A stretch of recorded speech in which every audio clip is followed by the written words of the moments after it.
guys. Oh, hey, I didn't see you there. Seriously, I didn't see you there. What the hell are you doing?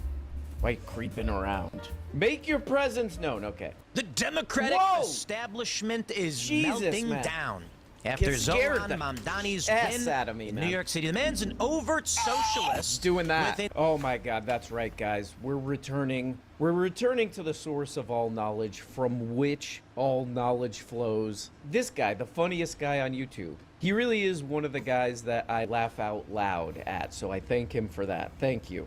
Thank you, and God bless you. Game they play. My favorite, of course, is everybody's favorite liberal, Sam Cedar. I'm just kidding, by the way. He's actually one of the smallest personalities. To be fair, he's a big personality, but he's a small fish in a big pond.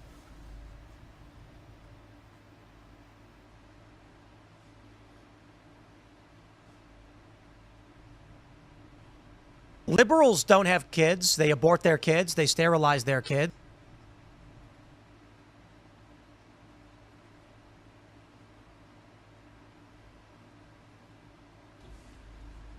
You know what I'm saying? Okay. He made a video saying my anti-war stance was a grift. Then he went on to show other people's opinions, not mine. You're a little baby. And attack my... Because the reality is I am anti-intervention, was very critical of Trump's strikes on Iran, but he's got to lie to his audience because he's evil.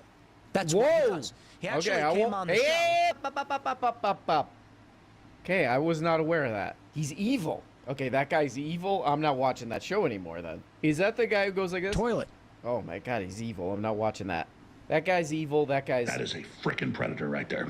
Outright admitting. Whoa. Outright admitting. This is what they do. No. To all of you, to all the audience watching live, Sickos. This was a performance so that I can later clip this, share it with my audience, and falsely accuse you of something that you never said. Oh my God, man. And his followers, they fall for it because they don't read the news. Morons. Well, you know what? How about I just play this video for you, which I'm actually going to be somewhat critical of. I will criticize, but I still think is worth watching. Bernie Sanders. This might be the greatest moment in news right here. This guy Sam Cedar, this evil guy. I do agree he's evil. Toilet. This evil guy, he's always lying and taking things out of context. Now we're going to watch a TikTok clip. Okay. Let's check out this TikTok clip. I'm going to be somewhat critical of. I will criticize. Somewhat. But I still think it's worth watching. Bernie Sanders on Joe Rogan. Roll tape. Have you prepared for this? I am well prepared. What are your thoughts on this? There ain't no easy answers. Let me throw that out to you. I don't have a magical solution. I wish I did. I don't. I don't know the answer to your question. Admittedly, it is complicated. I don't have a magic answer. Okay. I don't have the answer to that question. That's the problem. What does it mean? What does that mean? What does that mean? So, and again, so like, these are complicated. I don't think Tim understands that the joke here is that he brought notes to be prepared, and then it's like none of those notes like covered anything that, you know, because the last time he saw Joe Rogan, he was still running for president, and Joe Rogan was like normal.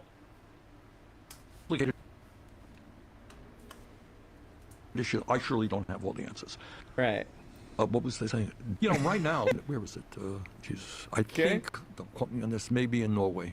Okay, so we got a clip compilation. What would we call this? A super cut. A super cut. Okay. Okay, why are we watching this? This guy's like, oh, people take things out of context. Here's a clip that I mildly, somewhat disagree with, okay? So... All right, I'm gonna plead ignorance. See, again, I'm trying to think here, and I wish I had better answers for you. I mean, it's a great question. I don't have the easy answer to it. Setting course No, for I the don't. Arctic. I don't. Yeah, who knows? I cannot tell you. But the answer is yes and no. But would you agree with that? I don't have those details. I don't know that I agree with. Okay. Now, let me just criticize that. Simply because I don't know the answer to that doesn't mean his argument failed. Right. And what people are pointing out with that clip is they're saying, look at all the times he didn't know what he was talking about. No, hold on. Right. You know, some of the responses, because it's all out of context. We don't know exactly what he was responding to. So you got to be careful of these internet videos. Now, the point is, however, one example, and I will say that many of the times that I don't know, he was talking about climate change, he was talking about money in politics, he was talking about oligarchy, taxing the rich, and Joe Rogan just asked him, what about X? There's no way around it. This guy's the best YouTuber. He's my favorite content creator, and that's barely a joke. He's all pissed off. He's like, oh man, guys like Sam Cedar, they're liars. They take things out of context. Let me play this video, which is an example of that. It's from a 2-hour podcast, and somebody did a supercut of a bunch of out of context things. Now, you gotta be careful for these things. A lot of that's out of context, but it's generally correct. Okay. All right. Very interesting approach. Here's an example of an out of context thing, man. It's kind of out of context. It's pretty much correct, though. Okay. So he said something like, in this regard with Elon Musk, a great example. Elon Musk spent $270 billion to elect Donald Trump. And without it missing a beat, Rogan goes, and Harris spent $1.5 billion. Your point? And he went, yes, she certainly spent a lot of money. So what's your point? The issue is that they have talked... Not exactly. And he went, yes, she certainly spent a lot of money. So what's your point? Whoa! The issue is that they have talking points that don't know what they're talking about, and that's why they don't want to come on these shows. Wait, hold on. Because they Take that again. The issue is that they have talking points that don't know what they're talking about, and that's why they don't want to come on these shows. Whoa, jeez, hey, man, calm down, bro. You're getting too passionate about this, man. It's... You care too much, man. He's the best, man. But this is, and I mean this is the best newsman who's ever lived. The old-timey newsmen, they come out in a suit. They're like, oh, Vietnam or whatever. It's boring. This is what I want. I'm having a hard time, believing that there's not something fishy going on. Something highly suspicious going on over at the Tim Pool Studios. We'll see more of that later. But I imagine, a lot of Tim Pool fans also watch Rogan, They probably watch this. How many views on this? 2.6 mil. Not bad, Joe. Hey, good job, Joe. You're doing your best, man. Probably a lot of Tim Pool viewers watch that. And what they would see if they watched, like I did, watched in the entire 1 hour, 51 minutes of this, is Joe pretty much agreed with everything that Bernard Saunders was saying. I mean, they spent the whole time agreeing with him on everything. Oh, except for Joe brought up a climate change thing that he read wrong, and he thinks the president should sue the media. Other than that, he pretty much agreed with everything the guy said. And especially this part. Joe was in full agreement on this part. If you go watch the video. I don't know why he's doing this. This is where he gets suspicious, Because especially this part, Bernard Saunders is going on and on droning. Many say droning. I don't. Bernard Sanders going on and on about Citizens United and money and politics stuff. Joe's in full agreement on this. Tim Pool's oh man, he owned the ass of that 83-year-old man, The money has started flowing, and it's been flowing Joe. for a long time now. No, it and hasn't. This is the issue with starting something that you can't stop. That's not Well, an you can issue. stop it. You can stop. And you got to stop it. Okay, but if you do stop it, all these people are going to throw all their money at stopping you from stopping, correct? Right? Exactly. They're going to come up with the best commercials with American flags. This country's all about competition and freedom. You got it. The freedom to donate to the party of your choice. You got it. Yeah. Good. No, Joe was agreeing the whole time on this. Hey, Elon Musk, he just kind of bought the government for a while there. And then Joe's like, hey, Kamala Harris had a lot of money too. And Bernard's like, oh yeah, both sides, Joe. And Joe's like, I agree. And Bernard's like, okay, where's the bathroom? I love that though. It's Sam Cedar, this liar, Sam Cedar. I'm in a feud with Sam Cedar too. Because his co-host said that You're a little baby. I'm your little baby. And he called me a Toilet. But he's like, this guy, Sam Cedar, is such a liar. And now I'm going to kind of totally, obviously misrepresent this video that's totally publicly available for anybody to watch right now. And he went, yes, she certainly spent a lot of money. So what's your point? The issue is that they have talking points that don't know what they're talking about, and that's why they don't want to come on these shows. So all I'm saying is you got a corrupt campaign finance system on both sides, which is rejecting the will of the American people. Because they look real dumb. Well, hey, Now, there man. are some shows they do go on, of course. They tend to go on each other's shows where they know they'll be in a safe space. Exactly. There's a famous moment where Crowder was going to have a discussion with, I think it was Ethan Klein. Okay. And then Who's he that? goes in, and they just switch the camera. Never heard of him. To, was it Sam Cedar? Right. And Crowder's like, okay, I get it. Thanks, have a nice day. And they use that because they're basically WWE. They're not really. How does this match up? How does that match up? I mean, the best. The guy's the best. I heard he's gonna be on the Adam Friedland show again. That's my Super Bowl, NBA Finals, everything wrapped into one. Why has that not been released? But this part is my favorite part. It's like, these people, like, I guess Bernard Sanders, they don't want to come on the show because they're scared. They want to keep it safe. Then he brings up an example, and also like taking it back to Sam Cedar too. He like fully circles back here. He ties it all in. Hey, these people, they're scared. They're running away. Then he brings up an example of a guy who was running away from a debate with Sam Cedar. And Sam Cedar had to like trick him into doing a debate. I mean, this guy's adorable. It's amazing, like, isn't it? I'm just going to say it. I love him. He's my son. I love him. He's my favorite content creator. He's brought me hours of enjoyment. And I hope he continues in ad eternum. Sanders sparred with Rogan over political donations during a discussion of the Citizens United Supreme Court decision. The ruling found that political donations were a form of speech and therefore could not be limited under the First Amendment. Okay. Sanders slammed Citizens United. Clearly reading this for the first time. Okay, go ahead. Has made the worst decision the Supreme Court has ever made. Right. I don't completely disagree. Oh! The idea that super PACs exist and the only requirement is they not coordinate with the campaign is ridiculous. Right. So what's the point of this then? Oh, Joe Rogan and Bernard Sanders were agreeing with each other. Oh, man. Bernard Sanders really got owned on that one. Also, I agree with them. What an own from the great... What the hell is the guy's name? The man asks me a hard question. This is too easy. I've been picking up that Honestly, soundbite all I'm day, making fun of a bro. little kid. But a 250,000 people watch this in 11 hours. And he's like, oh, what the hell is your point, you moron? What a bunch of morons. I agree, actually. This is what I gotta do? This is what I gotta do out here to pass that, to get that silver YouTube crap? Outspoken opponent of big money in politics. You got it. State that both parties rely on billionaire donors, and he doesn't limit his criticisms to Republicans and Musk, though that's certainly what he went for. Let's talk about... What does that mean? What does that mean? This is a Fox News article, man, and it just kind of like disproved what you were saying. And it just kind of flipped over your whole segment here. I'm jealous of this guy. Just let the camera roll. I'm going to contradict myself like 18 times with you within 10 minutes. 250,000 views. This is what I got to do right here, man. And billionaire donors, and he doesn't limit his criticisms to Republicans and Musk, though that's certainly what he went for. You got it. Let's talk about your private jet, Bernie Sanders. Okay. You're not going to hear me defending the Democratic Party on the issue. During the election, it wasn't just Musk and the Republicans putting a lot of money into Trump. So another one against your segment. Another mark against your segment there. Okay, go ahead. Kamala and other candidates as well, and I can respect that. And that's why Bernie Sanders actually went on Rogan's show. Okay. Bernie thinks he's right and has no problem saying, I don't know that.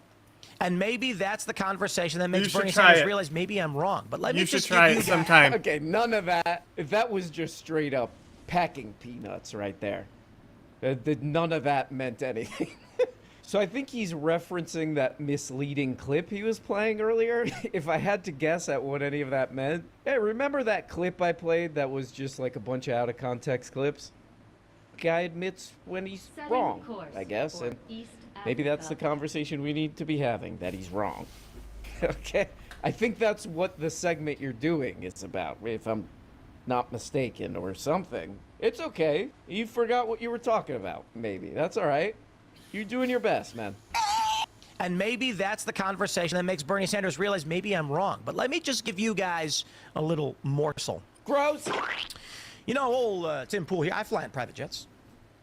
Typically, I don't fly private jets. I fly on private planes. I can't wait to hear more. Hey, usually it's cheaper. Whoa. No. We do not do that here. Sorry to interrupt the monologue, Spalding Gray. Okay, that's a reference that like 1 or 2 people will get there. Hey, can I get a word in edgewise here? I was going to say I can't wait to hear more about you flying on private jets. I can't wait. or planes or whatever the hell, whatever it is. Oh my God, I'm positively glued to the screen on this one, man. Oh man, please. Please tell me more. You know, old Tim Pool here, I fly in private jets. No way, man. Typically, I don't fly in private jets. I fly on private planes. jets. I don't fly on private. Technically, I don't fly on private jets. I fly on private jet, one at a time. Anyway, I gotta go to the bathroom. We fly turboprop. Usually, it's cheaper. Oh wow! Oh, So, you know about I that? run a That's large and amazing. Okay, 250,000 people watch this. I gotta get to the thing, so I take the jet. Round trip from here to New York's probably $15,000. You get 7 seats on a turboprop. Not bad. You want to fly in a jet? It's going to be like $23,000 to $25,000 round trip from DC to New York. Oh, did you Google it that saves or time. what? It takes about an hour, hour 10. This is almost like the Joe Rogan thing. Like, imagine uploading this. You know, at least what, 200,000 people are going to watch this. I'm going to just talk about jet schedules and pricing for a good 5 minutes of this 14-minute video. It's almost inspiring that this gets this many views. That being said, Bernie Sanders flew on a, what was it? It was a Hawker or something? It was like a large, very expensive luxury jet. Right. And then said, oh, but you know, it was the only thing we, but get out of here, dude. Okay. You could have flown on a turboprop. You get out of here. Okay, so 5 minutes of jet, Google searched Wikipedia stuff about private planes and jets for that. Oh, Bernard Sanders took a private plane somewhere. Okay. So just to sum up the video, it's 14 minutes. You go watch this right now. What is it called? Joe Rogan humiliates Bernard James Pendejo. Democrat has no answers to back up leftist and liberal claims. Okay, great. So we're doing a commentary on a Joe Rogan appearance that got 2.6 million views. They talk about like a million things in there. You could go watch that video and say, well, I looked into this a little bit. Here's what I think. Instead, what we get is this guy's a moron. Sam Cedar's a liar. Here's a supercut from TikTok. Then the thing I said was stupid, I actually agree with. Then we go on for like 5 minutes about what it's like to be in a private plane and the cost associated with that and the scheduling and for like, honestly, like 5 minutes. And the punchline to that is Bernard Sanders took a private jet because he does a tour, because he's touring around. He's 83, he's probably gonna croak soon. He's doing a tour. Okay, yeah, we really addressed all the issues that Joe and Bernard were like 95% agreeing on in that dumb 2-hour interview. Besides that, like having 2 hours of content to talk about and not talking about any of it except for a thing that you say you disagree with and then you agree with like in the next breath. It's funny how lazy this is because CNN, Fox News, they all did this. They were like, hey, Bernard Sanders, you say that billionaires are bad because they take private jets, but you took one, man? Oh, you took one, bro. Bernard Sanders is a famous person. Like that. Bernard Sanders, you know, effectively right now is a famous person who, like, advocates for public health care, amongst some other stuff, but mostly public health care. That's what he does. So this is the move, you know, instead of being like, oh, no, you can't do that. Public health care, we'll all die or whatever. They're like, you take a private jet, man. Yes, I do. You know, got you. How so? I'm famous. Okay. Right. To the fourth turning, assuming it's correct, which It's states not. simply every Right? fourth generation you get a bunch of lazy entitled crackpots. Sounds The legit. reality may be that without experience of hardship, people tend to vote for things that are destructive. Absolutely. man. And Zoran Mamdani is another example. Now, he may be either dangerously stupid Good men make hard times. or dangerously evil. I was hoping you would say there. Now, either he's dangerously stupid or stupidly dangerous. Anyway, that's a little joke there. That's not really a joke, you know. Anyway, I gotta go to the bathroom. But for all intents and purposes, it's effectively the exact same thing. Now, the funny thing about this is I love watching the establishment Democrats self-immolate in chaos over what is currently going on. Right, that's what you're doing too, by the way. Oh, I love seeing the establishment Democrats are really pissed off about this guy. I'm pissed off about this guy. Yeah, kind of the same crap, right, man? Interesting. Interesting that you didn't spot that one. The deeper concern is that this will spread. Like dominoes. And you know what? I accept that, 'cause I was talking about it quite a bit, saying, you know what, fine, let baby have his bottle. Let the socialists get what they want. Right. But it will just entrench itself, and it won't stop. Now, in this instance, it's isolated to the city. What does that mean? But it will just entrench its... We're doing a little improv here, right? Not really writing anything down. Hey, only 200,000 people are going to watch this. I don't need to write anything down or really even know what I'm talking about before I start recording. Yeah, this is where Tim Pool's content starts to get real suspicious. I've always thought that this guy's just like a hilarious dingbat, you know? Just a wacky... Pendejo. But the kind of the whole news, like everywhere I click around, people are kind of like losing it a little bit. A guy wants free buses and probably a handful of city-run supermarkets and food deserts in New York City, and people are just like, this is where we're all gonna die, you know? You know, Tim Pool, the guy who hates corporate media. Oh, weird, he's saying the exact same stuff. Weird. But this is kind of a funny little part. I mean, everything is like topsy-turvy in Tim Pool's world. I think it's just because he improvs all this. Like, he just, like, clicks record and then just, like, brings up an article and just starts going.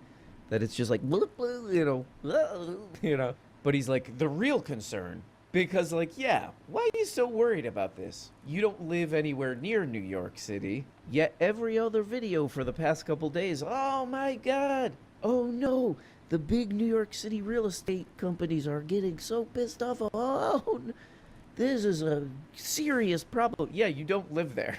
What do you care? So either he figured out a way to square the circle here on why he cares, or there's something suspicious going on here. And what he came up with here is, oh no, what if this spreads? What if this spreads around? Oh no, what if these programs, what if these modest social programs are so successful that other people in other places vote for people like this guy? Oh no, oh no. Could you, oh, we gotta stop this at any cost. Let baby have his bottle. Let the socialists get what they want. But it will just entrench itself, and it won't stop. Now, in this instance, it's isolated to the cities, right? But it's expanding. Okay. Chicago voted in a socialist, and everyone's pissed off. That's a Maybe city the next too. election things will change, but I doubt it. Right. New York City's voting leftist every single time. That's the same city you mentioned the first time. Okay, go ahead. Further and further. Right. It's almost like as they fall off the cliff, they argue that they're actually just not falling fast enough and they do everything they can to speed things up. Right. They Oh, seem to- whoa. Now I get it. I wasn't following until you gave that metaphor. Now I get it. Now I gotta go to the bathroom. I mean, I'm a Tim Pool mega fan. You know, I watch basically everything he puts out, which is totally healthy and normal. And this is funny because he's like really concerned with these cities that he lives nowhere near, you know? Oh my God, look at what Chicago did. Look what New York City, I'm so pissed off. Tim Pool lives in, you know, like a red statey kind of situation. He lives in like the woods in West Virginia or something. And because I'm a Tim Pool mega fan, I happen to know because he's uploaded videos about this, because we can never stop uploading. He's uploaded videos where he's like, this place sucks. If I knew it was going to be like this when I moved here, I would have never moved here in the goddamn first place. He's just in like constant turmoil with where he lives. It just makes it kind of funny. It's like, yeah, these cities, man, they're out of control. Give shape up, New York City and Chicago. I would think more locally. Just a personal note. Think more locally, you know? Make a few friends outside of the bubble that you're in. Get out of whatever problems you're in with the local government as well. But this is really funny because, like, all media is trying to figure out how to talk about this, you know? Like, I just watched a video of a guy on Patreon. Oh, if you want to check this out, go check out patreon.com. Check it out on Patreon. But a lot of, you know, like CNN-type people, they're like, yeah, we know what happened here. This is basically an age of extremes.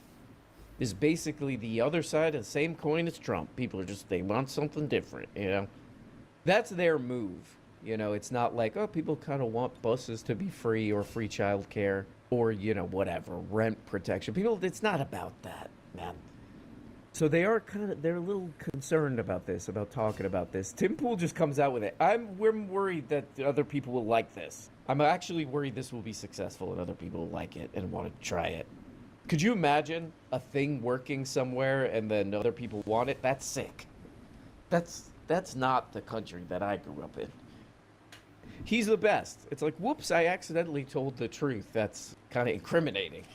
But who cares? I'll upload it anyway. 200,000 views. Regain control of your finances with I Tax won't. Network USA. Shout outs. And now, To them. without further ado, let's just get into the news. Okay. We've got this story from Axios. Democratic establishment melts down over Mamdani's win in New York.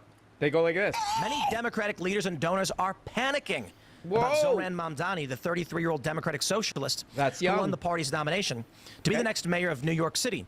Wow. Establishment Democrats looking to recover from 2024's losses fear Mamdani could hurt the party's brand nationally, while Right. young progressives believe his formula could spread beyond New York. God I think forbid. both are true. The far-left crackpot communist psychotic ideologies will Right. absolutely spread. And That's really funny that he can't spot the kind of funny irony here. Oh, the Democratic establishment is melting down. He's like, ha ha ha, those morons. I love to see them melt down. This is something I'm gonna melt down about, also. Spot something interesting about that, Mr. Anti-Establishment there? look at my penis. No, come on. That can't be your answer for everything, man. Okay, let's talk about the ramifications. No, man. Shares of firms tied to NYC real estate tank over fears of Mamdani's rent freeze, the Zoran effect. Let's go already. People are losing money. I love Right. it. Wow. Vornado Realty Trust and SL Green, two of the Big Apple's largest developers, plunged more than 5%. Oh, man. That's brutal.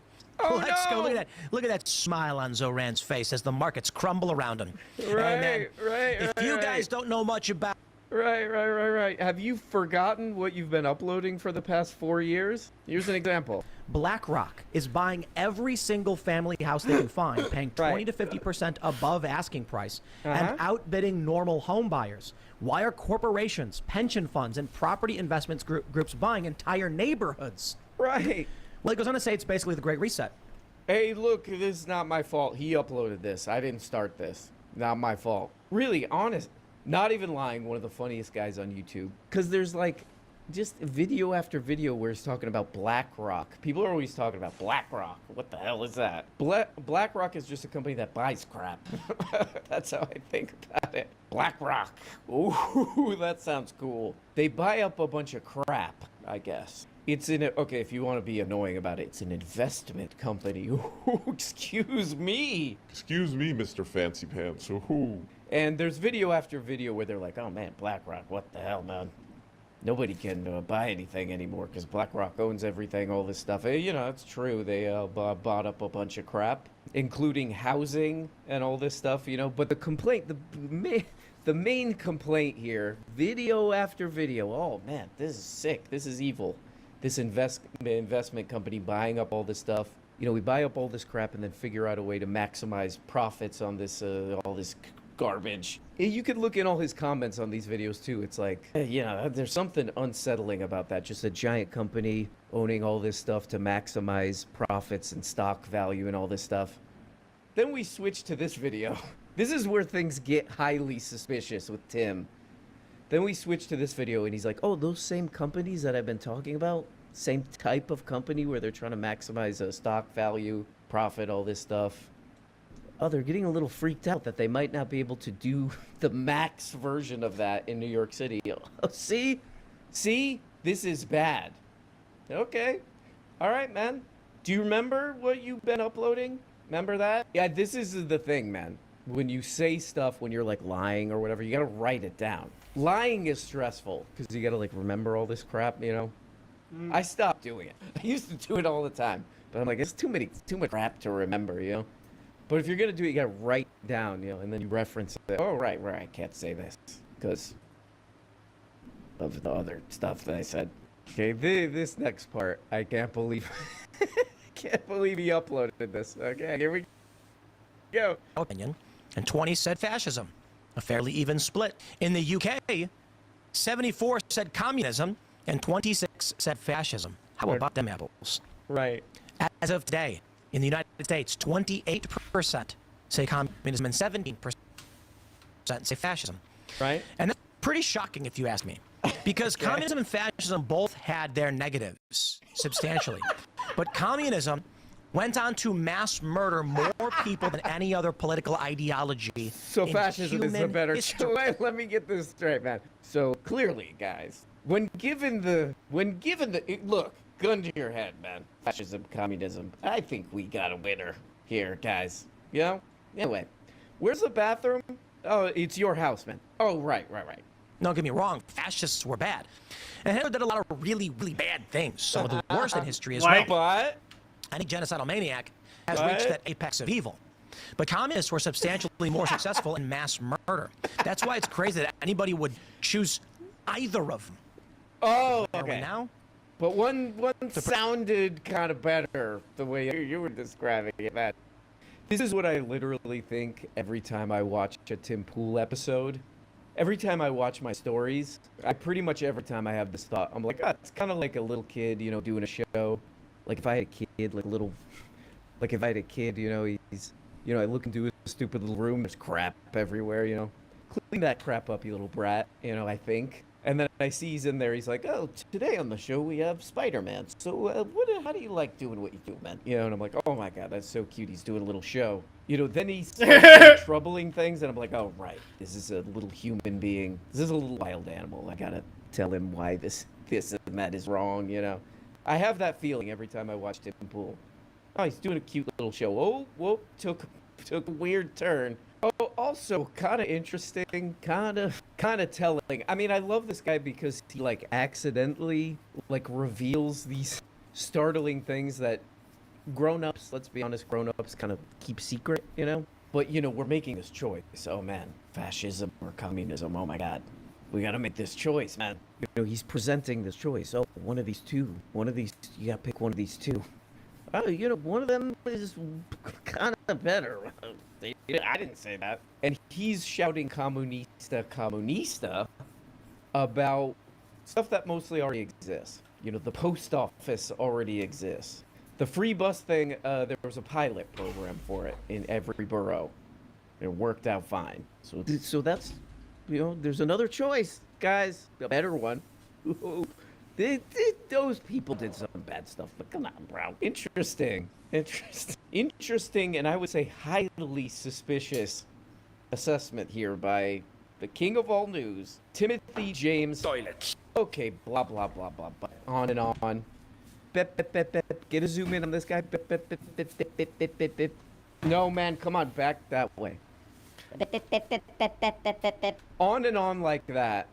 But look, you know, this is New York City. These people are crazy, you know. They're eating pizza for every other meal, these lunatics, you know. They're walking here, you know, they're like, hey, let's get coffee. I don't know what these lunatics are doing over there, you know. So, you know, we're going to have to win in the battle of ideas. Oh, go ahead, try your comunista ideas. They're going to fail, and then right back to normal. So, in a way, Tim has already won.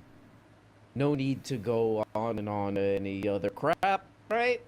With Zoran Mamdani's tremendous win in New York in the Democratic primary, it's become the news, and this guy's profile is skyrocketing. And now, Rep. Andy Ogles is saying he should be denaturalized, stripped of his citizenship, and deported. Now, it's an interesting, albeit aggressive maneuver, but there is a question about when we actually... That's one way to describe it, right? But we typically never go near that because it seems a bit, well, aggressive. But this is just the beginning. Yeah. Democrats, the national... Right, like if I booted your little ass out of the country, you'd be like, this is a tad aggressive. I don't like this guy wears hats all the time. You know? Boot his little ass out. That's a little aggressive. I'll go. It's a little aggressive, though, man. Boom. That's me kicking you out like this. Boom. You go, hey, it's a little aggressive, man. I respectfully Exactly, urge man. the Department of Justice to determine whether Mr. Mamdani's conduct prior to naturalization warrants formal review under applicable law. And Totally, I'll say man. it first, I'm for it. Investigate him. 100%. Yeah, you won in the battle of ideas, man. You won so hard that you're like, oh yeah, maybe deport this guy. You know? Ah, look, these ideas that he's got are terrible. That it's gonna destroy New York City. Deport him. Deport him also. This guy. Is there an adult connected to this guy who can help out? Step in. Hey, buddy. Let's take a break, man. You know, take a little break. So here's a question for you guys. Yeah. Here's Nancy Mace's poll. Should Zoran Mamdani be denaturalized and deported? Yes, no, not sure. What do you think won? Which one do you think is winning? I think yes. From Nancy Mace, I'm going to guess yes from her followers, okay? Yes. Yeah, it's an audience, so I think yes, but I would vote no if I could. All right, so... we got one no. What's the votes in the room? You said no. What do you say, Mary? I already voted yes. Okay, you voted yes. Yeah. What's in you, Phil? Yes, for being a communist, not for anything. Because of his ideology. I don't care. I voted yes because he's not a... That's great, Phil. That's great, Phil. I appreciate the honesty, I guess. Hey, I don't like this guy's ideas. Kick him out of the country. All right. You know what? I don't like Phil's ideas. Let's kick his little hatted ass. I mean, what are we doing over here at the Tim Pool compound, at the Tim Pool skate park? By the way, this is when you know you've absolutely won in the battle of ideas. Oh, I don't like that guy's ideas. Kick him out. Great, man. Okay, you voted yes. Yeah. What say you, Phil? Yes, for being a communist, not for anything else. Oh, literally, only because of his ideology. I don't care. I voted yes because he's not American and has no right to be here. Well, he is I mean, American because he's a citizen. Yeah, he's a Yeah, I just don't believe that he is meaningfully American more than someone who was. I reject the And whose idea that the parents- only way you can be American is by being born here. I feel like reject all, that too. all of us, we won the geographic lottery. Okay, interesting. An interesting bunch of characters over at the Tim Pool thing. Perfectly normal.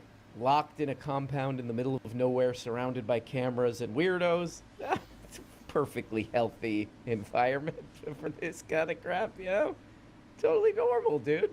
Okay, so this guy's like a Reason. What is it? Reason.com or whatever the hell that website is? He's a libertarian. And even he looks sane. In the Tim Pool Island of Lost Children. Here we go. I'm an American, and I No, you're like not. America, and like I said, what it stands for. Kick you But I out. think there is something powerful about, there's been a lot of talk right now that or that New York City specifically has a big foreign-born population, which I'll make a couple of points. For one, that's not new.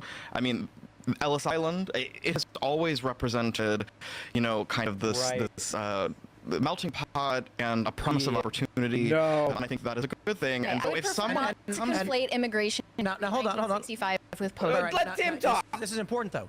No one here did anything to earn what this country That's was. what I'm saying. And that's why I deserve your stuff when you die, not your children. Your children should get nothing from you. The state should seize everything you built in your life, and I get to have it. Do you believe that? You do. No, I don't. You certainly. You just argue that people who aren't from here can have all the stuff that the Americans built. That's not at all what I argued. So if like my What a riveting discussion. What a meaningful discussion we're having here. I know there are many great legal minds watching this, you know, lawyers and stuff who have to make arguments and cases, all this stuff. Oh, this is my impression of a lawyer. I like to argue, That's an impression there. But there's a lot of people watching this who are like, oh, I know how to make a good arguments and all this stuff. You ain't coming nowhere close to timcast. What is it? Is it a com or tim.cast? Was that one available? You ain't coming nowhere close. You. Pendejo. Probably one of the best arguments I've ever heard that that fascism is preferable to free bus rides and city-owned grocery stores. Now we get an amazing one here because they go on and on for like 4,000 minutes where Tim Pool seems to believe that like immigrants or I guess anyone who moves from one country to a different country, if you move there and live there, you're stealing. You're stealing from his family, I guess, his ancestors. Ooh, this doesn't ring any bells. You're stealing, or you're doing something terrible, but basically stealing from his ancestors and him, I guess. I mean, the Reason guy, the libertarian guy, brings up everything about this. New York was basically made by immigrants. Whatever. All these arguments, blah blah blah blah, all this stuff.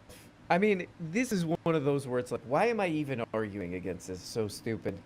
Does this mean people shouldn't travel? The way that Tim Pool was talking about this, like, people shouldn't even be allowed to travel. Like, literally. So it's little kid stuff. Demented, crazy little kid stuff. But what I like about this is, like, if the reason libertarian guy is, like, the sane one in the room, it's you're in trouble. That's big trouble, man. That's big. Toilets. That's weird. That's really weird. Weird. I'm talking specifically about people who come here. I mean, there's like who built the Brooklyn Bridge? I mean, I am not, but I wouldn't take credit for it. I think it was the Brooklyn Bridge Corporation. I mean, that's to me, that's an What? Hey, I'm just gonna throw out something here. What Who the built the fuck? Brooklyn Bridge?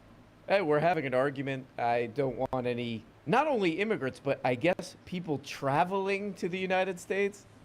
And by the way, who built the Brooklyn Bridge? I thought this was gonna be an own of some kind, but I think that was just a question. I guess, okay, we'll answer that question. The people who built the Brooklyn Bridge were the exact kind of immigrants that you're now demonizing, honestly. Not just the people who built it, like engineers and everything. The Tim Pool of the late 1800s or whatever the hell would have been like, these pieces of crap. You know what I mean? Like, oh, man. Yeah, I guess he was just wondering. Hey, by the way, hey, I just thought something. I'm making a case against any immigration or any travel to the United States. Hey, well, I just thought of this. Who built the Brooklyn Bridge? Those are my ancestors, immigrants, who I'm arguing against right now. In other news, I gotta go to the bathroom. So, you know, it's a whole bunch of crazy stuff on this wacky channel, but don't worry, only 150,000 people watched it in 6 hours, you know. Well, anyway, guys, there's a peek into a guy who, you know, I don't believe has any idea what the hell he's doing, or there's something fishy, you know, who knows. But anyway, guys, ooh, wait a minute. I gotta check this out. It's our favorite day. That's right, the day we all love and enjoy. The day we all give thanks and praise to the Lord. Praise God. God bless you. For we look up at that Lord and we go, we look to the clouds and we say to God, we say, You're a little baby. and then he gives us one of these. Boom. Talk to you guys next week. Join Patreon if you want more episodes. If you want more absolute fire slam dunks like this, please, for the love of Praise God. join the Patreon. Have a good weekend, guys. Be sure to do lots of this. Bye-bye. Do lots of this. See you next week. Bye-bye. Hey guys, I'm just a normal dude.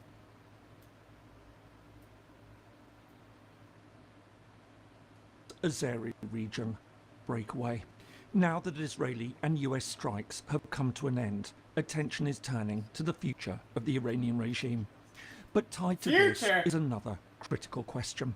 Could the country also begin to fracture along ethnic fault lines? One of the largest groups is the country's Azeri community. Numbering in the tens of millions, could they capitalize on the recent conflict to try to break away and either pursue independence or attempt to unite with neighbouring Azerbaijan? Hello and welcome. My name is James Kerr-Lindsay, and here I take an Look, informed I'm look just at saying. international relations, conflict, and Look, I'm just saying. Okay?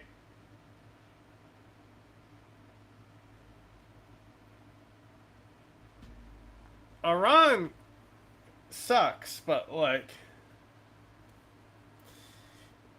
if there was like a regime change, why would you want to be in Azerbaijan and ruled by that guy? security. Throughout history, Also, why does it wars make my have arm often hurt? opened the door to separatist uprisings. When countries are weakened by external threats, internal challenges can quickly gain momentum as ethnic and religious groups seize on post-conflict instability to push for greater autonomy or even independence. All this has come to the fore with the recent war against Iran. As the country faces the consequences of its military confrontation with Israel and the United States, questions are being asked about whether this might mark the beginning of internal instability. But aside from speculation about regime change, some are also asking whether the current instability could also lead to ethnic separatism. In particular, attention has fallen on the large and strategically significant Azeri population. But just how likely is this group to want to break away? To fully understand the issue, we must your start with options? demographics. With a population of approximately 90 million, the Islamic Republic of Iran is remarkably diverse. In addition to the Persians, the country's largest ethnic group, it's also home to Kurds, Arabs, the Baloch, Turkmen, and other groups. However, the most significant minority are the Azeris. Predominantly Shia Muslim, like most of Iran's Persian population, they speak a Turkic language. While estimates vary, it's believed that between 15 and 20 million Azeris live in Iran. This not only makes them the most significant minority within Iran, but also means that there are more Azeris living in Iran than in the Republic of Azerbaijan, where the population stands at approximately 10 million. Geographically, they're concentrated in the northwest, in the provinces of East Azerbaijan, West Azerbaijan, Ardabil, and Zanjan, an area that borders the Republic of Azerbaijan, Armenia, and Turkey. Although Iran, once known as Persia, has a rich history dating back to ancient times, our story begins in the early 19th century as Imperial Russia expanded into the Caucasus. Following a series of wars with the Persian Empire, large parts of the South Caucasus were ceded to Russia under the Treaty of Gulistan and the Treaty of Turkmenchay. As a result, the Azeri people were now divided between the two empires. Following on from this, the end of the First World War, a century later, marked another critical moment in two distinct ways. First of all, it saw the creation of an effective ethnic Azeri homeland when, in 1920, the USSR officially established the Azerbaijan Soviet Socialist Republic. Secondly, and crucially, as the new Soviet government distanced itself from Russia's imperial past, the two countries signed a peace treaty that saw the USSR renounce all territorial claims against Persia, including the Azeri populated areas. But despite the treaty, relations between Moscow and Tehran remained tense during the interwar years as Persia, which was renamed Iran in 1935, tried to balance its relations between the USSR, Britain, and Nazi Germany. This would have profound consequences when the Second World War broke out. In order to safeguard vital supply routes into the USSR, British and Soviet forces occupied Iran in 1941, overthrowing the country's Shah, or king, and replacing him with his son. Meanwhile, fears now grew that the Soviet Union was planning to seize and annex the north. This was seemingly confirmed when the USSR refused to withdraw at the end of the war and set up a puppet regime, the Azerbaijan People's Government. However, after this sparked one of the very first crises of the emerging Cold War, Stalin agreed to withdraw the Soviet troops. But while the People's Government was quickly overthrown and Iranian authority was re-established, the loyalty of the Azeri population was now called into question. As a result, Tehran steadily sought to impose its political and cultural control over the area. For the next 30 years, the Azeri people, like the rest of the country, remained under the tight control of the Shah's regime, which came down hard on any sense of Azeri ethnic activism. But while the 1979 Iranian Revolution saw the overthrow of the monarchy and the introduction of strict theocratic rule, little changed for Iran's ethnic minorities. Although the new religious regime promised equality and Islamic unity, in practice it was also highly suspicious of any ethnic identity movements. But while the early years of the revolution witnessed several ethnic uprisings by Kurds, Arabs and the Baloch, many of which were violently suppressed, there was never a major Azeri revolt. What opposition existed tended to be limited to occasional protests and calls for greater recognition of the Azeri language and culture. Nevertheless, the regime continued to clamp down hard on any public displays of ethnic identity and maintained strict controls on minority language media and education. All this became even more pronounced following the collapse of the Soviet Union in 1991. Finally back. As the Azerbaijan Soviet with the Socialist mods and Republic shit. now When it became crashes, an that's how independent long it country, takes to the restall. Republic of Azerbaijan, Iranian fears of restall. separatist sentiment grew Relaunch. even further, leading to ever tighter controls. But while it was clear that the Iranian authorities always feared Azeri separatism, it just might how have much of a something to threat do with was this it in real terms? zero In enemies truth, detected. it appeared relatively low, Mod interference especially of some compared kind. with the other separatist movements in the country. But, you know, it although also there's been some just secessionist crashes. sentiment in the past, the Azeris in Iran have traditionally shown little desire to break away. Despite sharing ethnic, linguistic and cultural ties with an independent state just across the border, it would be incorrect to see the Azeris as outsiders or somehow marginal to the Iranian state, let alone assume that they would want to join Azerbaijan. Throughout history, the Azeris have played a pivotal role in Iran's development. For instance, the Safavid dynasty, which established Shiism as Persia's religion and laid the foundations of modern Iran in the 16th century, was of Azeri Turkic origin. And even today, many of Iran's political elites, military leaders and cultural icons have been of Azeri descent. Indeed, even Ayatollah Khamenei, Iran's supreme leader, is of Azeri heritage. Likewise, the current president of Iran, Masoud Pezeshkian, is also of Azeri origin. And it's this deep integration that has in turn helped suppress separatist sentiment. Rather than viewing themselves as a foreign minority, many Azeris have traditionally seen themselves as central to Iran. However, it would be incorrect to assume that the absence of general separatism is based solely on historical integration. I don't know what I gave her before, but I think I'm gonna. The Azeris have their If I have a grievances, shield, I'm but gonna they give her appear that. to have Yep. calculated that they stand to lose more than they'll gain by pursuing separatism, she's still- especially in a repressive political environment where the state takes harsh measures against any I don't and know. all Did I upgrade opponents. beam armor? But all this said, while there's traditionally been little sign of a formal, large-scale or organised ethnic separatist movement, this isn't to say that it's been wholly absent. Within the country, there have been persistent, low-level nationalist and autonomous movements amongst segments of the Azeri population. But while these have occasionally had separatist undertones, they've in fact tended to focus on even greater cultural and linguistic rights. Instead, the limited pro-independence activism that has existed has tended to be based outside of Iran amongst dissident communities in Europe and elsewhere. The most prominent of these is the Southern Azerbaijan National Awakening Movement, Sanam, which is based in Baku, the capital of Azerbaijan. And this brings us to the vital question of Azerbaijan's role. Although Iran has frequently accused Azerbaijan of stoking secessionist sentiment, in reality, for most of the time, it appears as though the Azerbaijani government has steered well clear of encouraging pro-independence feeling, especially as it felt that this would unnecessarily antagonize Tehran. However, in recent years, the dynamics have shifted. Relations between Iran and Azerbaijan have become steadily more strained, particularly over Baku's close ties to Israel. Indeed, Azerbaijan has emerged as one of Israel's key allies in the region, supplying energy and allowing Israeli intelligence operations near Iran's border.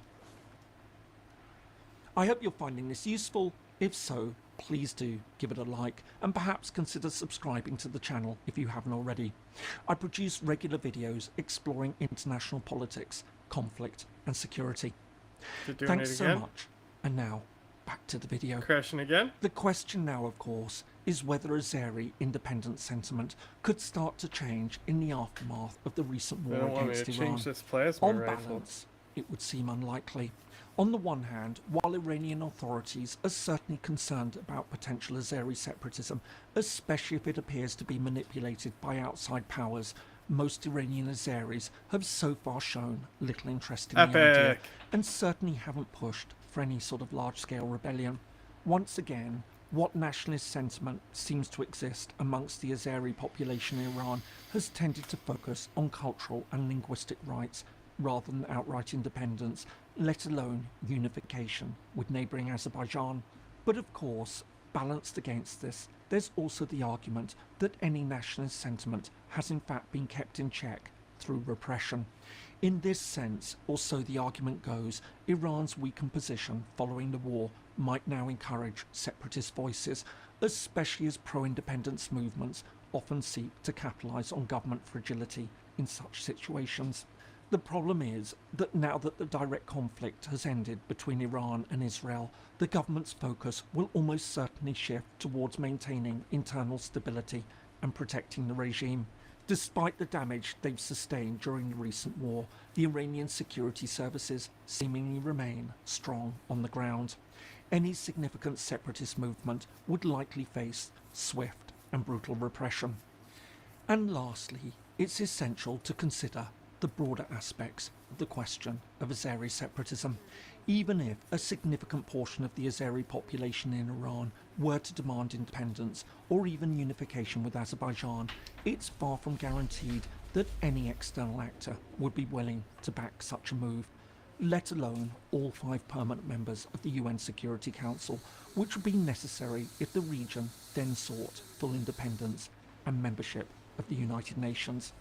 Nevertheless, despite all the apparent difficulties, the question of Azeri separatism remains an issue worth monitoring closely. In the aftermath of the recent war, Iran could become even more unstable, especially if outside actors see an opportunity to continue weakening the country through various covert means. Meanwhile, if widespread opposition to the regime grows elsewhere and the state's capacity to respond to multiple threats diminishes, the possibility may arise for Azeri nationalist sentiment to find an outlet. Once this happens, it could reveal a surprising level of pent-up support for Azeri separatism. Additionally, Azerbaijan might also seize the opportunity to become more involved in feeding separatism. And it's for all these reasons, as Iran emerges from the recent conflict and may be entering a phase of intense internal upheaval, that the possibility that the Azeris could in fact rise up cannot be entirely dismissed, even if, by historical standards and current estimates, this appears extremely unlikely. I hope you found that useful. If so, here are some more videos that you might find interesting. Thanks so much for watching, and see you in the next video. Well, thanks, James. Oh, this was gonna put on anyway.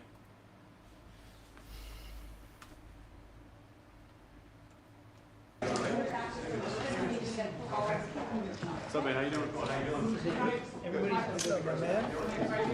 It's great, huh? So you guys 30 years. With everybody? 30 years.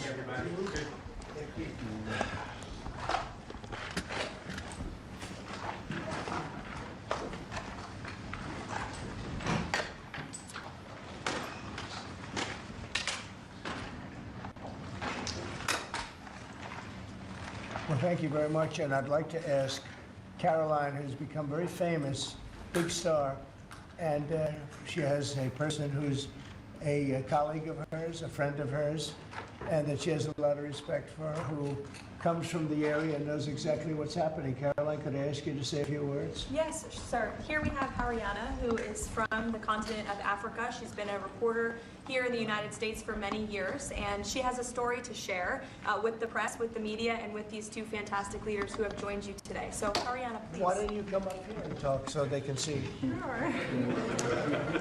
That'd be great. Thank you very much. Thank you, Mr. It's a great honor. Thank you, Mr. President. So, as Caroline has mentioned, President, first of all, I want to let you know that I'm the only African reporter accredited here at the White House and cover for the entire continent. So I just arrived from Congo, Democratic Republic of the Congo, yesterday. I went to see firsthand how the people is feeling and the president's message, President Felix Tshisekedi, about this upcoming peace deal. And let me tell you firsthand what I've witnessed myself. I spoke with the people on the street. I spoke with youth. They know your name. They know that a president named President Trump is working hard to finally bring peace to the country. I saw hope. They have hope now for a better day in Congo. They see what you're doing as a future, better future for Congo. And I had opportunity to sit down with President Felix Tshisekedi for an interview because I want to understand his mind, what he's thinking, his feeling about everything that your administration is doing. And he told me firsthand that for many years, many American presidents overlooked this conflict. They didn't do nothing. Even myself, I covered President Biden's administration. I pressed many times about this conflict. People are dying in Congo. This country has so much potential, but they need help because this war is destroying the country. That's right. They never gave me any answer. And he told me, President Tshisekedi, that you have no idea, he's very thankful for what you're doing, for what your administration is doing. Not only him, the entire Congolese people.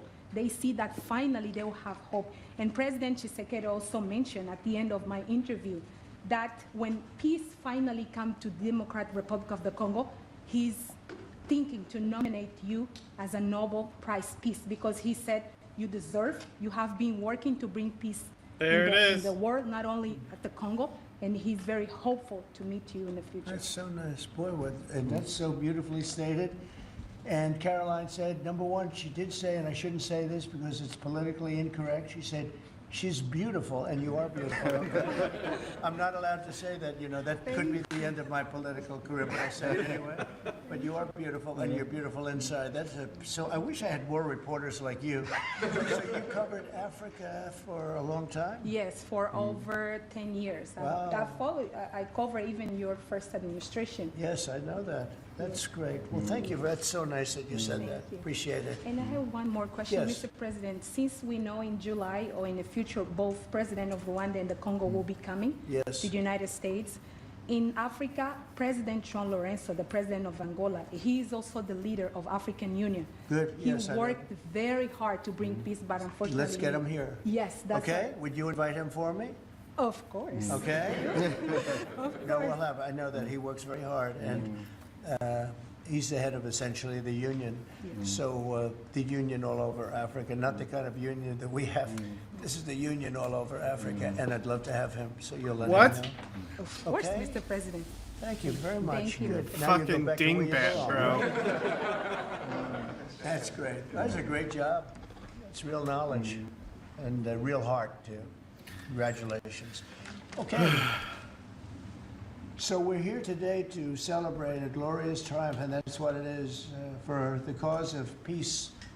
And this is a long time waiting, the signing of a historic peace agreement between the Democratic Republic of the Congo and the Republic of Rwanda. The conflict has continued, and it's been going on for many, many years. It's been going from, I guess they say 30 years. The Great Lakes region of Africa for a long time, and maybe even time before that. How is the Great Lakes region? Must be beautiful, right? Beautiful, beautiful region, but they had a lot of war, right? A lot of fighting, a lot of death. It's displaced countless people and claimed the lives of thousands and thousands. But today, the violence and destruction comes to an end, and the entire region begins a new chapter of hope and opportunity, harmony, Let's go. prosperity, I hope. and peace. That's been a long time waiting. I said, how long has the war been going? And a friend of mine who's very much Forever. involved said 30 years, and at least 6 million people were killed during that period of time. It's incredible.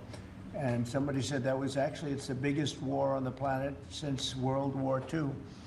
So it's a shame, but we're going to bring it to an Is there a end. I wanna child running express my around in the gratitude and background? What was that Congratulations noise? to the representatives of the I thought it was my headphones Democratic because Republic it sounds like of the something Congo that, and the you know, Republic a car of driving by or Rwanda, something. who signed this pivotal agreement a short time ago. They just signed right in front. And let me also thank Secretary of State Marco Rubio, who has worked very hard on this subject, and Little we bit worked on so. it together, for his outstanding leadership, as well as Senior Advisor for African and Africa Affairs, Mossad Boulos, who's, as you know, spends a lot of his time in Africa, and he's very comfortable there. I said, were you at all uncomfortable with all of the turmoil and all of the killing? And he said, no, I wasn't uncomfortable, and that's what you need. You need somebody that's going to be able to get. So, Mossad, I want to thank you very much for the job you've done. Amazing guy, actually. I also want to thank African Union, Qatar, Togo, for working closely with the United States. And I know Qatar was really working hard, and African Union, we just spoke about that. And I look forward to having them representatives here when we do the official meeting, and that'll be sometime in July. And we look forward to it. And you better be here covering it, okay? You better, we're not going to stand anybody else covering it but you. But this is a tremendous breakthrough. In a few short months, we've now achieved peace between India and Pakistan, Israel and Iran, and the DRC and Rwanda, and a couple of others also. Serbia, you know, was they were getting ready to go to war with a group I won't even mention because it didn't happen. We were able to stop it, but I have a friend in Serbia, and they said we're going to go to war again. And I won't mention that it's Kosovo, but it's Kosovo. But they were going to have a big time war, and we stopped it. We stopped it because of trade. They want to trade with the United States. I said we don't trade with people that go to war. And we said that also with, if you take a look at Pakistan and India, it was great. They have two great leaders, and they were able to stop. They were in the midst of a big fight, I guess everybody saw, and it was going to get very bad. And they are nuclear nations, very powerful nuclear nations. In the months and years ahead, my administration will continue to work closely with all of the parties in this deal and ensure the agreements are fully taken care of, and you're going to do what's in the agreement. We'll say you better do what's in that agreement, right? Because if somebody fails to do that, bad things happen. But I have a feeling that after 30 years, I think after 30 years, you're all set. We are. I think both of you have said that's enough, right? That's enough. Yeah. That's enough. You've seen it all. So this is a wonderful day. It's a great day. We've had some tremendous success. It's been a great week between just coming back from a very successful trip. NATO's really pulled together. They have. They're going to spend over $1 trillion a year. Nobody expected a thing like that to happen. And we had the war, as you know. We call it the 12-day war. It was exactly a 12-day war, and we ended up with no nuclear weapons. That's what we wanted. And they were just absolutely blown to pieces, those 3 sites. And there's no nuclear weapons, and hopefully there can be a lot of healing, and the healing is starting.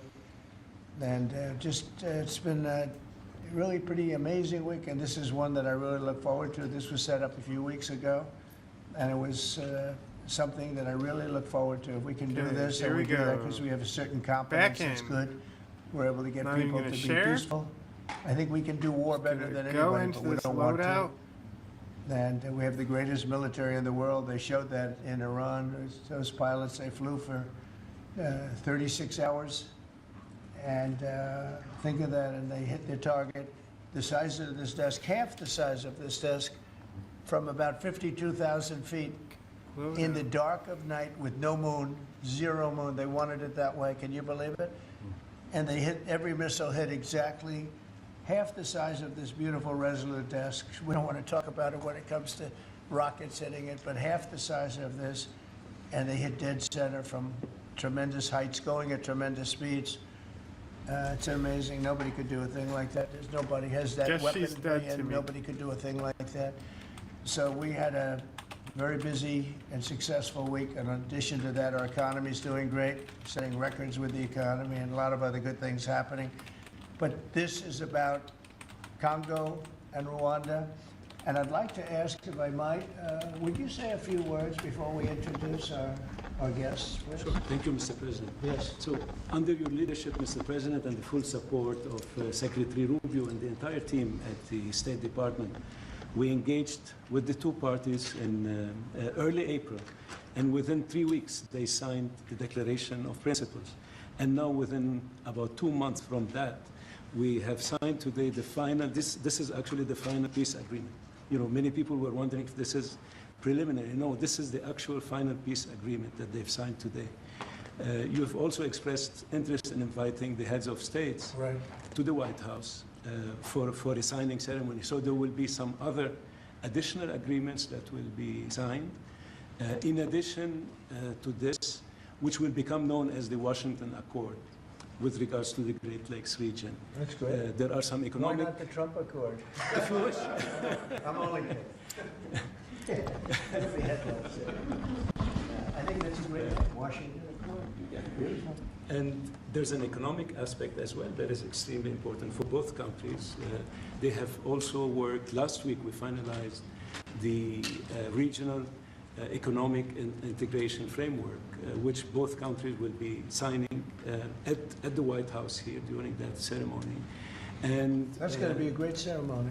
Absolutely. Right? We're going to make that a great ceremony and bring other people that Make were ceremonies involved, great again. Some other people.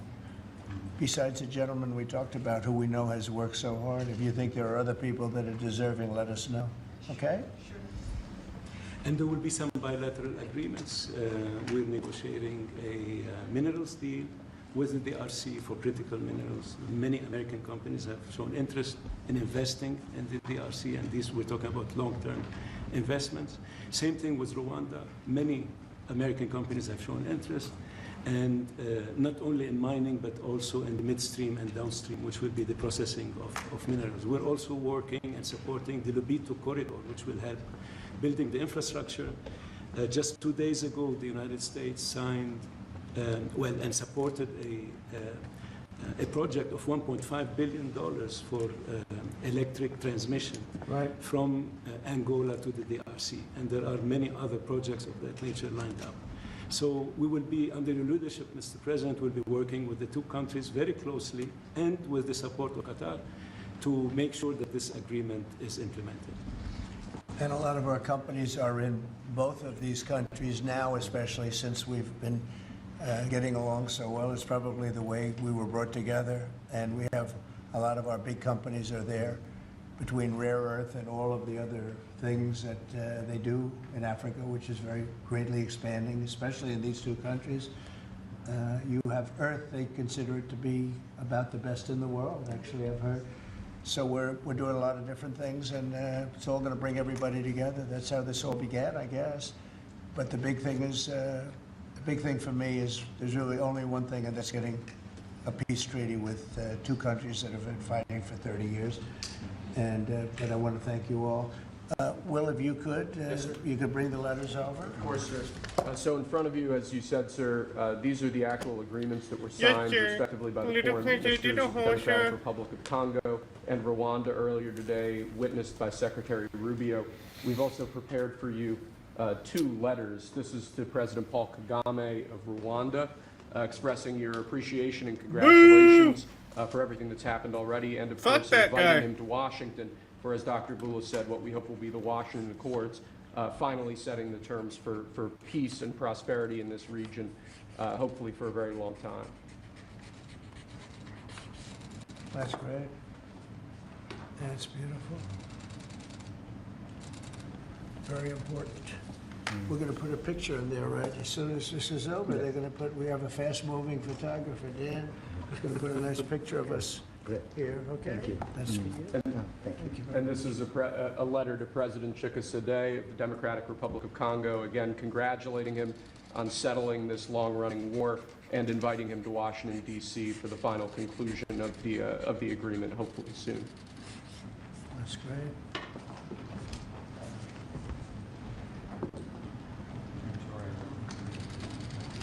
That's right. Sanic. Thank you very much. Okay. So I'd like to ask JD to say a few words, our great Vice President, and then Marco, and go ahead. Great. Well, first, let me welcome the foreign ministers of Rwanda and Congo. It's great to have you in the Oval Office. And second, let me say congratulations to the President, to Secretary Rubio, and the entire team. I think for the people of these two countries, they should know that the United States is committed to the pathway of peace. But to my fellow Americans, this is really a celebratory moment. This is a big moment for our country because under the President's leadership, we've taken what was 30 years I hope it happens. of killing and war, the worst war in terms of death count since World War II, and now we're on a pathway to peace. And so if I think about what I know about these two countries, for 30 years, pretty much the entire time that I can remember these two countries being in the news, much of the story has been about them fighting one another, about them killing one another. And now we can look forward to a future where my children will look at this moment as the beginning of a new story, a story of prosperity and of peace. So thanks to the President, congratulations to the entire team, and to my fellow Americans. We should all be really proud because it's amazing what active presidential leadership can accomplish when it's geared towards peace and prosperity. And that's what we have in the Oval Office right now. So great job, sir. Thank you very much, JB and Marco. And then we're going to ask the two principals to speak. Yes, sir. Mr. President, first of all, thank you. When I first came on this job a few months ago, you made it very clear that one of the priority of this administration under your leadership was going to be the pursuit of peace. And from day one, whether it's been in Ukraine and Russia, whether it's been Pakistan, India, whether it's been Iran and Israel, and in the continent of Africa, your priority's been on peace. And today we see this come to fruition. It's sad. Wars get a lot more attention than peace. But peace is harder than war, a lot harder. And I want to congratulate both of the leaders here and their respective presidents for choosing the harder path, which is often peace, than the easier path, which sometimes is war, as costly and as bloody as it may be. And I echo the Vice President's statements, and that is that Americans should be very proud that the #1 voice for peace in the world today is our president, your president. And so thank you, President Trump. And I want to, again, recognize Dr. Boulos and the work he's put into this from day one. He's really put a lot of time and effort, and as our friends from the respective countries can share with us. And last point, I do want to thank, you've done this already, but the African Union, Togo, and Qatar, who have been extraordinary partners and whose help we're going to need to continue to receive in order to bring all this to fruition. So congratulations to both of you, and thank you, Mr. President. Thank you. Great job you've done. Do you want to start? Either way. Would you like to start? Ladies first, maybe. Okay. Thank you so much. Thank you very much. Thank you so much, Mr. President, for having us here. I think I can summarize my contribution in 3 main points. First of all, thank you and congratulations indeed for this remarkable milestone, which is putting an end to 30 years of conflict and of suffering, and which is redefining the perspectives that millions of Congolese and of citizens of the greater Great Lakes region will have. The second point is stay committed, stay on board. We need the United States to make sure that this agreement holds and that you hold us accountable. And the third point is, if you stay on board, I think there are so many perspectives that we can transform our partnerships through, and that can usher in an era of prosperity, of growth, and of shared bilateral relationships that go well beyond the challenges that we've shared together, and that can at least, or finally, focus on the potential and of the wealth that we can share. So again, our heartfelt gratitude to you on my behalf, but more importantly, on behalf of the people of the Democratic Republic of Congo. Thank you so much. Beautifully spoken, and I look forward to seeing your leader. They will, highly respected person, as you know, Indeed. highly respected all over the world, but in Africa in particular. So sometime in July, we'll do something, big ceremony. We look forward to it. Thank you very so much. Please. Thank you very much, Mr. President. This is indeed a historical day because it's the signing of a peace agreement between Congo and Rwanda to end a conflict that has been going on for 30 years. And there has been many mediation, facilitation in the past, but none of them succeeded. And we believe that it's because of your leadership and your steadfast commitment to this process, with also a new approach of economic integration, regional economic integration, which is important to allow Rwanda and DRC working together, because this is a very rich region with cross-border trade, with minerals, with natural wealth. So with the U.S. Standing side by side with Rwanda and DRC, we believe that we will achieve a long-time peace. And we also believe that, as my colleague from DRC stated, it's important for the United States to stay committed, because today we signed, but now we need to implement what we have signed in order to open this new era you were talking about of prosperity, so that we can reap the economic dividend of peace.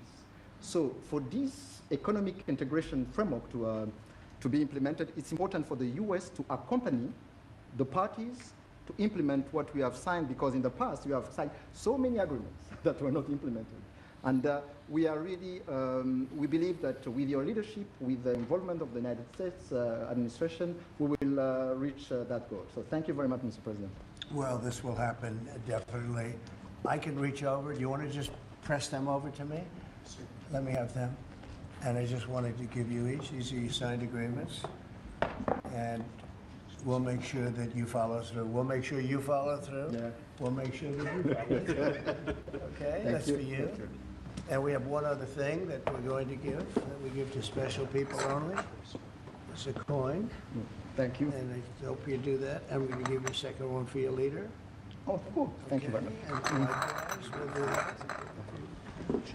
These are serious coins. You don't want to lose them. You'll be very. I think that your reporter from Africa should get one. What do you think? Is she allowed? I saw. I think yes.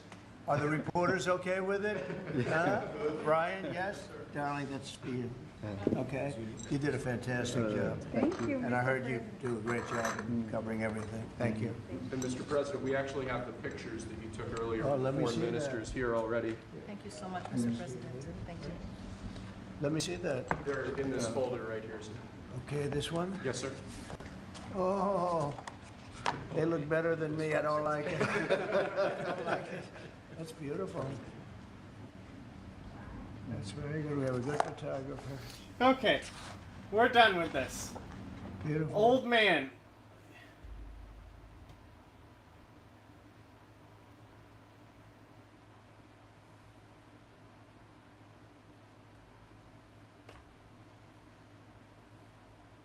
I wanted to hear actual shit. I wanted to hear about what we're actually doing.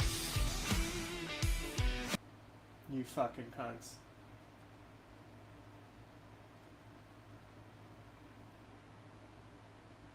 Now we're sneaking them in somehow. I don't get it.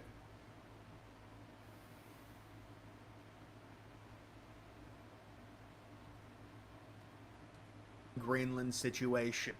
With everything that happened this past week, the NATO cucking to Trump now saying, you're the daddy, you're the god, and we will now pay 5%. Remember back during Trump's first term, like any good American president, he says, we pay a ridiculous amount to our military budget. The reason NATO is propped up, this was an agreement that began in like 1949 to combat the Soviet Union. The Soviet Union doesn't even exist anymore, but we're still for some reason in it. And we want you to pay your fair share. We cover, I mean, when you talk about NATO, the reason it's a deterrent for Russia and for China and for some of these other major adversaries is because of the United States being a member in the Article 5 in which the U.S. would have to react to any invasion of any of these NATO countries. How about you show some respect and at least honor these smaller countries, at least honor the 2% of your GDP to the military budget? And they cried and they threw a hissy fit, and here we are, Trump leaves office, the invasion of Ukraine happens, and now they're saying to Trump, you're the daddy, you're the king, and we want to pay 5%. They've upped it to 5% now. They cried during Trump's first term about him saying, you need to at least pay your 2%, because that was the original commitment.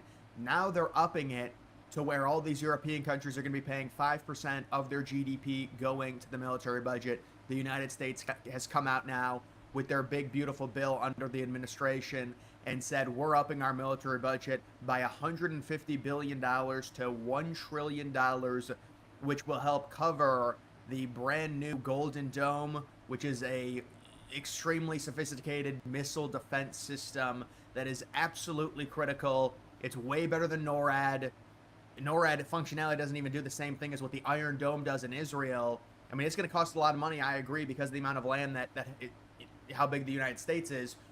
But the point of it is we've pledged way more than 5%, you know, even more, you could argue, than 10% if you're talking about $1 trillion per year going to the military. And I said, I didn't think that was a good idea. They should keep it at $850 billion, but I also agree. I think the Golden Dome is extremely necessary. And now all these liberals are coming out bitching against the Golden Dome. Well, are we going to be invaded? Is there going to be a land invasion against the United States? What is the one way we're susceptible? I mean, Israel reported, they said, we shot down about 95% of the missiles coming from Iran. Maybe that's Israeli propaganda, but still, I mean, these domes and these defenses, they're important and they're good, and that's really what the United States needs to have. But take a look at this. We have submarines! Trump's Arctic ambitions extend beyond and Greenland. Now F-22s! he's also looking to buy icebreakers, and this is something with I mean, we know Finland now is in NATO. They joined in 2023. Trump said he wants to buy 15 icebreakers from Finland as part of the Arctic expansion. It's a big thing, and he wants Greenland. And I think now, listen, Greenland is still going to be tough to acquire just because you want to do it in a diplomatic way. it's one of those things to where if all of these European countries now like Trump, well, they don't like Trump, but if all of these European countries are now tolerating Trump and trying to work with him, you know, we're in NATO. Trump is just going to say, we're going to leave NATO unless you give us Greenland. We're just sick of it. We really are. We're done with it. This is something that should have happened years ago. We know the history with Denmark and really originally Norway. I don't know why Norway doesn't claim Greenland if you want to go back. I mean, they, you know, Denmark did colonize it. And so, but they're never called evil, but then we're evil because it's within our footprint. And Trump says, yeah, we changed the zone, the command zone, from European to North American. This is within our footprint. This is ours. I mean, we're encompassing it. It's just like what China's doing to Taiwan. I mean, this is an inevitability. And look, I'm not saying Taiwan can't fight back against China. They can, and I think they will do a very good job if that happens. But we're absorbing. It's like we're absorbing Greenland as part of the United States. Like, slowly. It's just coming to us. And then you get one of these situations like Israel, Iran. We're just going to take that. Israel, Iran. We're going to take Greenland. Keep looking, Israel. And so you just do something like that. But, I mean, obviously that's not what Trump did. I mean, it was only a 12-day war. But we would like to do it under the table because it's so unpopular. It is what it is. I mean, it is very unpopular acquiring this territory because people don't realize... You know, I've done the videos, I've done the historical reference on Greenland and why the United States should be really entitled to it based off of how big we are as a country, based off of the geographical location. I don't know, again, why wouldn't Norway demand it considering they were originally in a union with Denmark and they could maybe demand it back? It's like ridiculous, this historic precedent, who owns it? Well, no, the point of it is it's right next to Canada. We're way more powerful than Denmark. Denmark has to subsidize a fourth of the GDP to Greenland. It makes no sense. It's a bad relationship. Their living conditions are terrible. We could improve them significantly. And it's like, oh, what about our health care? It's 57,000 people. You don't think we can afford that? Really, 57,000 people? I mean, this is nothing. So that's why it's so important. But it's like historically, we should be able to take this over and really, Denmark should welcome this, and we could have a great relationship with Denmark. Do you want to have a good relationship with the #1 superpower in the world? We'll give you $20 billion. Those people don't even want to be part of your compass, if you will, or your sphere of influence, I guess, is what we have to call it, even though it's really not. But this is insane. Now you've got... Chevy makes affordable vehicles that help you enjoy life. What is happening? Why are they like... I literally did not turn you off, ad blocker. Fuck YouTube, bro. They're so fucking annoying. Saying we're concerned, we need to do some type of deal with Greenland. Really? We're going to do this? We're going to go through the motions where you make some type of deal? Can your government really even support it? We're going to give you $20 billion. We have a much bigger GDP. We have a much bigger economy. We have a significantly better mining operation we can install with technology into the coastline. I mean, this is just stupid. This is stupid. Look at where it's located. This is a prehistoric thing to where they control it. We're more than happy to pay $20 billion for Greenland. We will pay you. We want to have a good relationship with Europe. But it's like, why the fickleness? What's the issue with the #1 superpower controlling? Really, it's an important, critical Arctic landmass. So shouldn't the #1 superpower control it? And then they say, well, technically you have military bases. Well, yeah, we earned those military bases because we protected it during World War II. That's another thing people have to understand. But the point of this is Trump is just looking to extend even more.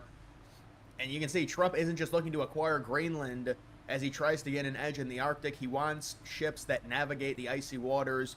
Now he's talking to Finland about buying the 15 icebreaker vessels that can cut through seas that are frozen over. Trump saying, quote, I want to buy icebreakers. You know they're very good at icebreakers, in response to a question from a Finnish journalist. That happened on the 25th of June during that Netherlands NATO summit. And so these are the icebreaker vessels right here. There's a U.S. Coast Guard. So, Trump has also talked about acquiring the territory. Vance visited going to a military base. I mean, that was a big visit, even though they say, well, the people didn't welcome him. Why we need to just throw our weight around here and acquire this territory. I mean, this is a geopolitical process. And maybe, you know what, maybe we have to wait until the lame duck period to put it into place. I mean, let's say Vance wins. I know people say, well, it should happen sooner. People have been saying we need to get this done. I agree, we should get it done and we should acquire it. But it's so unpopular, like, legitimately. And look, people, they just don't do it research. They think we're, like, acquiring a country with, like, 30 million people and we're going to be some type of fascist regime ruling over them. That's just not at all. There's 57,000 people. We would help them and improve their life quality. And also give them more protection, way more protection than Denmark could, and we're way closer to them than Denmark is. And we would also help them mine and extract, and they would get an actual infrastructure, and they would be allowed to keep some of the amount that we mine. Maybe you should stop talking about it like you're going to own them, like property. Which you can say, well, that's what Denmark is doing right now. They're talking about setting up, because they have to do this. They have to try and sweeten the pot. So that's why you hear all these rumors about Denmark possibly doing some type of deal with Greenland, because they're worried about the United States, and obviously we can offer them a better deal. Look at our GDP comparison. Look at where we are in terms of our proximity to Greenland relative to Denmark. Look at our ability to defend Greenland. Our naval fleet. It's not even close. Trump wants Arctic control outside of just Alaska. And so you can say, well, technically we already have a military base, so we have influence. And look, the thing is this is more of a historical legacy play for Trump to expand the United States. It is. Yes, it is. Because you could say, well, we could do some type of deal with Greenland where they still are technically fully independent, but we're kind of like a watchdog, and we can still have mining operations in Greenland and all of this without technically so the same as what we opening already the do? territory as a U.S. territory. You know, people will say this, but this is just how Trump is, and honestly, I understand. Trump wants, on a map, it to say Greenland is a U.S. territory, just like he wanted the Gulf of Mexico to say the Gulf of America. Okay, so draw him a map and tell him to shut the fuck up. And so whether, you know, minimum, we have influence in Greenland. We have military base. So we have influence, we have a relationship with them. We're trying to expand it significantly by actually, I mean, it would be nice to go to Greenland without having to show a passport. I mean, that's pretty... Why would you go no, to seriously, Greenland? Same thing with the Bahamas. Same as well, which is an interesting territory to look at. But, look, either way, the point is Trump wants Greenland. It's important for Arctic control. And he wants it to be a U.S. territory. That's the reality. And so he's buying these icebreakers. He's doing all this stuff. You've got Trump's effort to acquire Greenland has been met with strong opposition from Denmark, which governs the territory. Even though Denmark, by the way, what is Denmark's opinion of the top two? You know, Greenland had an election a few months ago. The top two political parties both want to be independent of Denmark. So that seems pretty fascist by Denmark. You're that far away from them, and you colonized them, and you still want to rule over them. Why don't you give them back to what about Norway and their control? Does Norway get a say in this? I don't think so. See, wait. Territories change hands. That's the point. Wait. On a dime, we're doing the that's colonialism, you're fascist thing? So you do understand it then, huh? Wow. It's like just letting everyone know that you choose to be a piece of shit. Technically, we had claim of the territory in like 1942. Nobody cares. What happened to Denmark in 1940 when they got invaded by Nazi Germany and we had to help out Greenland? That's something we did, and then we were very nice in 1946 and made a charitable offer of gold, like $100 million worth of gold. Truman did, and they denied it, and we respected it because we respect these countries. We do. We respect these countries, but you know, at a certain point, it becomes like, well, if China is going to influence it, we can't have that happen. It's the same thing with the Panama Canal.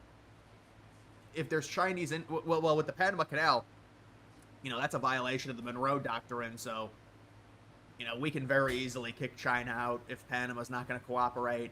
Panama is not to have relations and treaties with China in that way that they did. That's why the treaty got ripped up when Rubio went there. You know the story about Panama. Rubio visited, and then they just ripped up their treaty immediately. They signed a diplomatic treaty with them to have good relations. Strobe back in light going 2017. here. Gotta fix this shit. That's why the Chinese Hong Kong company bought both of the ports on either side to track U.S. cargo going from either ocean, really. And so Trump wised up to it in his second term and said, we're not doing this anymore. You know, Trump is this new and improved, and so now he's got all of this awareness within not even just the sphere of North America, well, you know, but even Bro even said Trump has Europe, awareness. and you've got these situations like Greenland, which is in the U.S. and in the North American sphere of influence. I mean, we could argue that for sure if you look at the location of it. You know, we want to give Denmark $20 billion. This is going to be great for them, and we would love to get it done. But listen, they don't want it to happen. I don't know. They want to still control it. You know, they give Greenland subsidies. I don't know why they still want control of this land. They can't defend it. They don't have the military to defend this country. This is the biggest island in the world. You're not going to defend it. We're going to defend it. That's why we have a military base there. Greenland cannot have an army. We will make a deal with Greenlanders and the citizens to really just create an unbelievable living situation for them with amazing benefits. And we've got this huge GDP, and we are going to set up a major mining operation and probably cut significantly into the debt, because they say even just along the coast, you know, it's going to take an... Bro, imagine like thinking you're like so smart and shit, and then making the argument that America is going to bring more benefits to a country than a fucking Nordic country. Like, what about our own people? Investment, maybe around $200 billion in total. This is over a long period of time. But we're going to probably extract $5 or $6 trillion in rare earth minerals and gold and other just very, very important elements. People. And so maybe we can make $100 or $200 billion in mineral extraction from Greenland within 10 years after the operation gets set up. You know, it's a long-term thing. With someone like Trump, who is aware of all of this, and Trump's just been, I mean, look, the Middle East stuff. No, but hang on. We've overcome that, and hang on. What's stopping the government then from subsidizing a mining company? Wouldn't that be cheaper than buying a country and then mining it? Was a quick thing. This guy is so obsessed with territorial expansion. But It's this so is just, bizarre. I mean, right now, there's really, I mean, if you look at the economy right now, this is pulled off as remarkable with the economy, to where he single-handedly tamed the inflation. We've made the full recovery on the S&P. Now we've got the S&P at an all-time high. We don't even have the rate cuts yet. We've got tamed inflation. The rate cuts are coming with the S&P already at an all-time high. See, with the Democrats, they need, like, massive rate cuts to have any form of serious GDP economic growth. They're like, oh, the GDP, you know, was minus 0.3. Now it was revised to minus 0.5 contraction in quarter one. You know, quarter two is expected to be a 4% growth rate. That's with no rate cuts. The Democrats need crutches of rate cuts, and then that produces the ridiculous inflation. And even they had the weird pattern late in 2024 where the inflation was still relatively high. It really wasn't coming down all that much. And then they still do the rate cuts of 0.5. It wasn't even 0.25. So, and now it's come out that, yeah, Powell really does hate Trump. The Fed is like, yeah, Powell's probably going to be removed. This is not good. We know the economy is ready. Now it just needs the fuel of the rate cuts. And the rate cuts are coming. Powell? We know they're coming. They have to. There's no way. So how do we have this right now? We have, and we need the geopolitical stuff to be resolved. How about this two-state solution? This two-state solution that's been rumored now between Palestine and Israel. And Israel doesn't like it, but Israel understands that, you know, this war is really, a lot of people have turned on Israel because you look at aerial photos of Gaza. I mean, they've destroyed the entire strip. They've basically destroyed every building within the Gaza Strip, Israel has. So the perception of them has gotten really bad. So they're like, well, maybe we need an off-ramp. And so it actually might be a two-state solution. But there is going to be the United States recognizing Move areas this in the camera West down Bank as Israeli territory. It fucking hurts my But fucking see, eyes imagine when I that have gets to solved. focus past Imagine it. Russia, Ukraine at some point within the next. Don't 2 or look at 3 my wall months gets hole. solved, because it's rumored that's going to be happening.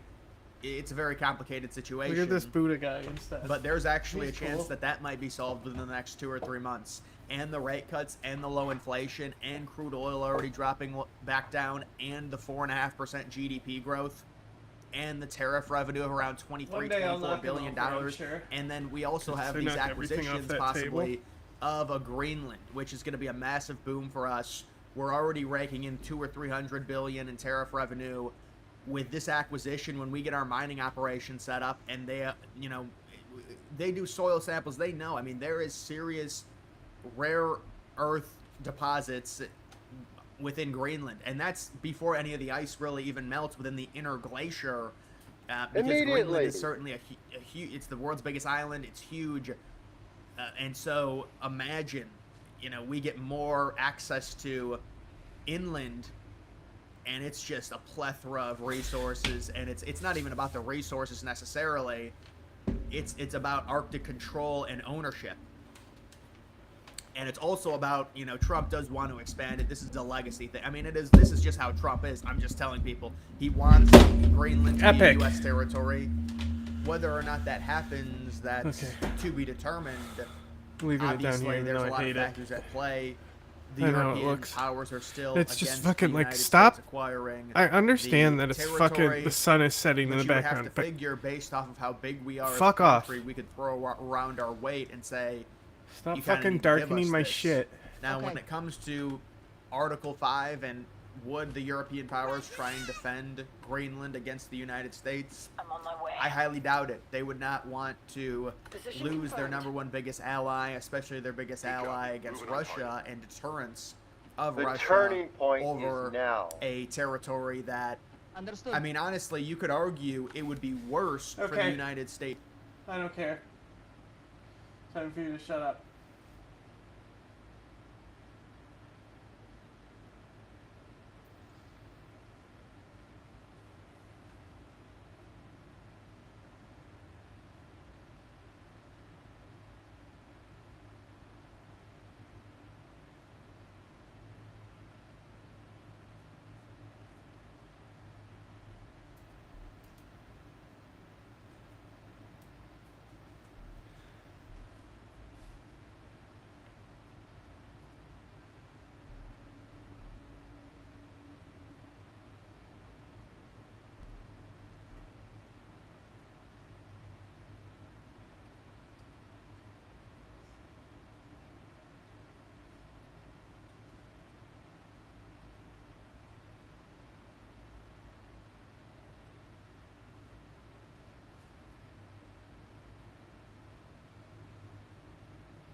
Do.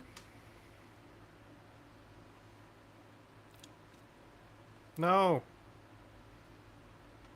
I fucking clicked view on YouTube. I'm trying to change the title.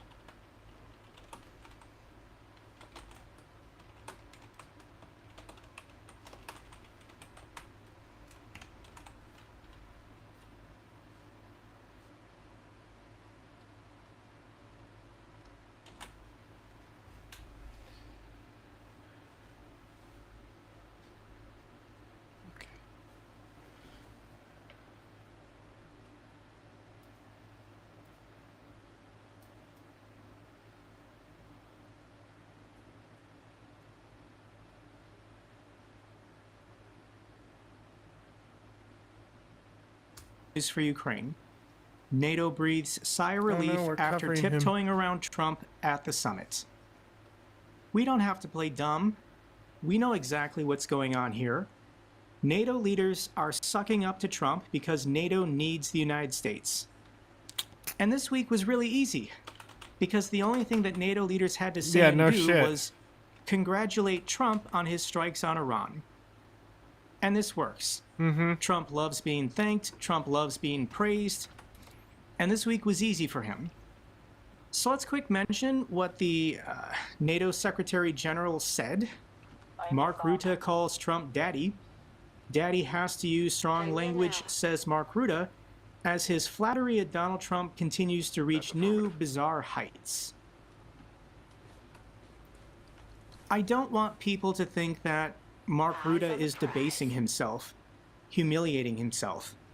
He's just doing whatever it takes to win, whatever it takes to defeat the Russians. And if that means flattering Trump in a text message, he's willing to do it. Thank you. I'm not going to read the text message. This was highly inappropriate of Trump to screenshot it and then post it on social media. But I don't think he did it to humiliate him. I think he did it to say, hey, look, NATO approves of me bombing Iran. Either way, it put Trump in a good mood, and the entire NATO summit went very well. Trump says NATO meeting was nice. Zelensky wore a suit. The war goes on. Zelensky and Trump spoke for 50 minutes, 3 times longer than the last time at the Vatican. Still, they left with different stories. Doesn't matter. This went really well. Here's a group photograph. This was from the dinner with the King and Queen of the Netherlands. Oh, she gets to wear yellow while everyone has to wear blue and there's Zelensky, black. Wearing his black suit. No there's tie. Trump with a huge grin on his face. And there's Viktor Orban looking unhappy. So here's the photograph of Zelensky and Trump meeting, and this is what President Zelensky has to say. I had a good meeting with President Trump in The Hague. I congratulated President Trump on the successful operation in the Middle East. It is important that the U.S. actions have weakened not only their nuclear program, but also their drone production capabilities. We will continue to keep an eye on the situation. We discussed the protection of our people with the President, first and foremost, the purchase of American air defense systems to shield our cities, our people, churches, and infrastructure. Ukraine is ready to buy this equipment and support from American weapon manufacturers. Europe can help. We also discussed the potential for co-production of drones. We can strengthen each other. The meeting went well. Trump did not criticize or attack Ukraine or Zelensky in any way. And I think this was the emotional highlight of the entire summit.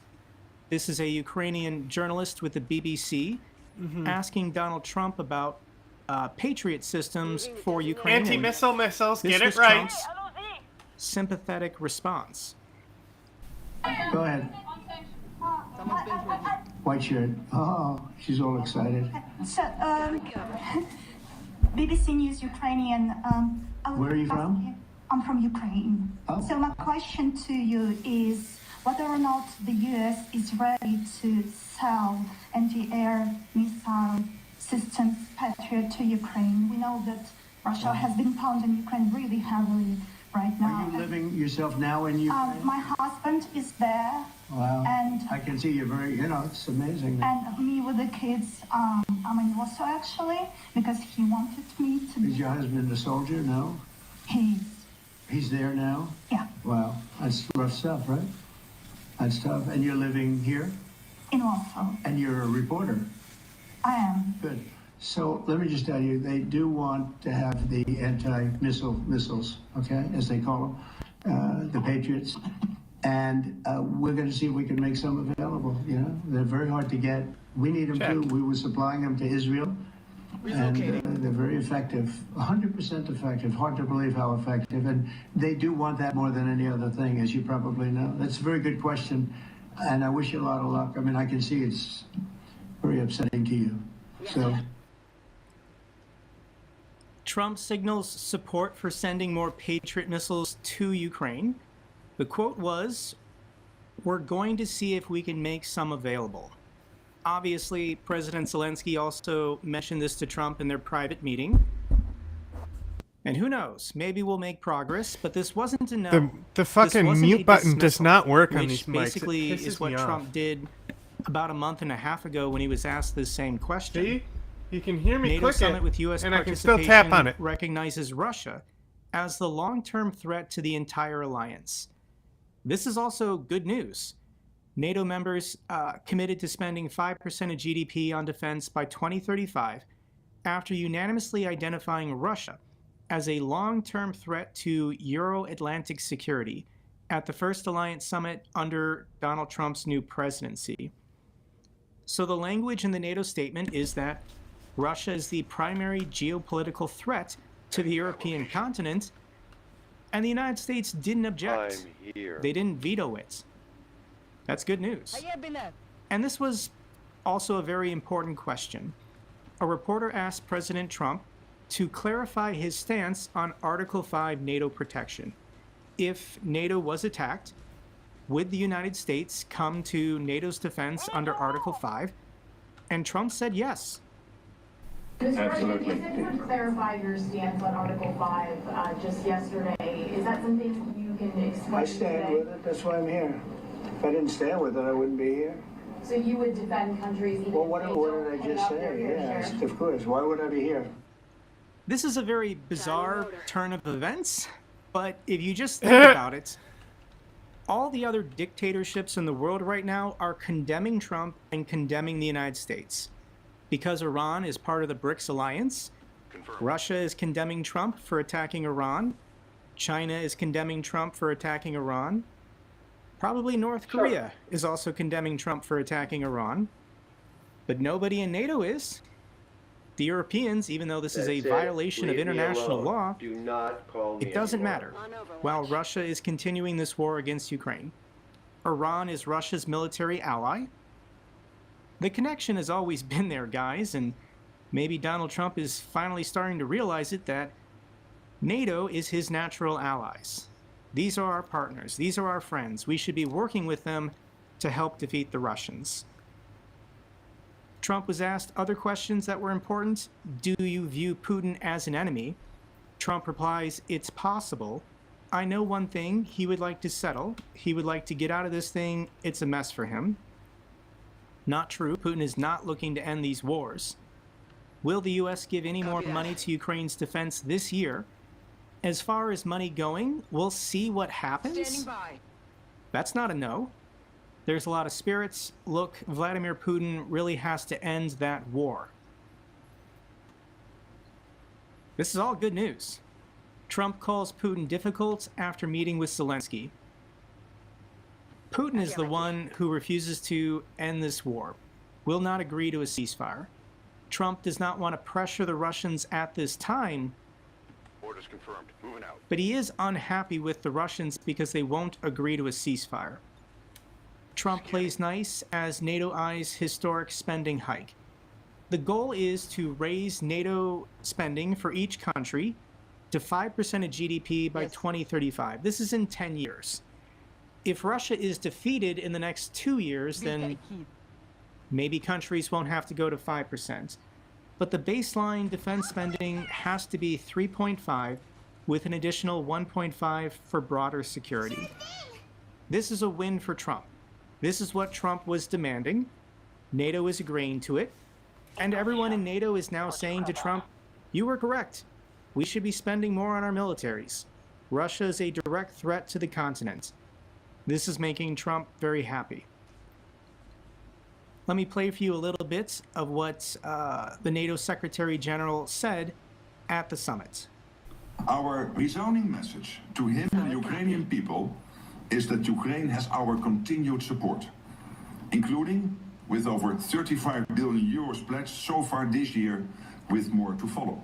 Our aim is to keep Ukraine in the fight today so that it can enjoy a lasting peace in the future. We've got movement. We stand by Ukraine in its pursuit of peace and will continue to support Ukraine on its irreversible path to NATO membership.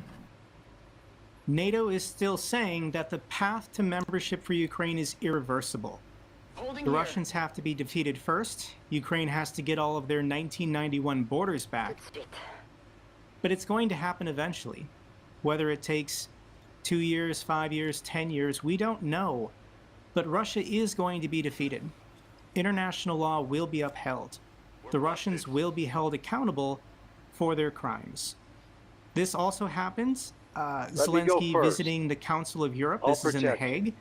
And there was the creation of a special tribunal that'll have jurisdiction to prosecute senior Russian officials for the crime of aggression against Ukraine, in violation of the UN Charter's prohibition against the use of armed forces against another state. So we're going to start doing criminal trials in absentia. European Council is going to start prosecuting Russian politicians and Russian generals for war crimes and crimes against humanity. It could take decades, but they will be hunted down, they will be arrested, and they will be held accountable for all of their crimes. Ukraine can win. Trump's nominee for Europe commander tells the Senate. This is Trump's nominee for the, this is the commander of U.S. Central Command, Air Force Lieutenant General Alexis Grinkowicz, and he told the Senate confirmation hearing, Ukraine can win this war. A feat not really This hard is, to accomplish. A good indication that Trump is willing to appoint military commanders to European posts that support this position. Can Ukraine win? Senator, I think Ukraine can win. I think anytime your own homeland is threatened, you fight with a tenacity that's difficult for us to conceive of if we haven't found ourselves in that same situation. The general is correct. The core territories of Russia are not being threatened. All of Russia's soldiers fight for money. They are slaves and mercenaries, whereas the Ukrainians are free men. They are fighting for their homeland. They are fighting for the defense of their country. They are facing genocide and annihilation if they do not win this war. The Russians on the other side, they don't have that motivation. This is fantastic that Trump is willing to appoint a 3-star general to a European post that is willing to say Ukraine can win. This has been missing, so this is good news to have people like this in important positions. The United States is not ready to fully restore work of embassies, according to a Putin advisor. The United States does not appear ready to fully normalize diplomatic relations with Russia. This is according to a Kremlin foreign policy advisor. Because Russia is not agreeing to the deal. The deal that Trump was offering was, we'll undo everything. You can keep all the territory you've taken, we'll lift all sanctions, return all frozen assets. The only thing that Russia has to do is stop killing people, agree to a ceasefire, and stop taking more land. And Russia rejected that offer. So every day, Donald Trump is drifting away from the Russians. And there was all this talk about normalizing relations, direct flights from Moscow to DC, reopening embassies and consulates, an exhibition hockey game between Russia and the United States. And Trump is just kind of ignoring it all because the Russians never agreed to a ceasefire. I got it, right? Let's now get to the bad news. Russia can sustain war in Ukraine through 2027. This is NATO's official analysis. I don't want to see this war go for 2 more years, but this is what the experts are saying. Let's test. And yes, if Russia stops paying their soldiers nice sign-up bonuses and nice monthly salaries, then economically they might be able to stretch this out, but Russia's defense production is maxed out. They have a labor shortage, they have supply shortages, all of their civilian infrastructure, which supports the military, is collapsing and breaking down because there's no money in the budget to maintain anything. Every day the Russian population gets older and weaker. And Russia needs people to pay taxes and to support the war efforts. The future for Russia is dark.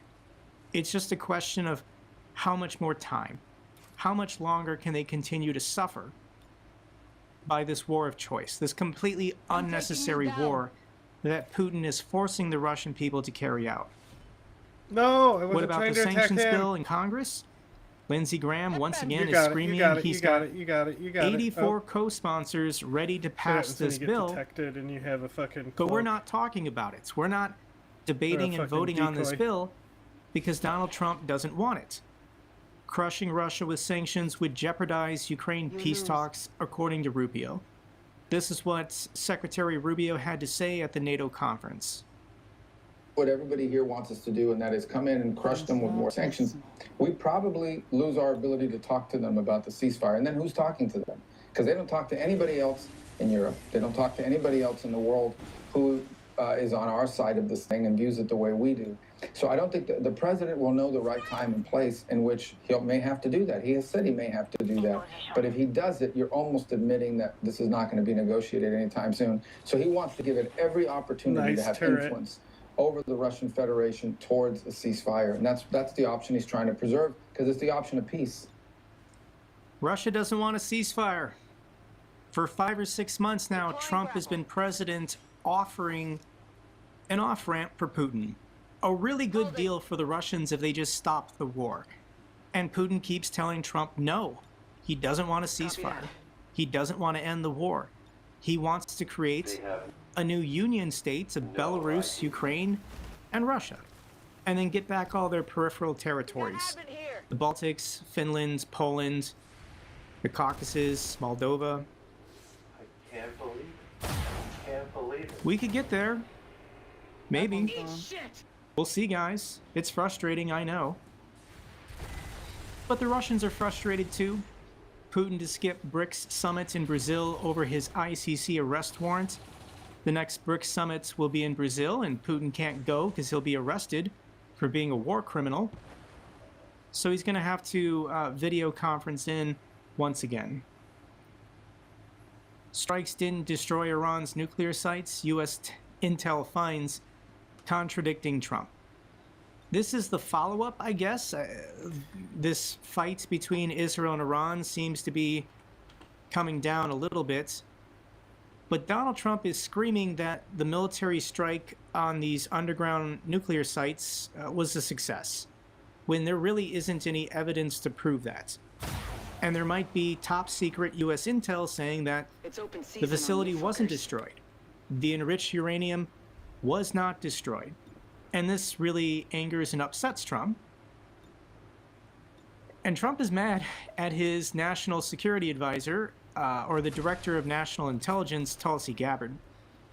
Tulsi Gabbard is at risk of being fired because a month ago she said Iran was not close to having a nuclear weapon.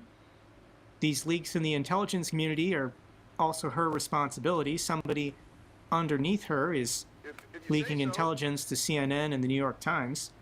So Tulsi put out this tweet. New intelligence confirms President Trump has stated numerous times Iran's nuclear facilities have been destroyed. If the Iranians choose to rebuild, they would have to rebuild all 3 facilities entirely, the facilities have been which would likely destroyed. take years to do.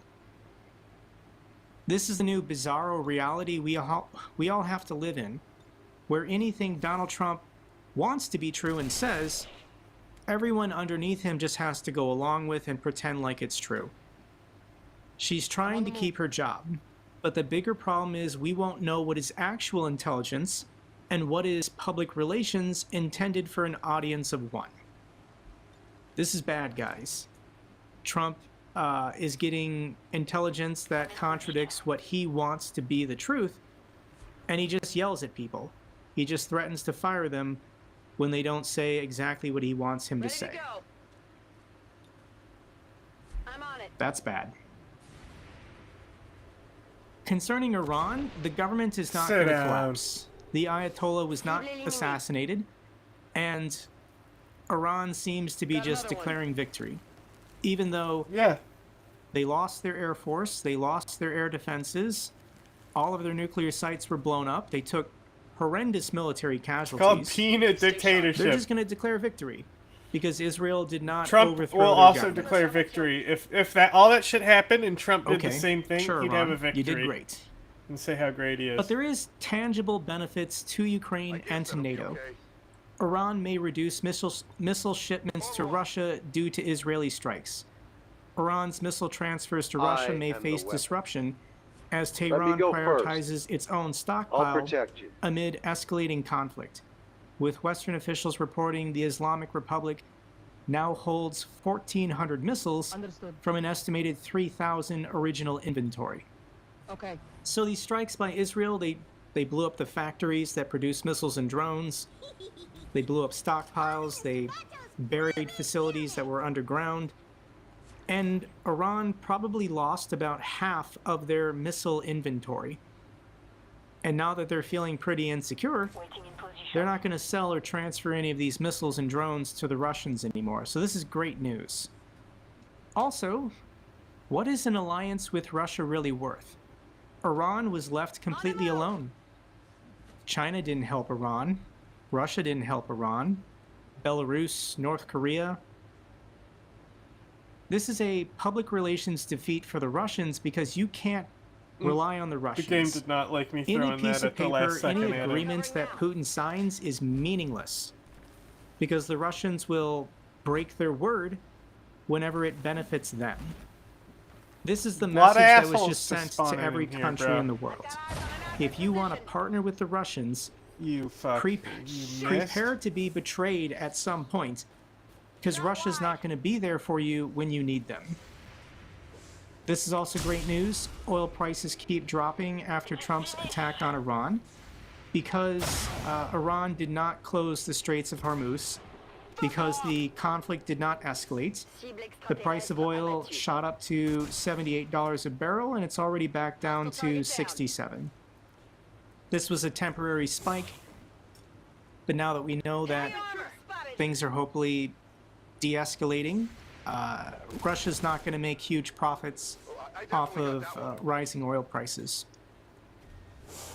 Let's cover some other headlines. Ukraine just brought back its Bayraktar TB2 drones, and they're breaking through Russia's air defenses. This is not correct. No, the TB2 was stopped being used because it's very easy to shoot down. So no, it's not breaking through Russia's air defense systems, but Ukraine can utilize it along the Black Sea and the Dnieper River, where Russia's air defense systems are not active. So there's all recent yellow for a video face-off of now, these too. are like infantry or patrol boats on the Dnieper River, and Ukraine successfully blew them up with a Bayraktar TB2. I'll link the video down below if you want to see some Russian soldiers go boom. Russian forces expanding their use of motorcycles. As heavy machinery becomes an easy target for Ukrainian drones along the front lines, Moscow's military also may leverage two-wheelers in future wars, according to NATO. So let me share with you the Russians getting all excited about their souped-up motorcycles to go into combat with. Офицер, разведывательной роты первого танкового полка. Благодарим всех участвующих в сборе средств на данную мототехнику. Благодаря вам мы своевременно осуществляем доставку провизии и БК на линии боесоприкосновения. Победа будет за нами!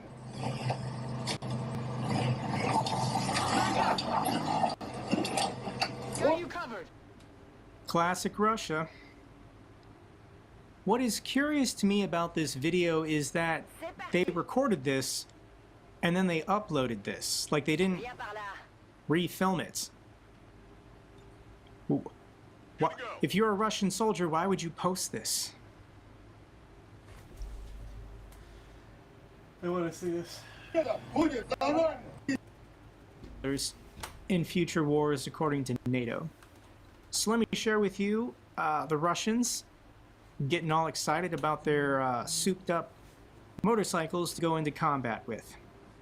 Офицер, разведывательной роты первого танкового полка. Благодарим всех участвующих в сборе средств на данную мототехнику. Благодаря вам мы своевременно осуществляем доставку провизии и БК на линии боесоприкосновения. Победа будет за нами!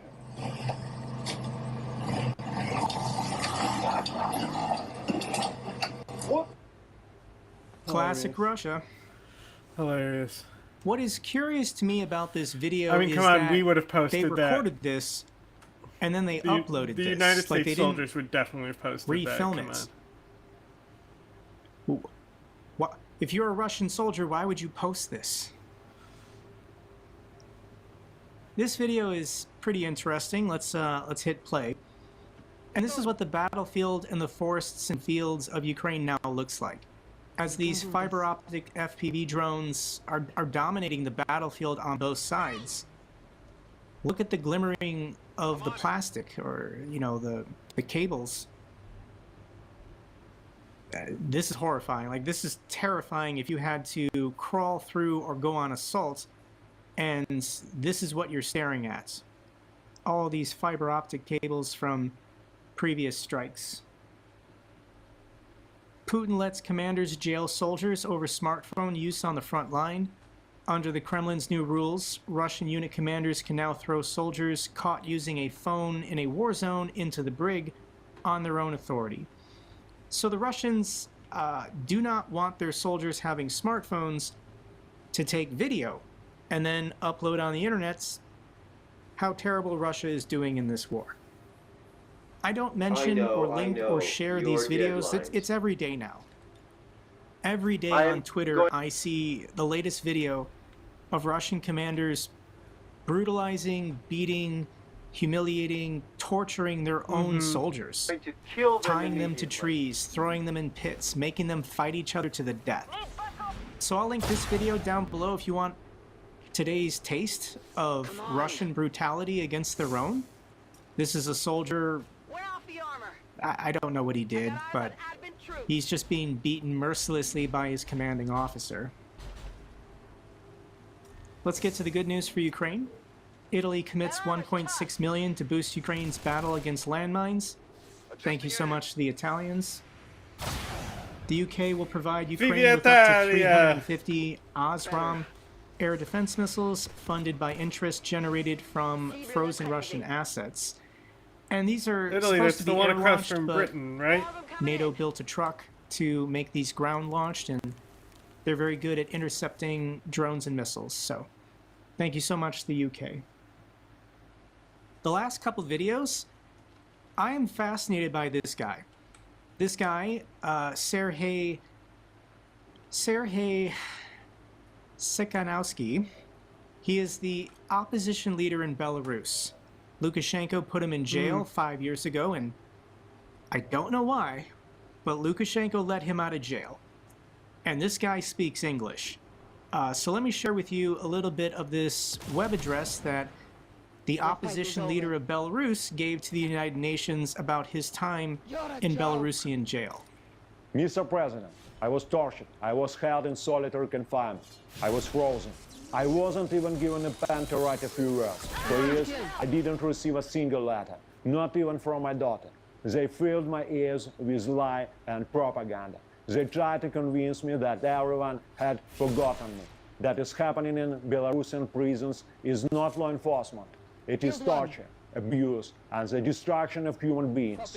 People are literally being killed behind bars. I want God out these alive thanks to international solidarity, and especially thanks to the efforts of the USA administration. Now I want everyone to be free. More than 1,000 people are still behind bars. We must fight for each and every one of them. The United Nations must act. This is not politics. This is a humanitarian issue. It is not even just a human rights issue. It is a matter of life and death. I urge the U.S. Secretary General to intervene, to use every one resource to save these lives. And I urge all of you, speak out about what is happening in the very heart of Europe. To all Belarusians, keep fighting, because freedom is the most precious thing a person has. And it belongs to everyone, not just the chosen few. Thank you. To the people of Belarus, continue fighting. Freedom belongs to everyone. Wow. This guy is going to grow some hair back and gain a little weight. But he speaks English. And every day now on social media, he can put out videos in Russian and English calling for the people of Belarus to resist. Resist being absorbed into Russia's new empire. I like this guy. This is a huge boost for the opposition. And this is just a great love story. Him and his wife basically took up the opposition mantle for Belarus after he was thrown in jail. But just seeing these two interacting with each other, cool as fuck. It's just nice to see some love in this world, guys. The revolution has...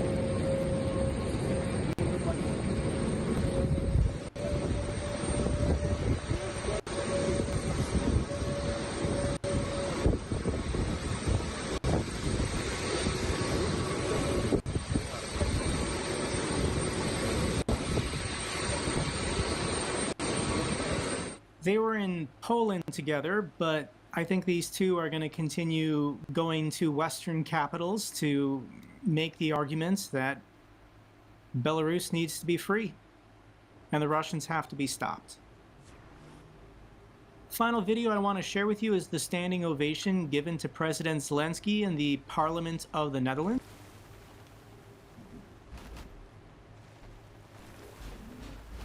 Oh, fuck. Sectopod.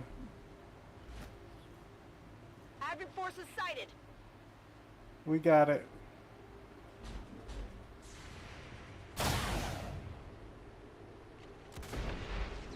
Oh my god. Oh my god. Fucking owned, bitch.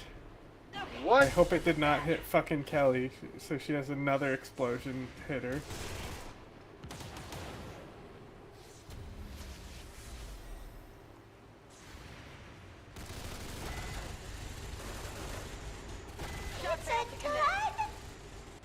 Armor still holding. They're just getting annihilated. The game can't keep up. It's so fucking great. They can't do fucking shit. Eat dirt, nerd.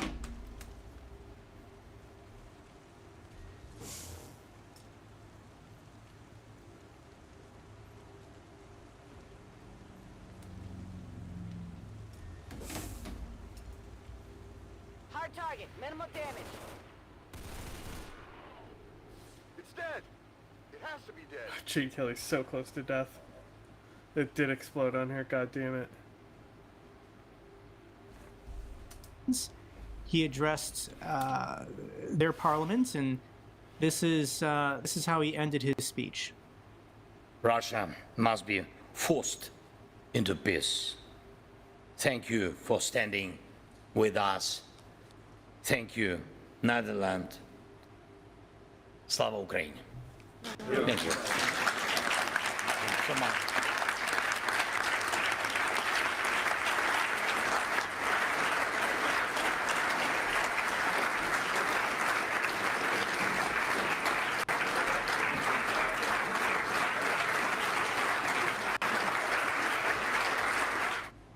Thank you so much to the Dutch. That's all for this update video. Glory to Ukraine, glory to the heroes. If you found this video informative, give me a thumbs up. Best way to support the channel. Comments and questions, let me know down below. I love hearing from you guys. Till the next video, keep defending the truth, keep defending democracy. Well, it was another bad day for the Russian Air Force as Ukraine managed to destroy 2 Su-34s and damage 2 more as they sat on an airfield 500 kilometers away from the front line. Oh, also, it turns out in modern warfare, snipers are just like drone bait, but more on that in a second. Now, this was a statement put out by the Ukrainian SBU yesterday, and I want to be clear at this point, we don't have any drone footage. We don't have any footage from people on the ground unintentionally releasing battle damage assessments, and we don't have any satellite imagery. That said, we do have Russians confirming that this strike took place and that the damage is accurate, so we should get additional confirmation in the next 24 to 48 hours, and I feel comfortable enough presenting this as most likely having happened. Now, the SBU put out a statement saying that they destroyed 2 Russian Su-34 aircraft at the Marinivka airfield in the Volgograd region of Russia and destroyed 2 more. They said they used long-range drones, which they appear to be ramping up their production and use of here in real time. That'll be interesting to see. They say the attacks caused a fire in the technical and operational part of the enemy airfield, which is a critically important infrastructure of the military facility. It is there that the enemy prepares the aircraft for flights, carries out their current maintenance and repair work. Together with our brothers, we continue to work on weakening the aviation component of the Russian army. Military airfields and aircraft deep behind enemy lines are a completely legitimate target for Ukraine. I don't think that's up for debate. Yes, military aircraft being used in an active military campaign are 110% viable military targets, as these were here. Now, I mentioned that Russian sources are starting to confirm this, and of course, when it comes to anything aviation, we look to Russian mill blogger Fighter Bomber, who's usually the first to not only announce this stuff, but then lament it and complain about all of the failures of the Russian military. He says, quote, "There is no point in commenting on Marinovka. Another multi-billion-dollar loss that could have been and should have been prevented. It would also be nice if the Ukrainians were held accountable for this. There is someone to work with here. Otherwise, it will just continue like this. I'm sure that we will respond with a bunch of angry and decisive telegram statements." So very similar to the airfield attack a few weeks ago at the beginning of June that took out a number of Russian strategic aviation. If you recall, those are the drones smuggled into and launched against Russian airfields. Not really all that significant of a response, I guess. We're still kind of waiting. Russia went after a lot of civilian infrastructure, but like Fighter Bombers complaining about here, it's probably just going to be some angry messages online, is his expectation. Now, it looks like these were carried out with Ukrainian long-range drones that more and more are being, or not more and more, they are being domestically designed and manufactured all inside of Ukraine, which is significant. When we look at what international support for Ukraine has looked like over the years, there's no doubt been a decrease, especially in what the U.S. is able and willing to provide. We see a decrease in artillery ammunition, per se. In that same time period, we have seen Ukraine rely more and more on the use of their own domestically manufactured drones. And we just got an article yesterday where the Ukrainian Defense Minister, Umarov, said that they're ramping this up, and they expect kind of an exponential increase in deep drone strikes inside of Russian territory in the near future. He says, last year, Ukraine developed a plan for systematic long-range operations and contracted several tens of thousands of long-range drones. Several tens of thousands. I mean, even if they're exaggerating a little bit, let's say it's just several thousands, that's a lot of drones able to strike inside of Russia. He says this has made it possible to regularly carry out high-precision strikes against critical targets deep behind enemy lines. About 2 weeks ago, a decision was made to increase the number of operations several times over. So, again, we've already seen this in use with the Ukrainian military. They have shown to be pretty effective at bypassing Russian air defense assets and striking deep inside Russian territory, and it sounds like this isn't an accident. No, I don't think anybody really expected it was, but Ukraine, upon seeing that success, has decided to double down. And according to the defense minister, tens of thousands of drones are in production to kind of start hammering more and more Russian targets deep inside of their own territory. Now, when it comes to long-range drone strikes, it's not, of course, only the Ukrainians continuing to adapt in that realm. We've seen some technological innovations on the Russian side around their Shahed drone use. Unfortunately, there's been a significant uptick in Shahed drone strikes over the course of the last 4 to 6 months in Ukraine. Really 4 months in Ukraine. It's been staggering just to kind of see the steady increase. I mean, yesterday there were 23 Shaheds launched mostly against Odessa in southern Ukraine. By most accounts, that was a small attack. I mean, we're regularly seeing more than 100 day in and day out. That is becoming the norm in the Ukrainian skies. Unfortunately, yesterday in Odessa, it looks like the strikes, which with this video and the pictures looks to have been against civilian infrastructure, an apartment building. Looks like at least 2 people were killed and 4 injured. Now, some notes with these Shaheds, we're starting to hear more and more about the technological innovations. There's a couple little aspects here. It sounds like some of these drones that are downed, that are largely intact, Ukraine is able to pick them apart and identify the components. A lot of them are foreign, provided a lot of components still coming from China, but they're becoming more and more advanced with a lot of different capabilities to defend against Ukrainian air defense, or Ukrainian electronic warfare, excuse me. And more we're seeing that these have the ability to be steered directly onto target. So when these Shahed drones first came out, or Garan style as they're called in Russia, it was largely a fire and forget. Think of like a cruise missile is probably a good comparison, where you set the target. You might be able to adjust the flight pattern and say, I want you to fly north, then south, then, do a figure 8 kind of thing to confuse air defense. You could set some sort of flight pattern, but really you were just giving it a target to go strike. And once it was launched, you waited to see maybe the effects were on target, maybe it was shot down, who knows. More and more, it looks like these drones have the ability to be controlled by the operator, which, of course, adds the possibility of more accuracy for the Russians, But it also raises more and more into question, if there has been any question remaining, how do we explain the residential strikes like last night in Odessa? If the operator is able to steer this directly onto target, and it's not just guessing, you know, somewhere along a city block, how do you justify flying in the side of an apartment building? So, you know, kind of a double-edged sword there for the Russians as they develop this technology even further. But nonetheless, we are seeing more and more of these drones being produced. It does not look like, by any accounts, Russia is short on the drone front, especially with China assisting with some of those components. There's going to be more and more of those appearing on the battlefield in the near future. Now, I do want to shift over to some battlefield updates here, looking at a couple of key regions, starting out up here in Sumy. We're going to look at two areas. This is the state map. Sumy up here in the north, and then Pokrovsk down here in the south. By and large, those are the two areas getting the most attention when it comes to Russian advances right now and Russian offensive operations.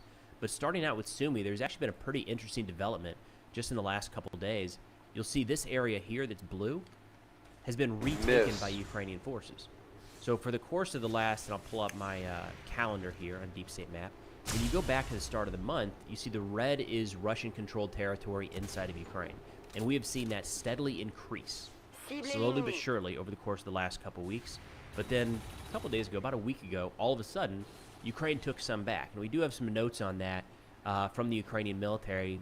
They say Ukrainian forces in a, let me see. Yeah, Ukrainian forces in the Sumy region overran elements of the 8th Guards Naval Infantry Brigade of Russia's Black Sea Fleet, capturing 10 Russian Marines and inflicting heavy casualties. This was reported on June 27th, so just yesterday. And that appears to be in this area right here of Andriivka. Not a major town, not a major settlement. Again, you're talking about a relatively small piece of terrain here. If we look off of the ruler, you know, that's 2 kilometers by 2 kilometers roughly, so not anything major. But it shows a significant change, that Russia was advancing kind of at a pretty steady clip, and all of a sudden, not only have they largely been stopped, at least for the last week or so, but they're starting to lose some of that territory that they gained. Now, looking at some additional statements here from Ukraine, they say Ukrainian military sources confirm that in the Sumy region, enemy advances have indeed been halted, and we currently have a stable line of combat engagement. These gains were secured thanks to the coordinated efforts of capable Ukrainian units. It took a lot of effort, to say the least, and no doubt significant losses. There's been very, very heavy combat in the Sumy region for a couple weeks now. But notable here, again, is this is part of that buffer zone that Putin has talked about developing across the entirety of the border between Ukraine and Russia. And at least in this area right now, it does appear that the Russians have been slowed, maybe even stopped for the time being. Now, the other area, if we zoom out and down, that's worth noting right now, is down here at Pokrovsk. And this has been a focus of Russian attention for at least going on a year now at this point. So to give you an idea why, if you just zoom out a little bit, you can see that Pokrovsk is critical to maintaining quite a few areas here across the east. And we're starting to see a couple of these pockets develop. And this is, by and large, what we've seen Russia do throughout this war is they go head on. Like, we're just going to bum rush Pokrovsk, straight in, frontal assault. They take heavy, heavy losses. And then they say, well, maybe we'll go around the side. We saw this play out up here at Bakhmut. We saw this play out a little further south in Avdiivka. We are now seeing that play out in Pokrovsk, and not really Toretsk anymore, but Konstantinovka here. So it does appear, however, up at Chasiv Yar, it is still mostly a frontal assault, which explains why this front line hasn't moved but a kilometer or two in the last like 6 to 9 months. So we are starting to see some maneuvers around the flanks of Ukrainian forces in the Konstantinovka and Pokrovsk area. The Ukrainian, the top Ukrainian General Syrskyi, just yesterday, said that he believes the Russians are massing over 100,000 troops in the Pokrovsk area. Zooming out, I would probably put that a little bit larger, probably all the way here from Bakhmut down to maybe Velika Novoselka, but at least to the west of Pokrovsk, so it's not like there's 100,000 right here just south of the town. But nonetheless, this is clearly a priority for Russia, and they've not made a ton of progress in recent days. Again, if we go to our map, we'll go back a full month, you're talking about just a few kilometers here and there. And if you go week to week, not even day by day, you can just see very slow incremental progress in a couple different directions. That said, you can see the direction of the progress, no longer pushing directly on Pokrovsk, but trying to come around it, form a bit of a salient. An extreme example is going to be right down here, south of, what is it?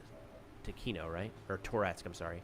south of Toretsk, where you can expect that some of these pockets are going to be closed out in very short order. There's just no reason for Ukraine to continue to operate in there as any number of their forces get cut off.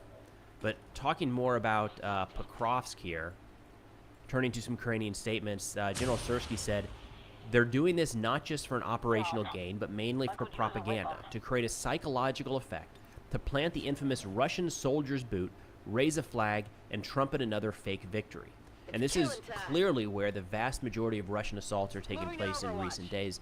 Just yesterday, Ukraine reported that their forces in this Pokrovsk area repelled 56 different Russian assaults. And he in one day. So you ever shoot a guy so hard he all of those are T-poses? not, company or battalion size assaults. Most of them are probably squad or team size elements. So you're talking between maybe 3 to 10 Russian soldiers at a time. The assault and the pressure around Pokrovsk is nonstop, and that hasn't changed in quite a while and doesn't appear to be changing anytime soon. I did want to give you guys an update on some fundraisers. We just a few weeks ago kind of wrapped up a fundraiser with the organization Ukraine Aid Operations. We got a couple different units, a handful of unmanned ground vehicles and recon drones. A couple more recon drones were delivered yesterday. This is on top of, to the 5th Assault Brigade. This is on top of a handful that were delivered about a week ago. So we're going to see more and more of those coming in. Thank you so much for your generosity. And I like that we can show exactly who those are going to, the equipment and the units on the receiving end. Now, with that, we've got another fundraiser here that we're in the process of just helping out with a friend, 47th Drone Strike Company. This is some of their footage right here of them hunting down Russian snipers. And this has become a really interesting aspect Okay, not full of the screen war conflict footage. that I'm sure it's you know, fine. kind of could see this coming, I guess. But I'll be snipers have right played a role in this war from day one. They're still out there inflicting serious damage on the battlefield in the right place at the right time. But drones overhead have really rendered a lot of their operations old, out of date, and sometimes useless. So in this video here, the unit that we are supporting with this fundraiser, that'll be linked in the description below, we're trying to get these guys some trucks. They are being hunted as well, right? And they had a couple of their vehicles destroyed recently, so they're having a hard time getting around the battlefield. They reached out and said, can you help us get a truck to move the soldiers from point A to point B, help move the drones from point A to point B, as they continue things like this, hunting Russian snipers that are trying to kill Ukrainian soldiers. So if able and willing, check that link out in the description below. But looking at this change in sniper warfare, this was an interesting post put together about a week ago on a Russian Telegram channel called Battle Unit. I thought this was worth running through. They said, how have drones changed the work of a sniper in modern war? And supposedly this is coming from somebody who has fought as a sniper for the last 8 years. So this has been their primary profession. They've seen the battlefield change through the lens of this role. He said it's the complete destruction of invisibility. Previously, a sniper could lie under camouflage for hours, blending into the terrain and being virtually invisible to ground infantry. Now even the most experienced sniper is a target for an ordinary quadcopter with a good camera and a thermal imager. Drones with thermal imagers see through bushes, grass, smoke, and light cover. Search tactics have emerged. Drones conduct grid patrols. A piece of terrain is divided into squares, which are methodically checked. And a couple things to keep in mind here. So growing up, I read the Carlos Hathcock books. I don't know if anybody's familiar with him. The famous sniper, Marine Corps sniper from Vietnam. And they just did crazy stuff left and right. More of that. That's always what I think of, is he's got some famous mission where he crawls kilometers through tall grass to get right up against a North Vietnamese army outpost and takes a crazy shot that nobody expected. And just thinking today, with a single drone overhead, that's impossible. That's how drastically it's changed in a relatively short period of time. Now, the grid patrols piece is important here because when you think of the size of the line, it's not as though at all times, everywhere along the front, there are multiple drones looking in every single direction. We're not there yet. There are a ton of drones in the sky, but we're not there yet. It's not 100% coverage all across the front. This would be in certain areas where maybe the lines are closer together, just a kilometer or two apart, maybe less, in areas where there's been persistent sniper harassment in the past. So you would expect that in some of these areas where they've seen regular contact or regular assaults, Ukraine, on the defensive in this case, likely has drones up overhead 24/7, 365. Makes it pretty challenging to try to sneak around. Nonetheless, we of course have some footage of these snipers trying to sneak around and getting spotted by drones. They say the lifespan of a position has been dramatically reduced. It doesn't matter how quietly you work. If someone notices the sound of a shot, they immediately raise a copter or a swarm bundle, several drones at once. After a shot or series, the UAV operator checks the direction and resets the coordinates to the artillery's or mortar. The lifespan of a position is 30 to 60 minutes, not hours as before. So again, a drastic change from snipers in the past. Anybody seen American Sniper? You know, he's sitting on the roof. Fake and, movie, Chris Kyle's fake on the movie, roof, fake and guy. One position, and he stays there shot after shot after shot at times because he's well hidden. Which, of course, look, not a sniper, artillery guy. But my understanding is you probably could use that spot for a period of time, maybe get a couple shots off without giving away your position. No longer. One shot, and all of a sudden there's drones overhead scanning for your position, and if you're not already on the move by the time those drones are overhead, it's probably going to be a bad day. They say a camouflage war has appeared, and this is interesting. They say a sniper now not only camouflages himself under the enemy's eyes, but also under the algorithms of a drone camera. New camouflage materials have appeared. Multispectral networks, thermal screens, capes with heat insulation. A competent sniper carries a cape with him, which can quickly be pulled on to conceal heat. Sometimes a sniper burrows into the ground or a trench to reduce the heat signature. And something I always think of with these capes is, would that be a nice to have? Yeah, it wouldn't hurt, but I don't know that you would want to rely on that 100% as your sole means of protection or camouflage from drones. I mean, we can see how these work under drone cameras, and it's something for sure, right? But it's not perfect. And if that's your only means of defense, if you're out in the middle of an open field or on top of a building, maybe, it's probably just not going to do the trick. They say the threat zone has expanded. Previously, the main threat was an enemy within the line of sight or reconnaissance on foot. Now a drone can see you a kilometer away, even if you can't see it. More risk zones, not only the front, but also the rear or flank can shine for a drone. High-altitude reconnaissance UAVs transmit artillery data in real time. This is something that I think big picture we lose sight of over and over, is there's this idea that, of course, boots on the ground can see what's right in front of them, or the drones might be looking straight out.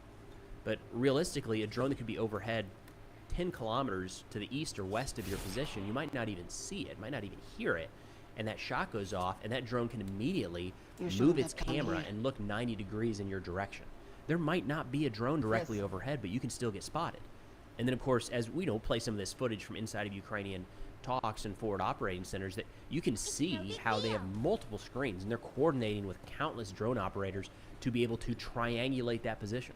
So just because the unit you shot at doesn't actively have a drone overhead doesn't mean someone else doesn't nearby, and that information is quickly passed across. And again, if that sniper isn't out of there, they've probably got FPVs coming their way, which this author says have become the key anti-sniper technology. He says FPV drones and kamikazes have appeared that specifically hunt for people with expensive equipment. They're out there looking for snipers and anti-tank guided missile operators. He says a sniper must take into account cover from above, nets, trees, and buildings. After a shot, immediately take cover. Otherwise, you can get an explosive charge right in the head or in a trench. Again, these snipers don't have time to wait around still and dropping maybe get in? 2, 3, 4 shots off from one position. Shot one, Jesus and out of it, Christ. which makes you wonder why how long are we going to continue to see snipers used in this capacity, as opposed to maybe more and more wire guided drones. They say tactics have changed. A sniper is now part of a complex group. There's always a spotter in the group to monitor the drone. Radio interception and electronic warfare are used to jam drones. False positions and mock-ups are used to deceive. A lone sniper is a suicide bomber. A sniper pair is a minimum. A trio is better. A sniper, a spotter, and an observer cover. When he says a lone sniper is a suicide bomber, what he means is a lone sniper is just going to get blown up by himself. But isn't it crazy to see how this has changed?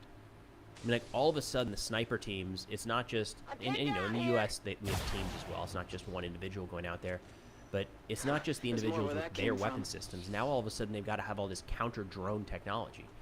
Jammers, detectors, maybe even shotguns for those, the possibility of FPV defense right as they're coming in. Think about how much that has changed, again, just in the last couple years. So when wrapping up here, he says, how to live on. Mobility is more important than the perfect shot. Camo must now work in 3 ranges, visual, IR, and thermal. You need to know which drones are operating in your area and their capabilities. Every shot is a risk. Therefore, you need to shoot at a really important target. Now, we've seen in this conflict, in every conflict, there's always the claim that some sort of technology is no longer useful, right? Manned aircraft no longer plays a role in the modern battlefield. We just saw what manned aircraft did to Iran. So clearly manned aircraft played a role there, even in a contested air defense environment. We hear that tanks are outdated. There's no place for those in the modern battlefield, yet the two countries using tanks today in the largest land wars in Europe since World War II are both trying to get their hands on more tanks. So clearly tanks are not completely outdated. So I'm hesitant to say that snipers are necessarily heading that direction, but it does look like that. And it's definitely, for anybody interested in following this field or this aspect, this skill in warfare, it's going to be interesting to keep an eye on. Have drones completely eliminated this? Are we kind of trending in that direction?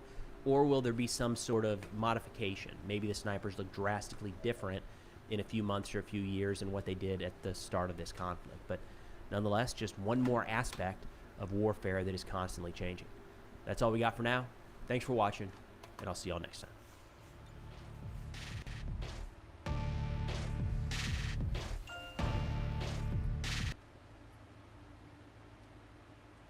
Welcome back. It's Friday, so happy Friday to you. Last video in Monday's June also. Have you already gotten the book of everything I did in Ukraine in my 8 missions? If you didn't, go and get it for yourself and your grandmother. We begin today with wonderful news from me and wonderful news for you, but not so much for the Russian military logistics, because Ukrainians now have finally started striking Russian army fuel trains. Yes, Russia built an entire new railway line from occupied southern Ukraine, basically from Crimea to mainland Russia, hogging the Azov Sea coast.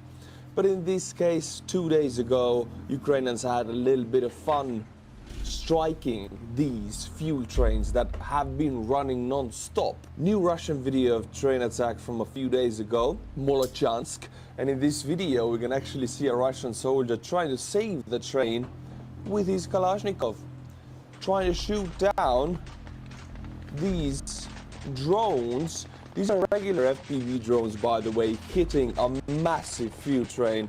We're talking 40 fuel wagons, how do you call them? I don't know.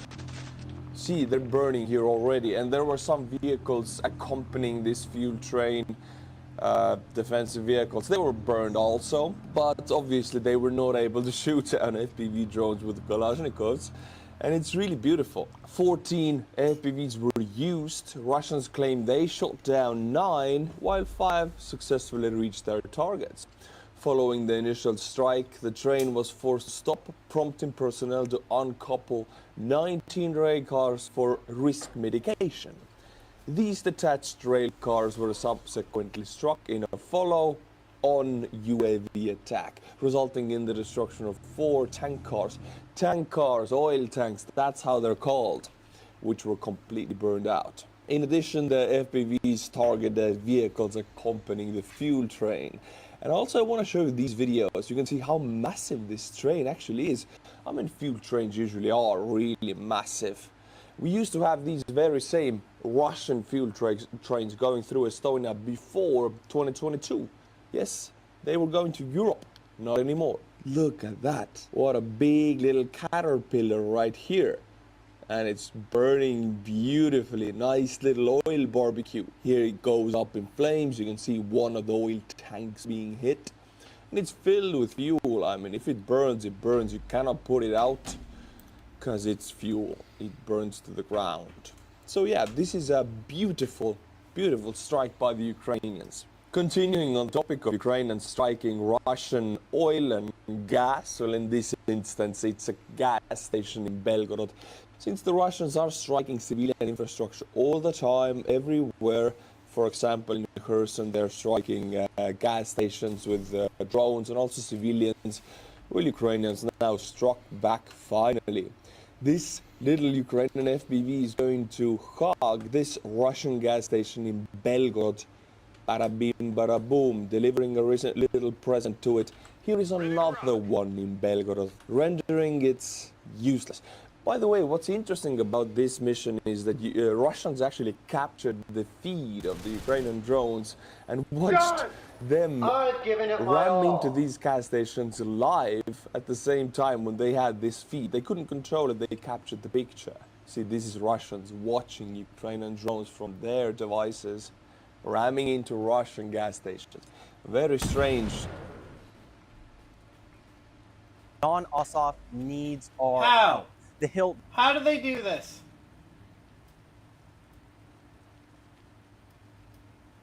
They just turn off your ad blocker for you. I don't consent to it at all. They're crazy.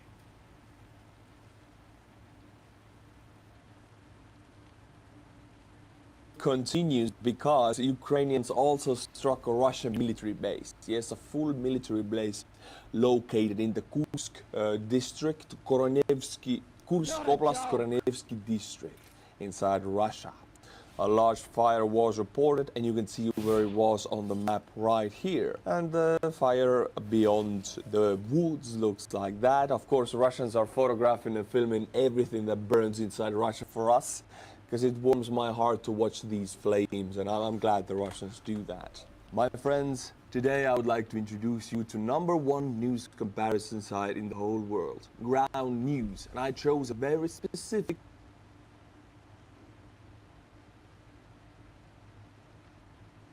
Oh, no, you know, this is fucking... This is kind of interesting. Fucking... Looking at the story he's reporting on Inside Ground News, like, what a great way to fucking My market friends, them. Today I would like to introduce you to #1 news comparison site in the whole world, Ground News. And I chose a very specific piece of news, which is absolutely massive, because 1st of June was the date where Ukrainian drones destroyed 1/3 of Russian nuclear-capable Tu-95's fleet. And I have this piece of news right here. Zelensky says audacious strikes on Russian air bases will go in history books. Where did I find it? Will you go to Ground News homepage? I clicked for you, and here I have 2 topics chosen for me specifically, Ukraine and Ukraine war, and it gets all these topic news for me right in front, so it's easy to find it. Now Ground News lays out right in front of your eyes different charts on the right here. We begin with the coverage details. Total news sources right now is 17, but it's gonna be a lot bigger, believe me. 44% leaning right, which brings us to the bias distribution chart, which is next. 33% leaning left, and it's all nicely and beautifully visualized for you, so it's easy to understand. Below that, we have the factuality chart, which says if it's mixed factuality, low or high factuality. This specific one is 56% high factuality, and nothing below that is worth my time. And of course, below that, you get the ownership tab, because every owner has their own agenda. Is it owned by a person, a media conglomerate?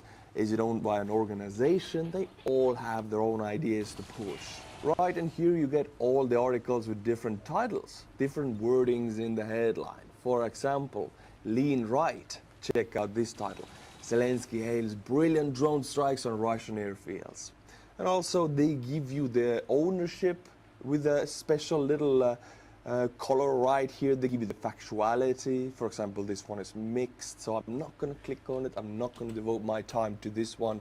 Has to be high factuality. Politically, it has to be in the center, and then I'll read it. By the way, my friends, for a limited time, you can get the very same plan I am using, but for half the price. Just go to ground.news/Artur or scan the QR code on the screen to get their unlimited access Vantage plan for just $5 a month. Or you can gift it to someone you know and have more informed conversations. Call out one-sided narratives and think critically about the stories shaping our world. I can only promote brands I vet, so I think you will find Ground News as valuable as I do. Thank you, Ground News, for sponsoring today's video. My friends, Russians released a video of them being very proud about their bike logistics. Yes, a lot of the logistics is done by bikes now because they're fast and agile and they're harder to hit with FPVs.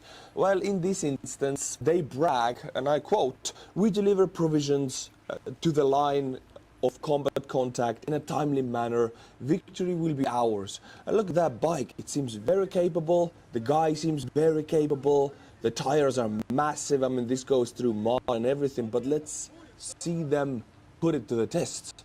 Russian bike logistics, my friends. It seems like the whole invasion is symboled in this video right here. For victory, full throttle, and then to the pushes, that's it. In this instance, I would like to show you what a Russian world really is, because in Donetsk, Ukrainian Donetsk, there was nice amenities, buses running, clean drinking water, heat, everything worked. And then Russia occupied it in 2015, I think, correct me if I'm wrong here. And now the water looks like that. It's brown. No, it's not hot chocolate, my friends. I wish it was. It's brown, muddy, bad water that you cannot drink or use in any way. So Russians are notorious for not maintaining any kind of infrastructure, any kind of piping, whatever it is, railway lines. It will turn like that. I mean, it's only 10 years of Russian world, Ruski Mir, the Russian miracle, and you have brown drinking water. I wouldn't be surprised if this is actually poop here. I mean, it's Russia, who knows? I mean, it's occupied Donetsk by Russians. That's what they bring, brown water for you to drink. A Ukrainian drone captured a very interesting shot on the front lines. Now, this is above the tree lines, as you can see from the video. But notice these fiber optic cables going even a few meters above the tree lines, covering not only the grass and fields, but the trees themselves. Look at that, almost a non-stop field of fiber optic wire all across these forests everywhere. This stuff doesn't decay. And some people say, oh, wire it back, you can reuse it. No, you cannot, my friends. Fiber optic cable will break if you bend it in any kind of meaningful way. It's not that resilient. You cannot break it by pulling it like that, but if you bend it, it breaks immediately. So you cannot really wire it back. This is useless. It's garbage now. It's waste, but it's waste that will decay for 10,000 years. So this is, I would call it an ecological disaster, actually. How are you gonna collect it? It's above the tree lines in one great layer. How are you gonna collect it? I wonder. Now, my friends, I'll introduce you yet to another Russian Frankenstein invention. They always try out new designs, and if something works, they will mass produce it on the front. In this instance, they're trying to be Sonic the Hedgehog or something like that, because this is whatever, a meatloaf, Russian meatloaf van, right? But it's filled with these iron spikes, which are supposed to be anti-drone capabilities. But I mean, let's be honest, you've seen how Russian infantry moves on the front. They come out of this meatloaf and they run around the truck like crazy, and the truck maneuvers like crazy and abandons them. So if any kind of these troops even touches this truck, they will be pierced. Let me tell you, this is a friendly fire truck. I mean, this is gonna be very dangerous for the infantry coming out of it. Very dangerous. There's a reason they don't do this, because you will hurt your own guys on the front. I would love to see videos of that. You don't even need Ukrainian drones. These spikes will do it. Now let's take a brief look into Ukrainian military innovation, because they're trying to produce majority of everything themselves. Of course, right now they produce about 60% of what they use on the battlefield themselves. They definitely don't produce anti-air missiles or anti-air missile systems at all. They're all Western. The newest development is that they developed a glide kit for the plane bombs. Unguided dumb plane bombs, as you would call them, just me and you. Well, glide kits, or the US has JDAMs. Ukrainians developed a similar kit, augmenting unguided bombs to be precision-guided bombs. The kit operates similar to the US-made JDAM. It enables to hit targets at a range of 60 kilometers. An upgraded version with a range of 80 kilometers and more is under development. This is what it looks like. I want to read you one comment I found. Why are you developing something we already gave you? He means the Americans.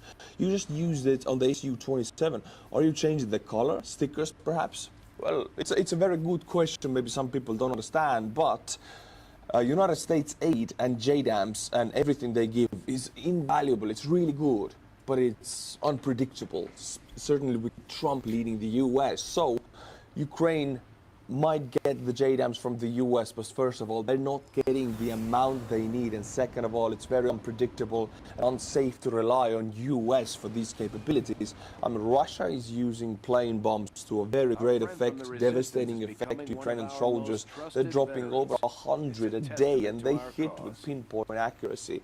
So Ukraine needs the same weapon, but the entire West doesn't have enough plane bombs to give to them. So they need to make their own. Doesn't matter that US is able to give like 20, 30, 50 JDAMs a month.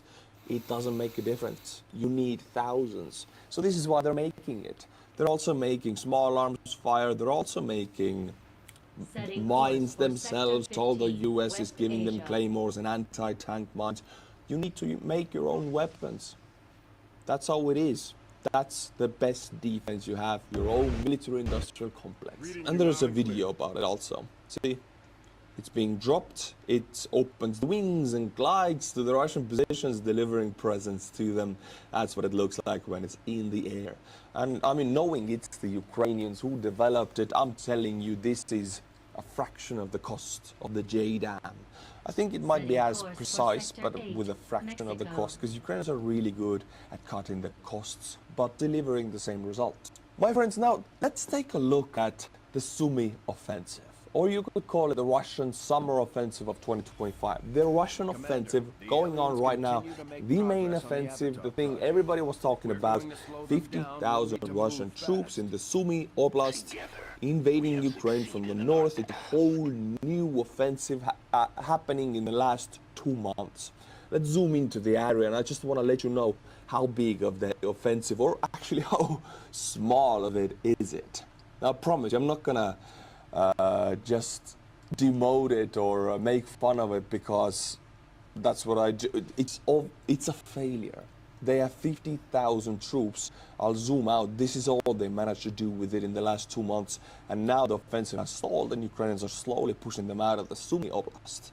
Their goal is to take Sumy, the city, but surround it first. Sumy is a big city in northern Ukraine. Very big one, actually. And this is, let's go back 1 month so you can see how these 50,000 Russian soldiers have done. You can see the front line moving slowly, very slowly. We're talking about, what, 50 square kilometers, which is like 7-8 clicks straight forward and to the sides. And boom, it started, okay, sorry, yeah, 1 month, 22nd, 23rd of May it started. You can see, they struck into Sumy.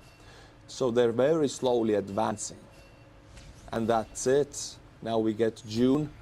Very slowly, and now Ukrainians have started to push back even. With that, I want to read you what Syrsky, the chief of staff of the Ukrainian Armed Forces, has said about the Russian summer offensive. Commander-in-Chief Alexander Syrsky stated that the Russian advance in the border areas of Sumy region have been halted. The line of combat has been stabilized. Our units are conducting active defense and liberating Ukrainian lands. According to Syrsky, another summer wave of offensive by Russia has failed, just like last year. The enemy's offensive actions in the Kharkiv region have also brought no results. About 50,000 enemy personnel, including elite airborne and marine units, were tied down by the actions of the Ukrainian armed forces in northeastern, oh my god, I cannot say the name of this, Zaborzhansk-Shishina, Kursk region. The point is, it has failed. Russia brought their best units to take Sumy. Putin even said it out loud about 2 weeks ago, 1.5 I think, that he does not rule out taking Sumy, but they're not able to. Some people think Russians have a secret army or they're holding back. No. 2025 summer offensive started in Sumy. This is what they prepared for their whole winter. They moved all of these units. Let's click on 177th. We have 83rd. We have 51st, 810th, 137th, 56th Air Assault Regiment. These units have been stalled here, they have been stopped, and now Ukraine is counter-attacking. So, I will say it on this channel now, Russian 2025 summer offensive in Sumy has failed. What better to illustrate this point even more are, I will show you now 15 soldiers from the 155th Naval Infantry Brigade, which is like a semi-elite forces of Russian. I mean, it was before the full-scale invasion. Now, not so much. But these 15 soldiers surrendered and they're now in Ukrainian captivity. They're POWs. Lucky for them, because now they're gonna get 3 hot meals a day.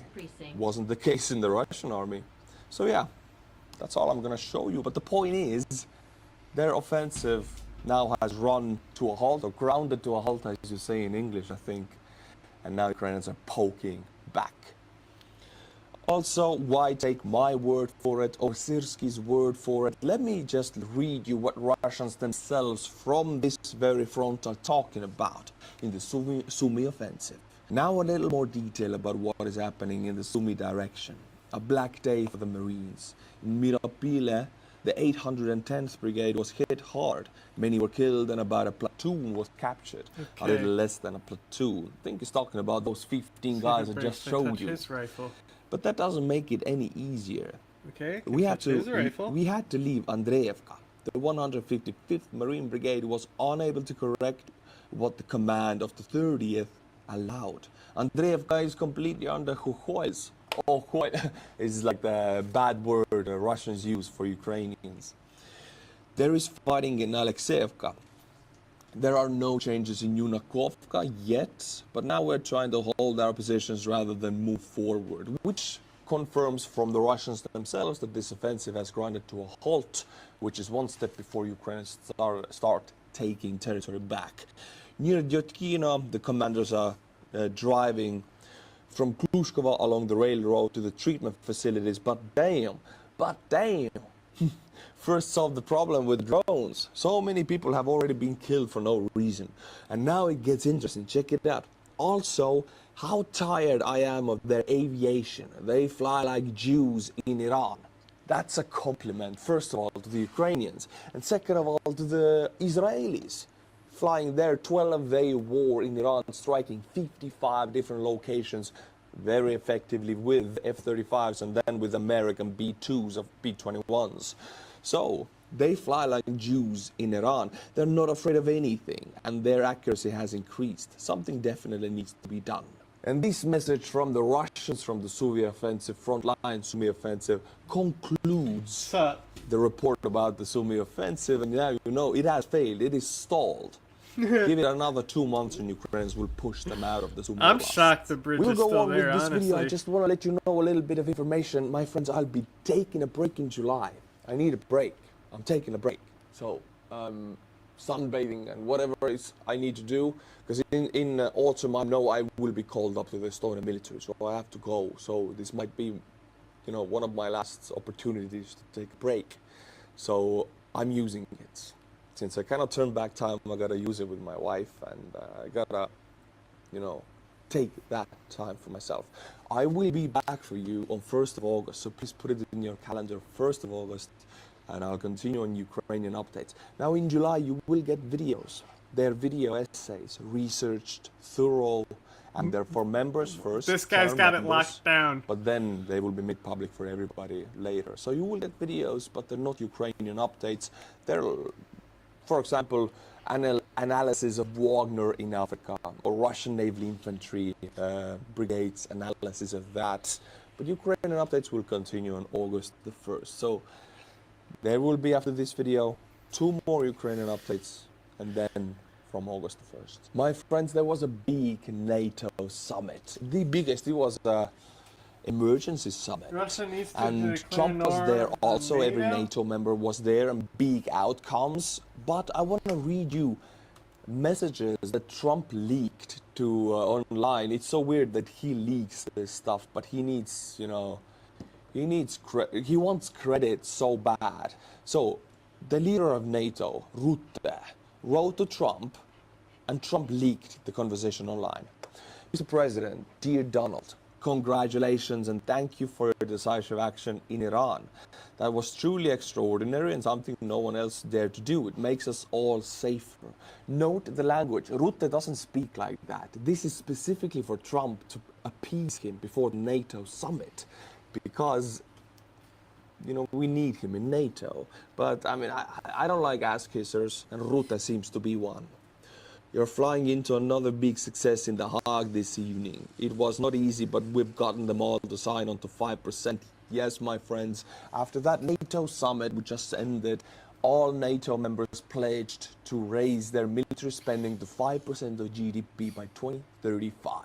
This is massive. We're talking about 800 to 900 billion of military spending right now in Europe. It's going to be raised to 1.5 trillion, which is absolutely mind-blowingly massive. That is good. Now I continue with Rutte's ass licking. Donald, you have been driven us to a really, really important moment for America and Europe and the world. You will achieve something no American president in decades could get done. Again, it's spoken in Trump's own words. Rutte is trying to appease him so bad it makes me puke. I can't. Although I'm very much pro 5%, I'm glad they did that, but I just cannot stand the ass licking. Europe is going to pay in a big way. Oh my God.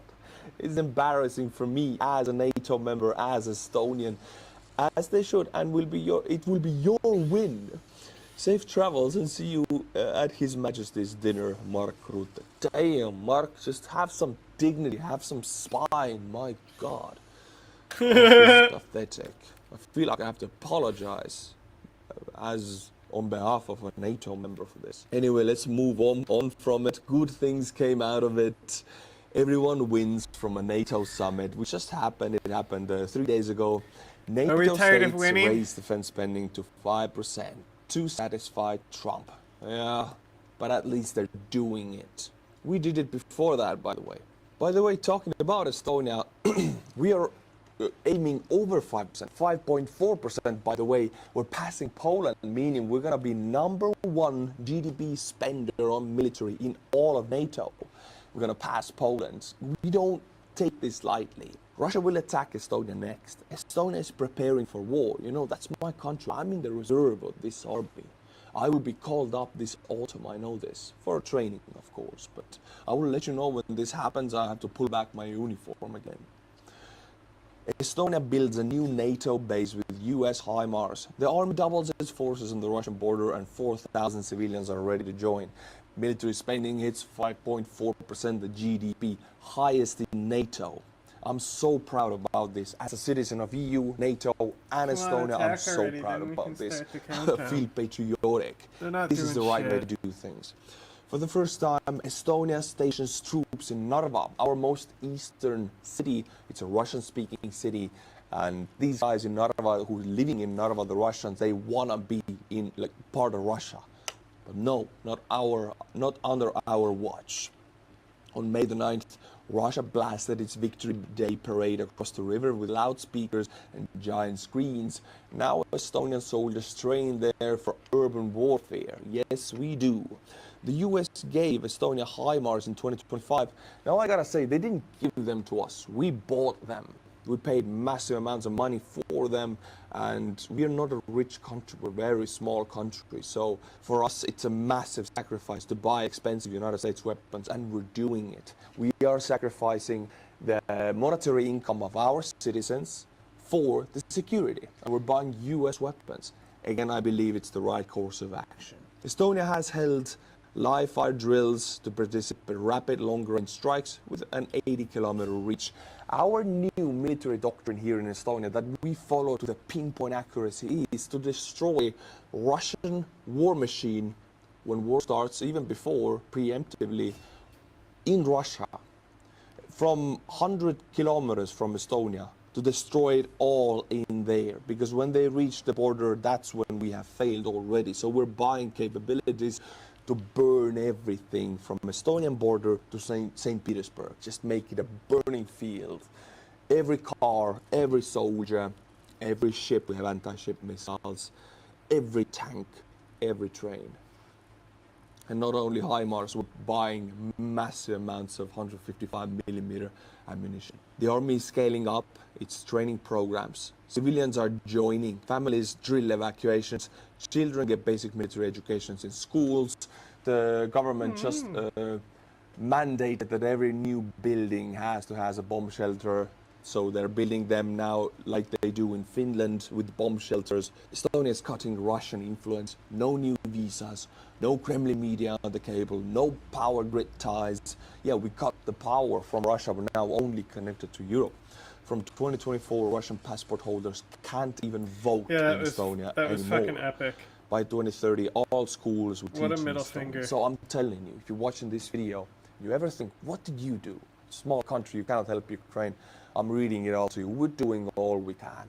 But actually, taxes are getting really high here in Estonia. It hurts the residents of my country. It hurts my countrymen.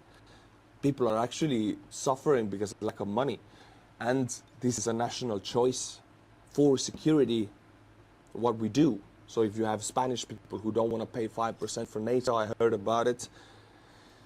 I cannot stand it. And in my eyes, it's a cowardice choice, because we have to pay that price. And now I bring you German Chancellor Merz 2 days ago, who said this, and I quote, "For far too long, we in Germany didn't want to hear our Baltic neighbors warning about Russia's imperialistic policies. We have recognized this mistake, and there is no going back from this realization," Chancellor Merz. And the thing is, ever since 1991 to 2022, the Baltics, Estonia, Latvia, Lithuania, we always spoke one message to the Europe. We had to fight Merkel. Merkel was fully under Putin's influence. Meanwhile, the Europeans were fucking buying their fuel from Russia through Azerbaijan to fucking turn their fucking blind eye to Armenia. Which I don't blame them with Armenia's government. Like, they're not playing ball either, you know? Like, but like, it's apples and oranges. Azerbaijan sucks. He had to scream, "What are you doing? It's heroin you're ingesting. Your economies are now addicted to Russian oil and gas." And Merkel didn't listen for, 10+ years. She did that. And now finally, there's a chancellor in Germany, and there are other leaders in Europe who finally open their eyes and listen to the voice of reason. The Baltics, Finland, and Poland. I'm so glad this is happening. They're reacting slow, but they're waking up. Now, my friends will travel to Russia. Let's take a look at a very short look into Russian economy. Because we have now two people who are the most important in Russian economy. Elvira Nabiullina, who is the chief of the Central Bank of Russia, and then we have also the Russian finance minister. I will tell you what those two most important Russian economic persons are saying. Nabiullina, chief of Central Bank, says Russia's resources are now exhausted. Without investment and reforms, we stall. Since the invasion, Russian National Wealth Fund dropped by a third, from $107 billion to $35 billion. Oil price, by the way, ever since the 12-day... Well, like, we talk about, like, what NATO's actual goal is. Like, I was just laughing at a guy earlier. He did the classic, like, it was made for the Soviet Union. Where's the Soviet Union now? And, it's just funny because we talk about what NATO's actual role is in the modern environment, and it's basically to fucking keep Europe from breaking out in Europe, a war in Europe again. That's all it's for. That's all it's always been for.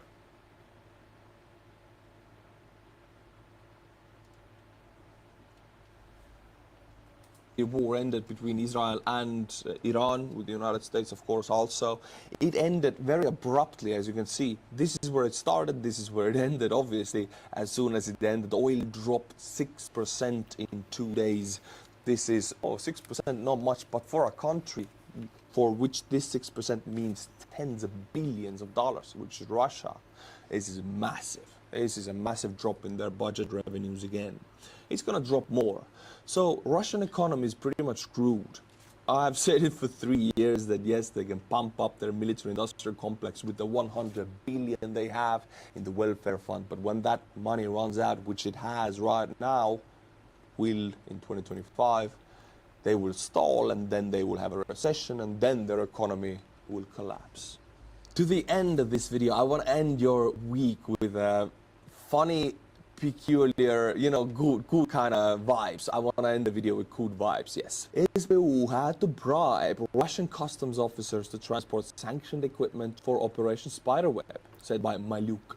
Thing is, yeah, for Spiderweb they had to get the drones, they had to get the mobile homes. You know, it was a truck carrying these kind of mobile homes, the squared homes, and these are sanctioned goods into Russia. So Russian-owned customs workers had to be bribed. So if they were not corrupt, they could have said no. Piece of there fucking was no oatmeal just Operation got inhaled Spiderweb. like But a... since they were corrupt, like the since fucking... Putin's Russia always has been corrupt, barnacle it's the way of how the he popcorn does things. kernel. This very same corruption is what the Ukrainians used to get into Russia, to smuggle these weapons, these drones into Russia, and to attack 1/3 of Russia's nuclear-capable bomber fleet. It was about autonomous houses with solar panels and EcoFlow batteries. Due to the sanctioned status of these components, problems arose at the customs, which were resolved by bribery. It's so ironic that when Putin, you know, how do you resolve corruption in a country? First of all, you gotta have uncorrupted, efficient police force, which Putin doesn't want because he wants a loyal police force, not uncorrupt ones. So he gets their loyalty sometimes with nepotism, sometimes with money. Secondly, the politicians are corrupt. The whole system is designed to be corrupt, to steal from the people. So with that kind of system, everybody steals because it's tolerated. Everybody down to the customs officer who takes that money to allow that mobile home go into Russia, although it's under sanctions.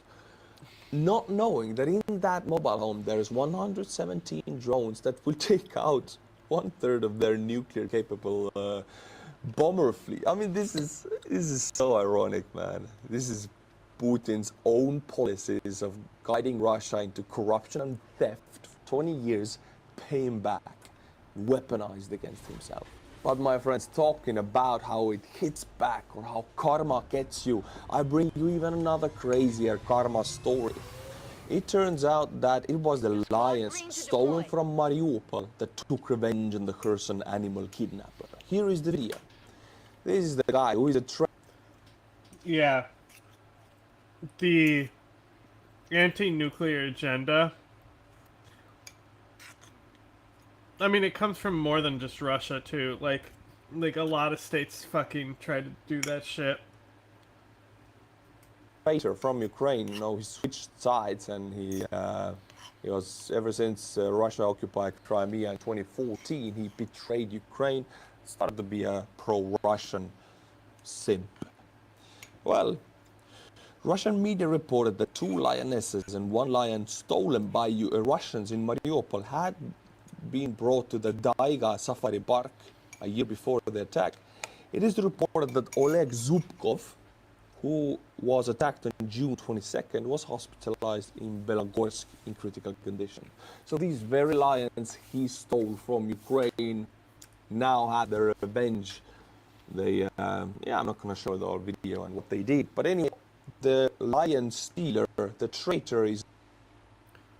I'm sure still European elections with the Green parties and stuff, it's still like the campaign financing is so much more visible than America. Now gone. He's demilitarized. He's just knocked out by these Ukrainian lands. Wow, wow. My friends, I hope you enjoy this video. You did.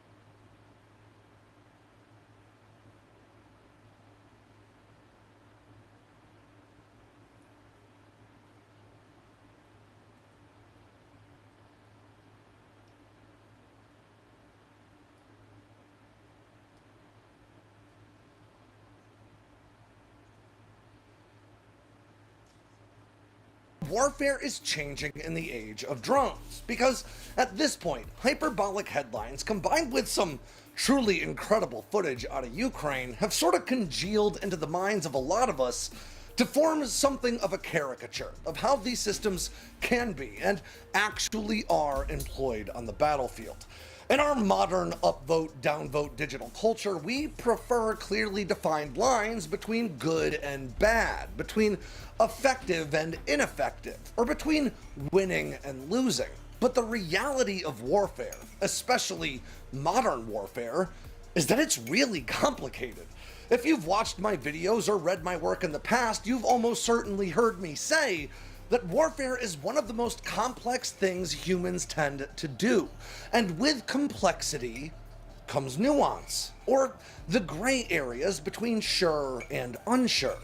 And at its most basic levels, those gray areas of uncertainty are why wars are fought to begin with. Because if predicting battlefield outcomes really was as simple as just comparing stats on a sheet of paper, well, we just do that instead.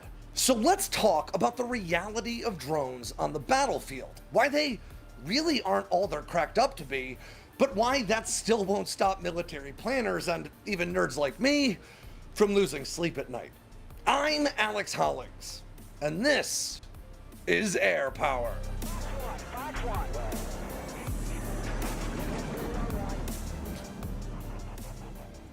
Despite Russia and China deepening ties over the past 3 years of conflict in Ukraine, a recently leaked memo from Russia's FSB shows that Putin does not trust his friends in Beijing, with the FSB going so far as to classify China as an enemy due to widespread espionage throughout Russia's defense apparatus. And I've been staying on top of this story with ground news. Oh, does somebody have spies in your defense? And that's ground.news/sandbox to get 40% off their Vantage plan that'll help you stay on top of things. On Thursday, the defense news outlet War on the Rocks published a very interesting piece called "I Fought in Ukraine and Here's Why FPV China's Drones stealing Kinda Suck." Russian The defense article now? was Wow, penned they're by really Jacob lowering their Johnson, standards and and letting apologize themselves if I go. mispronounced that. He's a former member of the Slovak Armed Forces and a PhD student at the American University of Beirut, specializing in Middle East studies. But he took a year off from his academic work to volunteer as an infantry rifleman on the front lines of Ukraine. In this piece, and in another he wrote for Real Clear Defense, Judge K relays his experiences over 10 months of intense fighting in the Kharkiv, Donetsk, and Luhansk oblasts, which saw some of the most intense fighting of this conflict to date. And for at least a few of those 10 months, Judge K says he fought as one of the drone operators for his platoon, giving him a pretty unique insight into how these systems are employed on the battlefield that few outside of Ukraine could boast. And while the title of Judge K's piece might come off as overtly anti-drone, I'd contend that his analysis isn't. Instead, he's just offering an incredibly important counterpoint to some of the more exaggerated concept of drone operations that have taken root in Western media over the past few years. Now, I highly recommend that you read Judge K's piece in its entirety, and I'll include a link to it along with the rest of my citations in the description below. But in the interest of continuing this conversation, I'll do my best to summarize a few of his biggest points. Now, Judge K's analysis is specific to FPV drones, and that is a really important distinction to make. These days, drone is such a generic term that it's used to reference everything from small quadcopters you could pick up at Walmart to bomber-sized flying wings soaking up signals intelligence from the top of the stratosphere. FPV drones, or first-person view drones, again, are small Group 1 quadcopters that generally carry payloads of under 20 Should have pounds, called them are POV. powered by 4 small propellers positioned on each corner, and are controlled by operators wearing what basically amounts to virtual reality goggles, showing the drone's Goggles? I camera love this view. guy's Hence voice. that The way he says shit first-person is so view crazy. part of the name. Now, these are the very drones you've all but certainly seen wreaking havoc on both Russian and Ukrainian tanks and other armored vehicles throughout Russia's ongoing invasion. And in terms of size and capability, they're also very similar to those used in Ukraine's groundbreaking strikes against Russian bombers across 4 air bases deep inside Russia just a few weeks ago. And based on those 2 points alone, you're probably inclined to categorize these drones as game-changing battlefield assets with few, if any, real ways to counter them. But the successes we see captured in video clips and news stories that make the rounds online can be a bit misleading. The truth about drone warfare in Ukraine is that it doesn't always work. Technical issues and technological limitations force either very specific use cases or very high failure rates. And in a lot of situations, explosive-laden drones are actually the more expensive option rather than the bargain that they're so often presented as. During his time in Ukraine, iDubbbz recorded the stats of the drone operations conducted by his platoon, and we should acknowledge that as a pretty small sample size for this discussion, but it can nonetheless offer us some pretty valuable insight into how effective these systems really are. And he found that on average, each FPV drone strike was more likely to end in failure than in success. I'll quote iDubbbz directly now, quote, "I found that 43% of our sorties resulted in a hit on the intended target in the sense that the drone was able to successfully fly all the way to the target, identify it correctly, hit it, and the drone's explosive charge detonated as it was supposed to. This number does not include instances when our higher command requested a sortie, but we had to decline because we knew that we could not strike the target for reasons such as weather, technical problems, or electronic interference. If this type of pre-aborted mission is included in the total, the success rate drops to between 20 and 30%. Now, this was partially because of technological constraints, but also because FPV drones are downright tough to operate. And even after going through Ukraine's 5-month drone pilot course, most operators still needed a lot more practice before being able to close with moving targets or even enter open doors. Because of this, Ukraine often resorts to using these armed FPV drones as, quote, a second tap, as iDubbbz put it, and a combined arms double tap meant to take out armored vehicles and the like. After a tank or APC was hit by a mortar, artillery strike, or by ordnance dropped on it from larger reusable drones, FPV drones would be sent in to ensure the kill, striking the vehicle again to make sure it couldn't be recovered or repaired. Now, this is a common facet of FPV drone footage from the front, with drones shown flying into open hatches of damaged and abandoned vehicles and the like. But the problem with using FPV drones for this job is that it's actually more expensive than the old method of just hitting the vehicle again with whatever took it out in the first place. While a drone might only cost around $500, hitting the target with another mortar or a 40mm grenade would ring in at closer to $100 instead. iDubbbz highlights that his commanders often used FPV drones in these strikes not necessarily because they were so well suited for the job, but rather because they were just already on hand. She's now, so cool. That isn't great, but it also isn't the end of the drone operator's woes. Before you could even start a mission, you need to have an FPV drone that works. They're taking that was not as easy to come by as you might think. By iDubbbz's accounting, roughly 25% of the FPV drones they received had technical problems that prevented them from even taking off. And those drones were then cannibalized for parts to get other ineffective drones to work. And among those that did fly, about 10% of them had faulty batteries, causing the drones to crash long before ever reaching their targets. And these issues only compounded the standard issue challenges of the job, trying to fly these drones for upwards of 10 kilometers, or more than 6 miles, with no onboard navigation system, no night vision or thermal capabilities in the dark, and constant competition between drone operators on both sides for the relatively few radio frequencies used to control them. Now, I know what you're thinking because, well, I thought it too. These are all problems with well-established solutions that we could just integrate into these small FPV drones to make them more resilient, more capable, and more successful in the fight, right? Well, I hate to break it to you, but that's exactly the sort of thinking that leads to the bloated defense programs that have come to define so many of America's defense acquisitions. Every platform or weapon ever devised has problems and shortcomings. And fielding effective new warfighting tools means finding the balance between cost and capability, with that balance ultimately dictating capacity. Or, to put that another way, every capability comes with an associated cost in terms of money, labor, production time, or resources. The more capability you cram into a system, the higher those costs become. And with a fixed and finite budget, the higher the cost per drone system, the fewer of those systems you can ultimately buy.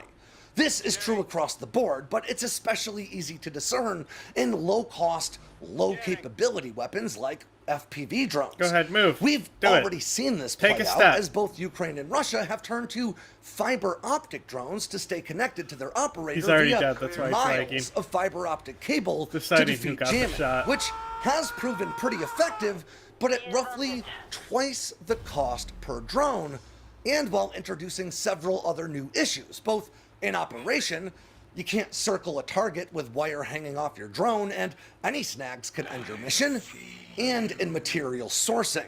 Ukraine is still building factories to support making their own fiber optic cables, and even when they're finished, they'll still rely on raw fiber optic imports to do so. So let's apply this understanding to some of the current limitations Ukraine has seen with its non-tethered FPV drones to get a sense of why making your drones better isn't always the answer. A standard Ukrainian FPV drone rings in at an average of around $500, with very few in the way of bells and whistles. During the winters in Ukraine, night can last up to 14 hours. So maybe the first new capability we should add is night vision.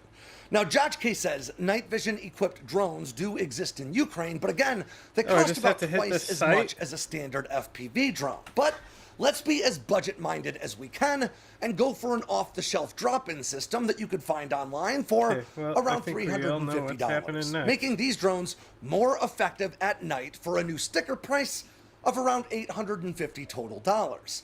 Now, let's make it easier to actually find a target by incorporating some sort of navigational system.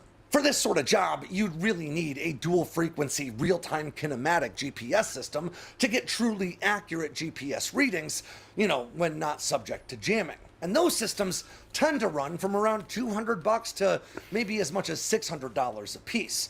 We'll go right down the middle and call we'll see how all that goes, which will help ensure our operators know where they are and where they're going for a new per drone cost of about $1,250.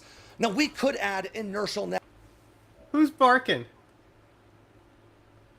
Who's the little baby?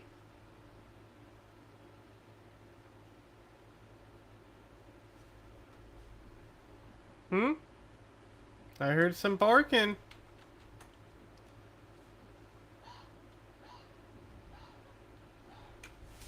BG is being a little porker. He's in his lair. That's why you can barely hear him. Hey.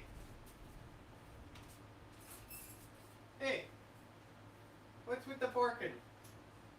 Why you bark? Hey, why you barking? BB?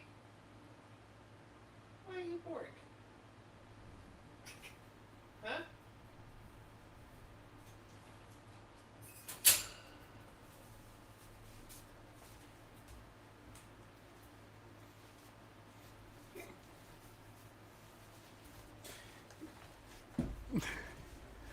I was poking him to make sure he's okay, and he got all navigation grumpy. To use when jamming is in effect, but really effective INS systems would literally add thousands of dollars to our per unit price. So let's skip that for now.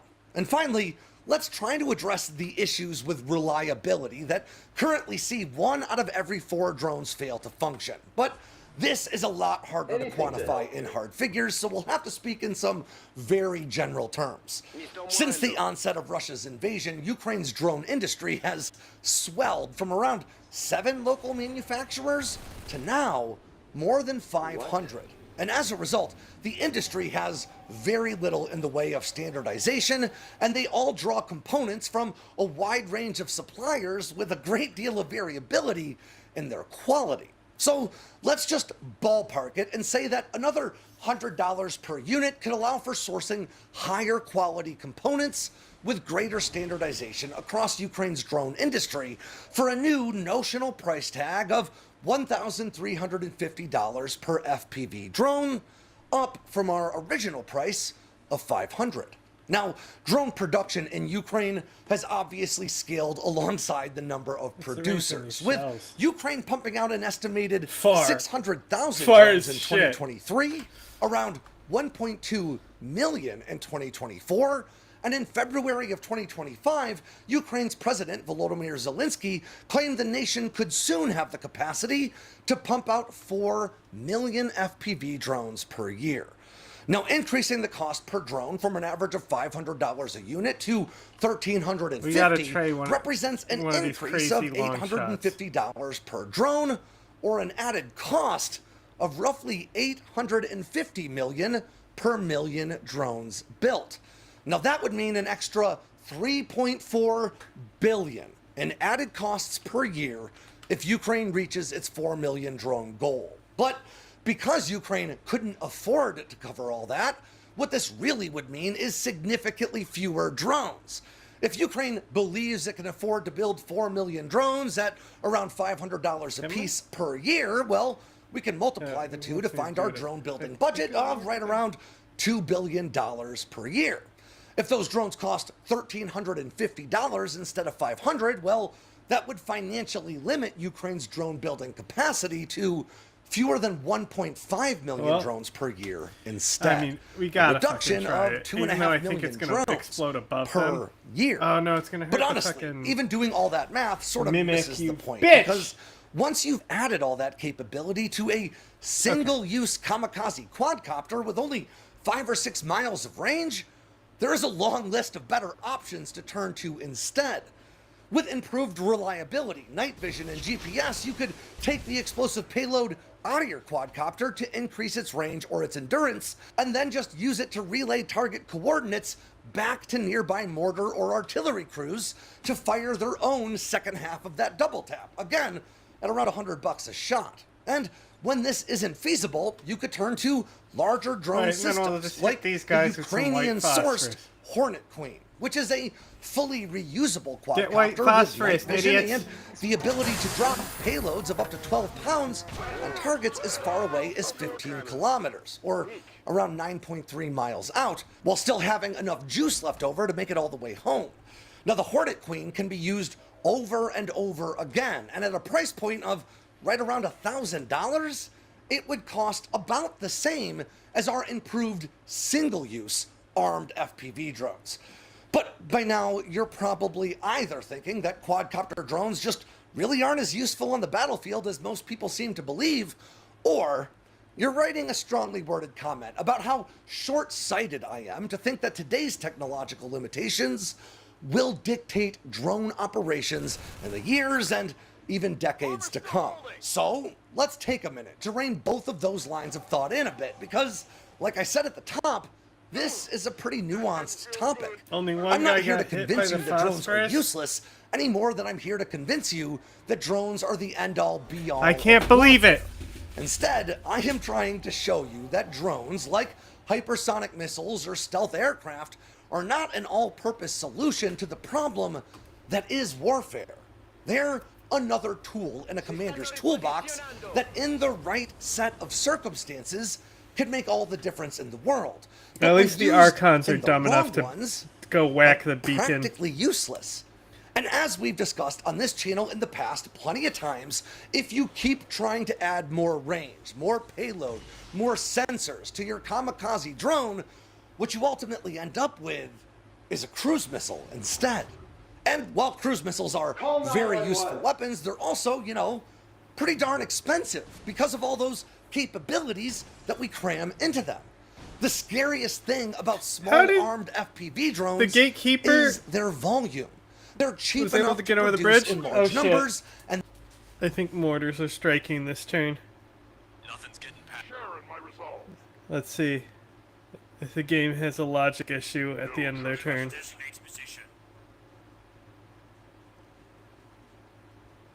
Okay, great turn there, Lewis. Wow, really showed him.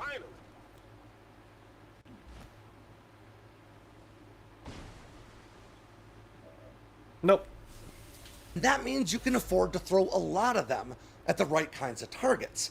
But in order to be that cheap, it means minimal protection against jamming, very little shielding against electromagnetic or microwave interference, very little autonomy when disconnected from an operator, and a steep learning curve to operate these drones effectively.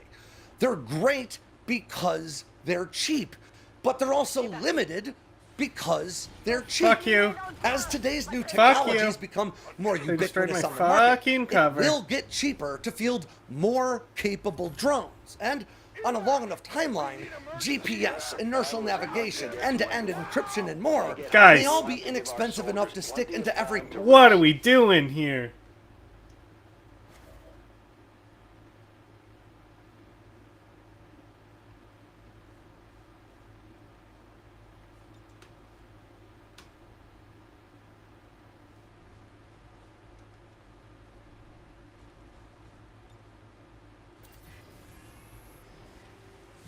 I'm gonna use this fucking edge to my advantage, hopefully. Can I get in here?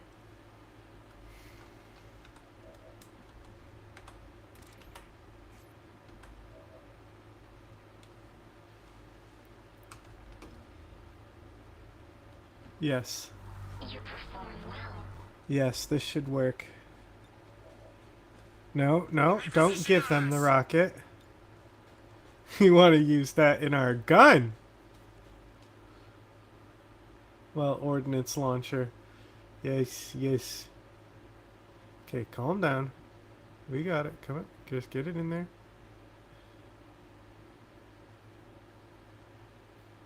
Huh. Okay, we'll go with this.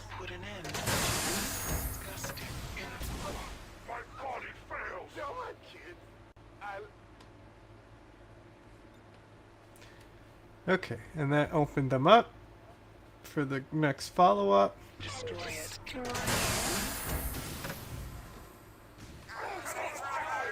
Ooh.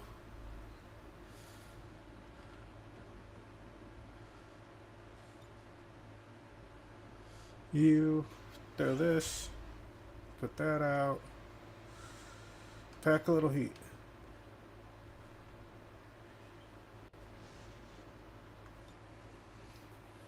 Alright, I'm just gonna run you up. I just need to focus because this is a Mox. It's the Mox HQ mission, and shit just started going haywire all of a sudden.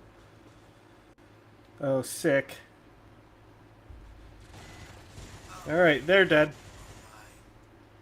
That whole fucking force is wiped out now.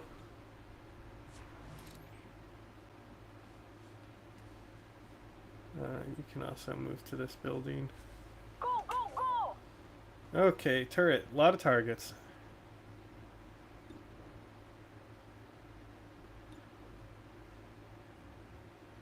Do you shred? You do not shred.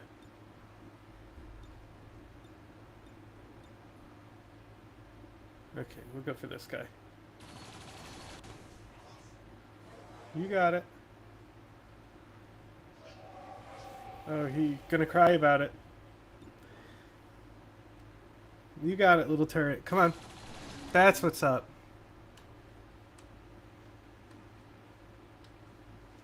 Proud Papa.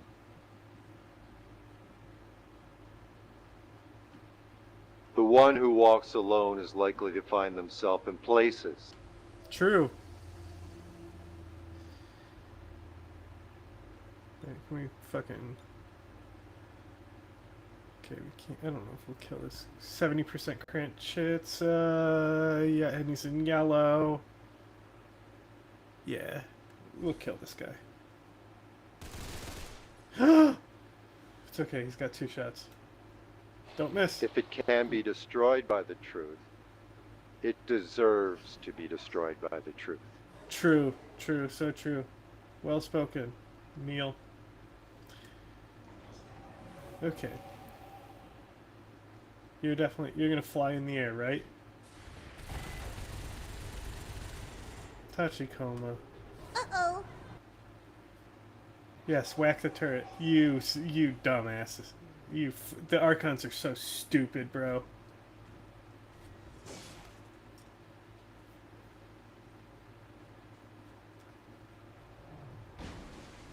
Okay, Gatekeeper is not falling for the old tricks. Okay, something's going on back here. Oh, it is! Shoot at the turret, please. What was that? Did you hurt your own guy? Oh, it was a reanimation spell? To reanimate one person? That was your move? Mortars? They coming in now? This turn? Oh, it's coming. The game doesn't know how to resolve it. Yes? Yes? Here they come.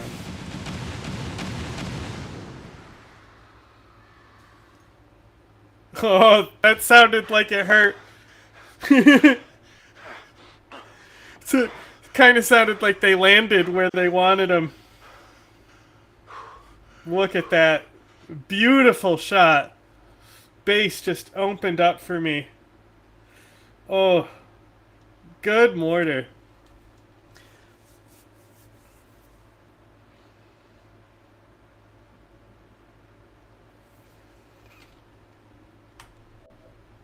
Okay. What's the explosive we can hit?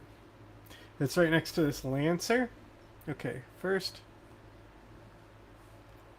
Might as well just do this. C'est tout ce que vous avez? You can probably kill him without the explosive. Guarantee a serial shot. Okay. This will be a serial.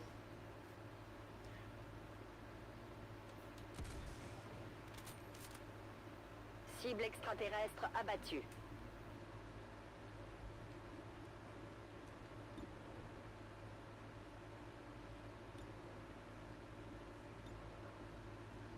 Oh, the Archon.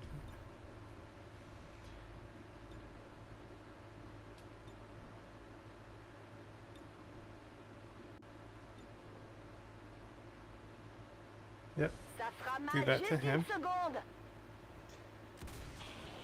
Okay, he's down. Cible éliminée. And then we'll deadeye this guy. Epic. Ennemi neutralisé. Okay, and this last guy, we'll use our pistol to shoot the tank. Rare that our pistol even comes into play. Sometimes we'll use it for Overwatch on a reload, but wow.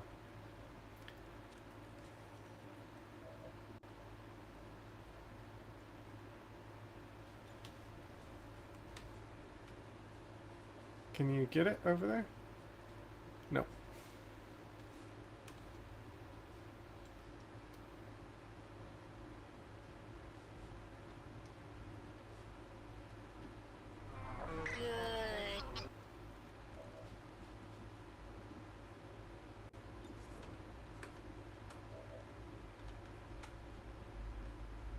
See the fucking base on this car driving by? My oh my. What do you got? Cyclic fire?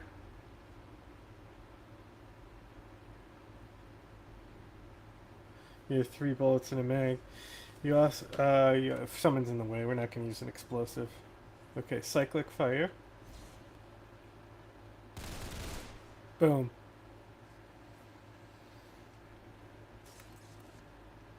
Yeah, you better close up. You don't even have armor. You're closing up and you don't even have armor.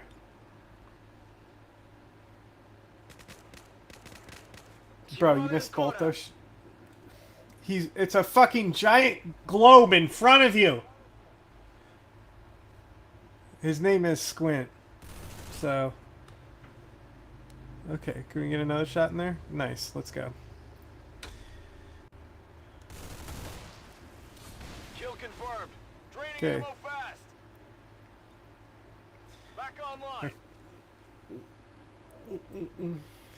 Oh, what can you hit this guy? Sure, why not?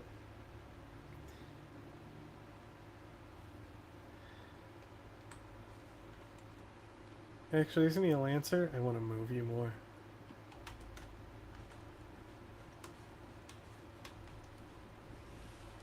I agree.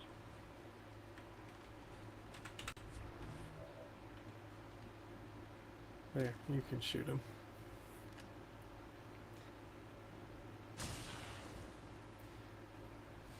Would have killed him anyway, even if I didn't shoot his tank. I'm here.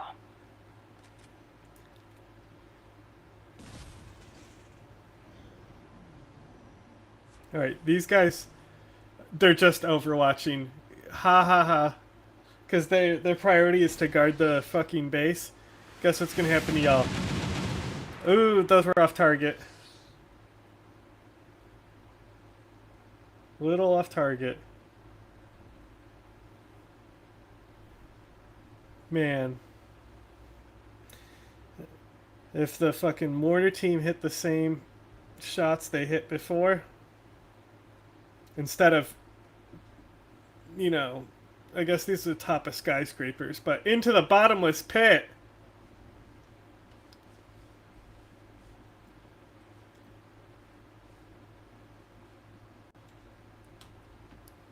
Getting it done. Alright, can we get shells in there? We can shell them.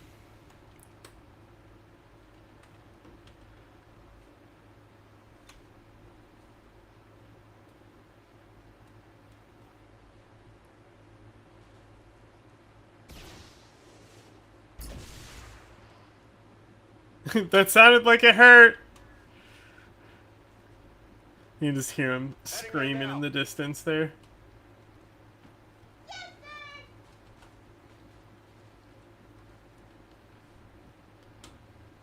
I don't know if you'll even ever be in range again. I'll clean it for you.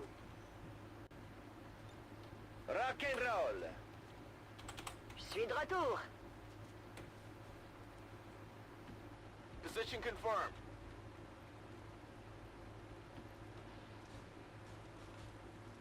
Hey, look at this.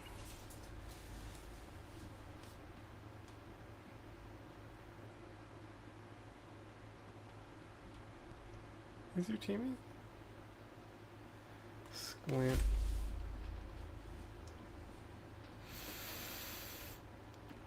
I'm inbound. Let's go. Agli ordini. Happy Meal toy. But these advancements aren't going to happen in a vacuum. That same progress will be occurring on the other side of the drone equation, with jammers, microwave weapons, and other counter-UAS systems also evolving and maturing to counter the next generation of drone weapons to come. And so goes the back and forth of defense technology, as it has since the first caveman realized he could bash his neighbors with a rock, and a second caveman realized he could make him think twice about it by sharpening his favorite walking stick. From my vantage point, drone warfare is just an extension of the same thing we've been doing for ages. Finding a way to kill a guy who's if you way die, over you there. deserve it, honestly. And right now, we're actively living through one of those transitional periods that follow Right, come on, each time shots on our target. approach to doing that shifts. Shots on target. I don't know what's going on here. Okay, here we go. That looked pretty good.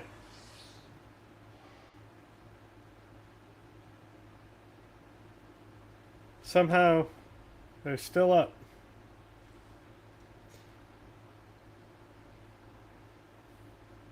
You know what I always say? It's not nothing's a second mortar call-in won't fix. The emergence of the bow and arrow likely seemed pretty apocalyptic at one point, until plate armor began to improve and tactics shifted to adopt interlocking shields to protect infantry troops, until over time, warbows became just another battlefield tool that could be used to devastating effect or be utterly mitigated depending on the circumstances of the fight, the skill of the archers, and especially the quality of one's warfighting strategy. The introduction of machine guns made traditional infantry charges untenable, but warfare runs like a river, not stopping in the face of new obstacles, but running around it. And before long, trench warfare mitigated the value of machine guns on the front lines, while combined arms tactics took shape to overcome the suppressing fire provided by these weapons. World War II saw the introduction of both ballistic and cruise missiles, with V-2 rockets reaching hypersonic velocities as they closed with British targets, and V-1 buzz bombs crossing the English Channel like Japan's kamikaze fighters, but without a pilot on board. These weapons have evolved into some of the most destructive systems mankind has ever devised. But today, intercepting cruise missiles in midair and even ballistic missiles in outer space has become such a common event that it barely makes a ripple in the headlines.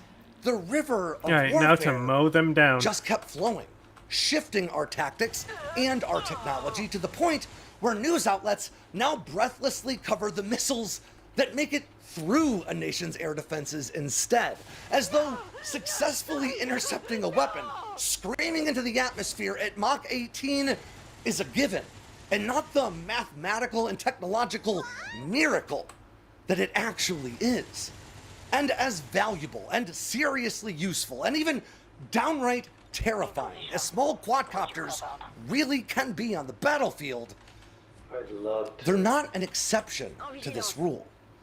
With countless counter-drone systems continuing to be fielded by the day, it is only a matter of time one's still alive before in there. quadcopters, like so many Where you going, technologies buddy? before them, take a permanent Look like place Spectre? on the list of battlefield assets that every effective fighting unit brings to bear. And every effective fighting unit has ways to counter.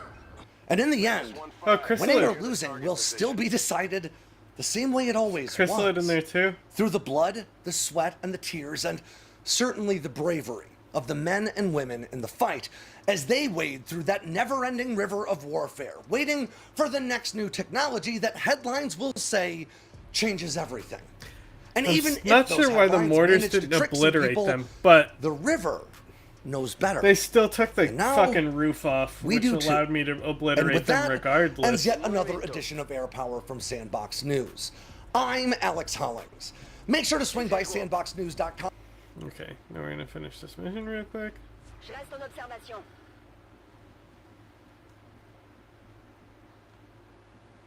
Okay, you just run up here. If you say so. Yep, I do. Okay. Throw that over there. And then don't get shot, because you have, like, no health. That's what we want. Oh, it's a sniper. There she is. Come on. Squint. If the other medic wasn't permanently glitched and broken, you'd be so fired right now. Looking for a new medic. I'm gonna fucking put a fucking help wanted ad out. So be it.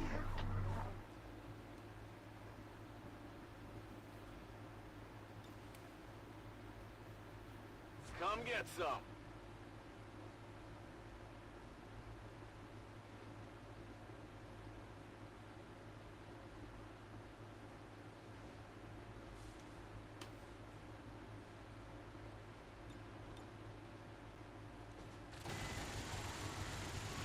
Get shredded, idiot. Have another one now that you're even more open. That's right, get ruptured. How's that dot effect gonna treat you? Fucking chrysalid motherfucker who has fucking insane dot effects. Yeah, and I don't think I've been poisoned by a chrysalid once this game. Not just this, the whole game. Like the whole war on this, in this run.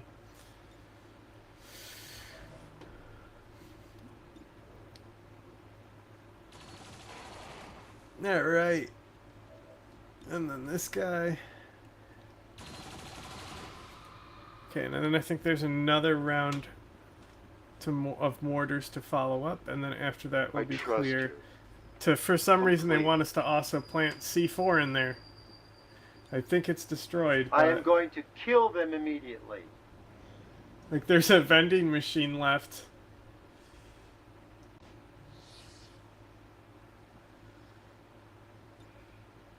Sono in allerta.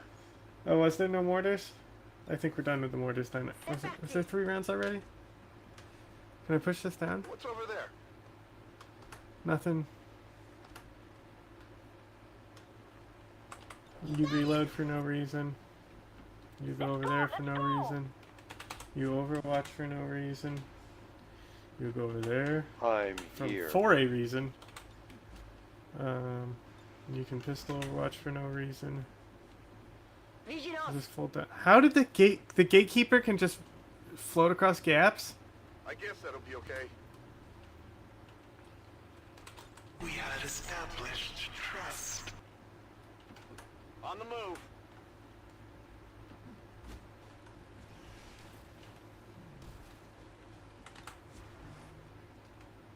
Moving to Overwatch.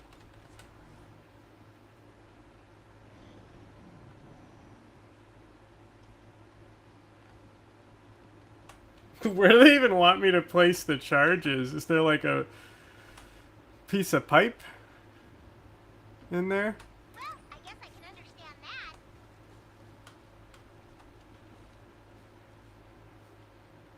Here? I understand. Please make it a fucking bonus action so I can edit this round. Motherfucker! Right, everyone. Vado in posizione. Run over there. Run over in this direction.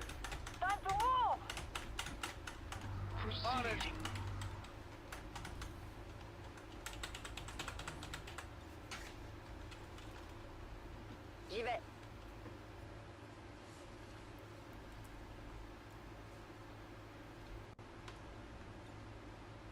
I don't even know what this robot's doing. Whatever, we'll overdrive you.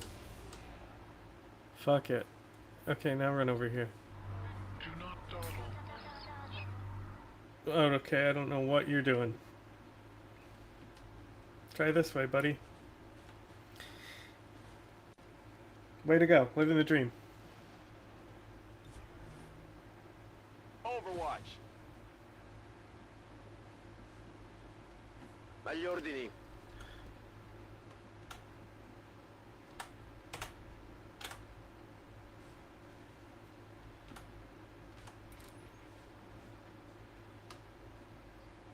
Allons-y, let's go!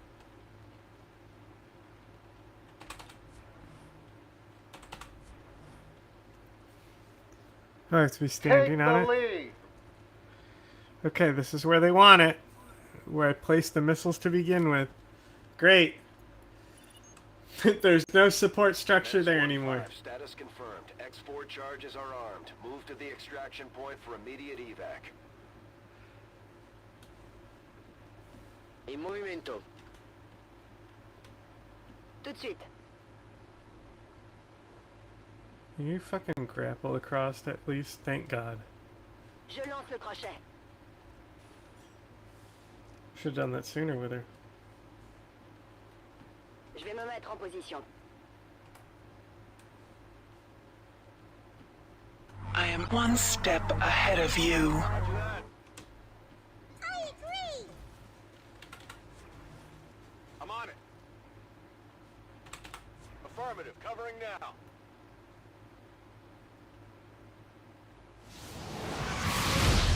Menace 1-5, be advised, we picked up position.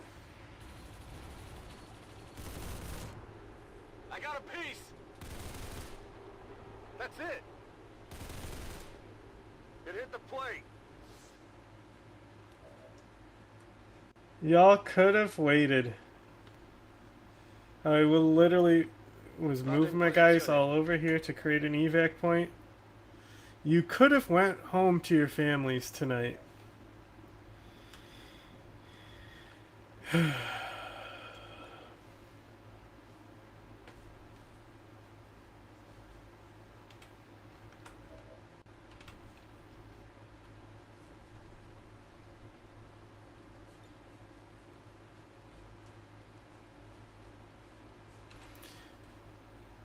What just happened?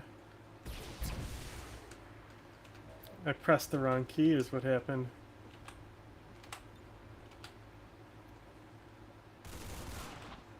Target down. Run dry on ammo. I'm on it.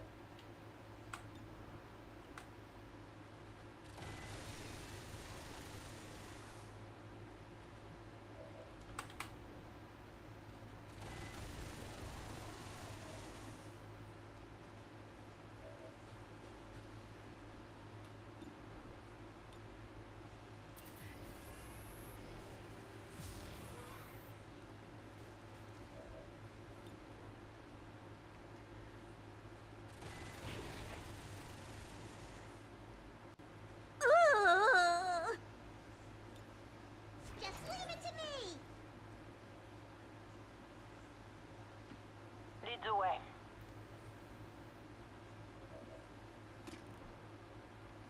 Okay, fuck it, we'll banish you.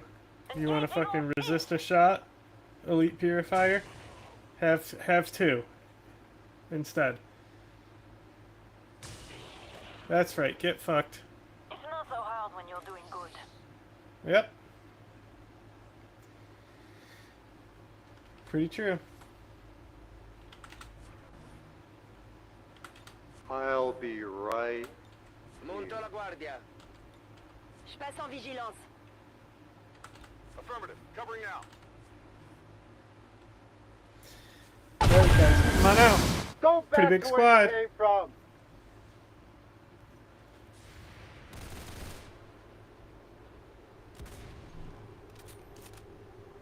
Cible neutralisée. Just unloaded in his homie's head there, right in the back of his head. Good thing there's no friendly fire damage, right? Oh, I definitely got that one. Because it's just math calculations. It doesn't matter what's in the way. Unless it's obstacles, then you can destroy them. Your teammates don't count as obstacles, obviously. Oh, come on. You all for real? I've lost control. Be advised, we picked up Non va bene. Sulla corazza.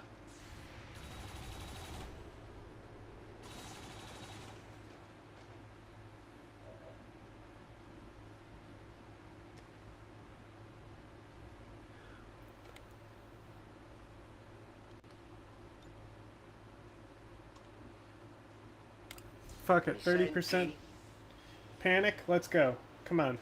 Let's see this hit. Missed, of course it did. Also, was that Squint who tried to do that?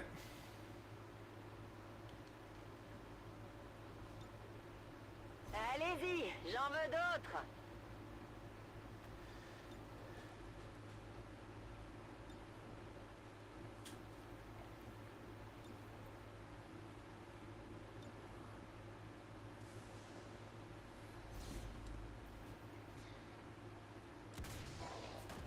Let's go. Extraterrestre neutralisé.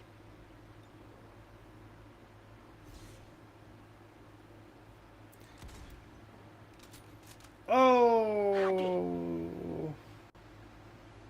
Wah, wah, wah, wah.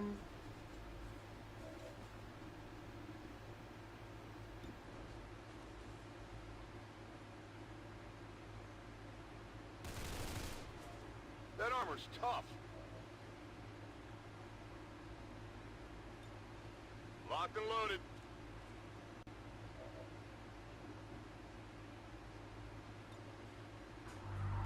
Loading.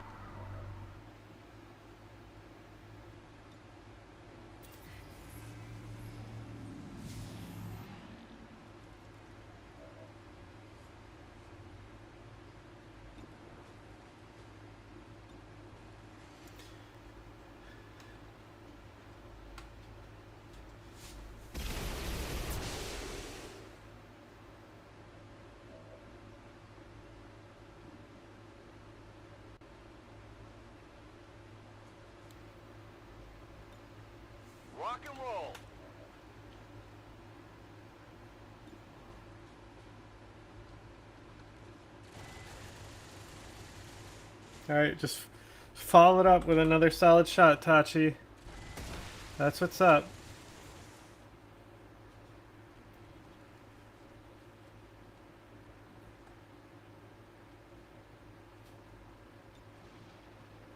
Ready.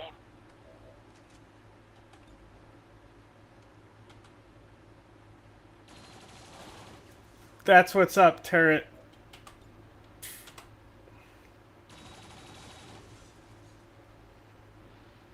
It's a good placed turret right there. It's getting all the kills.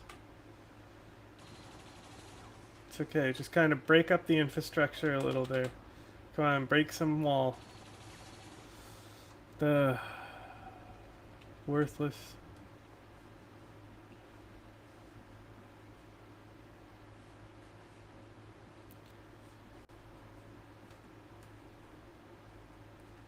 Does this motherfucker have a grapple hook? Why is there a grapple hook here?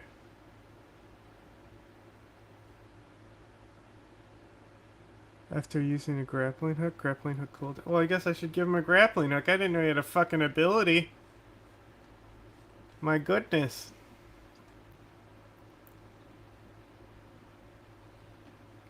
The one who walks alone is likely to find themselves in places.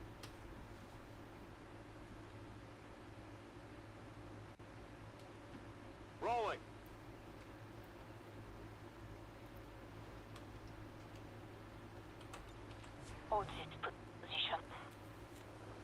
Alright, here we go. Nice little reinforcement.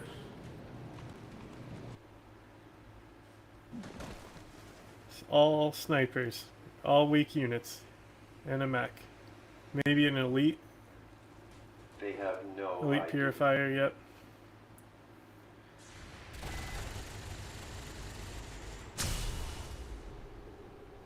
Where did they go? Just annihilating her homie there.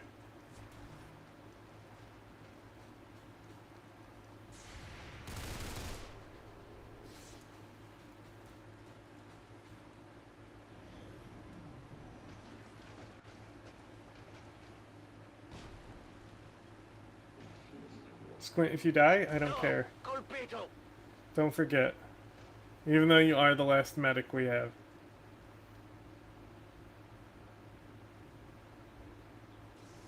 Oh, that didn't feel good. Oh, great. I will turn this planet into dust. And begin again. Nice, they both got obsession. That's what's up. It didn't work out too well for you, did it, you fucking bishop? Yeah, now look who's in a fucking psi sphere to maintain himself.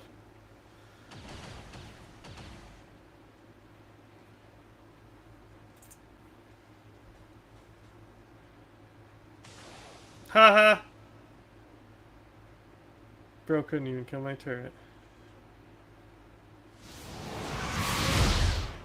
Menace 1-5, be advised, we've picked up hostile reinforcements inbound on your position. Menace 1-5, X4 charges are armed. Get to the evac point. We don't have any time I know, to spare. I'm gonna create one when I just... You know, it's not like I gain anything by killing these guys. Maybe I gain alloys, but... I've got eyes on Advent troops.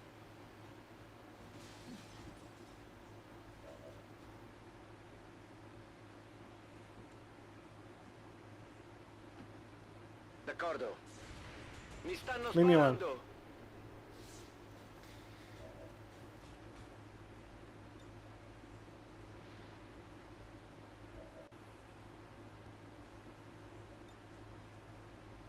Nulla di rotto, puoi farcela.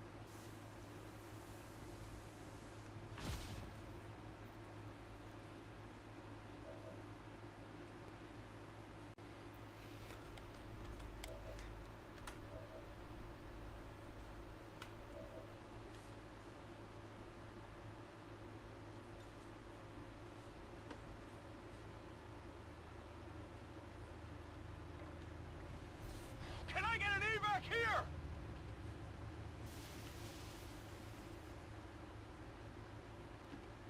Closing on target position now.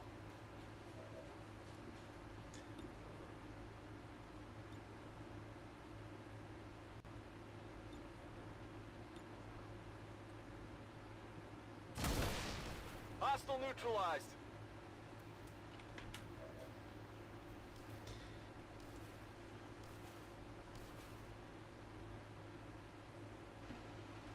I concur. Agreed.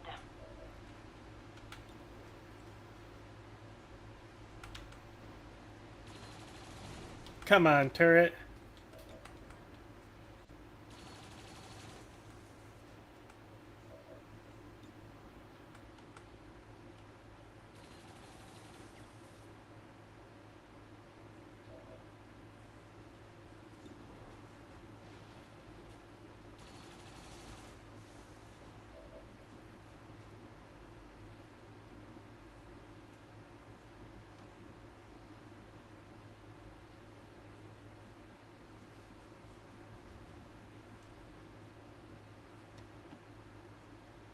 The revolution has begun.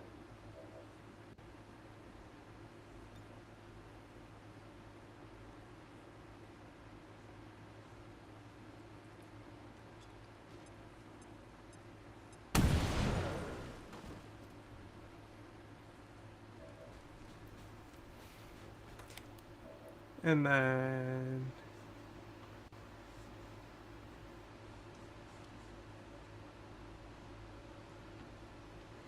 J'y vais.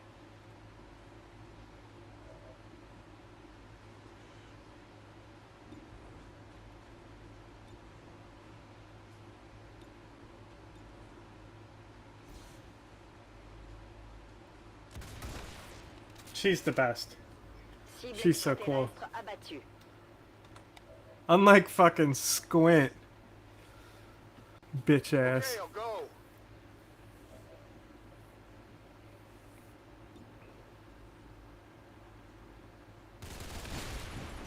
Check it before you get too close.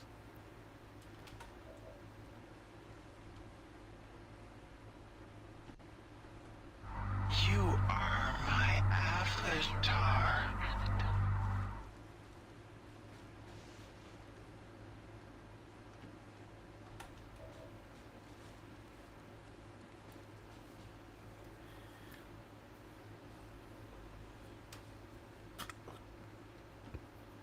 Good idea. Wait. Squint. Oh no.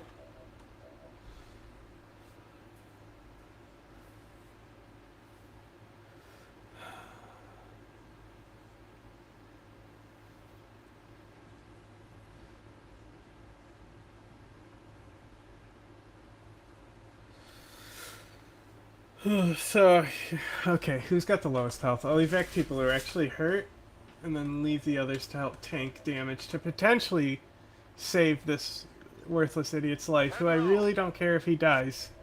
But I don't want to needlessly kill him, you know? Like, sacrifice him. I think that was the only hurt guy besides Squint. Okay. Here we go. Nobody die. Even though you're all standing in the open. Except for Squint, which is why they should go for you instead of him. Okay, here we go. Something incredible was about to happen.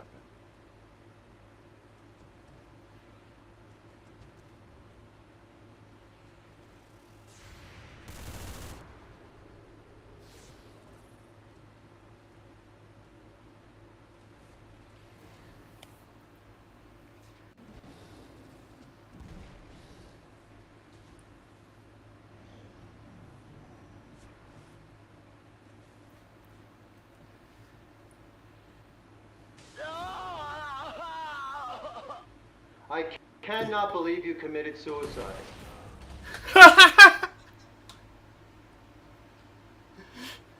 Oh my god.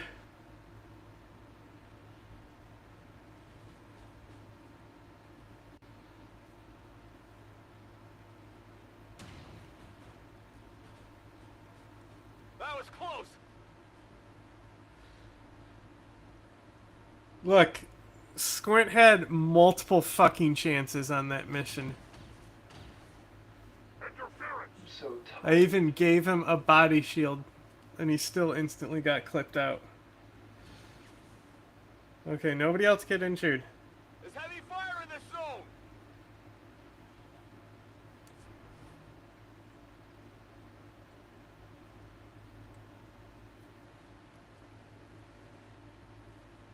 We need to fucking train up some medics real quick.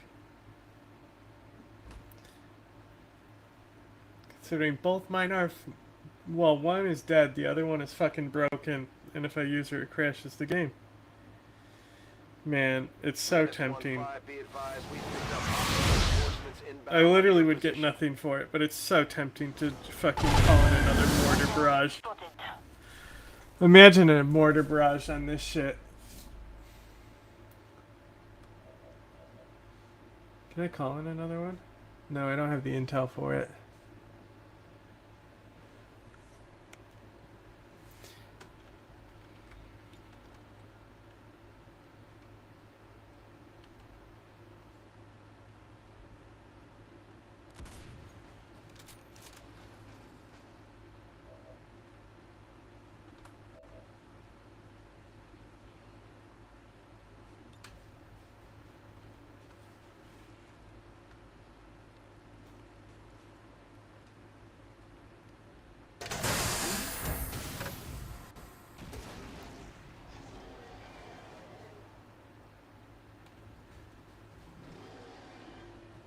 Oh, you mad? You ain't gonna do shit. You can get fucked. Kill confirmed. Burning through ammo fast.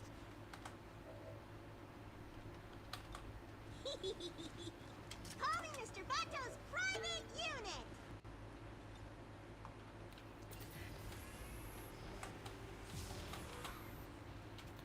K.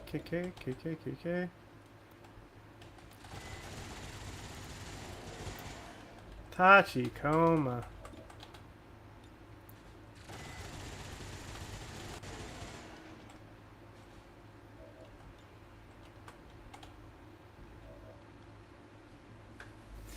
No way. This is gonna be a fucking ginormous face-off.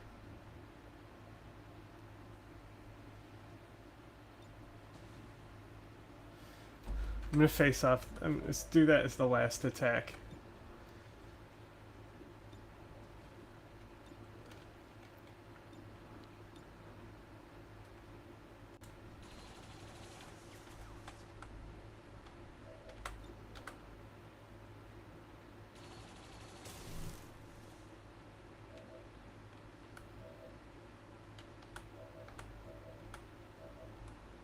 Where's the other? Did they kill the other mortar? Also. No, not reload. This one. Here's a little gift from me to you.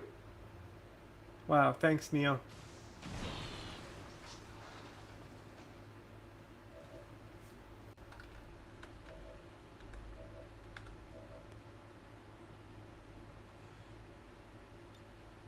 I'm ready.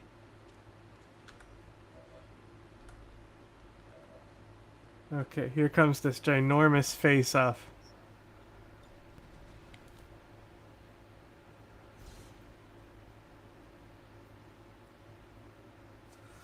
Oh, game is processing a lot of math. Gotta learn what to do here.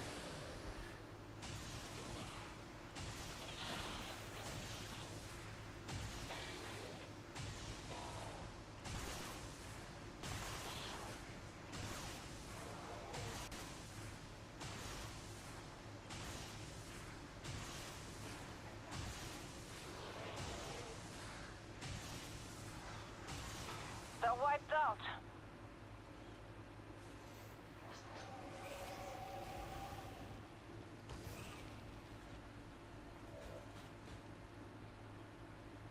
I don't think she got very many kills.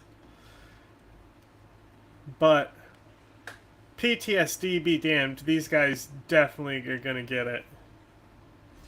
The turning point is now. Right, Neil. Menace 1-5, status confirmed. X4 charges detonating.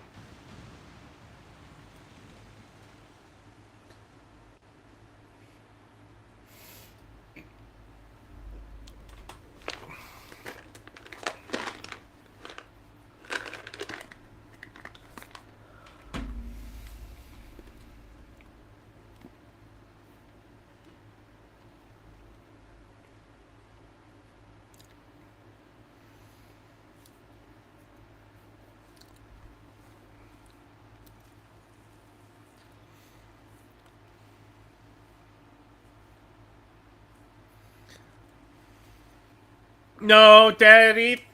Trump said everything was perfect.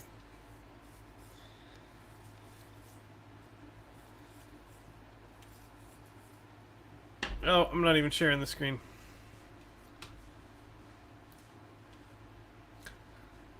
Come on, mouse. Get over there. Activities against the state of Israel. We will act consistently to thwart threats of this kind. I suggest to the toothless snake's head in Tehran to understand and beware. Operation With a Lion was just the preview of a new Israeli policy. After October 7th, immunity is over.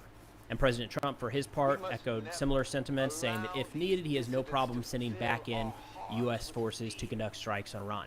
That reads like Israel saying we are going to enforce the ceasefire. But a problem, and we're going to get into this more detail here in a moment, is there are no terms of this ceasefire. It was really just the two sides saying, cool, or three sides, I guess, saying we're not going to fight anymore. For now. There's nothing about Iranian enrichment or the dismantling of their nuclear facilities, the things you would actually need to get to in some sort of, say, diplomatic agreement. Now, sticking with the military side here, we don't have a lot of new information on the battle damage assessments.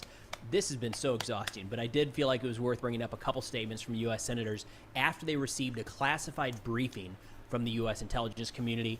Senator Blumenthal, a Democrat here, says, quote, after today's briefing on the Iran strikes, anyone who says we know with certainty the full outcome of this attack is making it up. I'm in awe of the skill and bravery of our military in hitting Iranian nuclear assets, but there's been no final assessment about the degree of damage. I certainly wouldn't use the word obliterated. And to hammer home, like, no doubt, an incredibly successful operation in terms of the secrecy involved, the operation, actually carrying the operation out with our service members at home and abroad, and then dropping multiple bombs directly onto the desired target, one after the other, and then coming back home safely.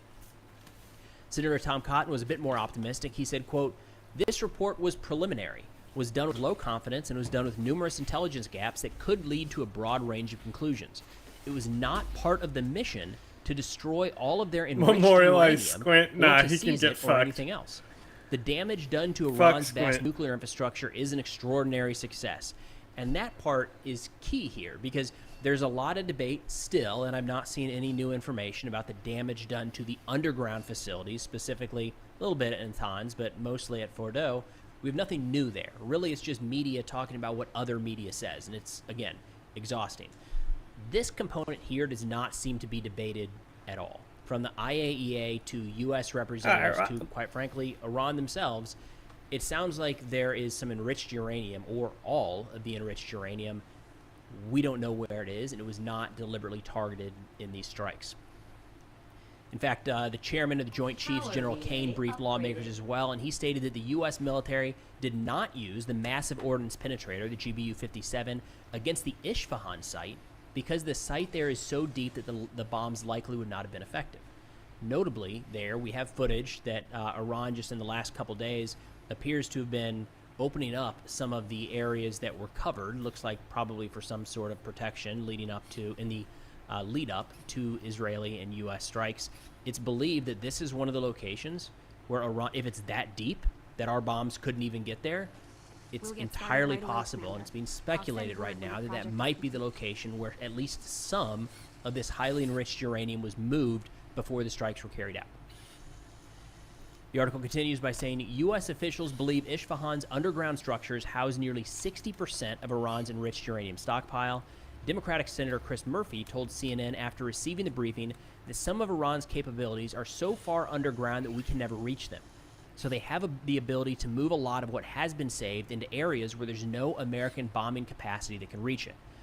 And then Republican Representative Greg Murphy told CNN, quote, the purpose of the mission was to eliminate certain particular aspects of the nuclear program. Those were eliminated.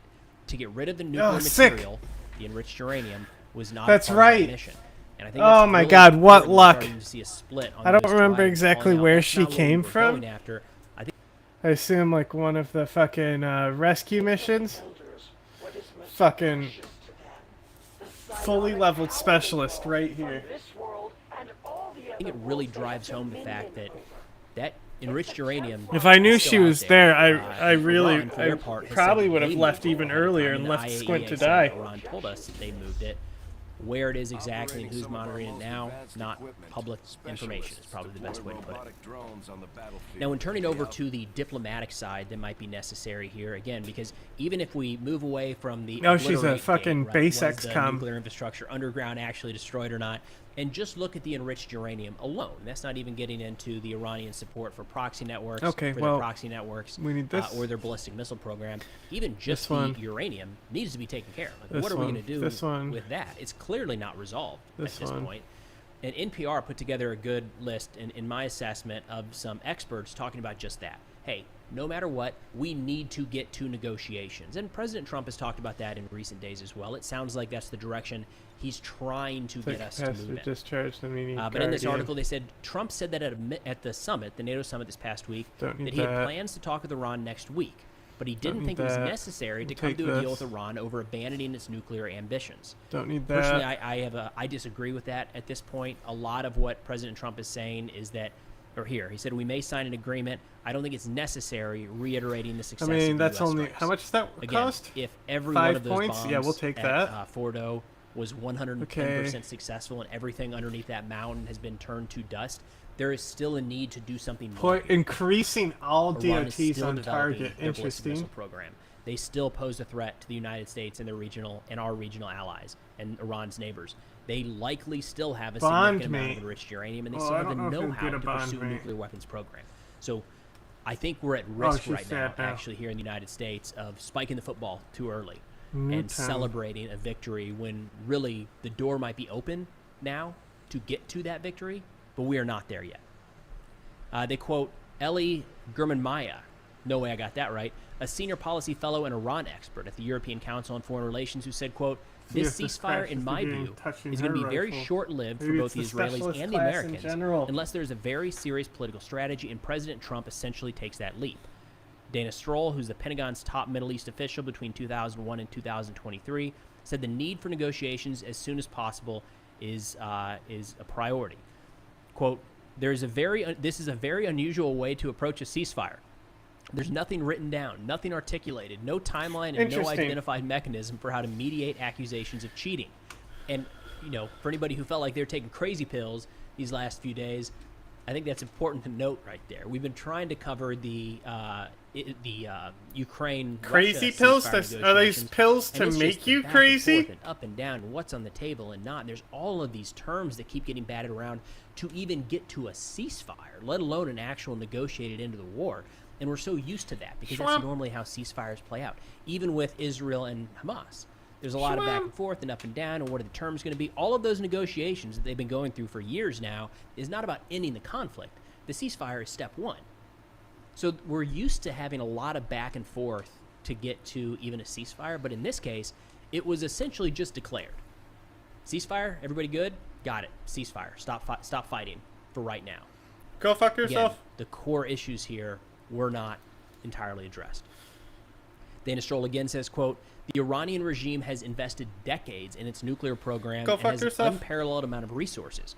So to think that after less than 2 weeks, they're just going to take a knee and abandon their entire nuclear ambitions is a short-sighted approach. Fuck them. I think that's probably pretty accurate, right? No doubt Iran took Fuck a 'em. beating these last few weeks. I mean, by all accounts, just the United Fuck 'em. States strikes had to have been humbling for Iran. The fact that we flew these B-2s halfway around the world, not a single Iranian air defense asset This fired a BB shot in motherfucker their own better not defense. blow up my And we put nuclear bomb shit. after bomb after bomb on these secret, hidden underground nuclear facilities. That alone should be concerning, and that's just scratching the surface. I mean, the They're real guns, damage here has been what Israel did to the air defense networks and missile capabilities and Iranian leadership in the 11 or so days leading up to that. So, no doubt, Iran took a bashing in a lot of ways, but there's still more that needs to be looked at here. One thing that's worth keeping in mind is I get the impression that President Trump always likes to bundle a lot of things together and get a big deal, something that he can push through. Like the cable company. I wouldn't write it off entirely. It's possible that Trump is maybe looking at using this, some sort of negotiated settlement with Iran, and maybe he loops in the return of the hostages from Hamas. Iran does have some sway over Hamas, no doubt. Maybe he's going to try to pull this all together in some sort of big, grand Middle East bargain. Possible. At the same time, we don't exactly know if negotiations are back on the table, but you know, a part of that is, will Iran be willing to negotiate at all? I mean, if you look at how these last few weeks played out, there is an incredible article that I'll link in the description below called Inside Operation Narnia, the daring attack Israel feared it couldn't pull off. And it talks about the opening hours of this strike, the opening operations, hitting military sites, the people operating inside of Iran, agents and Israeli operatives, and then hitting the nuclear and military officials. And they talk about the deception that was at play here. And this is important when looking at what does this all mean going forward. They talk about how, I mean, if you recall, if you were following this, there were leaks leading up to the strikes talking about how there was a split between Netanyahu and Trump. It included the details of a phone call 4 days before the operation in which Trump told the Israeli leader he wanted diplomacy to run its course before turning to military options. It says the day of the attacks, Trump told reporters that the U.S. and Iran were, quote, fairly close to an agreement and that he did not want the Israelis going in. It says, in fact, Israeli aircraft were getting in the air. Trump posted on Truth Social, we remain committed to a diplomatic resolution to the Iran nuclear issue. Now, there's a couple different ways to interpret this. Technically, I had not heard the United States come out or President Trump come out and say that this was all a deception. But you can see how Iran might view it that way. I think it's increasingly unlikely that Israel went this alone. It sounds like they had briefed the United States on this operation quite a while before it took place. If that is true, that means that some of President Trump's statements here were deliberately misleading, saying we remain, I mean, deception in war, it's incredibly important, right? And could have, in this case, saved the lives of our pilots flying overhead, so need it. But if he is saying, as the Israeli aircraft are getting in the air, we remain committed to a diplomatic resolution, that makes Iran feel like maybe they've got some more time, right? And then, of course, just a few hours after he publishes that post, Iran is getting hit. Some of their senior leaders are being eliminated. You have to wonder if, looking at that, will Iran come back to the negotiating table right now? A concern that they have voiced in just the last few months in starting these negotiations with President Trump is saying, we can't trust you because every time there's a new administration in the White House, you have different rules and different approaches for how you're going to address Iran and what you're going to do around the nuclear issue. And look, I'm no fan of the Iranian regime, but there is a valid point there, right? Why negotiate and go through all of this up, down, and sideways, knowing that it's probably going to be a different approach 2 years after you actually ink the deal? And now in this case, Iran can add to that, hey, last time we sat down with you guys and started negotiating. What caused him to have this sentiment? Like, you were working with Israel to allow those strikes to begin taking place. So I'm blown automatically away. Assume that Iran is ready to go back to the negotiating table in good faith right now, which should be a concern. Now, there's also been a bit of a spat between Trump and Khamenei. We reported yesterday, or a couple days ago, how the Ayatollah was talking about the great victory and how Trump kind of got out over his skis and they had to withdraw and they asked for the ceasefire. Trump didn't like that, turns out. So he had a long post on Truth Social yesterday where he said, I'm just going to read parts of it. He says, why would the so-called supreme leader, Ayatollah Khamenei, of the war-torn country of Iran, say so blatantly and foolishly that he won the war with Israel when he knows his statement is a lie? It is not so. As a man of great faith, he is supposed to not lie. His country was decimated, and 3 evil nuclear sites were obliterated. And I know exactly where he was sheltered and would not let Israel or the United States Armed Forces, by the way, the greatest and most powerful in the world, terminate his life. I saved him from a very ugly and ignominious death, and he does not have to say, quote, thank you, President Trump. During the last few days, I was working on the possible removal of sanctions and other things, which would have given a much better chance to Iran at a full, fast, and complete recovery. The sanctions are biting, but no. Instead, I get hit with the statement of anger, hatred, and disgust, and immediately dropped all work on sanctions relief and more. So I don't know, maybe those trolling comments by Khamenei don't completely fly under the radar. Trump noticed, Trump got upset, and it sounds like we're not making any movement on sanctions relief, which again seems like something we should probably wait until we're actually negotiating something here. Maybe that was going to be a carrot offered to Iran, but nonetheless, it's off the table.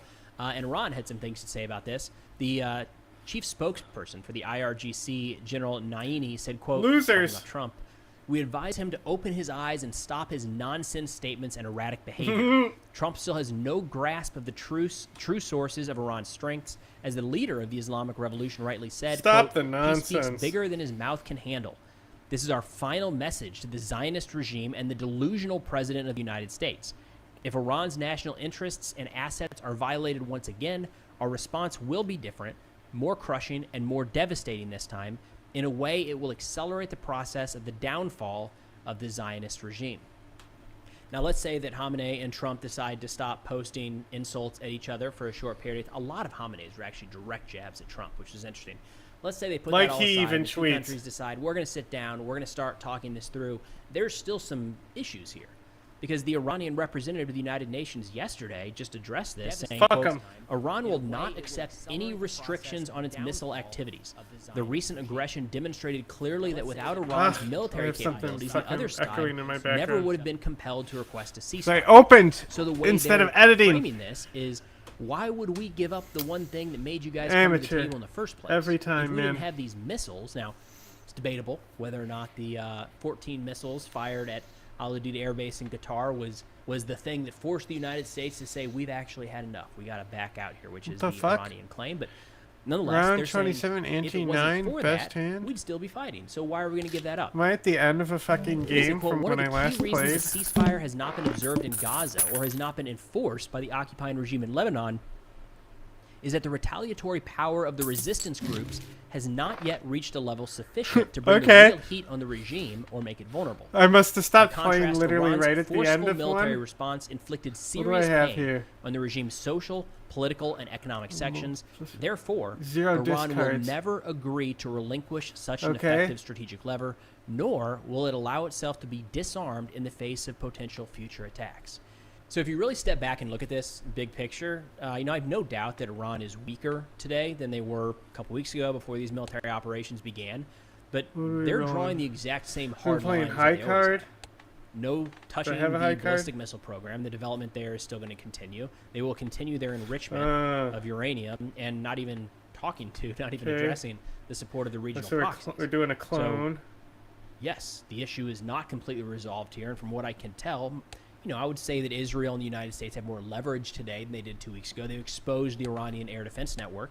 Israel appears to be maintaining air superiority over portions of Iran, but when you actually sit down at the table, if Iran does do that, their If starting Iran point still, from what we can contains tell a pair, publicly, I must is have the just exact gotten same as that. it was a few weeks ago. So there's still a fair amount of work to be done here.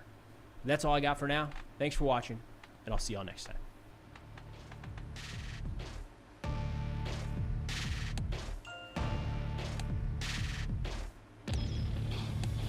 Okay.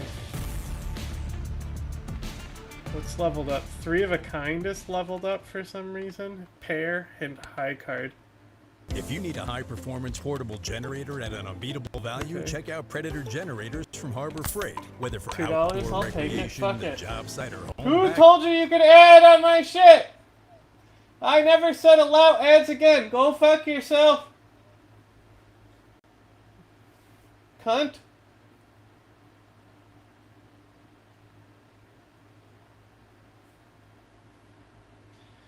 Let's do pod save while we wait for Jack, I guess, huh?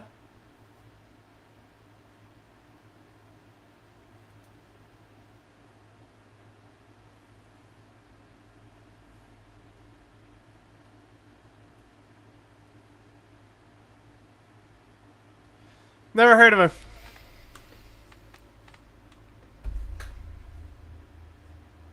were talking about this before we recorded, that we're feeling the breeze of a world with fewer protections from the judiciary because of this ruling. But it was a 6-3 ruling by the conservatives. Leo, why don't you kick us off? Fuck that. What did they find Fuck that. in this? This is in the birthright citizenship case. So what they found is that after years of Democratic administrations being subject to nationwide injunctions, that all of a sudden 5 months into the Trump administration, nationwide injunctions, they discovered, are very problematic and actually not authorized by statute and generally shouldn't be used. So nationwide injunctions are where, when a plaintiff successfully convinces a court that a policy is illegal, the court blocks the policy on a nationwide basis, and the Supreme Court said that's generally not okay when a private plaintiff files a suit. So, Melissa, this has been something that the Trump people have been hammering, that there's judicial tyranny, these lower courts are exceeding their authority because they're doing these nationwide injunctions. Like, I thought what that meant was, I'm naive, was, hey, a judge in, say, Maryland that oversees a district on the East Coast can't make rules about what happens in, say, California, that a judge in that district has to be in charge of what happens in the region it's in charge of. But that's not what they found. I must have hit continue. They said that a federal judge can't stop anything beyond what is affecting the people standing in front of them, right? Earn $3. Yeah, that's a good. I mean, again, John, it's very clear that you did very well on the LSAT. So I never get out of you it. once again. Never get out of it. Great summary here. So in this decision that was written by Justice Barrett, he held that not only, as Leah said, does the court not have the authority to issue a nationwide injunction, they are restricted to providing relief only to the litigants who are before them, even in circumstances where the litigants' claims might also be the claims of other people, like, for example, an undocumented person who had a baby in this country. Yes, we can resolve the question as to her and her baby, but obviously the resolution has import for a lot of other people who may be undocumented and having children in the United States, and the court says it won't reach to them. Instead, there are other legal avenues that you might pursue. For example, a class action where you can just go out and find all of the other undocumented ladies having babies and get them all together. Find yourself a lawyer, but don't go to the law firms that have struck deals with this president because they won't help you. If we're in overtime, find some other lawyer who's willing to help an undocumented person trying to sue the government, and then get them to make a class action and have a court receive that class action, and then you may proceed. So if you're getting what I'm pitching, this administration is just... We'll take sorry, that was a level 15. This court has made it much easier for this administration to continue its campaign of utter lawlessness and flouting the Constitution, and given lower court judges very little recourse to check it. These guys are the best lawyers this administration never had. It's unbelievable. So just so for people that aren't, constitutional scholars like the three of us, so my when the Supreme Court rules, so somebody says, oh, the government denied my ability to get married because I'm gay. The Supreme Court rules that was unconstitutional. Everybody that's gay now knows that they can get married because they're in the same situation as those plaintiffs, and attorneys general, states, they have to abide by that. They have to abide by that ruling. And you can say, well, because of this ruling, it also applies to me. But what this is saying is that lower courts can't do that anymore. So that would mean that if, let's say, under this birthright citizenship order that Trump has issued, they pick up some kid and they're going to deport that kid, even though their parents, even though that child was born in America. They have great lawyers. They sue, they get it stopped, and the court rules that it was unconstitutional. The Trump administration can just keep picking up other kids in other places. Right. Yeah. Like, the Supreme Court is basically saying, babies, get a fucking lawyer, all of you. Yeah, all the babies, all the districts, go everywhere. You're going to have to litigate this everywhere throughout the country because no lower court judge is going to be able to say, maximum? hi, I just read the 14th Amendment. Seems pretty clear to me that anyone born in the United States is a citizen of the United States unless their parent is literally part of an invasion or otherwise a diplomat. and therefore I'm going to make this apply broadly in a nationwide injunction. The court says can't do that anymore. That means you either have to have these huge class actions, which are going to be very unwieldy and very hard to mount, or alternatively, you are going to have to litigate in every single district in the United States in order to stop the administration. And again, I want to emphasize, And this silly guy. the import of this is not just about birthright citizenship, although I understand $2? that Hell yeah. listeners will be justifiably concerned about that. These nationwide injunctions have been the way that lower courts have stayed this administration or enjoined this administration from stopping funding to hospitals and universities. It's been the way that they have limited these deportations that are unlawful. Without the nationwide injunction as a judicial remedy, there's going to be very little recourse for stopping this administration when it does something unlawful, which is to say, for stopping this administration. Left Might be that at the end of the day, this case ends up being one of the rare ones where the Supreme Court held out the possibility that nationwide injunction would be appropriate. But immediately after the court issued this ruling, the administration held a press conference and indicated, we are now going to go to court, we, Trump administration, and ask courts to lift the nationwide injunctions against a slew of policies that have, been attacks on funding for different schools or funding for different hospitals that deign to offer care to LGBT people, policies that would end refugee resettlement and funding for sanctuary cities.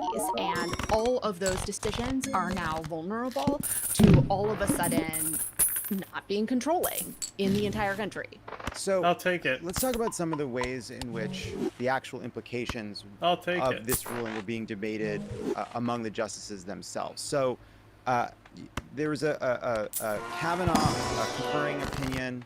I believe that's called a BuzzFeed listicle, because Okay. he just kind of lists things. We select the clubs in the hearts. Well, one of the points he makes, right, is there are still Points, air quotes.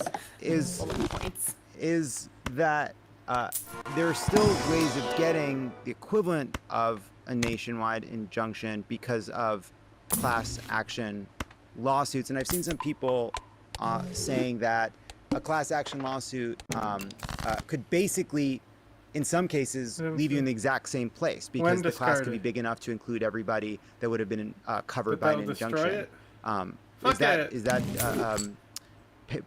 up to two random tarot cards. Fuck it. This is like when Cinderella's stepmother said, if you finish the chores, you get to go to the ball. This is like the Supreme Court saying, if you can get a class action, well then maybe you can get a nationwide relief. This is Brett Kavanaugh's sane-washing what the court has done. It's true that if you convince courts to allow you to proceed as a class action on behalf of everyone in the country who is similarly situated to you, then they could award nationwide relief. But the reality is the Republican justices have narrowed the availability of class actions. The Trump administration in this case indicated they would fight efforts to litigate this case as a class action on behalf of everyone potentially implicated by or subject to this order. And you have a separate writing by Sam Alito that says, I'm not going to allow anyone to evade this ruling by getting to go through class actions. And so that is a possibility. We have no way of knowing how real that possibility is going to be in this case or others, and it depends on getting courts like the Fifth Circuit to allow you to proceed as a class action. I would not hold my breath. Leah's talking about some of the legal consequences, legal issues around trying to form a large-scale class action of that sort. Let me just sort of highlight some of the practicalities of doing that. Most of the lawyers who bring class action suits are kind of like guys who are looking for don't know what these cards do. Fuck it. It's not likely that a case involving undocumented persons who have given birth in the United States is going to be the kind of big ticket item that's going to whet their appetites to bring and front massively expensive class action litigation. Secondarily, we are living in a timeline where this administration has effectively forced certain law forms off the table as providers and purveyors of pro bono assistance to communities like the undocumented community that would be litigants here. So they have shrunk the available pool of resources for lawyers who could bring a class action or bring multiple actions in various districts across the country. So as a practical matter, it's just very unlikely that a class action would succeed. Although we'll be very clear, CASA, who's one of the litigants here, has already refiled their claim against the administration as a class action, and we wish them Godspeed. But the idea that class actions would be the way that we get together and try and fight this administration is really fanciful, and they know that. Joker? So, there's a pretty there was some salty language by the conservatives aimed at Ketanji Brown Jackson, who basically described this as who had the audacity to accurately describe what they did, right, as undermining the rule of law in a fundamental way, basically saying that she's worried about an imperial presidency, they're worried about an imperial judiciary. You may wish that the federal courts can do nationwide injunctions, but the law doesn't allow it. Is there any truth to that at all? Are we wishing that the federal courts could provide a service we need them to do to protect us, but that actually isn't in the law? Bitch, please, no. Two things. One is, Mila Sahoni, who is a professor at Stanford Law School, has, I think, pretty persuasively established that nationwide injunctions have been around for now a century and have their roots in powers of equity to afford parties complete relief in order to remedy all of the harms available to them. The reason why nationwide injunctions weren't around before then is because, newsflash, after the Civil War, our federal government expanded its powers and started to do more things, particularly with the rise of the administrative state. Why not? So I don't think Justice Barrett persuasively demonstrates that there is no historical origins or antecedent for nationwide injunctions. I mean, it's true, she says, they weren't in the Bill of Peace, and it's like, okay, fine, who cares? Because there are parallels that suggest courts actually have the authority to award them. And then second is the idea that the Republican justices are so worried about the imperial judiciary. Rich, just really rich. Stop it. Right. Like, these are the justices who blocked Joe Biden's student debt relief plan because that was the definition of tyranny, the Clean Power Plan, the test and vaccination policy.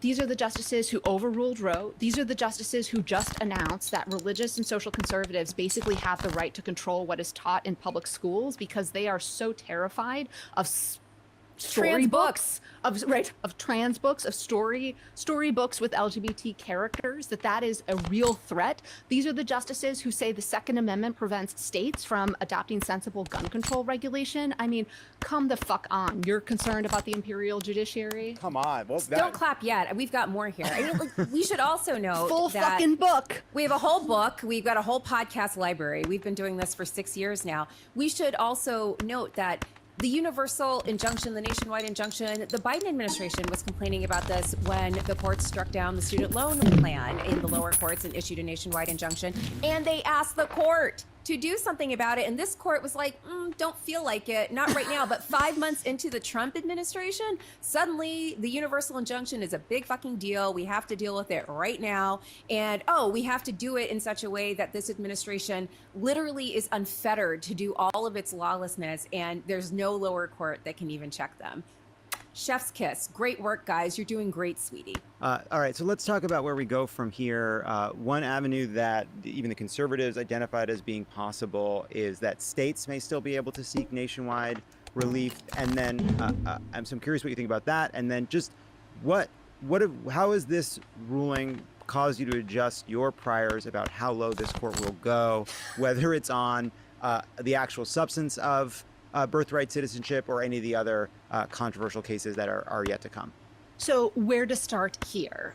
One is, I think we should understand the exception for states to obtain nationwide injunctions where that is necessary to address the harms to them as the exception for the state of Texas to sue Democratic presidents when Republicans don't like what Democratic presidents are doing. Because the court has created this, I think, manipulable and unclear legal standard that invites them to ultimately determine when nationwide relief is necessary to afford states the relief they get. The legal term for this is the Texception, right? Texception. That's what we're calling this. It's only available for Texas. It's the only state that can get any relief, and it's only because it when counts there's as a Democratic spade if president. it's a So, wild. Again, I think it's absolutely fanciful, as Leah points out, to think that states are suddenly going to be in a position to get nationwide injunctions. They're going to figure out all kinds of ways to get around this.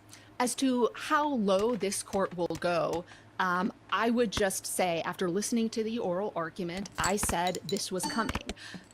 This court is so entirely willing to sign off on the Trump administration's lawlessness. Like, in a series of legal doctrines, they just discover that actually the law means the Trump administration gets to violate the law, and Donald Trump gets to violate the law and face no consequence for doing so. Last term, they were all telling us that, oh, by the way, states can enforce Section 3 of the 14th Amendment, which prohibits oath-breaking insurrectionists from holding office. States don't get to enforce that.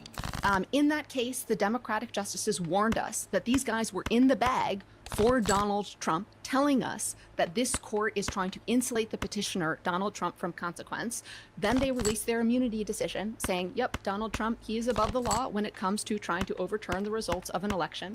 Also, now they just say, oh, also, like, you can't really use the most effective tool that lower courts have been deploying to actually check this administration's lawlessness and attempt to enforce Section 1 of the 14th Amendment against them.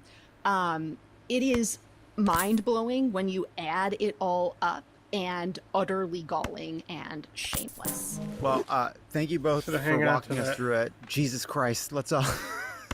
Are you okay? No, Are you okay? I'm trying to figure out how to get us out of this without people unsubscribing and then driving off into the woods. But how about I promote my book? We can, yes, all right. But and you should, and everyone should get the book. Can we end on an up note? Sure. Can we end on an up note? Okay. So, yes, this court is a bunch of goblins enabling and facilitating this administration of lawlessness, but it doesn't have to be this way. This pendulum has swung back and forth over time, and we have seen that public pressure really does work. The fact that people are going out there and saying, like, not on our watch, or even people who voted for this administration saying, like, I didn't mean this, that's really meaningful. And that stuff, I think, continues to happen and should continue to happen. We've also seen that stepping out and saying, you know what, I don't like the way this court has emotional support billionaires. I think this court ought to adhere to the basic rules that other government officials abide by, has also had really important consequences. This term, Justice Barrett actually recused herself in a case where one of her friends was advising the litigants. And I think that's because so many people have raised the alarm about the cozy relationships between certain litigants in this court that she recognized if she were to stay in this case, she would get a rash of crap from the public. And she, I think, rightly and appropriately recused herself. So our voices do actually matter. And they matter so much that is why this administration is trying to silence the prospect of dissent. That just means we should dissent more. I want to say two additional things, since I realize I was the one that brought us on a down note. One is, it was in part because people demanded Democratic administrations pay attention to the courts that we now have an associate justice like Justice Ketanji Brown Jackson on the court, doing black girl magic every single day. Issuing these clarion calls, laying plain what the Republican justices in the majority are doing. Second is, I believe, as Melissa says, the way to ensure the president is right out the gate not above the law, right? To ensure our president isn't a king is to do the sort of no king's protests that we saw, because what that does is it invites Democratic politicians to actually stand up and stand against the Trump administration. It signals that's what the public wants them to do, and it illustrates they do not have this mandate to do all of the crazy ass shit they have been trying. And I'll just say, no longer will these Republicans be able to blame left-wing woke judges for standing in their way. This court owns what the Trump administration does, because they've declared themselves the only people who now get to arbitrate what they do and whether or not it's constitutional. And no longer will Trump be protected by some of his most unpopular and disastrous policies being stopped by a liberal judge here or a moderate judge there. They are going to own the consequences of what they do. And there's some I think, hope in people seeing just how dangerous this really is, unprotected by lower courts. So Melissa, Leah, thank you so much for taking the time, and you know, see you out there. See you out there in the free-flowing breeze of an unprotected constitutional order. Terrific. See ya. And if you want what Lovett called the perfect beach read for the shores of hell we find ourselves in, may I recommend Lawless: How the Supreme Court Runs on Conservative Grievance, Fringe Theories, and Bad Vibes every day. Those jerks prove me more and more right. And also, love it. We're looking forward to having you join us this summer for a special Can't episode wait. where you're going to cosplay some more. Oh man, remember how, you know what? Honestly, No spoilers, no spoilers, but I embody a character and I can feel that you hate me for it. And it stinks. It stinks. do. It stinks. It's like you judge me. It's like, oh, he's a little too good at this. That speaks to some flawed character that I have. It's your method acting. You're just so good at it. We can't help but hate. Thank you, Leah. Thank you, Melissa, for joining us. Everybody, do us a favor, subscribe to this channel. It really helps us build this progressive media company, combat some of this right-wing noise and misinformation. So it helps us get this in front of more people. And while you're at it, subscribe to Strict Scrutiny, buy Leah's book, you know, and see you at the movies, I guess. Where, Jack? Chevy makes affordable vehicles that help you enjoy life. Fuck Chevy.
I gotta unmute this now the ad's over. Of course, we're watching every single aspect. I'm so silly. Jennifer, you've been about the worst. Jennifer, you've been about the worst. This is one of my favorite things. How many stories have been written so about funny. how hard it is to, I don't know, fly a plane for 36 hours? Has MSNBC done that story? Has Fox? Have we done the story how hard that is? Have we done it 2 or 3 times? Because you cheer against Trump so hard. It's like in your DNA and in your blood to cheer against Trump. I haven't heard Pete that mad since he missed last call. No? That's pretty good. I like it. I laughed. He was talking there to Jennifer Griffin of Fox News, his former home, where he was the weekend anchor on Fox and Friends, for just asking a very legitimate question. What did you think about Hegseth? What do you think about this whole freak out that the Trump administration and the president are having over the aftermath of the strikes? I mean, the event that Hegseth had with the chairman of the Joint Chiefs of Staff was pitiful. Like, they made everyone go to the Pentagon at 8 a.m. for this press conference. At no point, and this was a press conference that was touted by the President of the United States on one of the many truths he sent while sitting in the NATO summit, and yet they didn't talk at all about the damage assessments, right? As General Kane said, the military doesn't grade their own homework. So all they didn't push back on the thing. They did not talk about the actual results or success of the mission. They detailed the tremendous difficulty it takes to fly those planes, to successfully launch the missiles or to drop the bombs where they're supposed to be dropped and all of that. But it doesn't get at the question everyone had, which is what next for Iran's nuclear program? Where is the highly enriched uranium? Like, you played that point. He was asked a question about where it was. He didn't answer that. They don't know. And that's the big thing. It is very pitiful. And it's, it is how we've seen this. It's the intellectual Zamboni, to use Levitt's phrase, of Trump goes out before there's a single battlefield damage assessment and says we obliterated the whole thing. And now it turns out that's not the case, and the entire government intelligence apparatus has to run behind Trump and try to make that true, even though it's obviously not true. There was one excellent explanation for why they're spinning this so hard from a surprising source. Let's listen. When you have a totalitarian regime, you have to save face. That was good. That was Caroline Levitt from today's briefing. She kept up the party line. It's the most successful operation ever. The president has now also threatened to sue the New York Times, which confirmed CNN's reporting. He's gone after Natasha Bertrand of CNN, personally, directly. They're all going after her. So did Caroline Levitt, going after the New York Times. The New York Times, I was proud to see that they put out a statement that said there will be no apology, there will be no retraction, there will be nothing. We reported the truth the best we could. But the whole thing is so bizarre because at no point are they saying that this report does not exist, or that the way it was characterized is wrong. And you know that it exists because they started a leak investigation and have complained publicly about who leaked it. So they have admitted that the report exists. What they're trying to say now is that it was an early assessment, and lo and behold, since new assessments have come out, much different now. So I really just got to get a good Joker and just fucking polygram it out the gate. In fact, they had a closed-door classified briefing, I believe, Full with House. Democrats and Republicans in Congress today. Chris Murphy walked out of the briefing. Let's go. And told reporters that he is, quote, still under the belief that we have not obliterated the program. It's certain there's still significant capability and equipment that remain. So in the end, what the report said, it's worth noting, the New York Times and CNN said it was an early Come assessment. on, good Joker. I think the headline What was are you? early assessment says. Free reroll. But we are where we are, and all the rest of this is just Okay. fucking noise, and it's a press conference. It's just like lying all over the place, and people that you can't trust have lost their credibility all over the place. Because in the original story, even before the early intel assessment that leaked, David Sanger wrote a piece about everything that happened, the strike, the aftermath of the strike, like a day or two after, and that was the piece that had Israeli officials saying that they think that the enriched uranium was moved and all that kind of stuff. And then Barak Ravid, the Axios reporter, said, "Oh, now Israeli officials telling him that actually they agree with Trump that it was completely obliterated and it's been set back years." But it's like, who can trust Netanyahu and his government now? Right. And there's a report today that the European countries were given an assessment that seemed very similar to the early one from the United States. Right. All of this is so stupid. It's so dumb because it's all beyond the point. Like, we're arguing about how far the bombs went down the hole, right? We're not having, and how damaged facilities were, which is, I guess, is somewhat relevant. The bigger question, there are two bigger questions. One is, where is the highly enriched uranium? Right? No one has an answer to that. Seems like a problem. No one is contending it was destroyed. I mean, other than Trump. But like, there's no report saying that. No one seems to know. There's no one explaining why it wasn't moved, because obviously it was moved, but to where, and were we able to destroy it? And the second point here is, even if this really was the perfect strike, the most successful Give me a good Joker version of this mission, all you're doing is delaying Iran's ambitions longer. Maybe it's not a few months, maybe it's a year, maybe it's 2 years, but you're going to end up in the same. This is why this was an ill-fated decision from the very beginning, because you're going to end up back in the place where they are on the cusp of having a nuclear weapon, and now because we took this strike, the chances of resolving that through diplomatic means are greatly reduced. Yeah, because Trump believed he could bomb them back to the table, which seems unlikely, or it seems unlikely that if they do come back to the table, they'll have any level of credibility, any level of trust in the Trump administration, and why should they? And this is the whole, like, no one is suggesting that it was the military or the pilots that didn't successfully obliterate it. Right. They did everything they were told to do. The person who told them to do it made a dumb fucking move by deciding to bomb these sites without letting more diplomacy take hold, or having no plan for what happens after the sites were bombed. And also, by the way, blabbing his fucking mouth about the fact that he might bomb them, and so they could move the enriched uranium in time, which he did, and which the Defense Department told the New York Times on background that, by the way, he was their biggest OPSEC problem, the President of the United States. This is a pre-Trump Republican playbook move, which is, if you disagree with a military operation, you're anti-troop.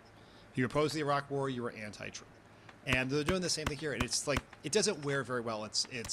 It was like I guess a somewhat effective cudgel in the early 2000s. Easy. Right now it looks ridiculous. Yeah. It's also, because Trump has to say everything is perfect and everything was obliterated and it's the greatest operation in history. Imagine if Trump had come out and just said, like, yeah, I think we set back their program for a few years. No one's going to say, like, actually it was a few months. Like, you might get a little reporting on that, but just say that the mission was successful. We severely hamper their ability to make a nuclear weapon, and now we're going to do X, Y, and Z. But they can't do that because they don't have a plan, and because all they want is a short-term success to brag about. That's it. That's all they think. That's how Trump thinks. And Trump can only speak in superlatives. Yes. Everything's the greatest, best ever. And now we have a government that has to then go back and try to make all of those things true, which is an impossible and ridiculous and stupid standard. Quinnipiac poll came out, and apparently only 41% of Americans support the strike. And this is after the strike, and 50% opposed, which is actually lower numbers than I thought. I thought that more people would be for it, just because it seemed to have gone okay, and there's, thank God, no U.S. casualties and no wider war yet. But I think people are smarter than they're given credit for, and get that this could mean that we're drawn into a larger war, if not now, later. There's been several polls that have come out since the strikes. You have a Reuters poll, you have a CNN poll, you have this Quinnipiac poll, and all of them show the same thing. Majority opposition to the strikes, somewhere between 70 and 85% of people concerned that this is going to draw us into a wider war. The CNN poll finds that people think that the result of the strike is that Iran is more likely to build a nuclear weapon than to not do so. And I think it's 49% of the CNN poll don't trust Trump to make the right decisions here. We are so far beyond sort of reflexive post 9/11 rally around the flag, all these things. People have seen this movie before.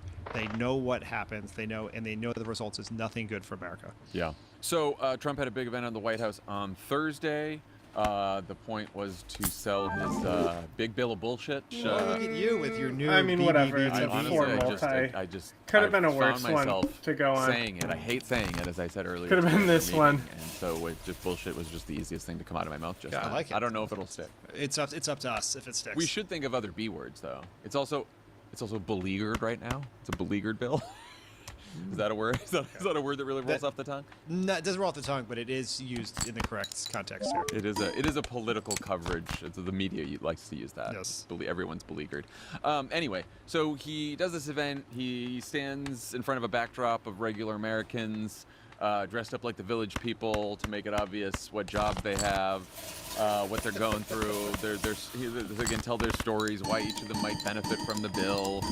Trump listed off a bunch of things that are in the bill, some things that aren't in the bill. He's talked about no tax on Social Security. That's not in the bill at all, but he's promised that in the event today. And then he urged Congress to pass it before his July 4th deadline. Seems unlikely, because here's where we are with this shitburger. You might remember that during the interminable debate over the Biden administration's BBB, because everyone has their own BBB apparently, there was a point in the process where the Senate parliamentarian, who is possibly the most powerful nerd in America, ruled on whether anything in the bill broke the budget rules. And the budget rules are, you can only include stuff in a budget bill that primarily impacts the federal budget. And so you can't use a budget bill to change laws. That's cheating, because if you're changing the laws, you get to find 60 votes instead of 51. You only need 51 to pass a budget bill. You need 60 votes to pass anything else. So when there's a budget bill, the parliamentarian goes through it and says, no, this doesn't just primarily impact the federal budget. It also changes a law here or changes this or that. So on Thursday, the parliamentarian said that a lot of the changes to Medicaid do not comply with the rules. John Thune, who's in charge of this circus, said, we have contingency plans and, quote, we're plowing forward. But the coverage on this matter includes heavy usage of the word scramble. Everyone is scrambling. Republicans are scrambling right now, scrambling for votes, scrambling to figure out the math, scrambling to figure out whether they can throw more or less people off their health care.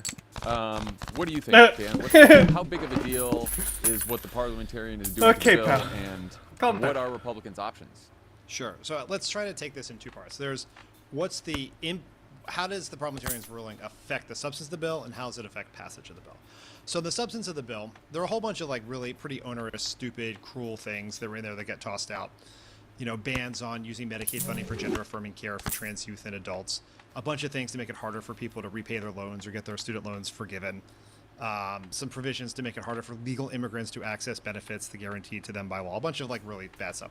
Mike Lee's thing about selling off public land. Federal lands. Federal lands. That's another one. That's out. And then the Medicaid provider tax provision it's a huge deal.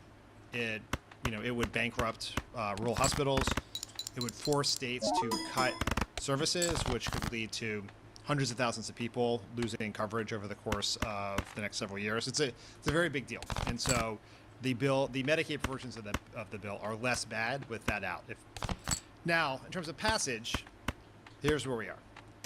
If the Medicaid provider tax provisions stay out, then they either have to find more, even less popular Medicaid cuts, or send a bill back to the House that raises the deficit even more, which compounds the problems they were already having, because there's sort of three main buckets of problems between the Senate and the House right now.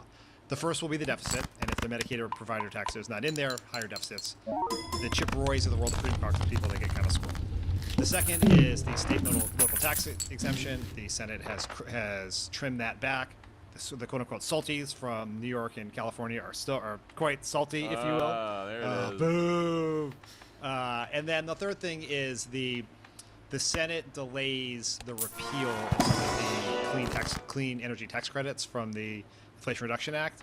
And the House is very pissed about that. Steve Scalise today came out and said you'd have to go back to where the House was to get it passed. So all of that makes this very tricky path to passing the bill that much trickier on a very short timeline if you really do want to get to Trump's July 4th deadline.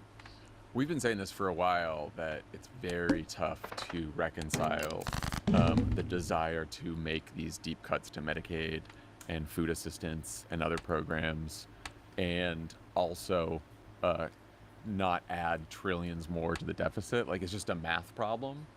I still don't, like, the worse this is going for them, the more I think, I wonder why they don't just extend the tax cuts and call it a day and just say that we're going to do everything else next year or some other time, or we're going to split it into 2 big bills of bullshit. You know, I don't know. Like, what do you feel like? I mean, because just reading the comments from, and I realize that most of these people, I realize that the high likelihood is that all these people cave in the end. Whether you're mad about deficits, whether you're mad about the Medicaid cuts, whether you're mad about salt. That's what's up. We win. We win. We win. We win. We got it.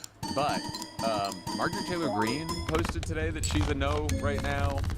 You know, the Chip Roy, Andy Harris's, all those people in the Freedom Caucus, they're like, this is crazy. Bill Cassidy, senator, Republican senator, said the Medicaid cuts in the Senate are too much now. And so he wants to go back to the House Medicaid cuts, which were still fucking awful. So I don't, it's definitely not, I can't see it getting done by July 4th, that's for sure. Yeah, I'm skeptical to do that because in every other recent time where we've thought they can't get this done on a short time frame, they have gotten it done because Trump was able to bully these folks into it. I think when you think about, to answer your question about why don't they just extend the tax cuts, and you have to put the debt ceiling in there as well. I think it's going to be hard to get people to vote to extend the debt ceiling without some form of cuts in there. Yeah. So that becomes a problem, unless Democrats have to bail them out on them, which we absolutely should not do. But there's also just a mentality change. Like, in our mind, and we are right, but let me simply say, in our mind, Republicans paid a huge political price in the 2018 midterms because they tried to repeal the Affordable Care Act. Yeah. In the Republican mindset and in Trump's mindset, they paid a huge price in the 2018 midterms because they failed to repeal the Affordable Care Act. It was the failure, not the attempt. And so the idea that you, like, and a simple year extension or 2-year extension of the tax cuts would be seen as a failure. And so that is a motivate. That is why Thune and others say failure is not an option, because they think that would be worse for them. Because it would, I don't agree with this analysis, that it deflates the base, deflates the donor base, all of that, if you can't get what you promised done. It's literally the only bill they've tried to pass the whole year.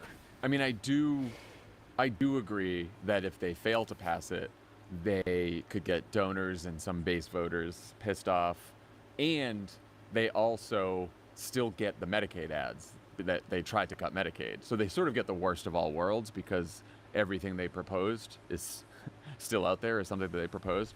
So the parliamentarian screws them over, and in their mind. And, you know, one thing is to just figure out a way to make the math work by doing other cuts or tax increases, who knows, or just adding to the deficit or whatever else.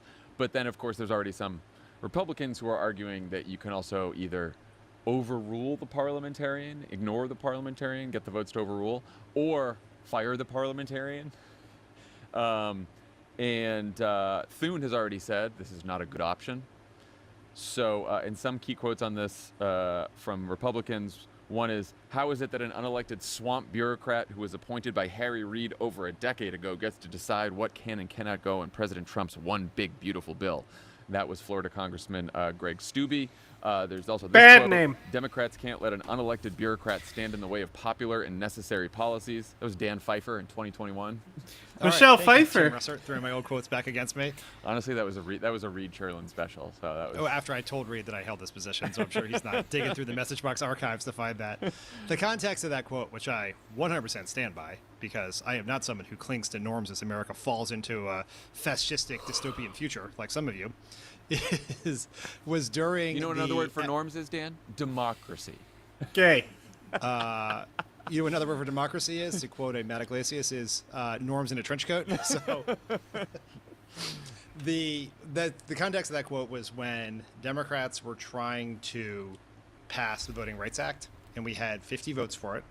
We did not have but we did not have the 60 needed for the filibuster to get by the filibuster, and we had 2 senators who you may remember from that period of time, Kristen Sinema and Joe Manchin, who would not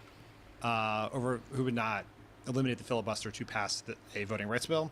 And so I believe then, and I believe now, that the right thing to do would have been to do everything we possibly could to pass that voting rights bill, because ultimately. But that wasn't a parliamentarian issue. It was a parliamentarian issue because they were trying to do voting rights in a budget bill.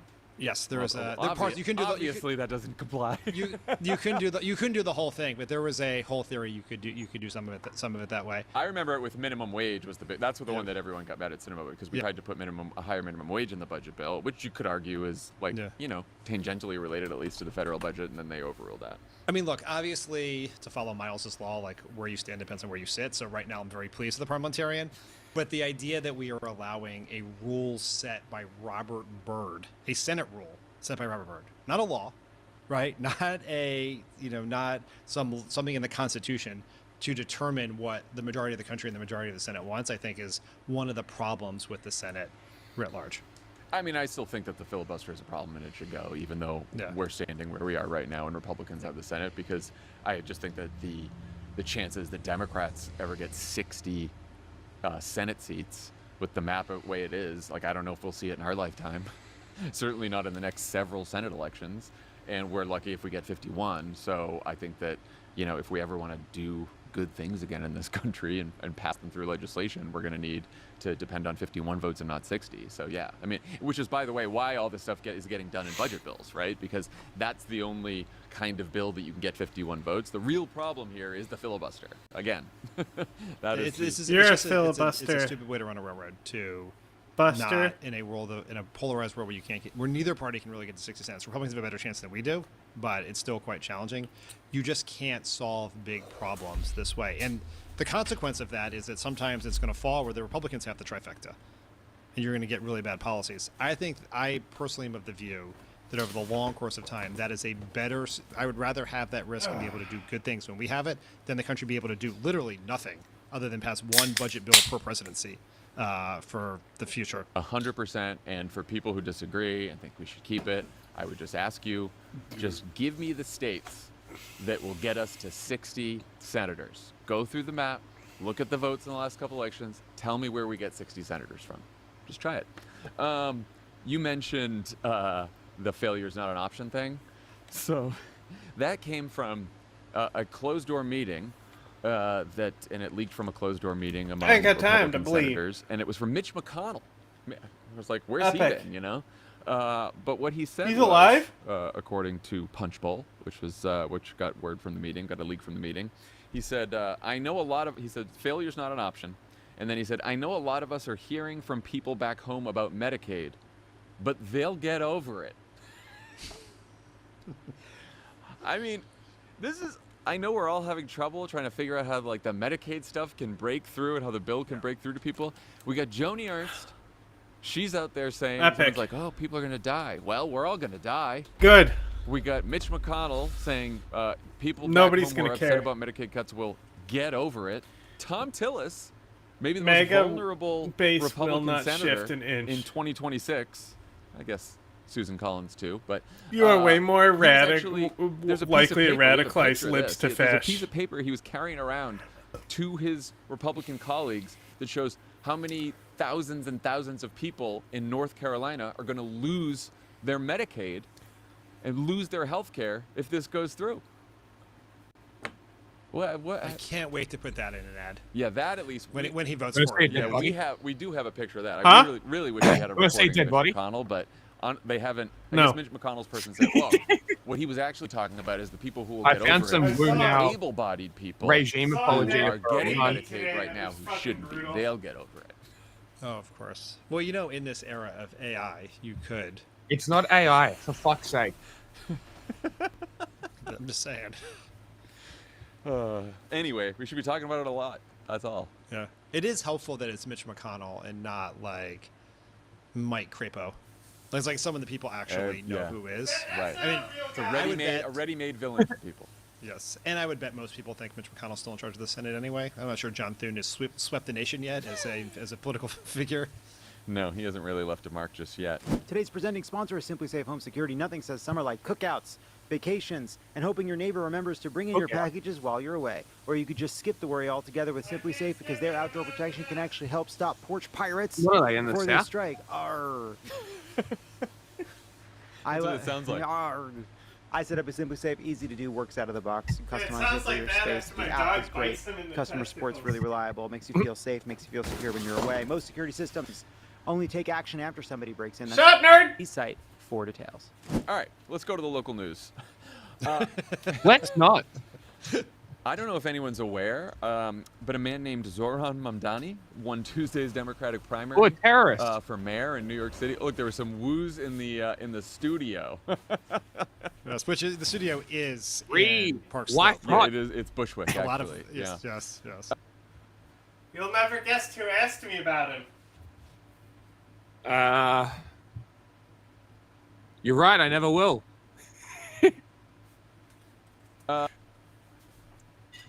So Zoran beat the polls and Andrew Cuomo by 7 points. Crazy. 7 points. Damn. Like, there were.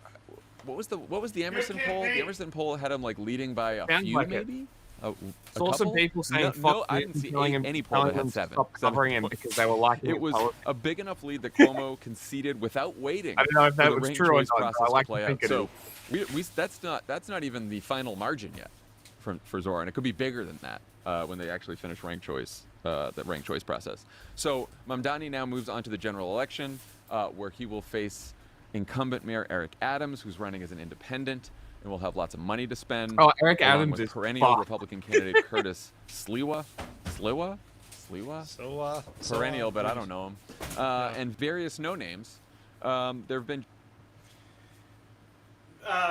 There's still rumors Como may go again as an independent in the larger race. Unfucking real. Which, if he does, that guarantees this None done. commie's gonna win. Yeah. Because the establishment is not breaking. No. You know? Like, it's gonna, like, the establishment vote is gonna go between them. Yeah. And then, like, everyone else is gonna vote for the person who doesn't suck. Yeah. Just a few takes on Mamdani's win. I don't know if you've heard any. Let's start with Republicans, who've really been having a normal one. I'm going to read you a few choice reactions, Dan. Okay. Donald Trump Jr.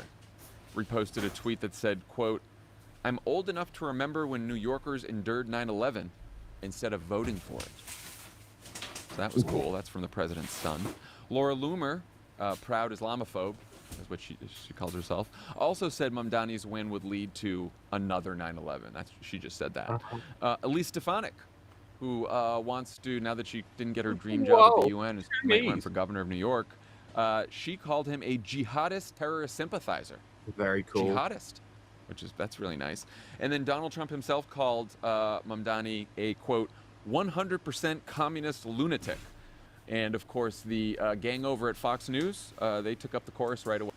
Okay, so you hear this rhetoric? No, I'm trying to figure out cameras and shit. What did he say? The 9/11 stuff? Yeah. No, 9/11? Yeah. I've been retweeting shit. How extreme the rhetoric is specifically? I've been retweeting shit all day. Let me talk, please. So the most psycho-brained people are the ones talking about it the most. So who do you think asked me about him?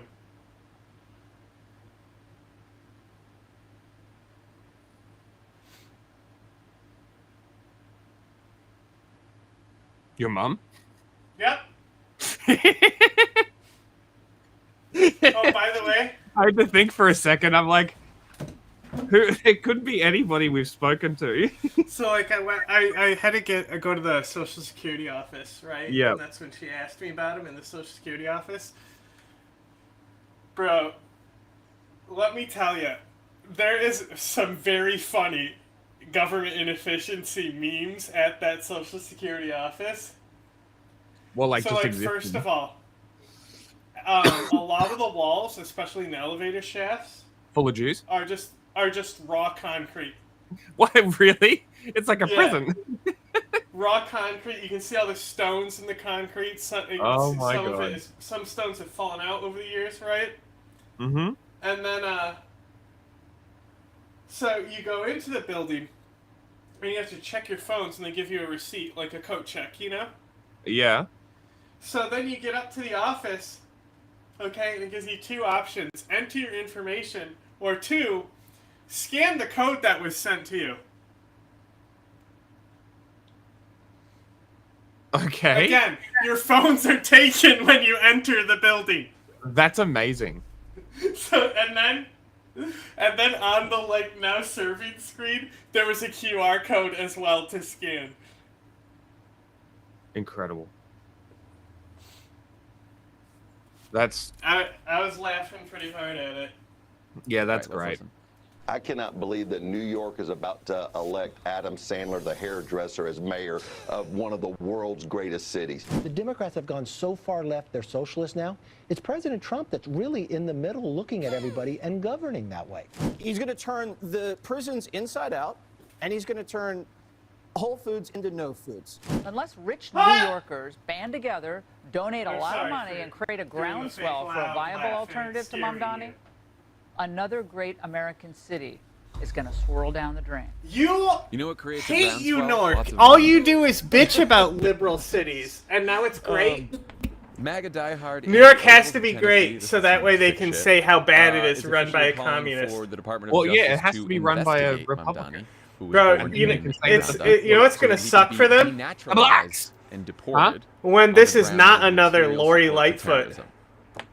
Yeah, when he's actually going to be okay as the role. Something for You know the Stavros Lori Lightfoot joke? But in the Adam Sandler movie, Don't Mess with Zohan, he was an Israeli super spy / hairdresser. I didn't even know that was a movie, Dan. I'm just setting up my mic so you can hear me while I'm watching the chinchilla. Adam Sandler. Bro hasn't seen Don't Mess with the Zohan. 2008. You were busy that year. I haven't either. Why would I watch that? Oh my god! Watch Adam Sandler movies? Yes. I guess not so. Bro, you want to know what the last Adam Sandler movie was? I saw. I actually saw it in theaters. And after that, I was done. The level. I may have seen 50 First Dates after this. I'm not sure, but that was on DVD. Please tell me. Okay. I thought that they would say some of this. Click. Yes. Woo! But the fact that it has been like non-stop. How did you get in the kitchen? I don't know. I guess I can always be shocked by this. I grew up on Adam Sandler movies, so they'll always have a soft spot sort of for me. the vitriol and the racism and the hatred that doesn't surprise me. Just that they. But you haven't seen Grandma's Boy. No. Which is, you know what's great about Grandma's Boy? Adam Sandler's not in it. Because it's about weed, so it's all his people, but he's not there. Because he wouldn't be in a weed movie. Very interesting. Because I think when I stopped watching his movies, I think the last movie I might have paid attention to was Bedtime Stories, and that was a fine movie. Okay, I don't know what that is. Oh, I also, obviously I've seen Uncut Gems, but that's not an Adam Sandler movie, you know what I mean? That's an actual movie with Adam Sandler. I mean, he did make it and everything. It technically is an Adam Sandler movie through and through, but it's still. a fucking fantastic film. Like, it really made me change my perspective of Adam Sandler, to be completely honest. Well, like I said, just watching it, what is the best part about... Okay, I just gotta fix this gate real quick. The best part about doing it on Gambling Addiction is that it's very easy to feel locked in, you know? And you kind of hope that the character does... Alright, like, you start believing his bullshit, where this is gonna be it, and then he's gonna get out. It's always one But ball. that's the point, and you get to that point, and then they don't even show if his bet won, right? No, they don't. He just good. Yeah, that's perfect. I forgot he died. I thought it for a second. Spoilers, but for a second I thought it ended it's like 6 years with old. him placing the bet on a cliffhanger, Yeah, which would be fine too. He didn't need to die, but just placing it's more emotional if he dies. But just placing a bet and then having it on the cliffhanger is enough. It tells you exactly that the character will never change. This cycle continues forever. Yeah. No, it's really well done. But yeah, like the silly movies, I think Pixels made me stop watching his movies. That's such a studio cash grab. Even I don't even consider that Adam Sandler. Yeah, like I did see Pixels, awful, dog shit movie. I don't know why you would do that to yourself. Well, I also Haven't watched you seen the Emoji movie? I did, and it's one of the 2 films that I've You ever should walked kill out yourself. of. I did not pay for it. I white crimed it. No. Like. And I walked out. I left about 30 minutes into it. I'm like, this is a waste of time. That's 30 minutes that I could have had. Because I would have known ahead of time not to go there. I just wanted to see how bad it really was. And the other one I walked out on was the Ghostbusters remake. It was bad, and it's really. I don't know what it was. It's at a shame the same time of Expendables 2. Okay. But the girl I was dating at the time just wanted to see Expendables 2 so bad, and like I am not going to watch that movie. Okay.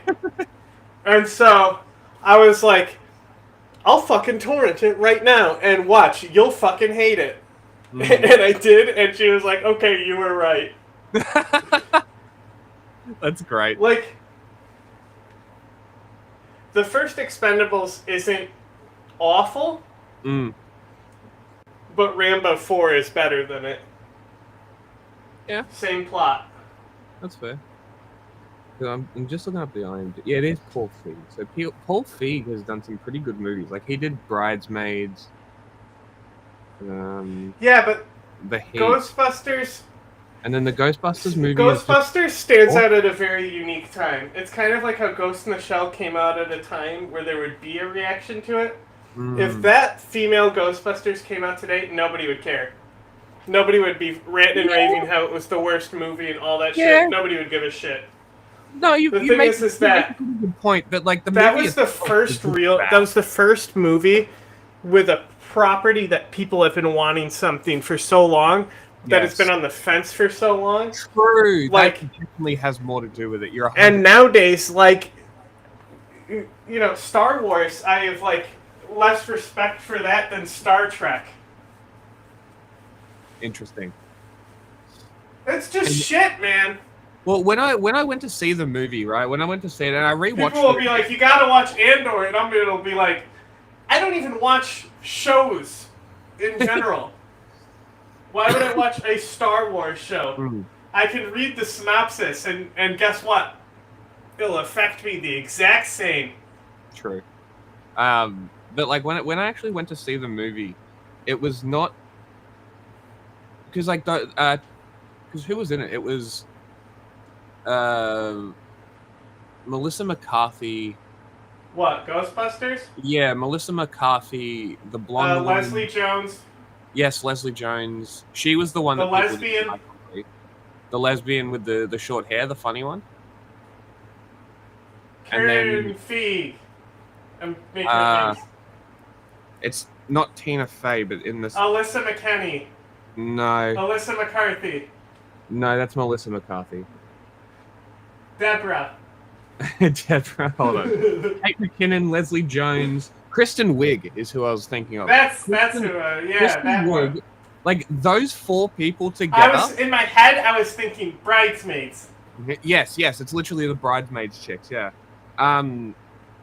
Kate McKinnon. Dog shit in that movie.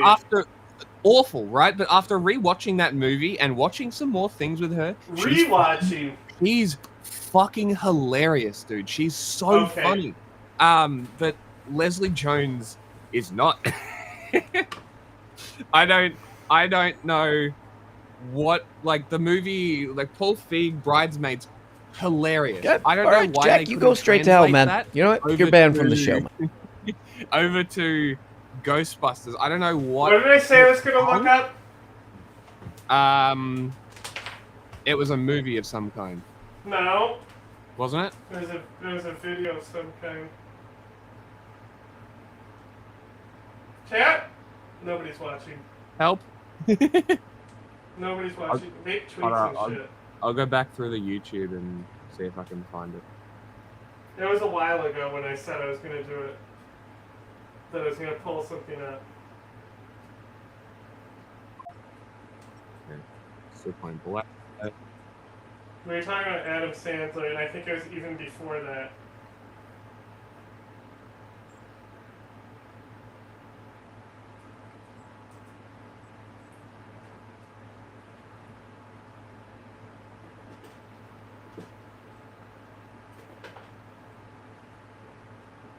2016 is quite possibly the worst film ever made. Now, I know I say that a lot, but this time I mean it. At worst, it's a horribly unfunny comedy that could possibly serve You're as not gonna find entertainment it. if you're We have stranded better on luck an about airport what we runway were for 2 talking about. hours. At best, it's you getting a bar I said, trivia have you answer seen right, something? where the I'll question pull it up. is, And then we name started 2 talking about failed movies. attempts by Sony to reboot happened. franchises in the 2010s. I don't even think it was about Adam Sandler. You got it. Right. We Got a had as well. $20 bar tab. Because we're only talking about it for a Where couple do I minutes. begin, my friends? It's amazing just how wrong this film is. It's like putting a Jackson Pollock painting in an art gallery during a realism exhibit. If that reference is too cerebral for you, then it's like saying poo is pee. Your work is more cerebral than I expected. I need a multi-phasic spectrometer to analyze something to do this with Uncut dumpster Gems, Adam fire. Sandler? Now let me get this right No, out it of the was way out of the before bat. that. To me, It this wasn't has about Adam nothing to Sandler. do with nostalgia. The original Ghostbusters film is a masterpiece The issue of was that I was comedy. walking around That's and correct. doing things. It's lightning in a bottle. And as No we idea. all know, that's something that's easy to recreate. Yeah, that's why I said if we or just reboot. discuss what we were Have talking about, sarcasm. we'll be But better I than will trying to attempt find to it. explain what went wrong so badly to try to help them out. You know, for when they make that sequel to. Oh wait, #1, epic fail boot. For me personally, I was like, I didn't know if I loved the idea of a sequel all these years later where the old team is just handing the new team the technology and all that. What do you Well, think you're doing? first off, if you haven't seen this movie, it's not a sequel. Despite what they may have led you to think with that terrible trailer, it's really not even a soft reboot, i.e. it exists in the Ghostbusters Same world. universe. Yep. Like, these characters still exist and all these events happened? Nope. This shit is a straight-up remake. Meaning they used all the same plot points and beats as the original Ghostbusters, but made it embarrassingly unfunny and terrible. She fall down and go boom. She fall down and go boom too. It's essentially a film that shares the same name, ideas, and structure as the classic original film, just with grown-ups acting like mentally handicapped people and embarrassing themselves and their audience. Speaking of embarrassing, let's talk You know what's about funny, our though? first 2 culprits. If this I'm actually not- existed in real life, the way that Kristen Wiig acts in that original video when she first encounters the ghost is how someone would act if that happened. They would embarrass themselves. And everyone would call them crazy. Like that, it's funny because it's like actually what would happen in reality. I think you should die. You don't think so? You don't think people would embarrass themselves being fucking super I don't wanna talk into about it. finding Ashamed of ghosts that and then at all. finding Actually, one I'm and then moving on. doing that? The director Moving on. right. I reckon you're wrong. Moving on. The director of this film. No, I is a said I man- just don't care. I Fair don't enough. care about anything attached enough. to that conversation. I'm moving on. Man by the name of Paul Feig. He is a male, typical man's man. And I was pretty deep in movie jail at that point, having had 2 movies that had bombed. He also co-wrote the film, Ah! and I hear he's already onto his next writing project, his suicide note. He co-wrote the film with a lady named Kate Dippold, who wrote a handful of episodes of Parks and Rec, and Good she wrote show. the movie The Heat. Right. Paul Feig has a similar list of pathetic non-achievements, like writing and directing the movie Spy, directing Bridesmaids, creating Freaks and Geeks, a show that's boring and sucks. What's so funny, you guys? It's worth it. And he directed a couple episodes of The Office, which is why we see Gabe, Kevin, and Dwight's friend in this movie. Is it called Ghostbusters? Actor? Oh, no. And hey, look who it is. Why, it's Coco the cat. Coco the cat is actually in a lot of movies and TV shows.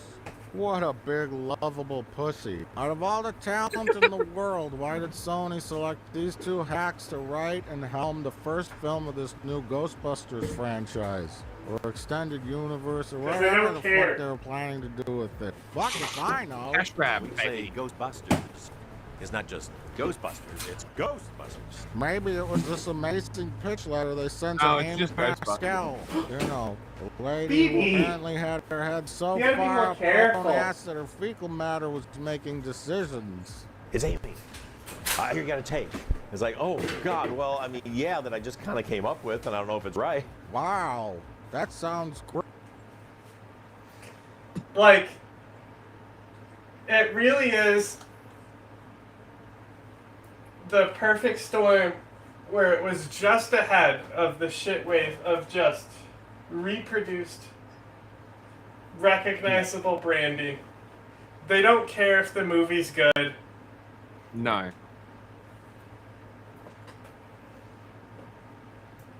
Great, let's go with that idea. Did Why you see the not? new one, Did though? The anyone even Afterlife see one? the first Ghostbusters?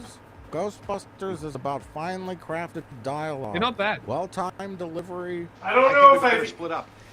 I don't know if I've We do more seen damage that way. the second Ghostbusters from back to front. The original second. Yeah, from back to front. Damn. Like I know. What's wrong with the you? story. I've seen enough of it. Okay. You know? That's a general idea. Like I know that the slime covers the building. I'm kind of fuzzy on what happens at the end, but I assume they destroy the painting. Likeable and not Yes, annoying yeah. characters, and It's really dry, sarcastic bad. humor mixed with oddly believable science, villains, and threats.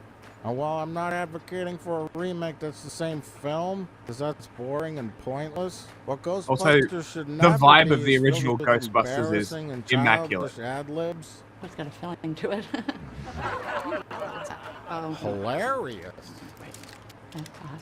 Look at me, I'm a monster. Pussy fart jokes, Is it more or less disgusting if I tell you it came from the front? babbling characters who think they're ad-libbing babbling You would is laugh at funny, that. and terribly dated humor. You get a car, and you get a car, and you. Remember Oprah? Do you remember You Get a Car from Oprah?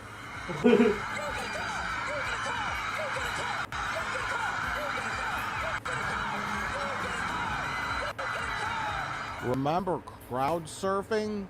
Remember 1997? I'm not quite sure what Paul Feig's talent really is.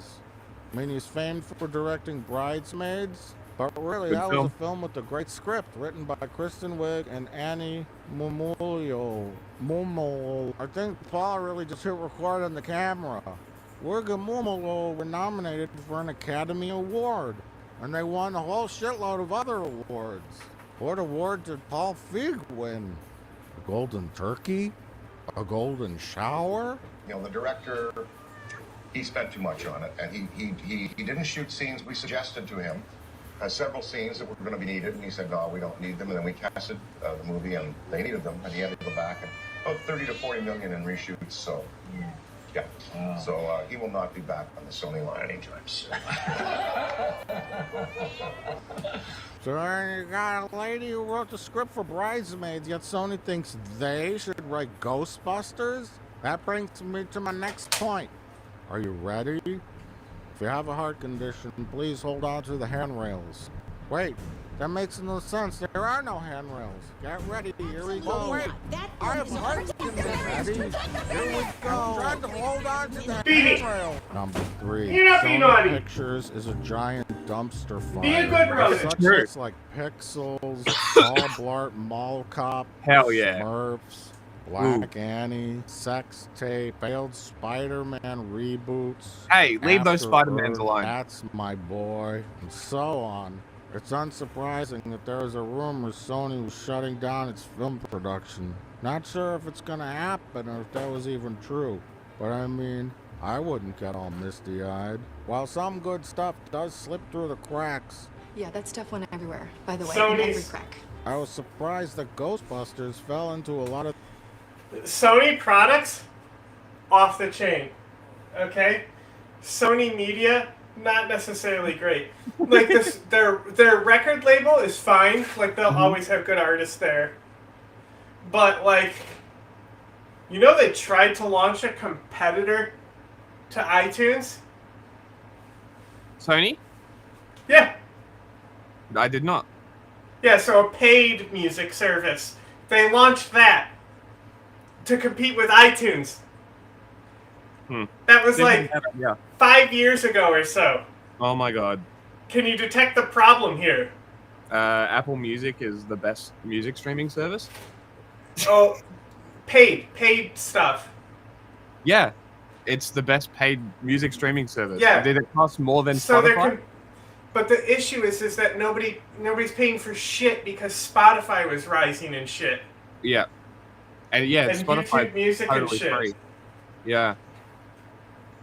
So why would you fucking try to take a slice out of the fucking pie there? Because you needed more record sales and stuff, and you wanted them under your label. Also, here's another thing. I was just looking at the PlayStation Summer sales today. Mm-hmm. I think there was only one game that I could find that was the same price on Steam's sale. All the games on Sony PlayStation were at least $5 more, if not 10 or more. Yeah, makes sense. Right? And the one game I did find that was the same price, I don't remember what it was, but it was something that was a Sony product of some kind. Where they can actually control, because they're the publisher or something. Mm-hmm. So they can price match themselves with the price on Steam. Yes. Even though hosting the games on their own service probably doesn't cost them anything more. No, but to stop them? it doesn't matter. A sale is a sale. But if it's their license, then they can control the price matching. Yeah. Like, Steam can't go lower than them if it's their license, basically. Yeah. The same traps that your typical sleazy Sony movie falls into. Dunkachino? Don't mind if I do. And no, I'm not talking about the poo and fart jokes. Because as some of you will no doubt point out, I'm a big fan of such things, if they're in the proper context. It's a cool joke. It was funny. Ghostbusters isn't the best place for a queef joke. I can do it live if you want. What's next? You gonna give me a wedgie? But alas, I am talking about sleazy product placement. I mean, we all know about Sony and Coke. Seeing Coke logos everywhere shouldn't be a surprise, especially when the ending of your film takes place in Times Square. The use of product placement to me is always downright annoying, but it's a very Sony thing to do. That's my name, Dunkachino. It's a whole new game, Dunkachino. You want creamy goodness? I'm your friend. Say hello to my chocolate blend. Some things. What is happening? You mean you don't know what that is? No. Should I? That's an Adam Sandler movie. Good lord. Where they have a Dunkachino ad sung by Al Pacino in the middle of the movie. Anyway, isn't it funny that the company obsessed with product placement are the ones that put the Monster Energy in Death Stranding when they paid for all the advertising and shit? Yeah. Ghostbusters Very seemed funny. like possible product placements, but they may have been jokes. I'm not sure. I'm not sure what was a joke or what wasn't. And then there are the truly shameful product placements. The ones that make you feel like you want to take a shower. While the whole world uses cameras on their fucking iPhones, the Ghostbusters gals were of course using a Sony Handycam. What is this, 2006? How can you be eating right now? Want your pop? They claim that Pringles wasn't a real product placement on the commentary track. They just wanted to have her eating something. Here's a fun fact. Everyone always thinks the Pringles was just a product placement thing, but that we had that forever, that she's just eating during Exactly. So Pringles gets a free plug. But I mean, like, you don't just take a product and put it in your film. You gotta clear it with Pringles. They got teams of legal people that do all sorts of this shit. You're on set and you're Kate McKinnon, hold up this bottle of Pringles. There's some guy in a suit who comes in and says, oh, wait a minute. We shouldn't shoot with that. Because Pringles is going to get angry because the movie sucks. I guess CGI could always like change the label on the Pringles can, but I mean, Yeah, like it's just added make to the budget. I just don't buy it. It was only Take the because I label knew off. these girls were funny. It's lies. It's corporate lies. And then don't forget Hostess Twinkies. Check it out, everybody. Hostess Twinkies. The first Twinkie reference was just a fucking joke. Now it's getting old. Now, let's also enjoy some delicious Papa John's pizza. You know that disgusting slop that gives you gas? Let's go eat some of that. Hey, look, there's the location that's convenient for all of us. Let's get a Papa John's pizza once we finish defeating the ghosts. Hey, wait. Shouldn't these be Coca-Colas? Who's doing the product placement in this film? They should be fired. Oh, wait. I know why they aren't Cokes. It's because Papa John sells Pepsi products. Letting them drink Cokes in the screen would be a conflict of corporate interest. Aren't movies magical, kids? Fucking great. Even the fucking Blu-ray is stuffed with ads. Get hired to work at the Ghostbusters virtual reality experience? What? Something about chips. Get $1 off chips. Coupons for balance bars? What? Oh, I guess that's for ladies. The Ghostbusters video game? Okay. Own these other great Sony titles like Pixels and Goosebumps. Get a free mug from Shutterfly when you upload your photos. Shop for your Halloween costume at the dirty used clothing store, Goodwill. Ew, gross. Even I won't go there. And I sleep on a pile of dirty laundry. And of course, for the male Fatso fans, get a free cheesy burger coupon. Even I wouldn't sink that low. You know, somebody did. Somebody took this coupon from their Ghostbusters Blu-ray and redeemed it for one free cheesy burger. The burger's so cheesy, it has extra E's and cheesy. Try the Ghostbusters burger, St. Puff. Okay.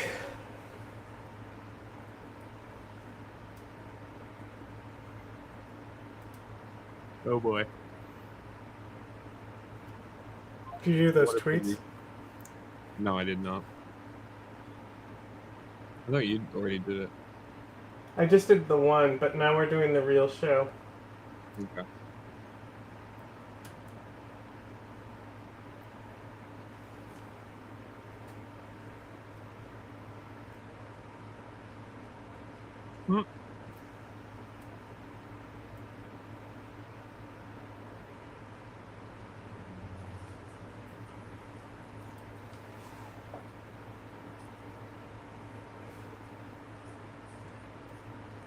The most secure places we could build. Go to watch even later. nuclear bunkers are now vulnerable to bunker-busting weapons that I can got go some, clean through 20 feet or 6 meters. Some of reinforced China-style concrete. They regime can even count the apologia number of for floors Iran. they punch through to make sure they detonate in exactly the right place. Damn. Oh, there's a Like everywhere, it's specific battle video we'll between two watch, sides, but and in this I'm case, waiting it's to a hear. battle between a construction. I'm waiting to hear if a Syrian will come watch it with us. Okay. Because, look, I'm close enough to one of our subjects, you know? One other people have found since the Ethan Klein saga began. What are you talking about? I'm talking about our subjects, Jack, the people we study. Right? And nobody really knew this guy until Ethan Klein made him a thing. Bad empanada? Fuck no, I'm not gonna fucking go after Bad Empanada. That's not even fun. You know what I mean? Yeah, Plus, he's just a psycho. like his actual like research videos are fine. Yeah. Like all he's doing right now is like just harassing Ethan Klein, which also isn't funny. It's funny when there's major developments that are actual funny, but like I'm trying to think.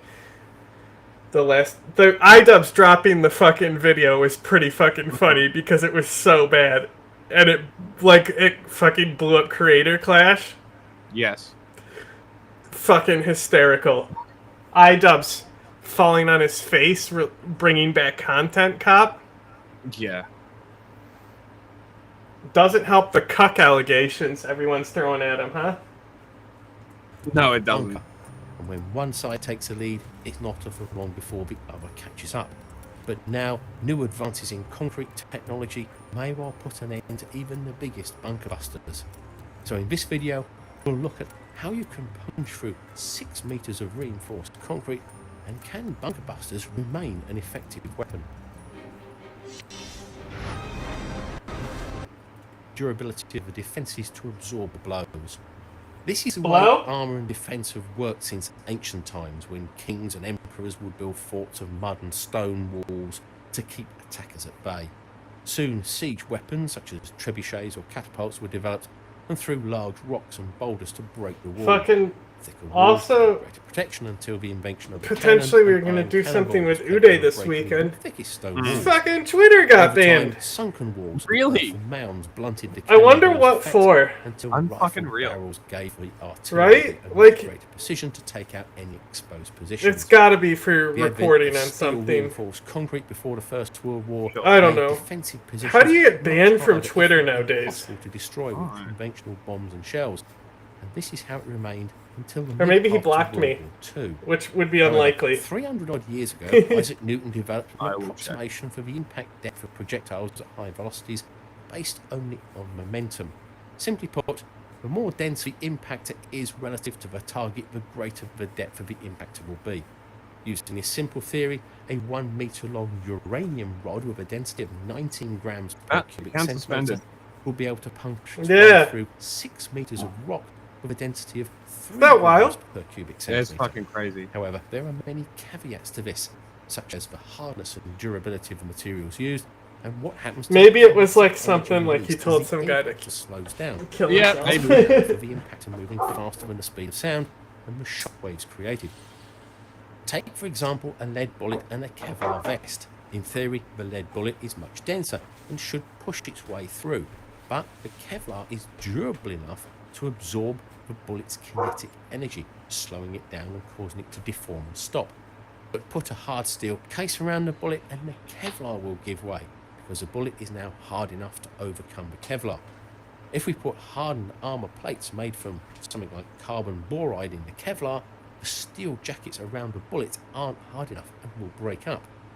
Putting a tungsten tip on the bullet will cause the ceramic plates to break up, because although the plates are hard, they are not durable enough to withstand the impact toughness of tungsten, and they shatter due to brittle failure. A similar thing happens with bombs and bunkers.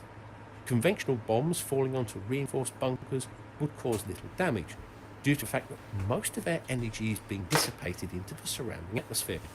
In order to destroy the bunker, they would have to break through the concrete and explode. Shout out to inside. tungsten, gotta Although be one of the concrete best may be elements hard out and there. can withstand high compression loads, such as when it supports Which a one? building, it's weak when it's stretched, which makes it brittle.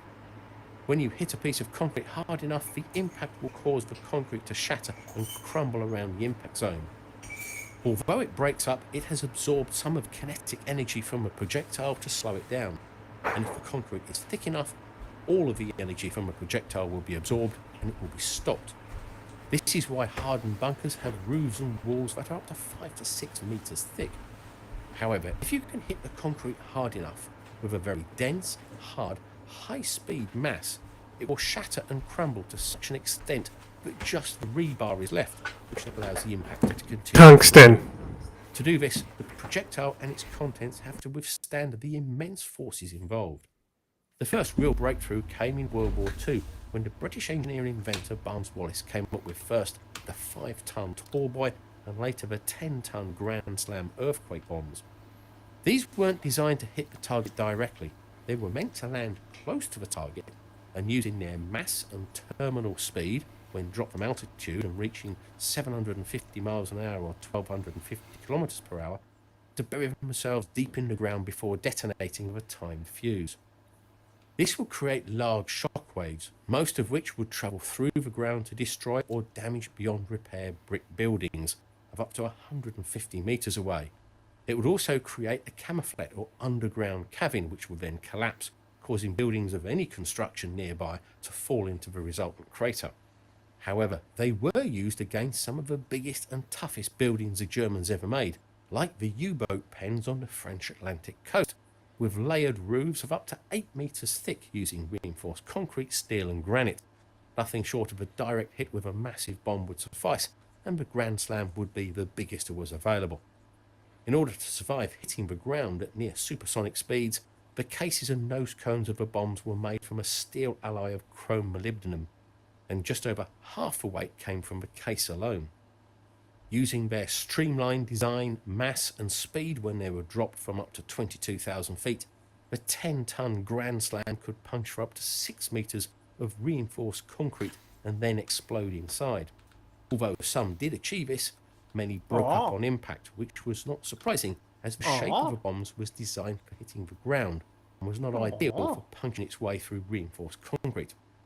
Going back to Newton's approximation for impact depth and the empirical design equation known as Young's equation, the deepest impact depth could be achieved by a projectile that is long, thin and dense and strikes at a very high velocity. Whilst the Grand Slam wasn't ideal, the Disney bomb was. This was created by British Royal Navy Captain Edward Terrell after he saw a Disney war propaganda film that showed a rocket-powered bomb, which also provided its name. He wondered if this could be done in real life. If it could accelerate to a much higher terminal velocity than the free-falling tall boy or Grand Slam. This very high speed, coupled with the long, thin, dense construction, could punch through hardened bunkers better, even though it was smaller and had less mass. Using the features of Newton's and Young's equations, the bomb was 5 metres long and 28 centimetres wide, with thick walls that contained just 230 kilograms of explosives, yet the total weight was 2,000 kilograms or 2 tons. The long, thin design concentrated all of its kinetic energy onto one small point, like an ice pick rather than a hammer. 19 3-inch rocket tubes were attached to the rear of the bomb, which were timed to fire after 30 seconds from being dropped, and would accelerate it to 990 miles an hour, 1,590 kilometers per hour, or Mach 1.29.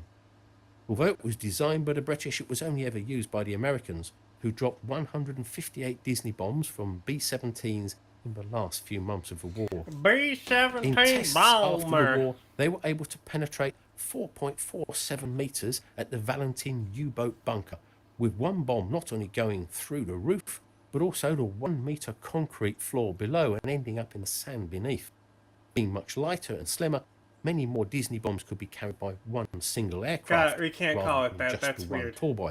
But the biggest problems they had Can't was be from calling the it accuracy Disney required. bomb. Why is it called a With the Disney targets bomb? from 22,000 He feet. explained it earlier. There was no guidance system, It's so just they were effectively get the unguided treats done missiles that relied so we upon can being pay dropped at a attention. precise height, Yeah, they are distance, done. and They're all done. speed. Okay.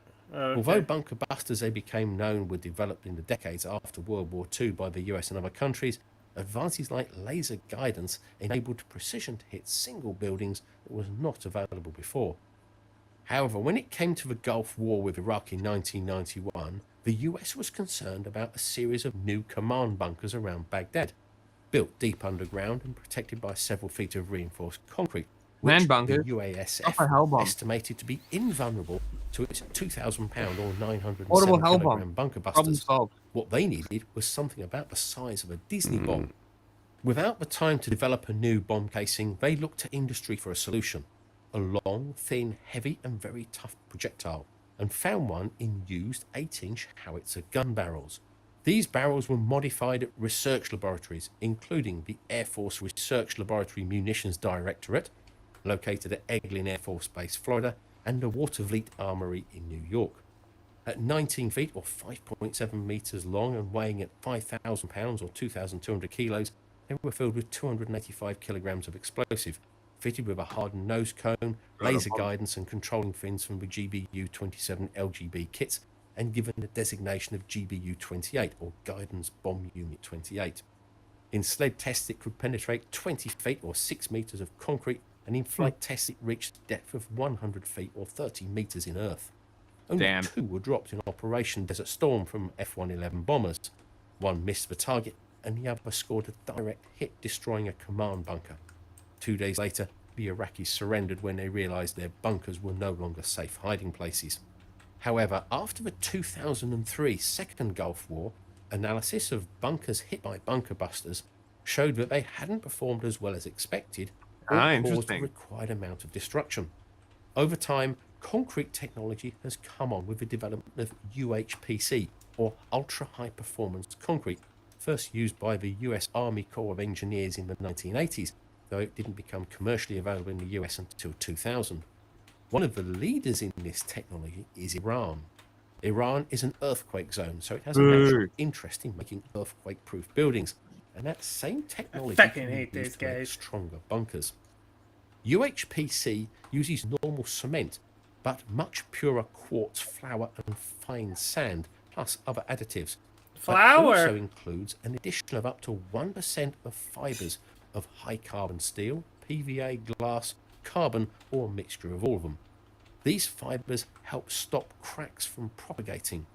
The finer, purer quartz and sand produces a smoother, denser concrete that holds together better, and when combined with the fibres, the new UHPC is much less brittle and has far more fracture energy, meaning it takes more energy to split it open. Compared to the normal high-strength concrete, which had a yield strength of 5 to 10,000 psi, UHPC has a yield strength of 40,000 psi or more. In the late 2000s, word leaked out that a bunker-busting bomb had failed to penetrate an Iranian bunker, and instead it was embedded in the concrete without detonating, a worrying development for both Israel and the US. Since the early 2000s, and after the US was seeing the reduced impact of standard bunker busters, they worked on creating a super large bomb, even bigger than the Moab, or the mother of all bombs. This would culminate in the 2011 GBU-57, or MOP, Massive Ordnance Penetrator, a 6-metre long, 30,000 pound or 14-ton bunker buster with 2.4 tons of explosives that would penetrate 200 feet of earth. The GBU-57 is constructed using Eglin steel, a high-strength, high-performance, low-alloy, low-cost steel that was developed at Eglin Air Force Base Research Centre for a new generation of bunker busters. It has a tensile strength before deformation of 193,000 psi compared to construction-grade steel of 30,000 psi and ordnance steel for gun barrels of 75,000 psi. Although Eglin is the gold standard, it has now been superseded by UASF 96 steel, which has similar properties but is easier to produce and work with. The MOP also has the same problems that the Tall Boy and the Grand Slam had, in that their size and weight means they can only be carried by the very biggest bombers on missions, currently the B-2 stealth bomber, and there is only so high that they can be dropped before they reach their terminal velocity. But even the MOP has been upgraded now 4 times because of the threat that new, stronger types of concrete represent. Bombs. While the MOP will go through Bombs 60 metres of normal 5,000 psi concrete, that drops to only 8 metres of 10,000 psi concrete. And it could be as low as 2 metres of 30,000 psi UHPC. As far back as 1995, studies showed that with additional polymer fibres, although the compressive strength of concrete was only slightly increased, its impact resistance was improved 7-fold. In 2007, the University of Tehran made several concrete cubes capable of withstanding between 50 and 60,000 psi. Cool. Micro-reinforced UHPC is the next generation of concrete and is characterized by extreme ductility, energy absorption, resistance to chemicals, water and temperature. It was even used in the construction of the new World Trade Center in New York. So while UHPC can greatly affect the performance of existing bunker busters, new types of hybrid... You mean Iran could have prevented 9/11 functionally graded cementitious by building a better building? GCC. This is made by layering different types of UHPC. First, an outer layer of very hard UHPC, then a thick layer of hybrid fibre-reinforced UHPC on top of an even thicker layer of tough steel fibre-reinforced UHPC. The Interesting. effect of combining these layers is to create a type of concrete that is tougher than any one single type. According to Chinese research published in June 2022, this layered approach of FGCC resisted penetration and explosion far better than UHPC. And of course, the Cool. US and other countries are developing their own variants too. So where is the US going next? Well, back to the Disney bomb idea of using rocket assistance of smaller bombs to get the terminal velocity up and hence its ability to punch through. Mm-hmm.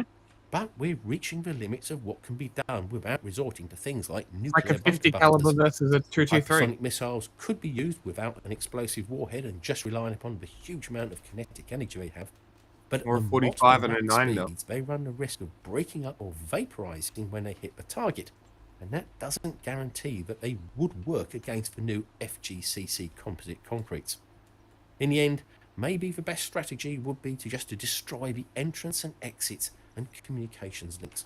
Because if no one can get in or out or communicate with the outside world, even if they're all still alive inside, they might as well be just a crater in the ground.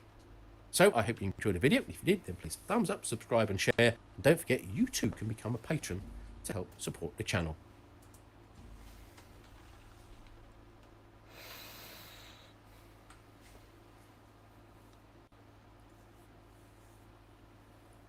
Alrighty. You got the fruit? Fruit? We're not ready. What are you talking about? We don't have the fruit. I know what you're talking about.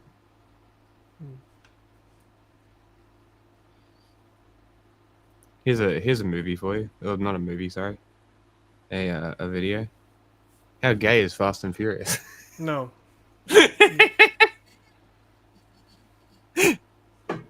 Why not? Because I said so. But it's fun. No. I don't want to watch this. I thought... Did you do titles and stuff? No, You I said don't you know did what the titles tweets. you want. I don't know what we're watching. I did the tweets. I don't know what We're titles you want. We're playing through Mama's thing. What? We literally talked about it when we ended the last stream that we were going to start with Mama today. Are you talking about the game? Mm-hmm. And then I'm still waiting to hear from this person. They haven't checked their phone today, so I'm going to assume it's not going to happen. That's why I saved this video to... But we can lock in and watch this dumb video. I made a primer sheet for it. Okay. Yeah, so that's another thing I was talking about. Our subjects that we're studying, right? Mm, yeah. Okay, I've gotten close enough to one that we are in a second Jonah territory here, you know? Okay. We're gonna go react to this video, and then he went to the channel, and it was just us making fun of him, and he didn't interact with his sons, right? Yes. It's okay. So, like, I've struck up a friendly conversation with the training dummy. Someone in chat will get it. There's enough people watching that someone knows. Okay, anyway. So I chatted him up, but, not in sliding in DMs because I'm not a weirdo. But, there's enough cordial interaction online that it's totally set up. And the primer tweet I made said, anyone was upset with how I criticized their video should look at how Jack and I talk to each other and realize that I don't keep any negative feelings. I just move on. So I tweeted that because when we start this other video, I'm going to quote tweet it, tagging him, saying, anyway, we're watching this video. Because the tweet before it is literally priming it as being like one of the dumbest videos of all time. So if you're not set up yet, we can watch that, but we gotta lock in on it, because it's definitely something that's going to be clipped. Oh my god. You didn't listen to a thing I said, did you? I did. I just realized that this account that I sent you the video of, the Regime Apologia, it's a 2,000 subscriber account, and it has 100 views. Uh-huh. Those So are the accounts that I'll find. This guy posted a thing on social media, and I was like, I love tacit Bro, regime. I was apologia, laughing and he instantly blocked me. because like you've just started like putting your opinions on the 5th gen page because it's like, hey, nobody cares about when it's on my page. I'll go on this one too. I'm just kidding. I'm talking shit. But this guy wrote, you're a Nazi, and it was like you calling the Soviets fascist, right? Uh-huh. And so I got the update because I happened to be streaming at the time because I'll almost never open Twitter, and especially that Twitter, especially when I'm streaming. Mm-hmm. But I opened it because I was making the tweet, and I got the notification. I couldn't help but look at the account and laugh.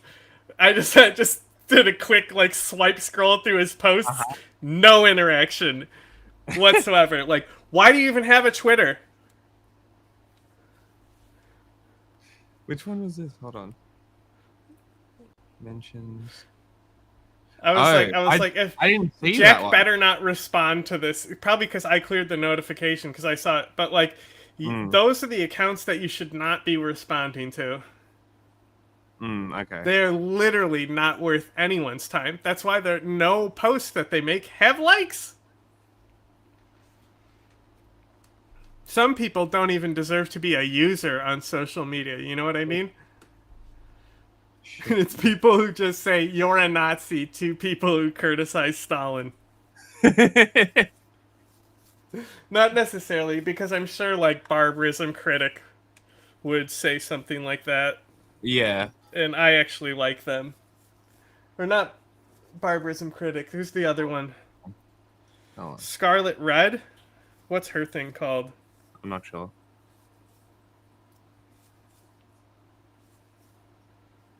It's similar. Maybe. No, she is Barbarism Critic. I was confusing Barbarism Critic with Populism Update. Okay. I'm not even sure. Anyway, who Critic what is. did you think about what I said? Any ideas on that? On the video, the tweet? I'm happy with that. The tweets. Okay. No. I said if you're not ready, we can watch it, but you have to lock in. Yeah, that's fine. Like I've got the PlayStation's ready to go. Okay. So we can jump to that whenever. Well, I mean, if you're ready to lock in, we can do that. But I'm happy to do this video. Let me see how long it is real quick.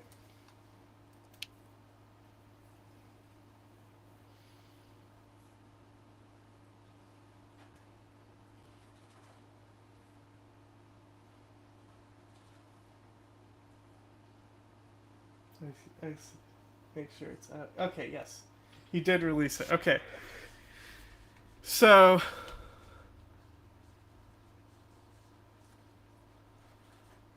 Should I just... So, like, what do you... Kami Pro Iran video. And then...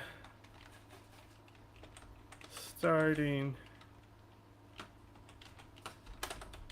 Mama's chapter in Death Stranding. All caps. Okay. What do you think of this? Sending in chat.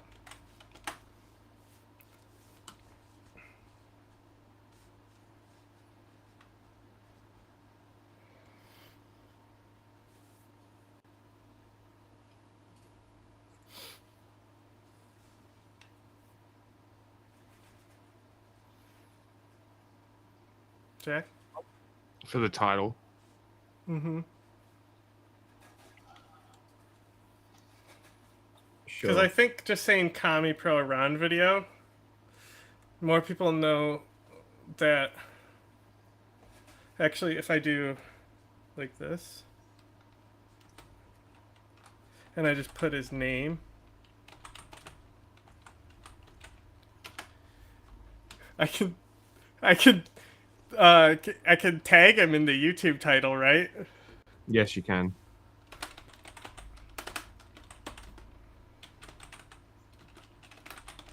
Should I do Kami or something else?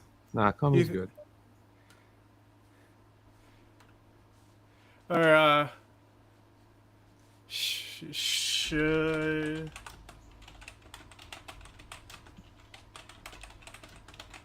what about that? That's gonna be nicer. More likely for him to click and then get really upset about how bad we're fucking attacking him. Why? And telling him that he should die. And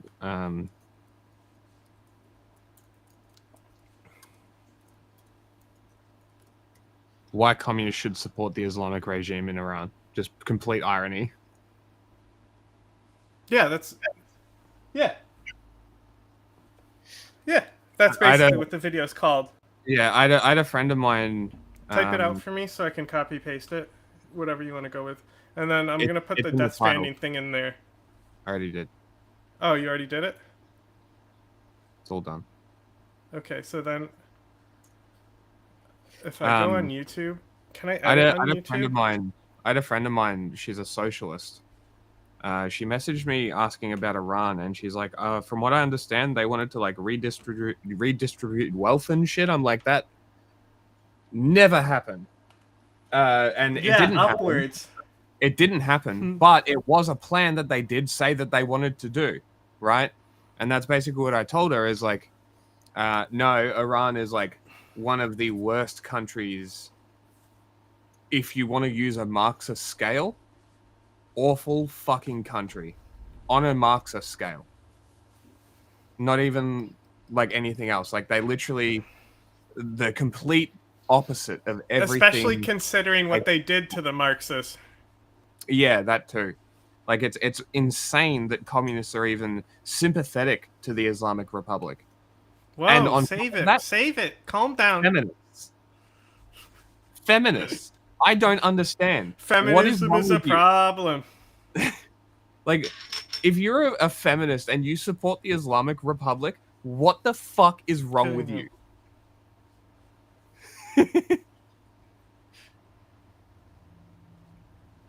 All right, we can start this video. I'm trying to.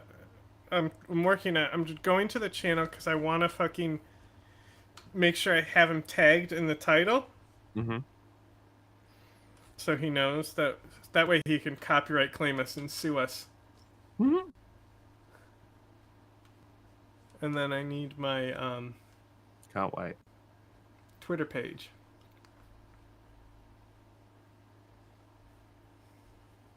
Poor Jonah. Bro, I would still love to... Because that's the thing, is just that... Like, we were criticizing one video, you know? Like... We could fix him. No, he's not really wrong about anything. We're just... I think they both weren't Ethan Klein ones. I know one was an Ethan Klein one, where I was just... Found him because I was acknowledging how stupid the criticism of Ethan was on that topic. Yeah, it was. It's the propeller hat video. Yeah, but we did a second one. Mm-hmm. And he looked at the old one while we were watching the new one and got butthurt when we were much nicer in the second video we made. Anyway, I'm getting distracted. I have to find this tweet on my profile so I can tag it and say, anyway, starting... Search? I got it. It's already up. I'm just opening my tabs so I have it all lined up.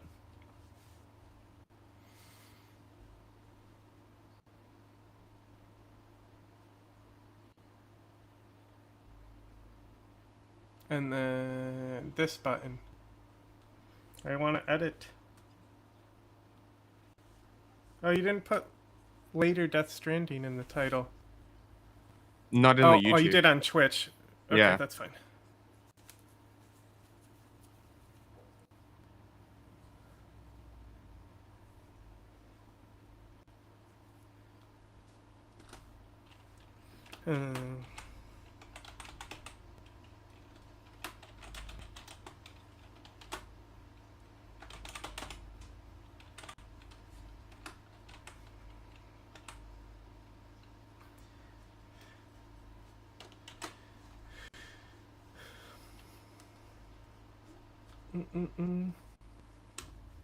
grab this. Oh, that's the dashboard manager. I want my regular Twitch link.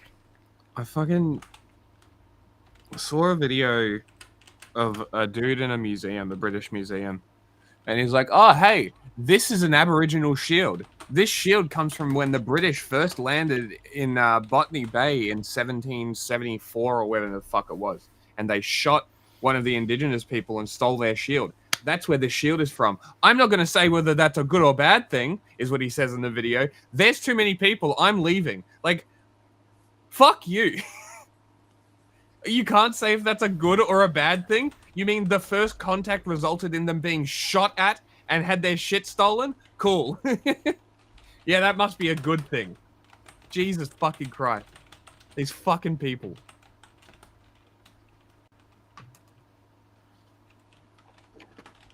Oh, hey, here's the first hand I cut off somebody in the Belgian Congo. That's neither good or bad. I'm just telling you. Fucking hate these people. I shouldn't say watch, I said react to. We were probably a bit too mean to Jonah. Yeah. But, like, I was just, like, so done and just being like, because, like, when people start saying dumb shit, I just stop caring. Just start mocking them. Well, they should stop saying dumb shit. Yeah. Like, I've lost all chill to entertain delusions of conservatives now. And now they're just like, they get mad when I use naughty words. And I'd mock them for crying about swear words. It's like, okay. Oh no, not words. I've been using the gorilla emoji a lot. How you feel about that? The gorilla emoji? Yeah, I'll just make a statement and gorilla. That's fine. Someone might take it wrong eventually. Alright, and then I'm gonna put a gorilla in there. Gorilla. Lots of gorillas. We love gorillas. They're just sweet little guys. They just want to be eating their plants and left alone. Spirit animals.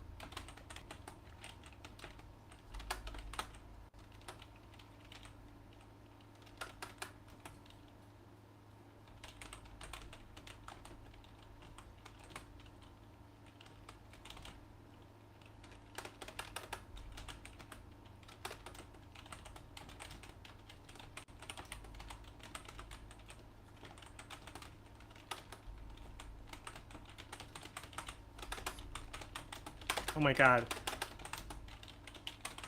When you keep fucking hitting the letters in the wrong order. Yes.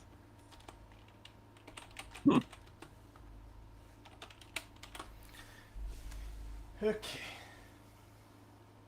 Now we're gonna set these tabs up. Okay, thank God it's only 21 minutes.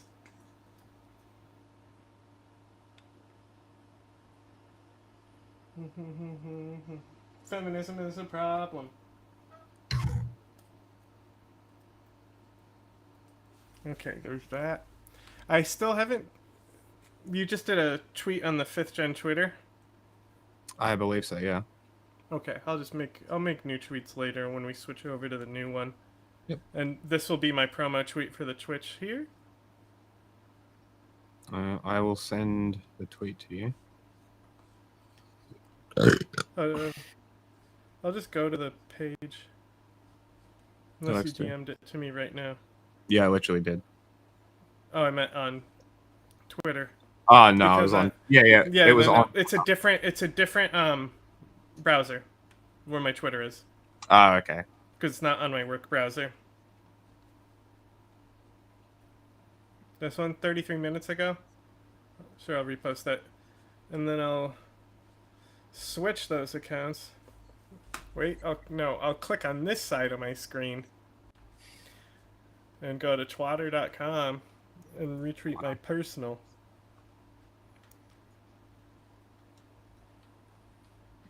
You're a Nazi. Damn. Bro, where am I on the... There I am, finally. June 21st. I haven't reposted myself on that page since June 21st. That's over 7 days. That's a week.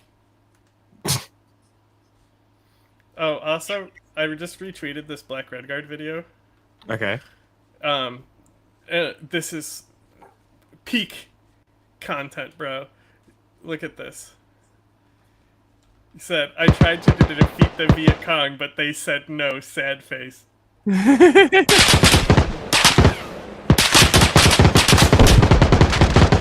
Comrade, take me alive.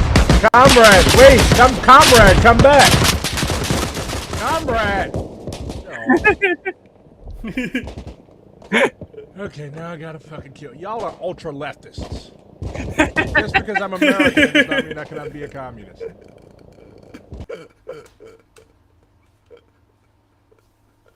Amazing.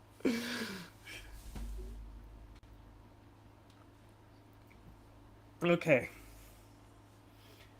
So,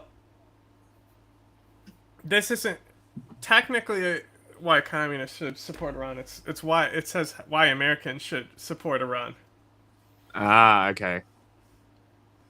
Which is like honestly, okay, just gonna be honest. I think the last two polls we had from Comrade Casey, Mm-hmm. it was like, I think one might have been an Ethan Klein thing, which is like, Yeah. it's just all so recycled.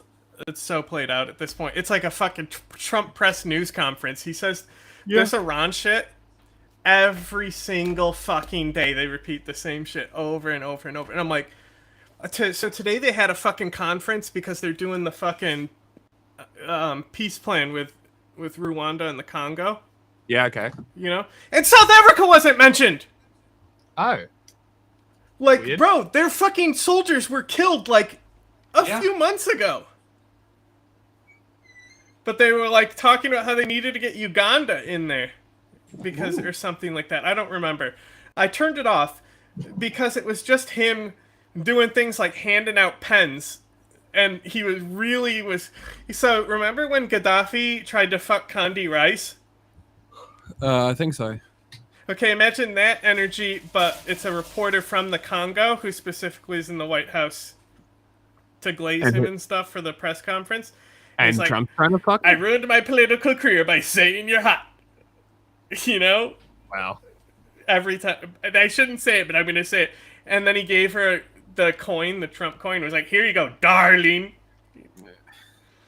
Right? And she's like, I'm just trying to advocate for my motherfucking country. You know, Rwanda in here, fucking up my shit. I'm fucking real. And like, the U.S.'s position. So that's what's funny about this. I think that's going to be the funniest thing about this this settlement. And the only thing of value that was from the press conference today is that they said basically that because you're such a committed peacekeeper, we have faith that this time it's going to work, because they said that the United States has been, it's a 30-year conflict, right? Yeah. And then it goes back Belgian Congo, and then even before that shit, you know? Yep. It's a fucking cascade effect. But they were saying, since you're so committed to peace, this time it might work. And I'm like, I hope. But they were having a lot of, it seems like Trump was more like hyping Congo, right? Which is very interesting because the United States historically is backed Kagami's regime. And it's not like the Congolese regime is I shouldn't say much better. It's not like it's great. It's way better than Paul Kagame, because Paul Kagame is a fucking monster. You know what I mean? Yeah. Like, the Congo just has its classic state And problems, you know, Congo's corruption, been- economy, If you know, they're not crime in getting- the state. Yeah, I mean, if the Congolese people aren't getting fucked by corporations, they're getting fucked by the government. Honestly, it So- should be, you know, I mean, you already have two Congos. There should be split again. Interesting. Here's the issue. Who If you splits it? if you split the East, right, where the second, because it's literally west, east, and then jungle. Like the densest jungle of all time between them.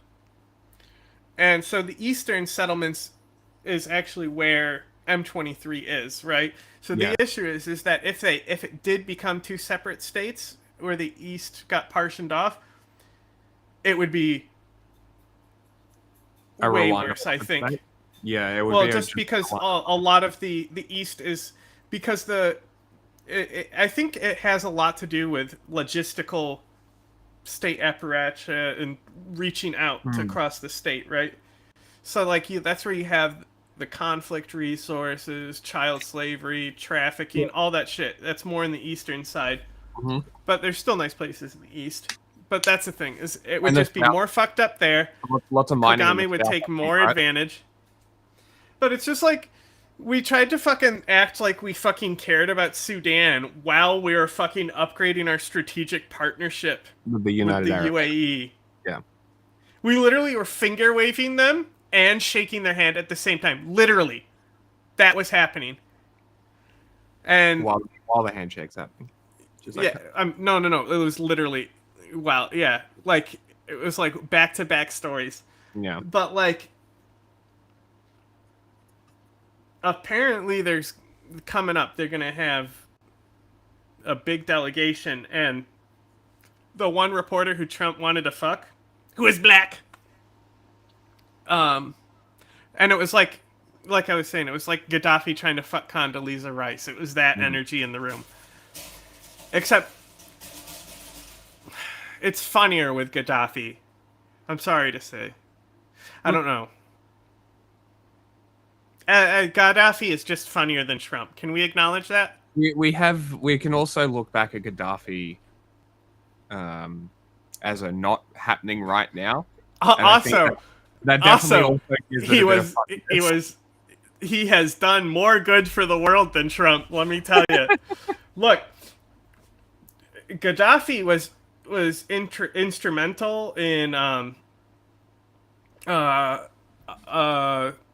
not so much ending apartheid, but supporting Nelson Mandela's terrorist activity, because that's what Gaddafi did. He also sent Semtex to the IRA. Yep. Which many could also say is an apartheid, but it's much different than South Africa. It was more of a micro-apartheid that had a bigger history. Like, that's the thing. The Irish apartheid happened a long time ago, in my opinion, but it's still a side effect of a post-apartheid state where apartheid still exists in certain sections.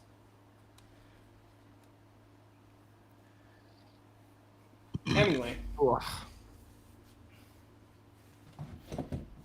for anyone who hasn't watched us before, based on that conversation, you could probably assume we know some things about countries. Epic. Okay, I already got it. Okay, 3 seconds in, we're giving props. Islamic Republic of Iran? Because he said Islamic Republic of Iran instead of just Iran. Yep. If you're tempted to both sides this escalation between Israel and Iran, critiquing both the... Okay, I was about to say both sides or no sides, but then he said critiquing. So obviously the follow-up is going to be like, one side is so much worse that you shouldn't be criticizing the other. Can I make them understand it? Okay. Like, I don't know. I'm not going to debate if Hitler or Imperial Japan was worse, or maybe even Stalin. I mean, people do that with him. Dude, that literally, somebody brought that up the other day. They're like, why does nobody talk about the crimes of Japan, but only talks about the Nazis? The fuck are you talking about? Well, we were watching that video where I showed a few clips from it. That's what that video was about. Crazy. About how people are just ignorant of Japan and Asian culture in general.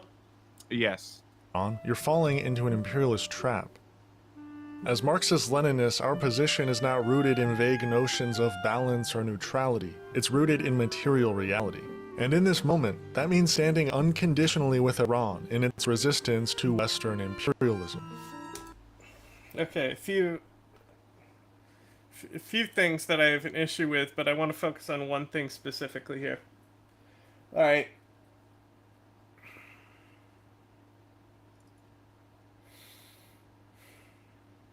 When it comes to Israel bombing Iran, should they be bombing Iran? No. Okay? So if we are specifically talking about... Okay? That means we have to isolate all the IRGC shit. We're not doing proxy shit. We're talking about state-to-state reality, you know? You can't just fake the bombing in Qatar and then kill U.S. soldiers in Iraq with militias, you know? It has to be Iran. It's all the face stuff, right? If we're only recognizing face stuff like the telegraphed... By the way, so I've been getting really annoyed because pod save bros and the Trump dick suckers, they're all like, Iran, let them know beforehand. Like, to paint it like we're like these expert deal makers where Iran lets us know before they hit our shit. Right?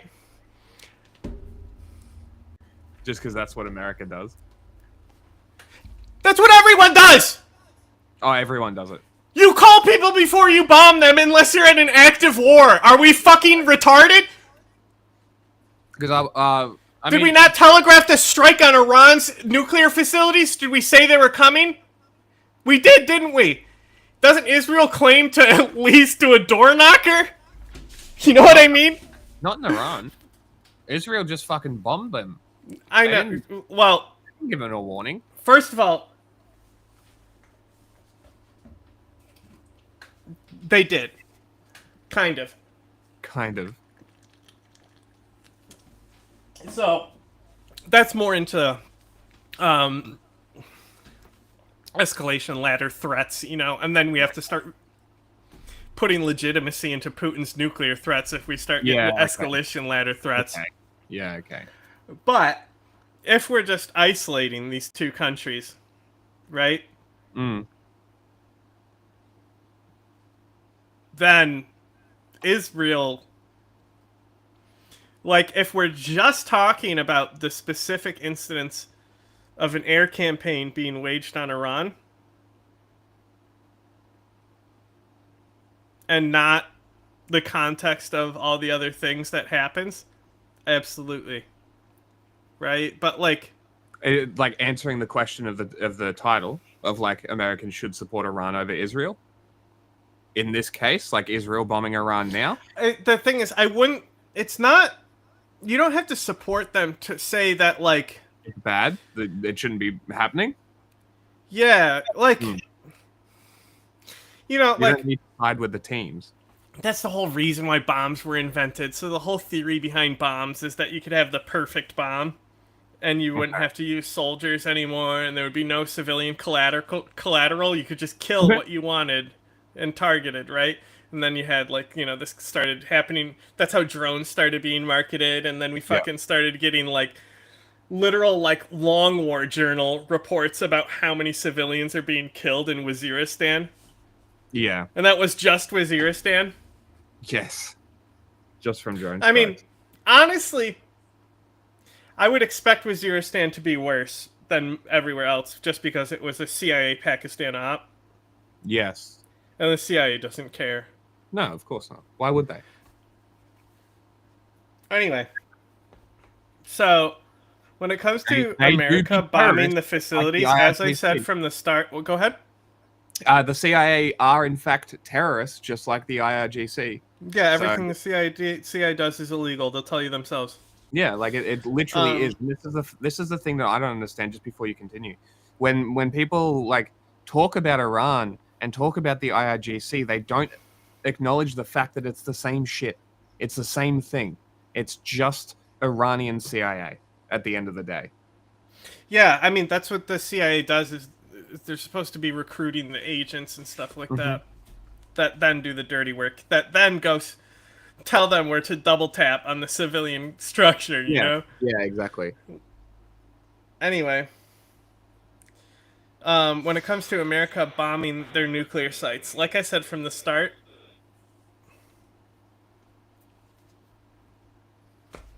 it's fucking Schrodinger's nuke. Yeah. Like if there was nuclear structure there that was being enriched for weapons, then good, I guess. And now they're definitely Like- going to go even harder towards a nuclear weapon. Like, I don't think this is going to. I hate that fucking shit. Now I'm definitely gonna do it. Well, why wouldn't Shut they? up. Why wouldn't they? Why? Really? Because Like, they can't. let's actually talk about it. Why because wouldn't they can't. So that's the thing, is that the uranium dust, because it's dust, it still needs special transport, but that can be moved. Yeah. But centrifuges and stuff. And like I said, there's this whole intelligence plot where they're saying there's another facility that's underground anyway, which could be false intelligence from Iran to hide their nuclear program. It could be false intelligence from Israel to give an excuse to continue the campaign. That's true. There could be no it nuclear can be program an at all. excuse that the Americans later give to justify further bombing campaigns against them. Yep. But ultimately, though, like, honestly, it's the fallout from striking the nuclear facilities. That's what's fascinating. Because, like, the pivot that his base was able to do after contradicting themselves. Yeah. And then they made it about how the media is lying to hurt Trump because they they hate our military, right? I'm sure you've seen all the Charlie Kirk clips of him saying war with Iran is bad. I've seen all of that shit. Hilarious. And then also, they like, completely turned face. The thing is like I mean, that's the thing is like, it's not necessarily that we've been at war with the IRGC. Just like how we haven't necessarily been at war with many Iraqi insurgency groups. Okay. Right? Like, so, like, there is, like, in the past, like, the, what is the fucking 12%er division in Iraq? The main Iranian militia. Not now, but back in the day. They even had the gold IRGC logo.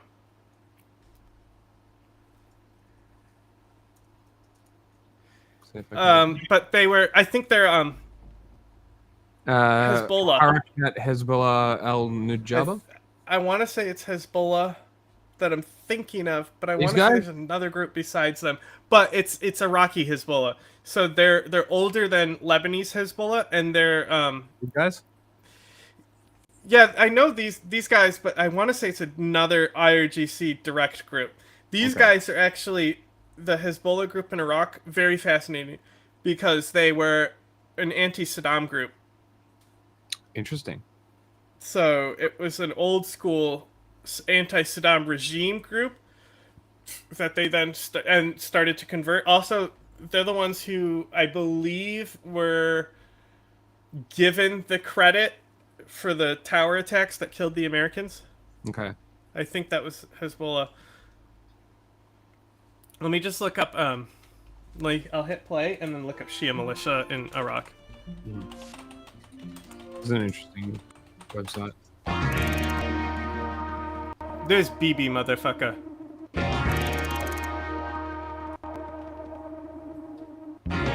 I typed in militia. That's silly. Terror group. On Friday, June 13th, Israel launched Operation Rising Lion, a covert Cringe campaign name. of assassinations targeting Iranian nuclear Maybe. scientists in their homes, surrounded by their families. I'm not sure These were about not how military targets like they're claiming. Israel says that they struck Iran's nuclear program and other I think this is the group I am thinking of. They are... Their name is... Let me look up real quick. This is the group I'm thinking of. I need to see their other logos because I'm thinking of it. What? This got to be old, right? There's no way they currently have seats. They were rolled into the Popular Mobilization Forces. Interesting. Actually, let me look at Kataib Hezbollah. See their allies. Okay. Yeah, so this is what I was thinking of. It's these guys. 1 second. 1 second. 1 second. 1 second. 1 second. 1 second. See, they're called Oh, they literally are called R. Yeah, Amazing. yeah. So this is different than the Hezbollah group. It's also irrelevant now, but some would say always irrelevant. But when it came to the main Iraqi insurgency that was like fighting the Americans, this was the big IRGC group, not the Kataib Hezbollah. Okay. But you can see right here, works exclusively with Iran's IRGC Quick Force, Quds Force, QF Quds Force. I almost said Quick Reaction Force because I was thinking QRF for a second there. Direction of the Supreme Leaders. So like this is literally an IRGC group. Kataib Hezbollah is actually independent and just backed by them. Right? And that's why this is a little less relevant, because there's not, like, they already control what they need in Iraq. Yeah. So there's no reason to really have a militant organization. So this organization, this is the more political side of things, when it's not about, see, they're even axis of resistance. And like, look at this fucking flag, bro. Come on, tell me that's not the coolest IRGC affiliate flag.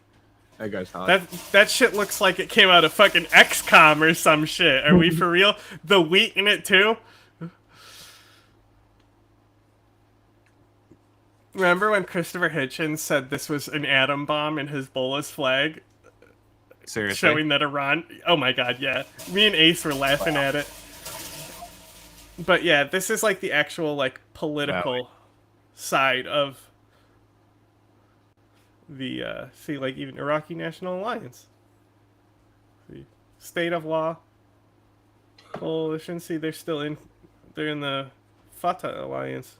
You know, so they're still relevant. But these guys were much, much, much more serious. During those days with America, they were very effective, especially in like specific regions like Kirkuk. Fallujah? Not these guys, but the other guys. These guys were mostly Baghdad based. But the other guys I was just showing. They were pretty good at killing people. But you know, the point is that there's been conflict between Iran and America for a while that hasn't escalated. So I wasn't expecting these bombs to escalate either.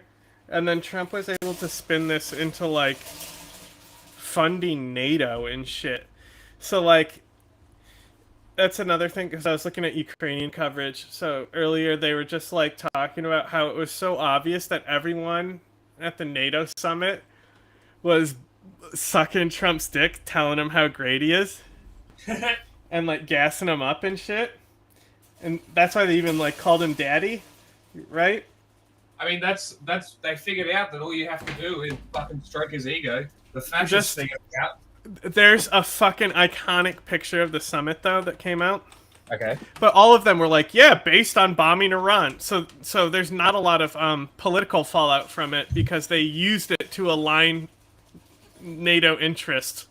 Isn't that fucking fascinating? Sorry, I was reading the The what? The comment here. You're cutting out. Yeah, it's just this comment here. So Donald Trump took a...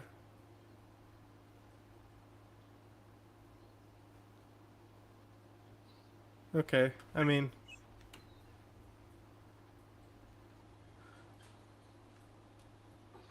Kind of interesting. Okay, NATO homepage. Honestly, it was fucking Found genius it. to Okay. spin it into NATO funding. Well, not only NATO funding, NATO agenda. Like, they just did... Like, instead of politically condemning it and pushing Trump further away right before the NATO summit, they spun it to fucking bring it into the whole, like, ass-kitching package. Mm-hmm. And, like, I don't know who it was. It might have been Depressed Ginger, but this is too intelligent for him to say. But they were talking about how Putin's being a cunt, and, like, Trump must be really looking at this situation now, like, being like, well, clearly NATO are my allies. Okay, so yeah, no shit. There was a photo at the end of the press conference that kind of shows you how well it went. Okay? Mm. Look at Trump's face here at the NATO summit. Oh yeah, he got his balls fondled. And then look at Orban.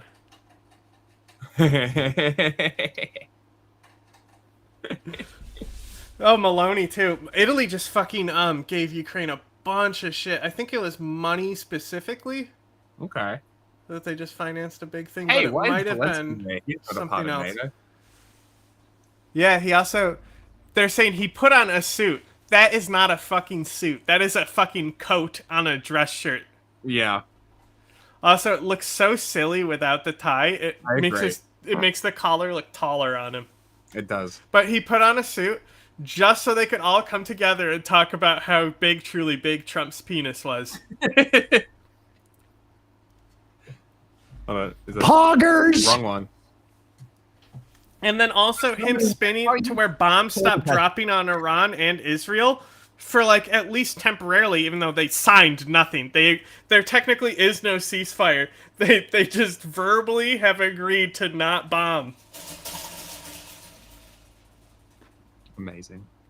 Military targets. Get this here. Okay. I must not have put it on. Oh, I did. Did I make them All right. understand how big, truly big my penis is? 1 minute in, already, how long? 30 minutes of We side have now tangents? confirmed that top military Side leaders tangents? What and do you mean? nuclear He scientists gave more were context and targeted in information these- about Iran than this guy's Speaking of entire which, video did you is gonna see give. Pete? Did you see Pete Hegseth calling his old coworker a cunt?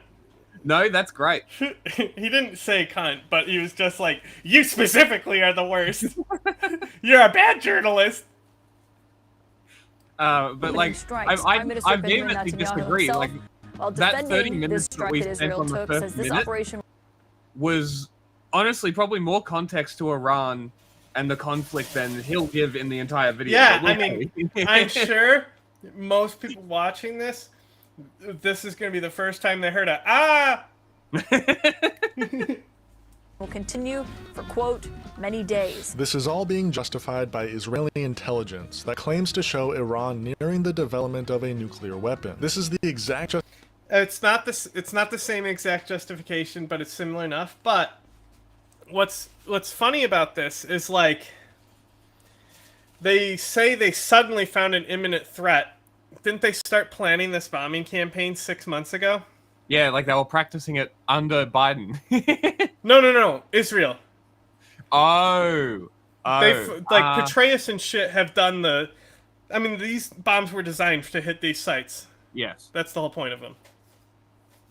But yeah, Israel had, like, 6 months in advance of, like, all this shit, you know? Like, that they've been planning this, like, operation with Iran. I'm not convinced the bombs hit the facilities. I'm not convinced that they're destroyed. Oh. If they even exist. Well, I mean, so it's funny because you even look at Petraeus' assessment, who's like the guy who ran the test. Yeah. The mock-up simulation. Did he say he's not confident either? Well, that's the thing. Is like you're asking like military guys to have confidence in something when they haven't used it seen before. the bomb site. That said, okay, they're over-exaggerating saying the nuclear program is done or something like that, but like the site being destroyed, so like they didn't just drop them, right? They like did a whole Star Wars thing where they dropped him down ventilation shafts, right? Okay. And the bomb has the 2 triggers on it, right? It has a trigger where if it stops boring through concrete, it starts the timer to set off, and then also just a time switch with a pressure and everything, right? Yep. So they dropped like 12 in total. 6 on the specific site, I believe. Yeah, six planes, 2 in each, I think is what it was. But on the specific site, I think they dropped 6 on the main concrete facility. Yeah, that's. And they dropped the other ones elsewhere. Yeah. So, like, I'm pretty confident that it's been destroyed, but that's not the real issue, because again, it's like, we know it's a nuclear site. They said it was a nuclear site. It's the funny thing of suddenly that they all had this shit, and now they're justifying it in post. Like, they even Tulsi Gabbard fixed her stance so she wouldn't get fired. And apparently this whole leak that they're using to weaponize the press, that they're saying that they're going to investigate and arrest the person who leaked, came out of her department. I'm just saying. Justification She that led is to the direct the head of intelligence and indirect deaths of 3 million people during the Iraq War. What intelligence do you have that Bruv, the number just keeps getting higher and fucking higher every time. Hang on. No, well, he said indirect 3 million. That's fine. The exact justification that led to the direct and indirect deaths of 3 million people during the Iraq War. Direct and indirect deaths. I wouldn't really. 3 million? I would look. I think Sam Cedar has nailed this one down. Where he will say, like, killed at least 300,000 up to and over a million. Yeah, and that's then the number I've heard. Indirectly even more than that. But the thing is that what people need to remember and understand is that all that WMD shit was to try to get the UN to sign on to something they were never going to sign on to. And the US was going to do it anyway. Yeah. And, like, the UN was already going to do the fucking takeover until they got bombed by Zarqawi. Right? So the UN was still going to do the takeover regardless. They wanted to have a UN sign-off on Iraq and tried to sell that shit at the UN thinking that they could fucking do it. Because, like, why not try? But it undermined everything else that they tried to do. So, like, it started off much, much, much smaller. Okay? And then, once they knew they were going to invade, regardless, then you need the justification, the so-called manufacturing consent, things like that. It's the denazification. I was just making fun of Hitchens earlier, but, like, he makes the argument that it would just be like, it's the difference between the full-scale invasion in Ukraine and Russia. Yeah. United States was already occupying the north and south of Iraq. They already had invaded. And even before the actual, like, invasion date, there's those Kurdistan ops, Viking Hammer. That's like, I think before the war is even declared, but I'm not sure. Let me check. Didn't the British Merc talk about Viking Hammer? No, he went in Baghdad. Ah, okay. So Before. No. After. So that's during the actual invasion. Okay. So the Viking Hammer was limited ops, where they claim that they destroyed the nuclear program. Sorry, weapon of mass destruction program.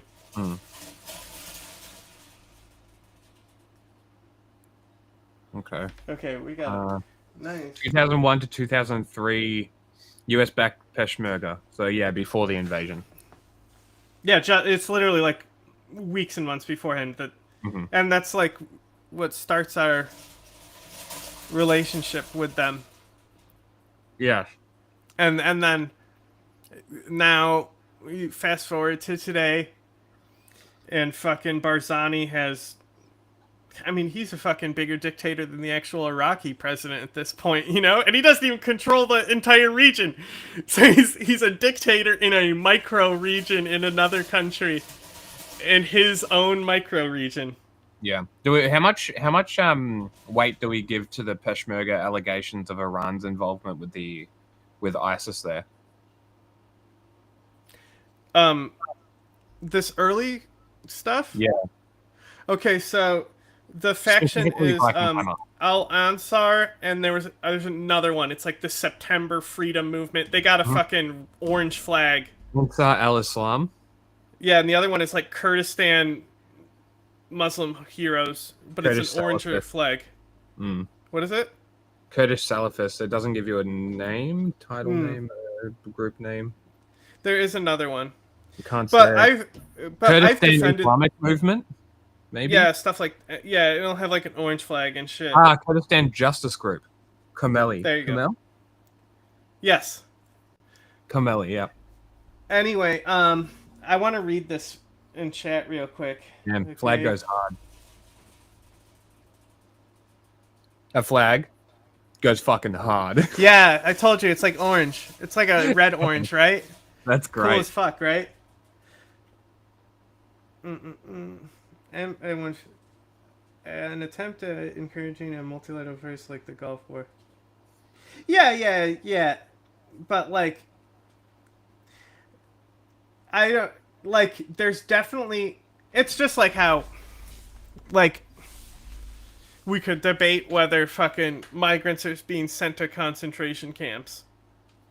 Okay, but does that negate the how effective the rhetoric is when we say they're concentration camps? Exactly. That's exactly right. It doesn't matter. Like, You it can doesn't be matter accurate while what the also exact using the things rhetoric. behind the Iraq War was. Everyone and their fucking grandma is looking at this like, we saw this already, bitch. Yep. Yeah, like the wool was pulled over the American people's eyes before. I don't think it's going to happen again. Americans are dumb. They're not that dumb. Some of them definitely are. Well, the Charlie Kirk's answer is just like, I support our president. That's Did my someone angle. Did someone ask you what the PFLP was? What is happening? PSYOP. Cyber warfare. Yes, we are information warfare. Anyway, now what I was gonna say is Ansar al-Islam. Yeah, fuck Peter Thiel. That Kurdish group. Yeah. That, you know, you could say that the Iran war goes back then, but I mean, it's funny because Iran are the ones that warned us 9/11 was about to happen, but they had to warn us through Russia because they refused to pick up the phone to talk to us. Aaron Schwartz was the guy that set himself on fire, right? I couldn't tell you. I think his name was Aaron. Might not be the same guy. Alright, video. Hang on, I was pulling up a wiki page for these guys. Okay, Ansar al-Islam. This group. This tab? Found it. Okay, this group's fascinating. So this is the group, so you can see Operation Viking Hammer here, right? So this guy was the old leader. Okay, he was ousted by the Bush admin. Okay.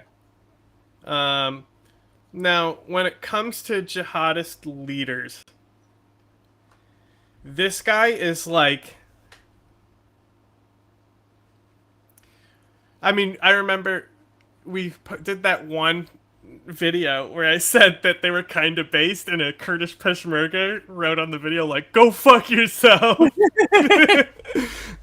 But, like, so, like, this guy has the quote where he's like, he says that, what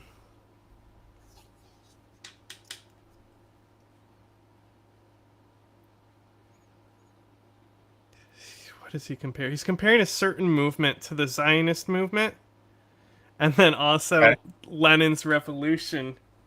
Okay.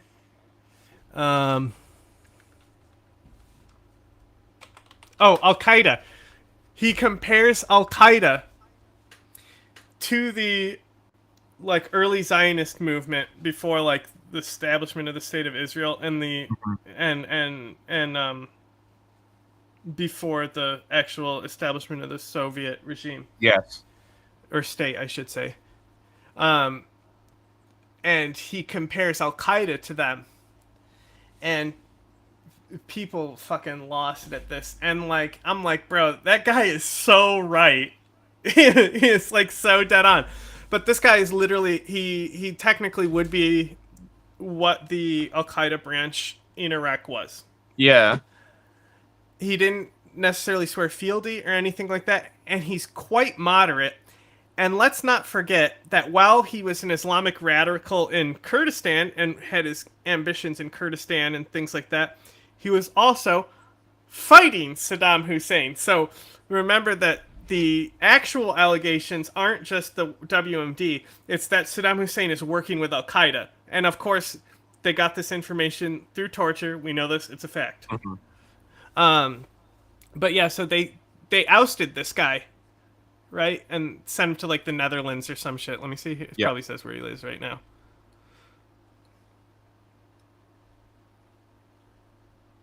It just says protesting against Quran burnings in Europe. Norway. Anyway, what do you think happened to this group after this guy left? Do you think they just were leaderless and fell off, especially after they were crushed in Viking Hammer? Anyone want to take a guess what happened to this kind of based group that was backed by Al-Qaeda, but was actually fighting Saddam Hussein? Right? Like, the Chechens also were pretty fucking brutal and awful and stuff, but they were fucking fighting the Russians for themselves. You know? For their own, you know? It wasn't some greater fucking nationalist jihadi thing, I'm you know? assuming it got, like, nationalized into an actual party? These guys? Yeah. I mean, I'll tell you one thing. They technically are still around today to a degree. Let's see if chat has any guesses. Well, we're going to wait because the little bit of a delay. A little bit of guess that what happened to this group after the moderate jihadist, and again, moderate jihadist, look at Syria. They exist. They're still, it's like moderate fascists, you know? Not everyone is Hitler. Some people are Giorgia Meloni. Some people just want mass deportation. Yeah, stuff like that, you know? Anyone have a guess? Stalin loved what happened. Huh? Stalin loved his mass deportations. Is that what you call them? Group receiving the name Kurdish Taliban because they fought in the hills and shit. Alright, no guesses. See, motives: establishment of an Islamic state in Kurdistan, and the protection of the Kurds. Interesting. So there's a nationalist agenda there, just like Syria. I just got back. Wait, let's see here. I just got back, but I guess they became ISIS. You looked it up! I said you had to guess! So they dropped the national thing and just become ISIS?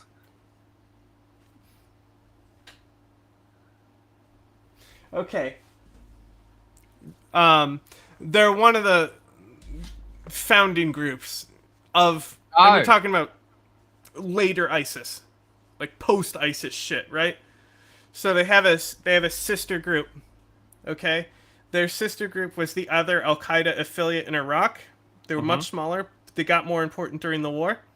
That war was the Mosul unit, who we interviewed the guy about, and they did the attack on the cantina. So like they were the most successful against the American forces as far as like attacks go.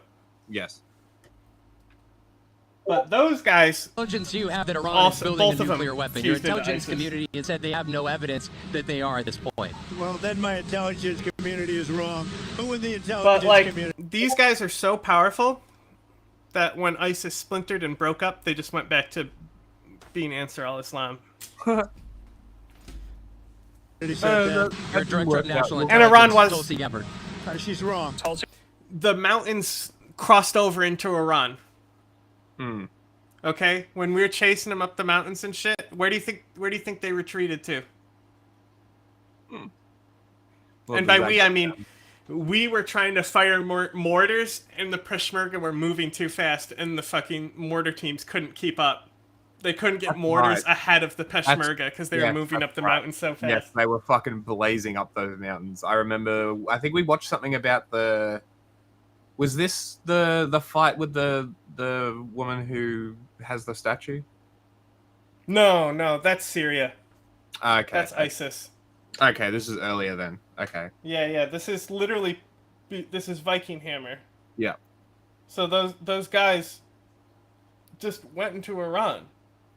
Yeah. Like, this guy just went into Iran and then went to Norway. Yeah. Like, yeah, Iran was backing these guys. Guess why? National interest? Fighting Saddam! Turns out Saddam is a cunt and a bad neighbor!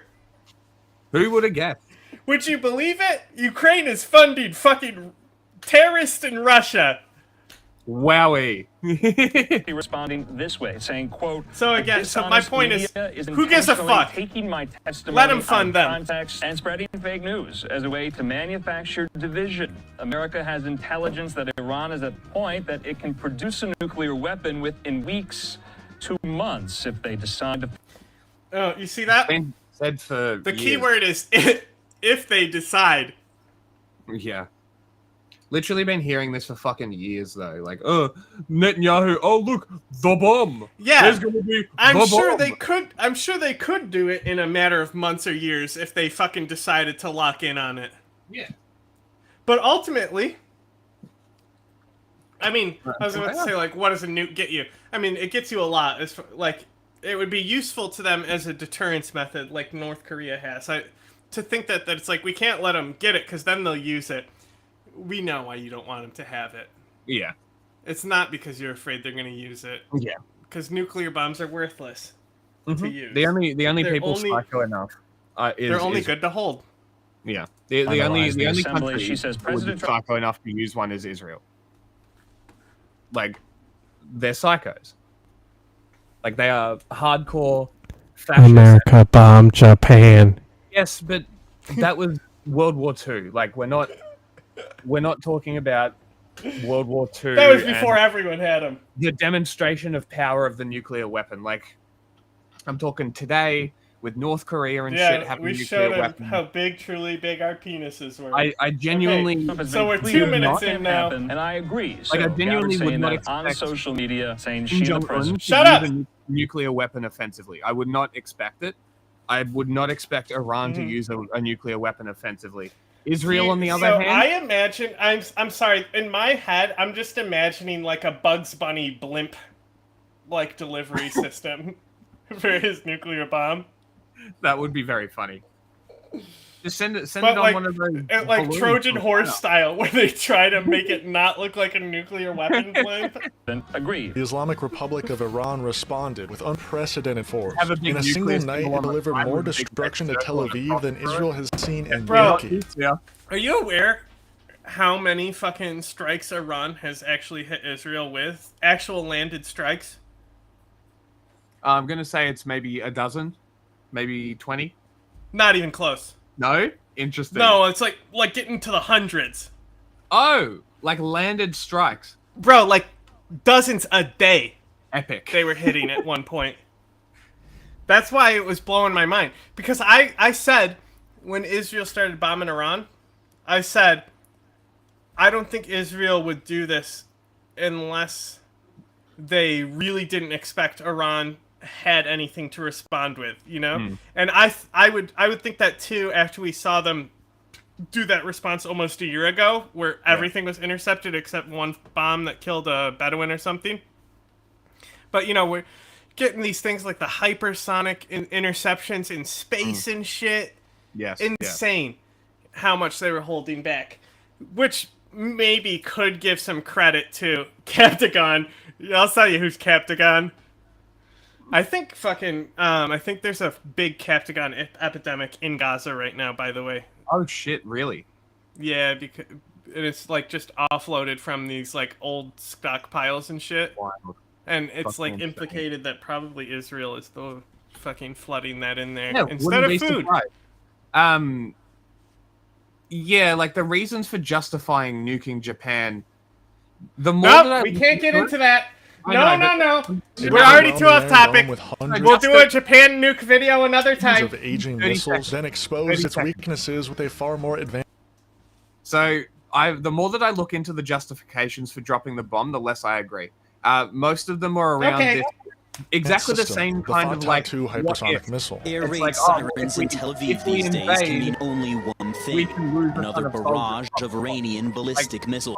So, like millions of others in Israel right now, we are in a bomb shelter. We just arrived on the scene of this ballistic missile strike. The scale of the damage is stark. A single missile has shaved off the side of this building, partially crushed another, wrecking cars and shattering windows for blocks. Now, in the days and weeks ahead, we're going to see an intensification of anti-Iranian propaganda, and not just from legacy media I want to say but also from CNN covering it.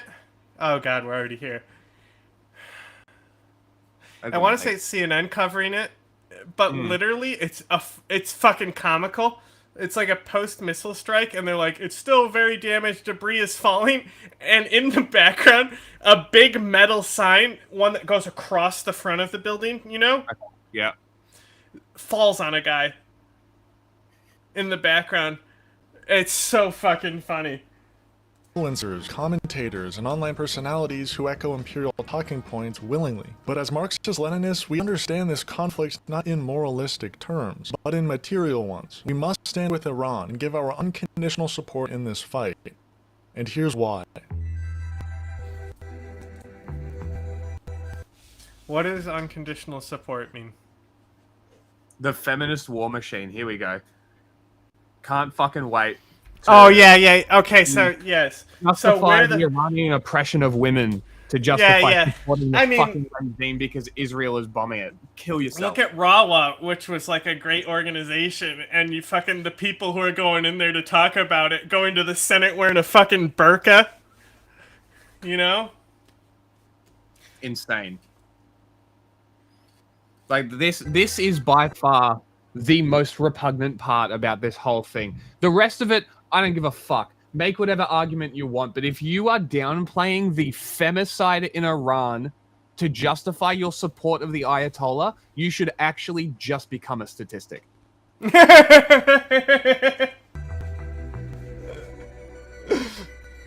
Iran only appears. Hey, guess what, Jack? We need to get a Fox News alert sting that I can fucking be super annoying with. It's got to be more annoying. It's because you know. Oh, bro, I got it. You know what I'm gonna do? You know the Taco Bell bell? Oh my god! I'm gonna do that, and I'm gonna fuse it with the Fox News alert. Amazing. So like the little ting at the end of the Fox News alert will be the Taco Bell bell. Amazing. Just make it one of the videos that you can pop up when you press D. That'd be perfect.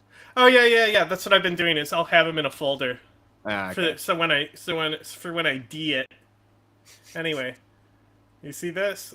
Remember, what I told you earlier. See this? Nope, not that one. No. I'm trying to do it. It's because all the screens default to the letter J. It's hard to see which screen is what. You want this one? Yeah, look at that. Followed you. North Star Radio. Nice. Look, man, you're jumping a little ahead of yourself. Okay, you just saw feminist machine, and you're immediately going to. No. I was saying if. Look, if this is your I'm gonna give him the benefit of the doubt. Okay. Well, I am as well, but I've heard this narrative. I have a theory. Already. Go on. I have a theory. What he's specifically going to call it is just hypocrisy. Okay, I hope that's all it is, because I would agree, right? The Israeli, and this is the thing, right? This is the thing. We've been talking about this for a while, and I'm sure that Israel's been on this narrative trend for a little bit as well, but like, to weaponize the treatment of women in Iran as some kind of like reason you should support the regime because women have like 70% in STEM or something, like, are these really the justifications? Oh yeah. Like, come the fuck on. One that I'll see when I've done like intel work inside the IRGC-IO network.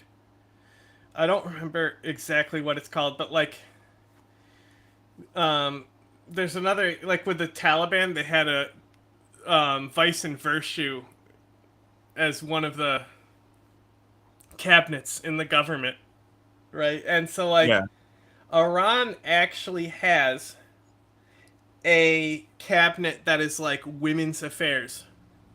Is it all men?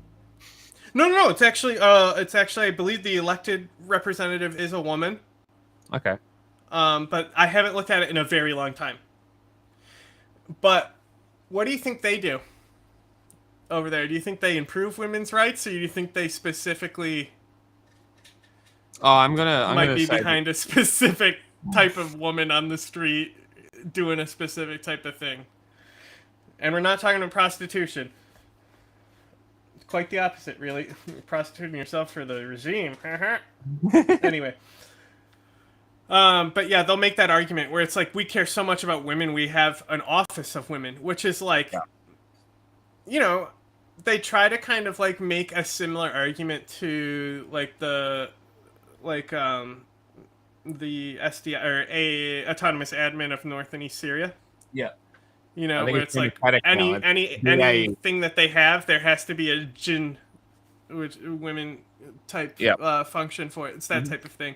Except it's easier to make the "we care about women" argument there, considering there's very much so. A lot less comas. Yes, or undercover police beating people's But, like, heads on car doors and shit. Again, like, it's just like the easiest thing, and I honestly hate when people do this, but the easiest thing to point to is just how in bed we are with Saudi Arabia, and the actual fact that if the places were switched, right, and the Iranian government came to run Saudi Arabia, like a wife swap, but government, right? Rights would improve in Saudi Arabia if it was the same law system for women. Don't forget that. So when we talk about how bad women are in Iran, or how bad they have it in Iran and things like that, human rights would improve if you lived in Iran as compared to Saudi Arabia.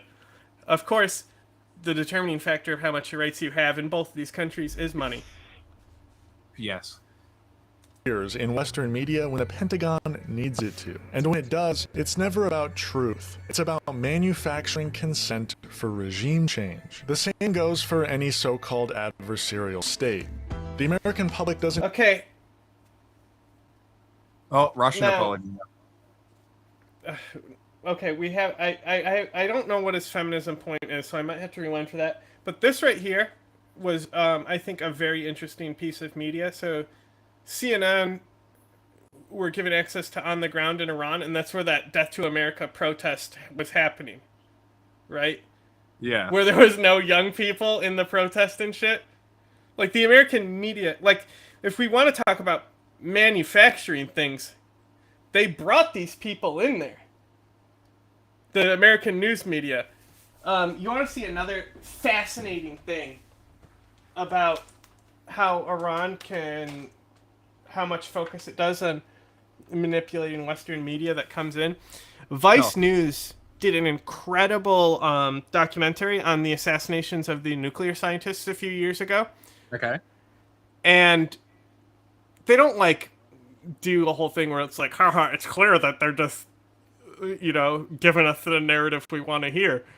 But, like, he goes to, like, they have a memorial where they show the damaged car where one of the guys died. Okay. And in that is just another guy reflecting who says he almost died and is a nuclear scientist who was bombed by Israel. Like, he's clearly placed there. But, Yes. like, that's just being a good producer, you know what I mean? You know, Iran is just a good producer at the end of the day. I mean, they are the very... same goes it's a for very any intelligent- so-called adversarial state. The American public doesn't hear about Ukraine because Isn't the Iranian, like, intelligent quotient, like, quite high globally? Isn't it, like, rather up there? Their capabilities? Yeah, like no, like I mean, they used to be. They're I national. think I that's the thing. I need to. I like. It's like ISIS was big too for a period there. No, they're coming back. They announced it, by the way. It's coming back to the Levant. I'm talking specifically about like the IQ shit, like average intelligence of a. Oh, of a that they're smart people, the Iranians. High up there, yes. Well, so Persian culture has a history of institutionalism, and when I mean that, I mean college institutionalism. Yeah. So, like, in Afghanistan, for example, more people speak Pashto, right? Yeah. All the government speaks Persian because it's the language of the intellectual and the elites there. It's and the that's Afghan from Persian, right? That's from the Persian Empire, yes? Yeah. Yeah, But still, like, lingering. even there, it's kind of like how, like, some places where it's like, oh, the intellectuals know French, stuff like that. Yeah. So, like, Persian does have a reputation for investing in universities and institutions. Like, Persia has historically built up a very good curricular system. Yeah, okay. And while a lot of that may be lost to diaspora and things like that, it's like, anything can come back and draw on that history, Like, even the fucking, Shah of Iran. Yep. They say he was the longest ruling, like, not the longest ruling monarch, but the longest continual monarchy reign is their family. Yep. But there was no Shah before that guy, They reintroduced him. He was out and he came back in. He was only like a unofficial power, and then he took power again and shit. Because the media cares about Ukrainians. The American public doesn't hear about Iran because the media cares about Iranians. Americans only ever... Okay. There's too reductionist here. There is so many different factors, okay? We have been involved in pro-intelligence networks for Ukraine and Iran, and we've worked with plenty of opposition. In Ukraine it would be pro-Ukraine, but we know these opposition people and stuff like that who have links inside the country, stuff like that. The people polling for Iran, and I'm talking about regime change type stuff, like the Western Iranians, who many are Zionists themselves. There's that stereotype.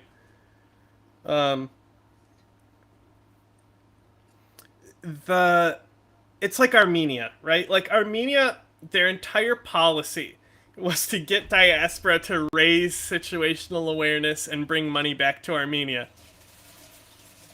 Yeah, that's still their foreign policy, isn't it? But, like, how many people know about fucking Nagorno-Karabakh?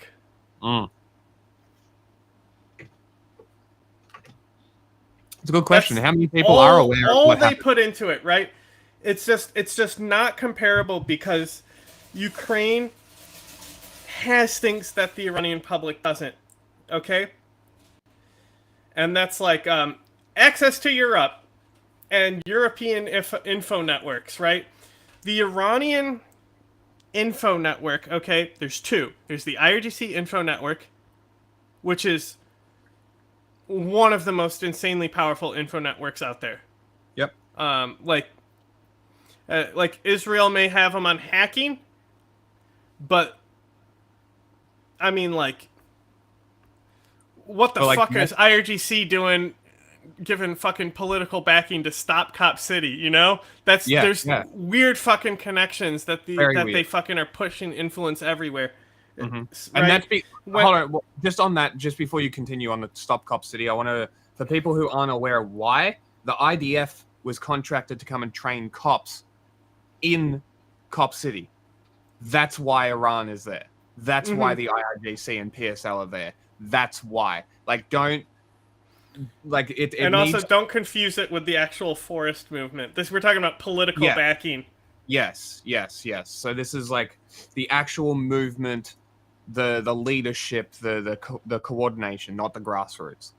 Like, this is not, and this is like to avoid that whole like thing that happened in LA where they're like, oh, they're foreign agents, they're sleeper shells, right? It's that shit. You have. I mean, that's the thing now is that they've been saying that the Iranians are already here and they're gonna bomb us.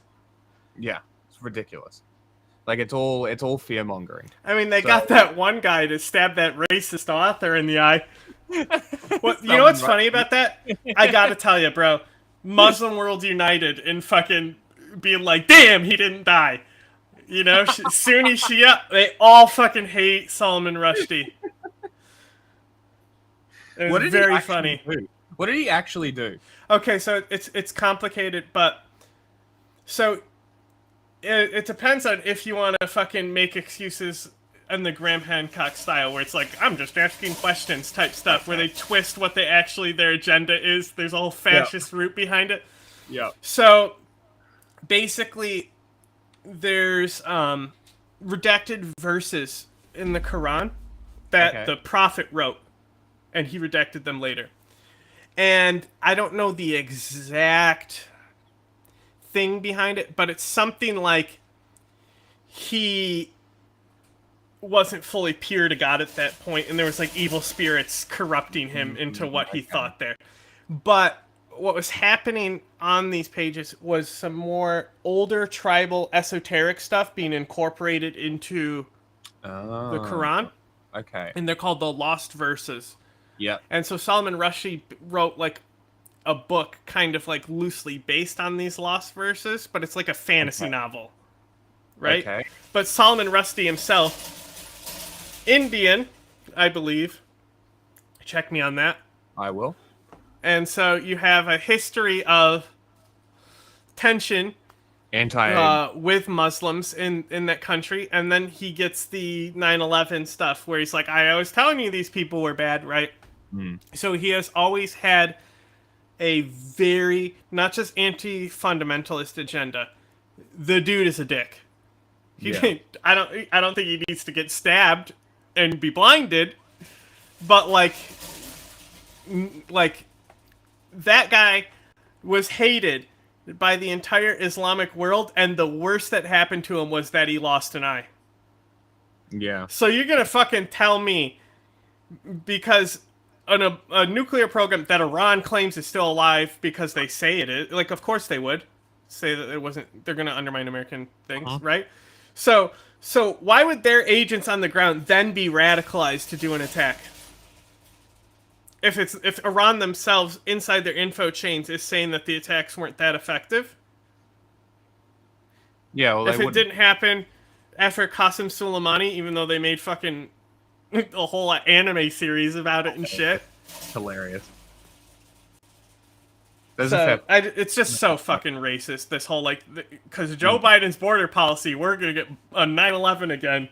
Like, fuck off, bro. And now add on Memdani's win, and look at how they're acting, bro. Crazy. And that's another thing is like, New York is a very corrupt city. Fucking yes. Temper yourself, you know. It's fucking. Yeah. Highly likely he's going to just be another one of these corrupt politicians. Not necessarily that, but I'm just saying it's There's like always potential. It is New York after all. Hard to be a miracle worker there. Yeah. Hear about And then they're Iran gonna when Washington celebrate when wants he a does war and needs a moral excuse for it. Israel and its allies have long pushed the narrative that Iran is on the verge of building a nuclear bomb. Benjamin Netanyahu, in particular, has made a career out of warning the world that Iran is months away from nuclear Looney Tunes bomb! Every year for the past 20 years. If not stopped, I mean, we've all seen this. This is like the most, like, this is like... It could be a year. Hi, everybody. Actual Nazi here. I think that, yeah, he sure is. I think this thing, the compilation of him saying it, is kind of redundant. We've all seen it now. Yeah. Everyone has referenced it in all their commentary on this situation. You know, I still don't see people bringing up. his Holocaust denial, his Hitler apology. I know, right? Nobody ever brings it up. What the fuck? What the fuck, guys? He literally blames the Palestinians for the Holocaust. That's the intent you need. That's the genocidal intent, friends. Why are you missing this? Within a few months, they have the wherewithal. Anyway, what I was to saying, stored up, preserved knowledge. basically, Iran. Okay, like during the Women Life Freedom movement, there was some activity on Twitter I was able to pick up, and then all those activists got scared because people started finding them and leaking out. Yes. And so we lost all the contacts that we were building up there. But when it comes to inside Iran, it's like 70% of the web traffic is like Telegram, which is banned. It's not just banned. The Ayatollah, it said it's like the crime against Earth to use that one. You know, the super blasphemy thing that they do. I believe. Fact check me on that one. But I know it is. I want to say he said it's haram at least to use Telegram. Like he gave a edict, I think, or an order, or a fatwa or something. That Telegram is evil. But then when COVID hits, guess what the government does? Uses Telegram? Yeah, because they know that 70% of the population is on there. Right? Yeah. So that's the thing is that inside Iran, you have two different groups battling for the information control. Dissidents and loyalists, right? And the dissidents are not in Western circles. This is just like why people are ignorant to the crimes of Japan. Because you don't fucking know enough people from Asia or stuff like that. Or you just ain't read a book. To make a bomb very quickly, if they wanted to do it. Yes! You can make a bomb very quickly if you want to do it. The thing is, like, I really think if they really, like I said, it could be there, it could have been there, and now it's gone. Just like how there could have been sarin in Operation Viking Hammer. Dick Cheney will tell you, we actually did get those chemical weapons. We got the WMDs. Before the invasion, Dick? Like, he uses it as a post-invasion justification, even though they shut down the supposed program beforehand, and the group was fighting Saddam. Who gave chemical weapons to him? Britain. Ah. Dangerous. Weeks away from having the fissile material for an entire arsenal of nuclear bombs. They're very close. They're 6 months away from being about 90% of having the enriched uranium for an atom bomb. Again, the reason why they're continually in limbo is because they're not going for it. The whole point is just like, I could run real fast over there. I could run. I could probably get there and back in under 2 seconds. Okay, anyway, back to the video. To produce 25 bombs, atomic bombs a year, 250 bombs in a decade. Okay. Ladies and gentlemen, are you certain that's the right math? is running out. Iran will be capable of producing alone, without importing anything, nuclear bombs. Who's within this guy? 3 to 5 years. But fear alone doesn't move liberals. So how exactly do you get that crowd on board? Well, you tell them it's for women's rights. When I grew up in Iran, I was born in 1958, so it was, in a way, the good old days. Brother. This woman has interviewed Sirajuddin Haqqani and, like, asked him some pretty fucking pointed questions to his face. Wait, this is the CNN anchor? Yeah. Wow, that's the example you bring up? Well, her specifically, because she's gonna be, I lived in Iran, Iran sucks.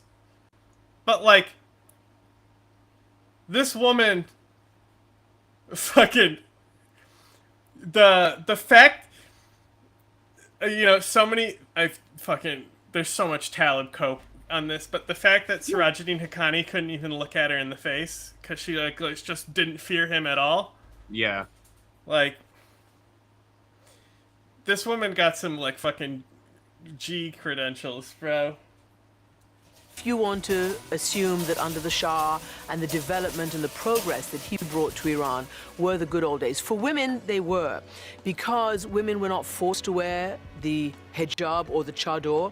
Women were given gradually increasing roles in government, in administrative positions, in the workforce. Okay, this is dumb because there's women in the Iranian government. They're the ones who beat the girls on the head with the sticks. They're the ones. Women were always able to drive and able to go out. You know who also did this? ISIS. They had a morality police as well. Without their husbands. That was deeply affecting to me because I never assumed ever that because I was a woman, anything was off limits to me. In 2022, Iran dominated Western headlines after protests broke out. Jizzing. Off limits to you if you're a woman.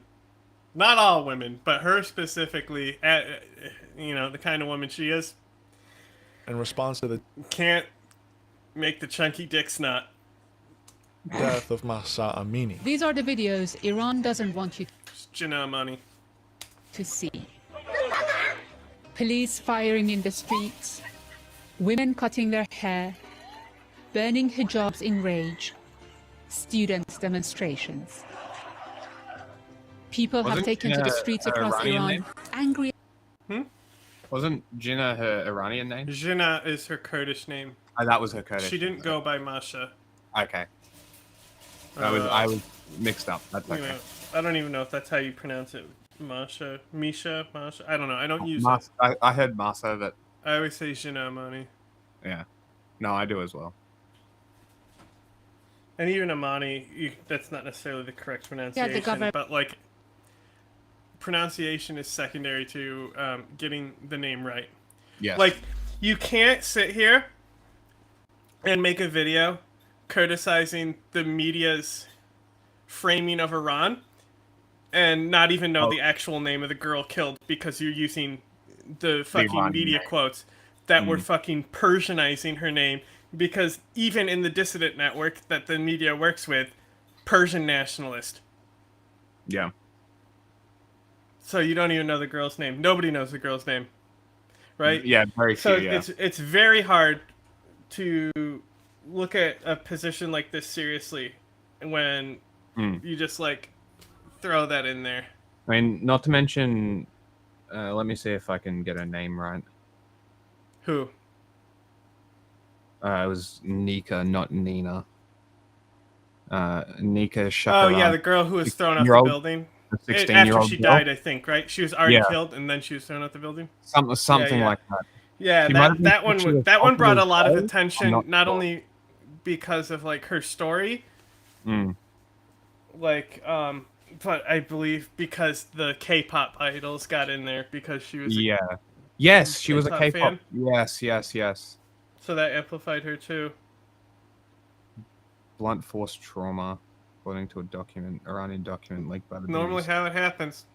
Killed by security forces that had taken her captive after she fought back while I being believe they also- assaulted by her captors. I was correct. I believe she was actually also. correct. I believe that the teenager that we're talking about, I believe they raped her as well. Yeah, that's what I was reading. That's what I was reading. yeah, I was yeah. just double checking because I said I'm pretty sure she was sexually assaulted as well, but I wasn't sure. And Yeah. yes, that seems to be the case. Mm-hmm. According to this BBC article here. Basiji, or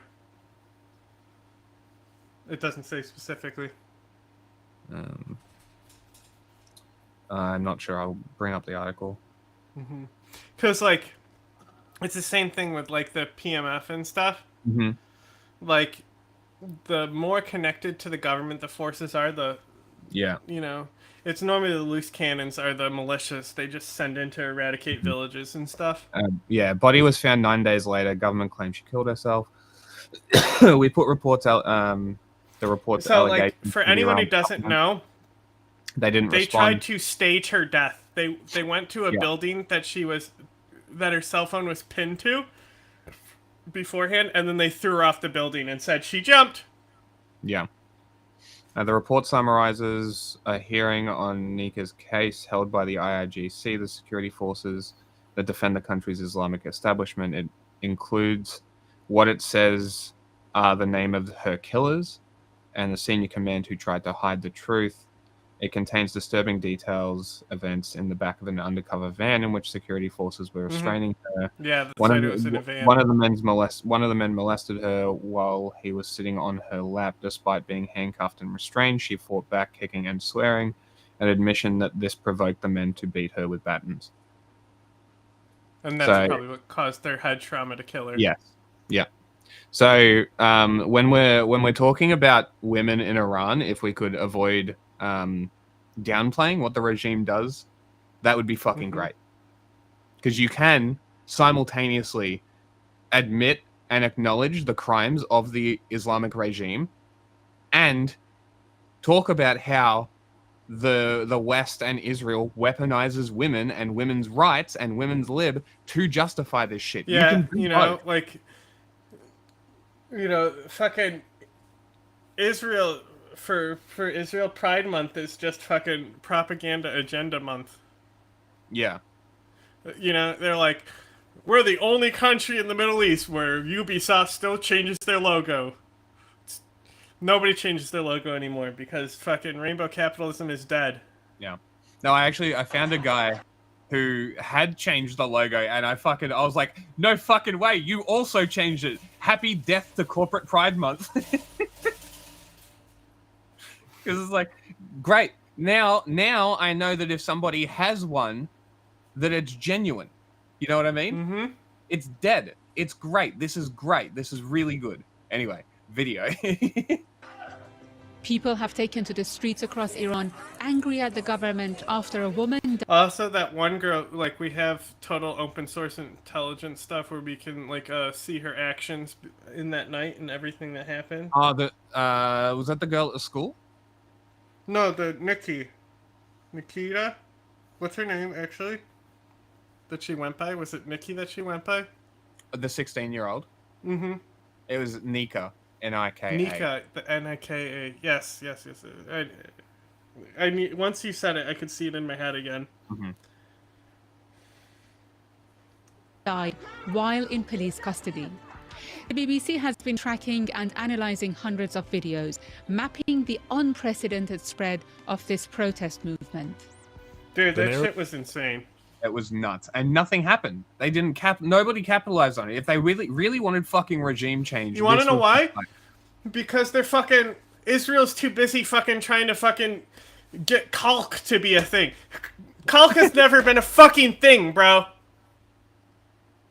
Like, they're over here fucking funding these fucking, like, Baloch and fucking Sunni insurgent and fucking old school commie groups where all the good communists have already been fucking killed by the regime, so now it's just LARPers who don't go outside to get caught.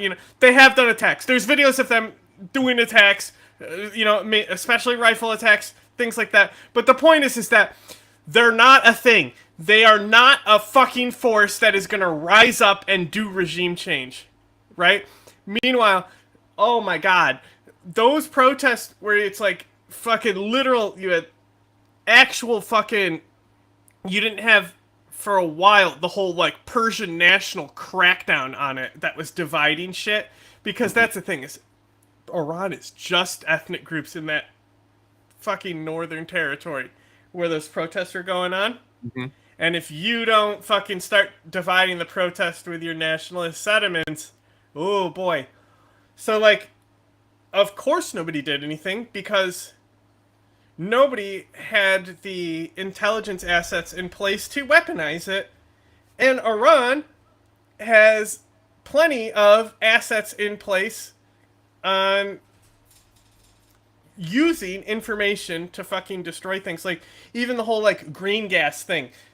Like, they used a green chemical weapon, right? That was like it is a riot control weapon, but it's like Israel uses some of them. They're like vomit. Chlorine? No. That's the whole thing. Is that they started pushing it like it was something like a nerve agent and started saying sarin was here, which is colorless, and if you encountered it, you'd be dead.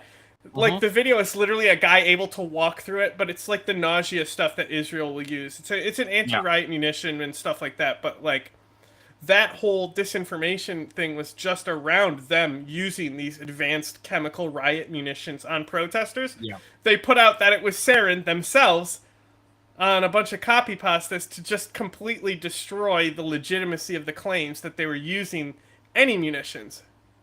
Right? Like, Iran has that shit on lock. They know how to divide organic movements in their country and all that shit. They've been doing it for a long time. Clicked instantly. The hijabs, the morality police, brave women standing up to the regime. It was a perfect storm for propaganda. A case study in how imperialism cloaks You would itself. think, if we are about to fucking argue that actual fucking propaganda was actually made out of this and capitalized by these fucking worthless... Oh my god, bro. Honestly, I fucking wish Israel made fucking hardcore propaganda about this shit. I fucking wish. Feminism to push. It's just something they fucking bring up every time, along with, like, we're Jewish, and that's why they hate us, by the way. It's just a fucking throw-out thing. It's Masha Amani, it's a name that they just throw out just to be like, Iran's evil, remember this lady? That's it. Nobody fucking knows about the fucking... You remember the fucking, it was the actual, like, burial, the funeral procession? Yeah. Yes. Nobody knows about that shit. No. Have you fucking seen anyone fucking do that shit? I'm sure if I looked it up, Washington Post, CNN, all these people did one article on it when it happened. Did it stay with people? No. You want to know why it didn't stay with people? Because nobody was trying to make it stay with people. Yeah. You look at fucking Trump up there every day, they're doing the narrative that, like, this is the fake news. They took one sentence from our report out of context that was leaked, and we're going to kill the leaker every single day. It's very easy. Like, you can't make a video and then talk about, like, he didn't actually say manufacturing consent or anything like that. Because I know if he did that, I would... He did? He has said it once. I thought he said something along the lines of it. I said it. I know that. No, he definitely said it once. Okay, He never definitely mind. said it once. Anyway, but it is about manufacturing consent, whether he said it or not. But you can't fucking make it and then go to the fucking women's life freedom movement in Iran, which, by the way, was fucking hijacked by Persian nationalists. I have to pull up a video. Regime change. Now, to be clear, issues exist in Iran just like they do everywhere else. But the coverage at the time was opportunistic, shallow, and wildly exaggerated. I wish there was, like, widespread coverage actually pushing this shit. I fucking wish. Died in the in Iran. You know who has the money to fund a few protests against the regime? Who? The Persian nationalist. Wow. Wow, it's crazy how this entire agenda took away this whole, like, Kurdish identity from her and made it into, like, hijab law is bad, when the chant in the street was, I will kill the ones who killed my sister. Okay? It wasn't, please step down, Ayatollah, your policies are unreasonable. It was actual revolutionary fervor. You're 100% correct. Yeah. Here is the list of victims. And that's the thing. So, like, I literally, when it broke out, I was literally like, whoa, we might see regime change in Iran, because I was expecting these states to actually have competence in their intelligence work to be able to actually maximize shit. Like, the fact that now they're coming around after they fucking decimated the IRGC and all this shit, and now they're saying, we're gonna do regime change now. Now? 3 years too late. Like, bro, where were you during the COVID protest? You could have done it there. You could have put the assets in place during the COVID protest where you actually, like, we're having fire bombings and shit, and then your assets would have been in place for the next protest that happened a few years later. And wow, you could have done what you wanted to accomplish. It's almost like they don't actually want to accomplish something about the regime change there, you know? Because, like, if, you know, like America, if they wanted regime change, you know, like, they could just, you know, hire a fruit company. Yeah. So I just want to point out the sources here. I'm not sure what HRANA is. Iran Wire, Der Spiegel, Amnesty International. Wait, what is it? HR? It's Human Rights Associations. Something. North America. Okay. And NCRI are all sources for this list of people who died. Yeah, many of them we were able to see die too in the footage. Yeah. Gunshot. We looked at all of them. Beating. I mean, this is right when we launched our first page. Mhm. I mean, we capitalized on this. I mean, we didn't capitalize from it, but we don't discount the locations either. Look at how many locations there are too.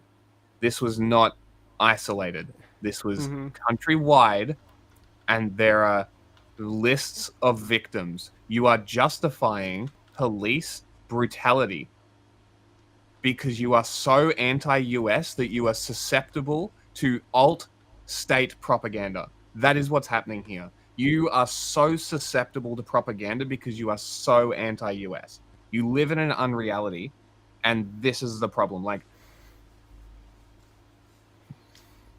it keeps going.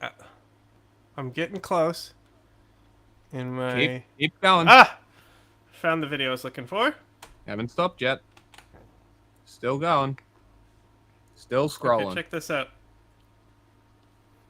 Women Life Freedom Movement. A headshot. Suck my fucking dick, Women Life. Who were we? We were watching somebody. It was like, I think it was even on Fox News, where he fucking said it in Persian. Like, go fuck yourself. Like, we want to talk about the abhorrent, like, weaponization of, like, women by the West as political tokens in regime change. You have no fucking clue what is going on inside this movement and what the fucking, like, how tokenized shit became. After Friday prayers, the police shot him in the head and heart in front of the police station. Yeah. So that one, that's Balochistan. I remember that one. That one was very fucking... So, like, that was the first big event that happened in that side of the country. 29th of September. And it was massive, the response that happened. Look at all the deaths. Look at all the deaths from just this area. Yeah, the response from the Baloch were fucking massive. On the way home from Friday prayers, he was shot in the heart. Like, yeah, I remember the video too, clear as day, where they're like it's not him being shot, but it's him on the gurney, them pulling him out and shit. I remember all of this. I remember all the videos from so many of these deaths. Not shot all 200 of them, but like specific ones, obviously. Shot in the chest, 2 shots to the neck, all in Balochistan. They still all in Balochistan. Outside a police station, gunshot wound. Died from gunshot wounds, metal bullets aimed at him. His family had to keep this secret and was threatened. Like, come on, man. Also, is this guy anti-death penalty?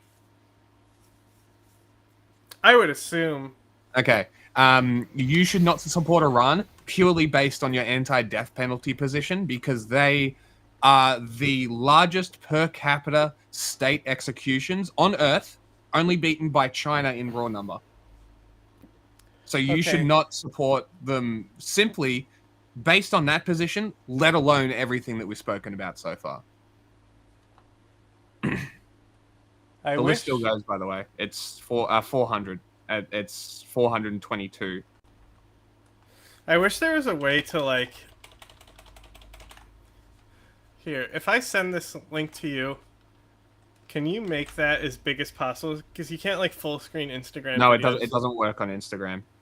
Yeah, just how big can you make that video right there? Pull that up. Let's watch that real quick about the women's life freedom movement. This video fucking rules. Come on.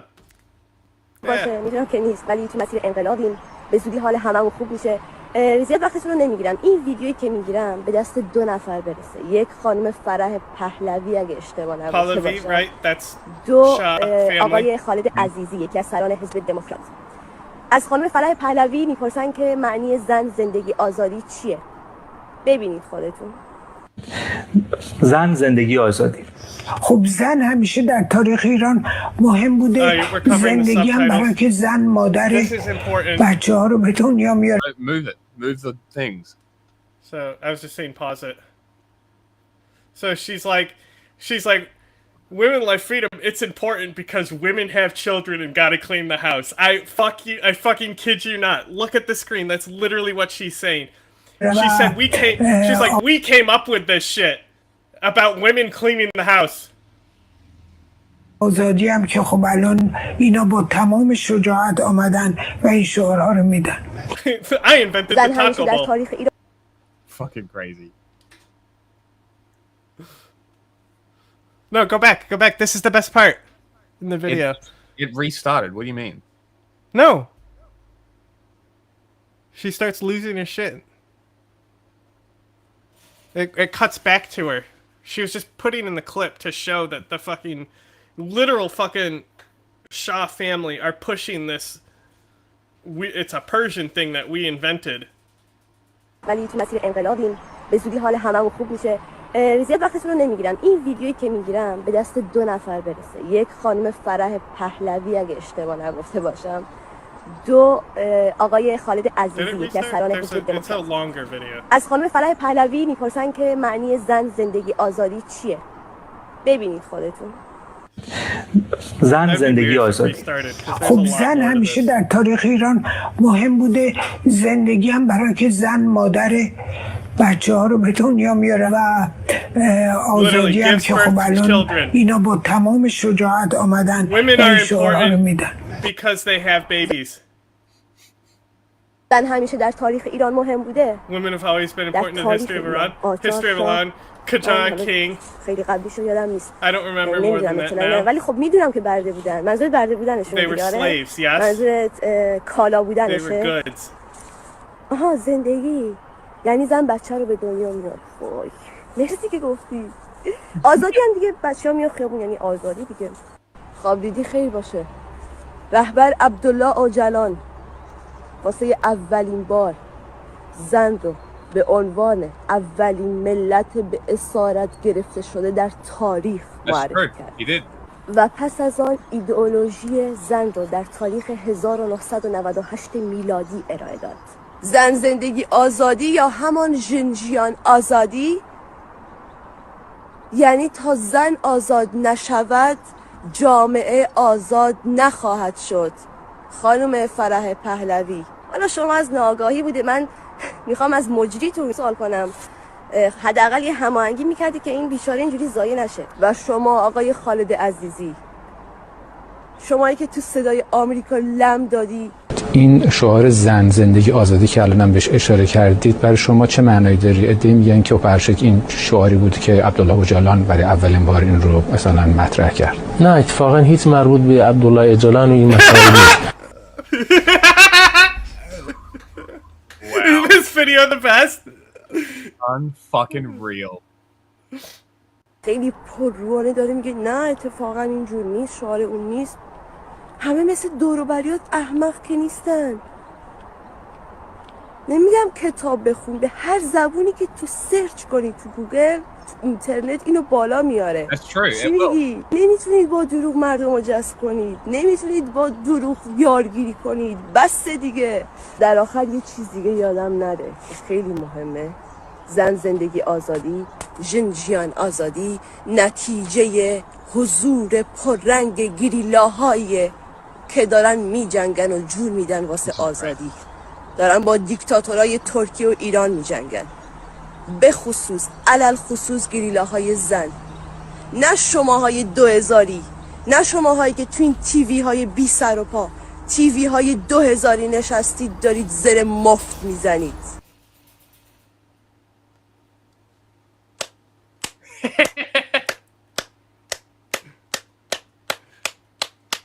Couldn't agree more. That was great. Okay, was a long video. Yeah. Point is, I think we pretty much dismantled the reason why this actually wasn't a fucking push for regime change is because the fucking Shah family. That's right.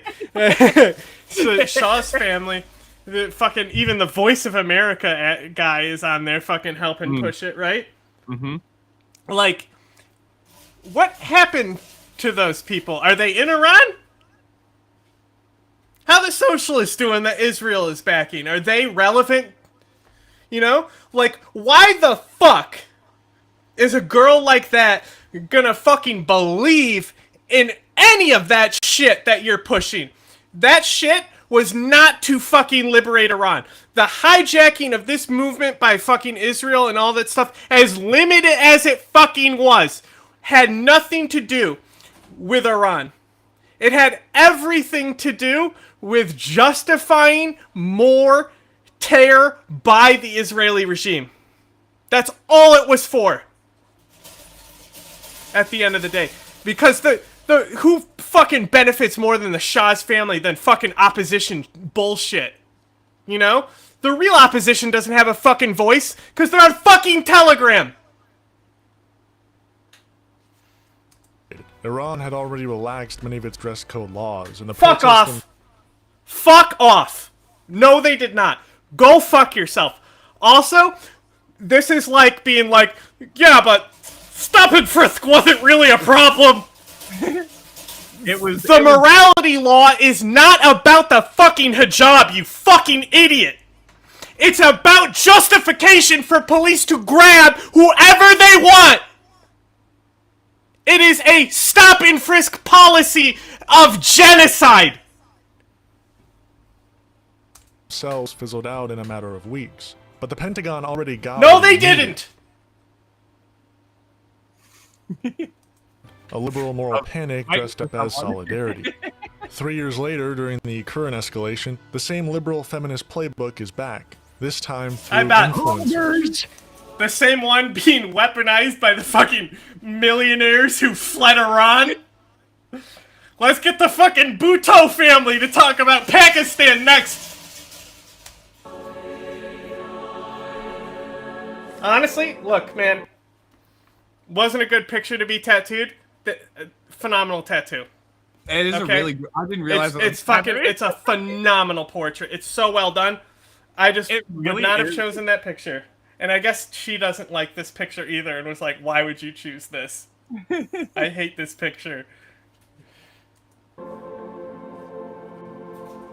Former IDF terrorist Ela Klein posted on her Instagram story this image of a female pilot who participated on the attack on Iran. And to remind you, these are the same pilots that did this to Gaza.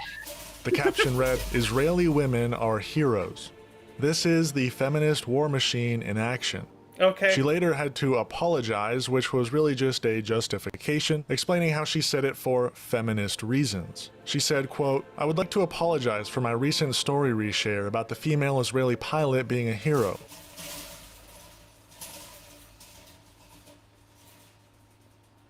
Did she write this or just share a story?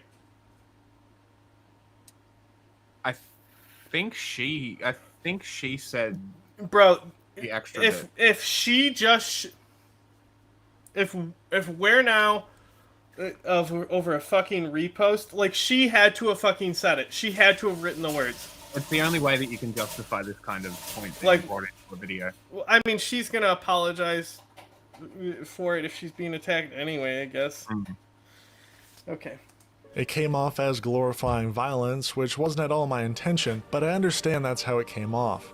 I wanted to highlight the differences between women's lack. The women fighter pilots are heroes. Which ones? The one's killing civilians. The one, if you're, look, if she was just talking about the people who do, like, intercept missions, sure. You know? Are like, they exclusively Patriot owned- battery is the most based thing you can do in the military, pretty much. Because I rights don't in think these Iran women under the pilots are Ayatollah. not going to be dropping bombs on Gaza. Like, Yeah, they yeah, 100% that's the thing. aren't It's like dropping bombs on Gaza. interceptors, bomb droppers, very different roles. Very, very different. I think you could say that anyone intercepting missiles is a hero regardless of the side or faction they're on. If you shoot down a missile, that is, you know, if you're playing an RPG, you will get the hero tag there, you know? And then you'll have unique dialogue to be able to use your accolades. And women in Israel being given agency to even fight in combat. That being said, it's not the best timing or situation to make such a point. War is terrible and should never be glorified, and I'm very sorry for the post. Yes, feminism is when women get to drop bombs on civilians. Empowerment is when you level apartment buildings from 20,000 feet. Like I said, like, I'm sure in her mind it was during interception missions, and she didn't even fucking that. But that's the thing.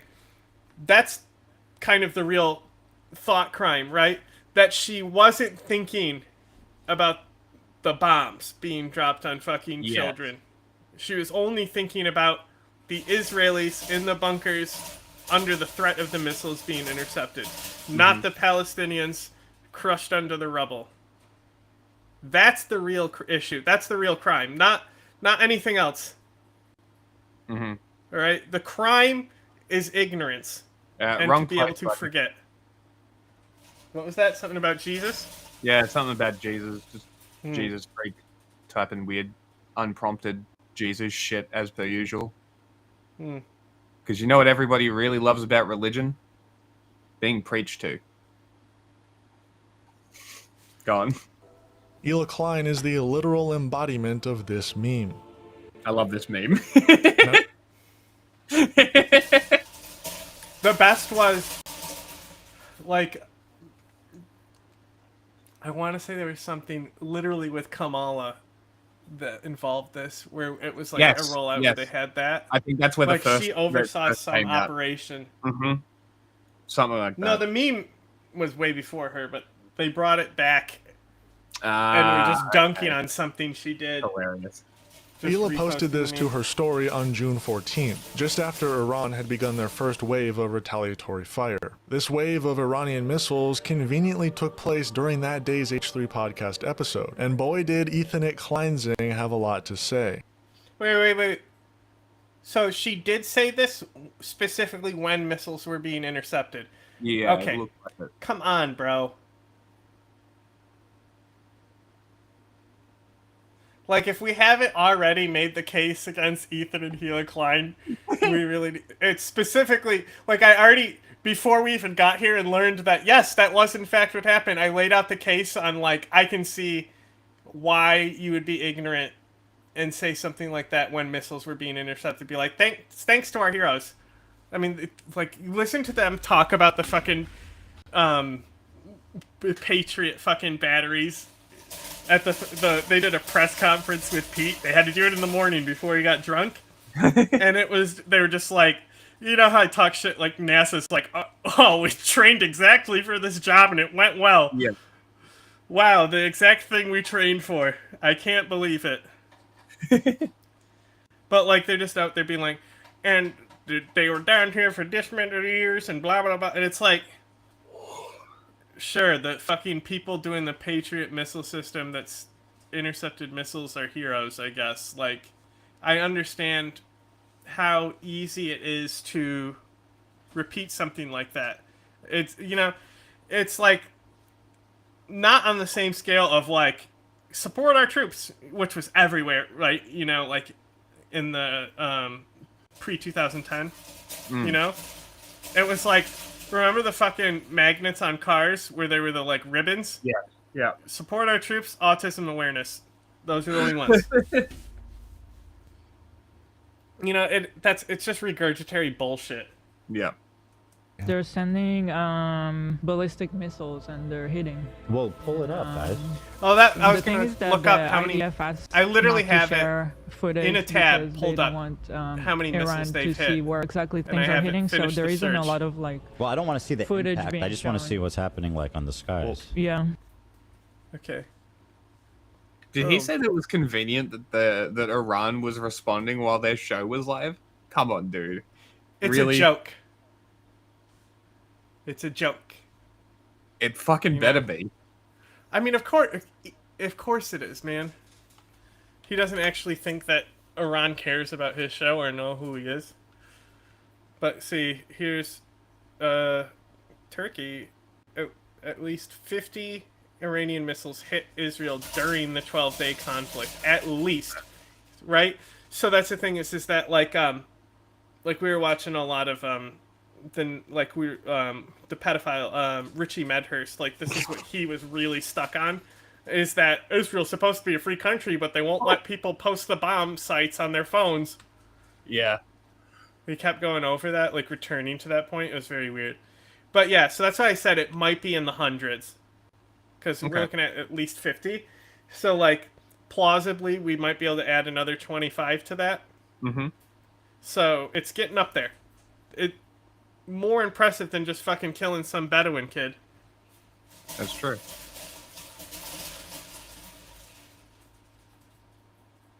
Okay.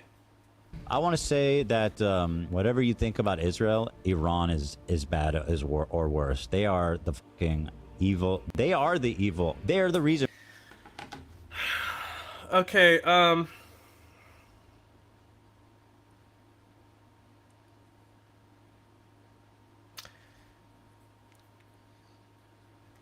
in what way? Because, like,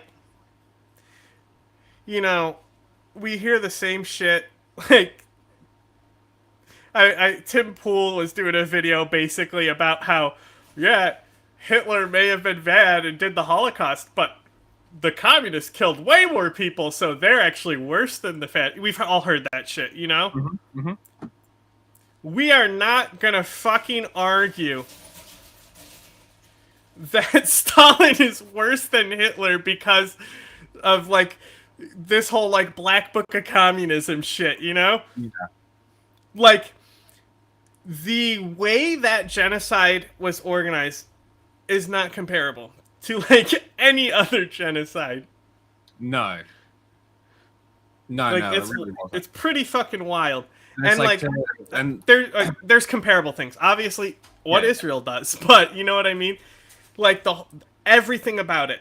Mm. Like, without that happening, the word genocide would not exist. Okay? Yes. Yeah, yeah. What Stalin did would have been Tuesday. And for all this bullshit, like Hamas, Hezbollah, Houthis, they're all attacking under the direction of Iran. They are all being. Not really. The Houthis and Hamas? I mean, the Houthis act on their own behalf. Almost always. What's funny about this, okay, this is one of those things that are going to age very poorly, and nobody's going to catch this. Hezbollah told Iran, well, that sucks. See you later, when they started getting bombed. If Iran tells Hezbollah when to shoot missiles and gives them direction, why did Hezbollah see it? Wow, that's great. We're cheering for you. Right? Good luck. When even like it was funny because Hezbollah gave this speech when the air campaign in Gaza started. Like, obviously there has been rocket attacks by Hezbollah, but I remember people were throwing shoes at their TV and posted it on media because he's just up there just fucking yapping and about how he's not going to do shit to help Palestine. Like,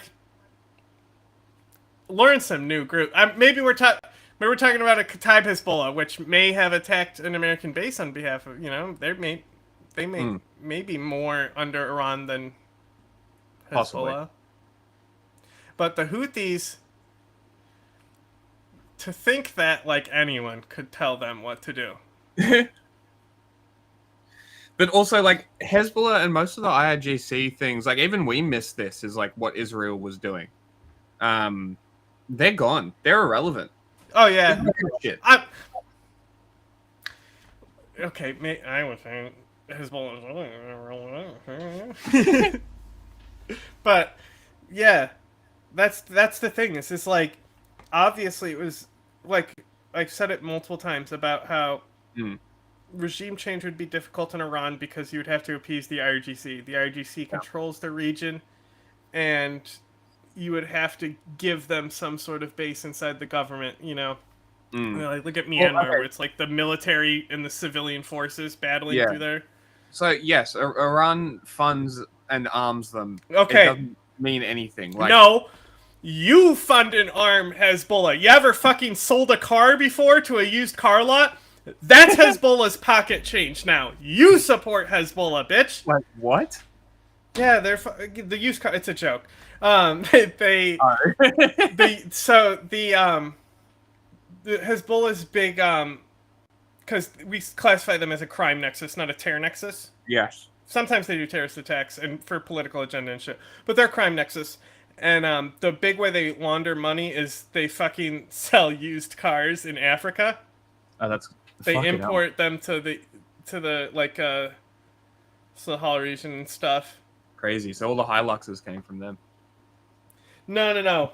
That's more in the north. But there's like a whole like used car lemon industry where these are very like shitty like cars that should be going to scrap heaps that they're able to like resell. Like they're taking from salvage and they're able to like sell these cars. Interesting. In Africa. I think specifically they're big branches in Gabon because there's actually like a Shia settlement in Gabon. Interesting. I typed in Shah instead of Shia. In both cases, from what I know, they fund them and arm them. Well, yeah, like it's how do they arm them now? It doesn't matter. It doesn't Assad matter. fell a while ago. That route's gone. True, that's a good point. But also at the same time, who gives a shit who arms and funds people? Yeah. It literally doesn't matter. Like, through the whole Cold War, America and Russia were funding everything, right? There was no independent shit there at all. It was all funded. Even now, like, America is well known to be the world's largest weapon dealer. Of course, America arms the majority of the world. Yeah, but region, like China, Russia also and Iran sells weapons to Hezbollah, but like they're a crime nexus. They don't the way they supply their shit. Like the militant and missile side of Hezbollah died in Syria. You know? Like Hezbollah's whole like military posturing died in Syria. They have very much been in just this political entity. I mean even when the brute blast happens, you know, like they were basically clinging to keep that under wraps. Not the blast, the investigation. Yes, yeah. Because it was them, right? It was their stockpile. Okay, look. It was nitrates. It was on a questionable Russian vessel that was barely seaworthy. And the way the math comes off, it was like slightly short. Like a specific amount that like rounds off very well. I have to look at my notes. It's been so many years. Yes. So it very much looks like it's part of. Actually, what was going on is it was part of the funneling to get those nitrates to Assad's barrel bombs, because the same way time this ship is taken in port. So basically, what they do is they drop off the cargo shortage in Syria, in the Russian port there. Yep. Then they were going to Lebanon to pick up additional cargo, so they made weight. When they docked there, because the vessel was basically sinking, they held them because the vessel was not seaworthy. Because it's a Russian shady company, nobody was coming to the phone to fucking get the vessel out of there. That vessel eventually sank in Beirut's harbor.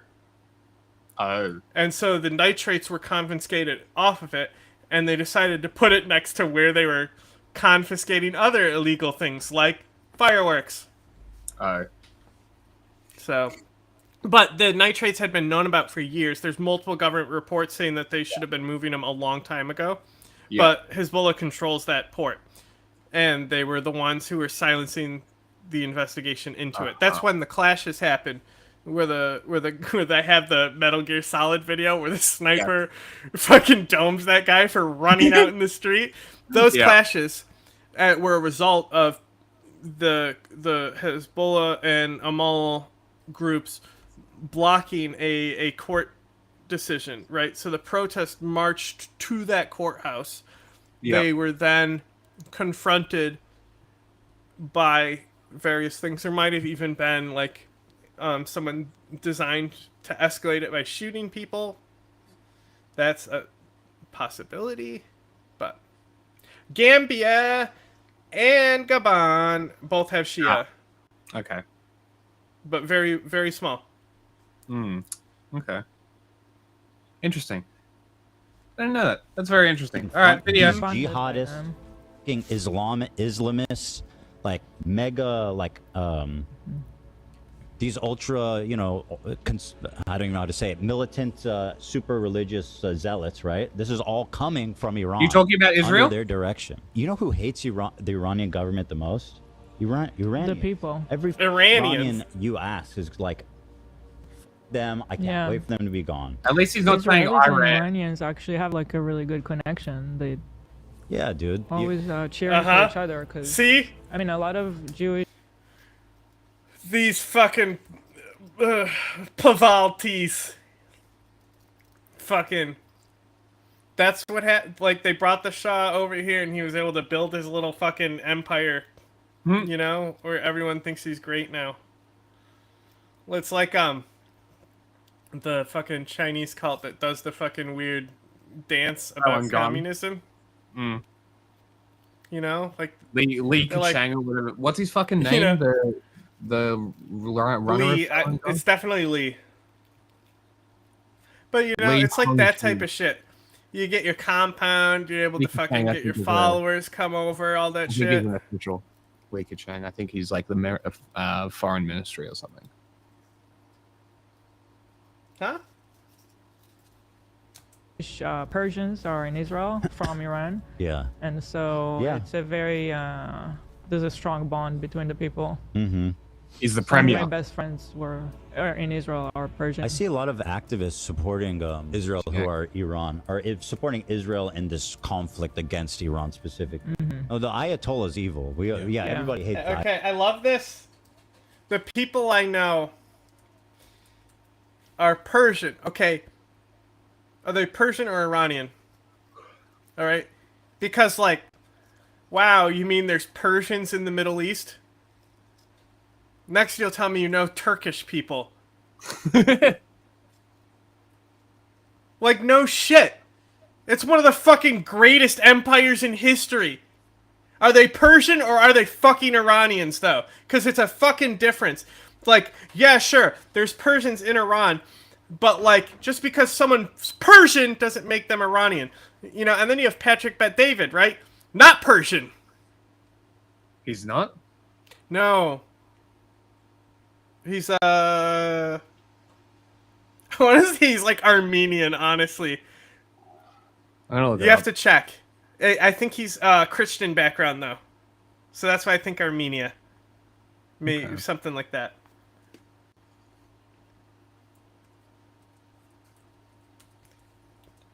Patrick Bet-David is not a Persian name. Born in Tehran. Christian, Assyrian, Armenian descent. Wait, what's Armenian? Assyrian, Christian Armenian? Oh, Yeah, he's Assyrian, that's right. So what's Assyrian versus Persian? What's the difference? Well, you know, we have the meme That doesn't about help the me. That's a genuine Assyrians. question. Like, what's the difference? Like, what are the Persians? What are the Iranians? Iranians are just people from Iran. Persian are the Persian ethnic group. Is that the distinction you're making?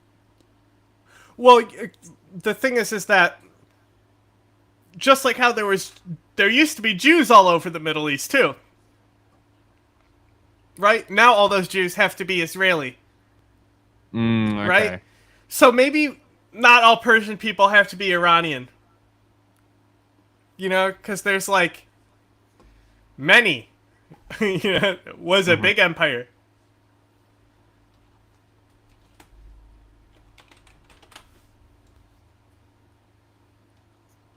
Shah. So Persia was the empire. Yeah. Persians are the ethnic group. Mm-hmm. Indigenous to the Iranian plateau. Okay. But then, like, what is it? It's a 3-letter ethnic group in Iran, south of Kurdistan. Luri, right? So, completely different ethnic group. Might as well just be almost said Persian. Nobody fucking recognized the fucking Lur ethnic group. And it's literally older than the Kurdish groups. Crazy. You know, like, it's been around. So the Baloch, Turkic tribes, Arabs, Azerbaijan, Kurds, Lurs are all ethnic groups in Iran. Mm-hmm. But see, like, that's another thing. It's just, like, associating the Persian identity in Iran together, Well, you know? It's typical fascist shit, right? That's people who conflate the CCP with the Chinese identity. This is the issue, though, that I've been for an hour now. I've been going on about this issue about conflating these movements inside Iran to be these Persian ethnic movements, right? It's done for a reason. It's because the Iran regime benefits from it, and these fucking Shah loyalist dissidents motherfuckers that are never gonna go back to Iran. Yeah. Because they're helping keep the regime in power. They don't actually care. They're fucking making millions and shit. Yeah. It's funny, there's very little Arab population here. Yeah, but where there is, Israel's funding them. So what are the Gilaks? The light blue? These guys here in the Kurdish area? Yeah, No. I'm not too familiar with them. I want to say they're more in the north by the lake. Mazandaranis, maybe? Rash? No, By the lake there. The Gilaks are up Caspian here. Sea. Up here at the Caspian Sea. I want to say those are the people that be smoking the donkey poop. Okay. They got funny hats. Okay, so they're not the funny. Mazandaranians, They wear hats that look like dicks. Oh, look, there's a bunch of Kurds over in the northeast as well. Yeah. Caspian Sea, bruv. Yeah, and then but the thing is, you'll see people. So you see, like, where the Luri territory is compared to the Kurds, right? Yeah, down. You'll fucking see Kurds draw that shit in on their little Kurdistan maps and shit all the time. Like, to them, Lurs are Kurds. To the Persians, they're Persians, you know? You can't fucking win. It's quite a big area. Like this blue dot here, this blue section here, is the dividing line, basically. And down there is all of those guys. Interesting. Absolutely fucking They're fascinating. similar, but to be clear, completely, they're like two different sides of the mountain, basically. Still But they're mountain both people, though. ancient fucking Cool people in mountain that area. people. Okay, back to the video. justifying Israel. I told it. By the way, you know what I mean? 10 minutes in now. And so far, it does seem like the strikes that Israel's done in Iran, from what I can tell, have been very I'm glad. targeted. Like, this is probably the, honestly, the best Comrade Casey video yet. We can re-upload this as a ultimate guide on why you fuck Iran. Very strategic. It seems they've been playing it for a long time. So there's not, as far as I've heard, any, or at least not massive civilian casualties in Iran. I heard of civilian casualties obviously compared to Gaza, but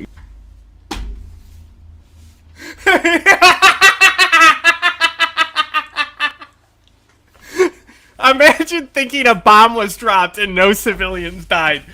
Like, imagine like fucking waking up every day to that naivete. How great life must be. Atrocities? Pfft, just don't think about them. The people intercepting the missiles are heroes. Heroes, Absolutely absolutely more heroes. targeted. Where did you hear that? Because I haven't seen that. Wall Street Journal. I believe it was Wall Street Journal. Bro, where did you hear that? Oh, the fact that you fucking dropped bombs on a prison in the middle of a fucking neighborhood. Here's a question for you. Paul? It's probably going to be a very... Okay, so this is... Yeah, exactly. Yes, they have. Yes, they have. They've actually gotten more strict, but they're not enforced now. And so, so that's the thing. It's just like the regime presented like they were going to do these crackdowns and even worse. But the whole point that I was making earlier is that the morality law is irrelevant. The point of it is to detain whatever woman they want. Yeah. And they announced like harsh penalties for not wearing your hijab, like taking your license away, all this shit. But, you know, like, still women have been more and more don't wear it. Mm-hmm. So there has been advances there. It's so a lot of the people who are the actual movement, you know, not the fucking Palaviv perverts twisting the movement to fucking sell more books or whatever the fuck they want, right? The people actually in the movement, they will say, this is point to our success in the movement. They made these laws, but they're too scared to actually enforce and enact them. Yes. Right? They're too scared to have another incident like that. Yeah, because they realize it could throw them over. I mean, like, I guess Israel was too busy bombing Palestinians to see their fucking golden opportunity to eliminate their opposition. Yep. I still think, you know, I still think it's one of those, we need them. They're the, you know? Because then how will we justify bombing these civilians if we overturn the Iranian regime, right? Think about this, right? The Iranian Islamic Revolution never happens. Okay? What do you think the Middle East looks like?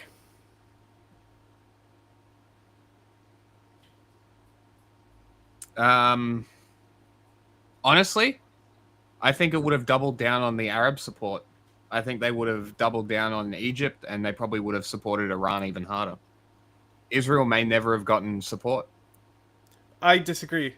I think Palestinians would be already dead. Interesting. And there would be these Arab Accords and all this shit like that you would see from these Arab nations. Because like the war between the Arab nations and Israel ended a long time ago. Like Hezbollah and shit, that's been since the 70s. You know? It's been an insurgency for fucking over 50 years now. Yes. Like the whole like fucking Arab states wars and shit, they're not even relevant to the conversation now. Like, I bring it up. Other people who are, like, well-versed on stuff will bring it up and talk about these wars and things like that. But there's this, like, almost like an ignorance where it's like it's always been Palestinians. It's always been a Palestinian cause when it was not in the beginning or anything. I mean, they were still going there because they were displacing Arabs and shit like that, but the Palestinian question and like all this advancement of Palestinian rights and things like that, that is a thing that has come about in more recent time with the militant insurgency and stuff like that. It's all recent shit. These states have been on board with Israel really since the 70s. Okay. Interesting. And if anything,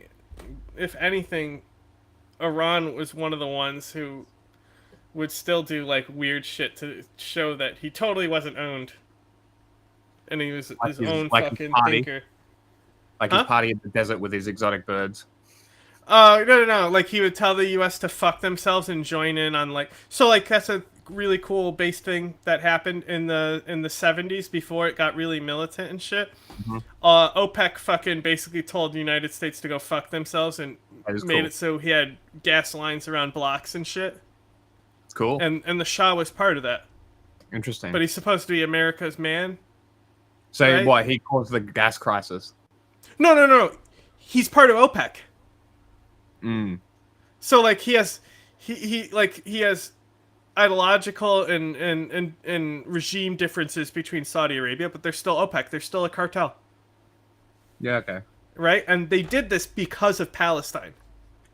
With they fucking raised price per barrel or embargo. They did an oil embargo on the U.S. It was very successful actually politically. That's what we need to be advocating for, is shit like that. But these Arab states would never sign on to that today, right? No, America's got too much reliance. Like they've Iran, generated reliance. It can't happen. This is the problem. Iran just exists to justify Israeli action now. For them. And that's the thing, is they learned on October 7th the fucking cost of that. Yeah. Can you pass that? It is definitely seems to be a target. I said the word learned. That might have been a strong war. Yes, a strong word. It was more of a fuck around and find out and then forget. Yeah. But hopefully there's no civilian deaths. If there are, that's horrible. There is. It's a bomb. They're terrible. Like the worst. Question for you. They are the problem with every fucking thing in that. It's funny. I feel like everyone blames a lot on Israel. And listen, Israel is a shit stir, and they're fucking mass murdering people in Gaza. But Iran is like is this driving force behind Hamas. Right now, Iran is looking extremely.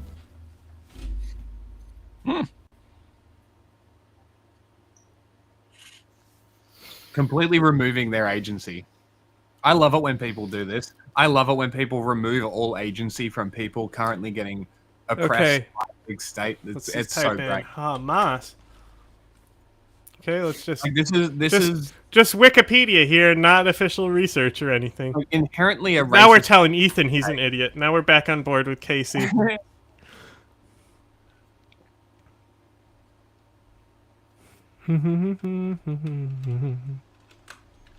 Lots of groups for everyone today. Learning.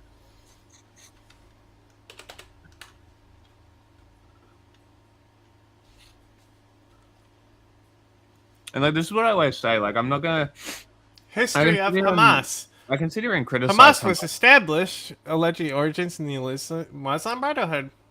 Wow, PLO, Muslim Brotherhood. Where's Iran in here? Is there an Iran in here that I'm not seeing? That's weird. Very Where weird. did all the other funding come from? Guess it's not relevant. Oh well. Oh, Egypt? No way. Like, bro, like, the Taliban is like as close to Iran as Hamas. Both Muslim Brotherhood, by the way. Like, also, my favorite part, right?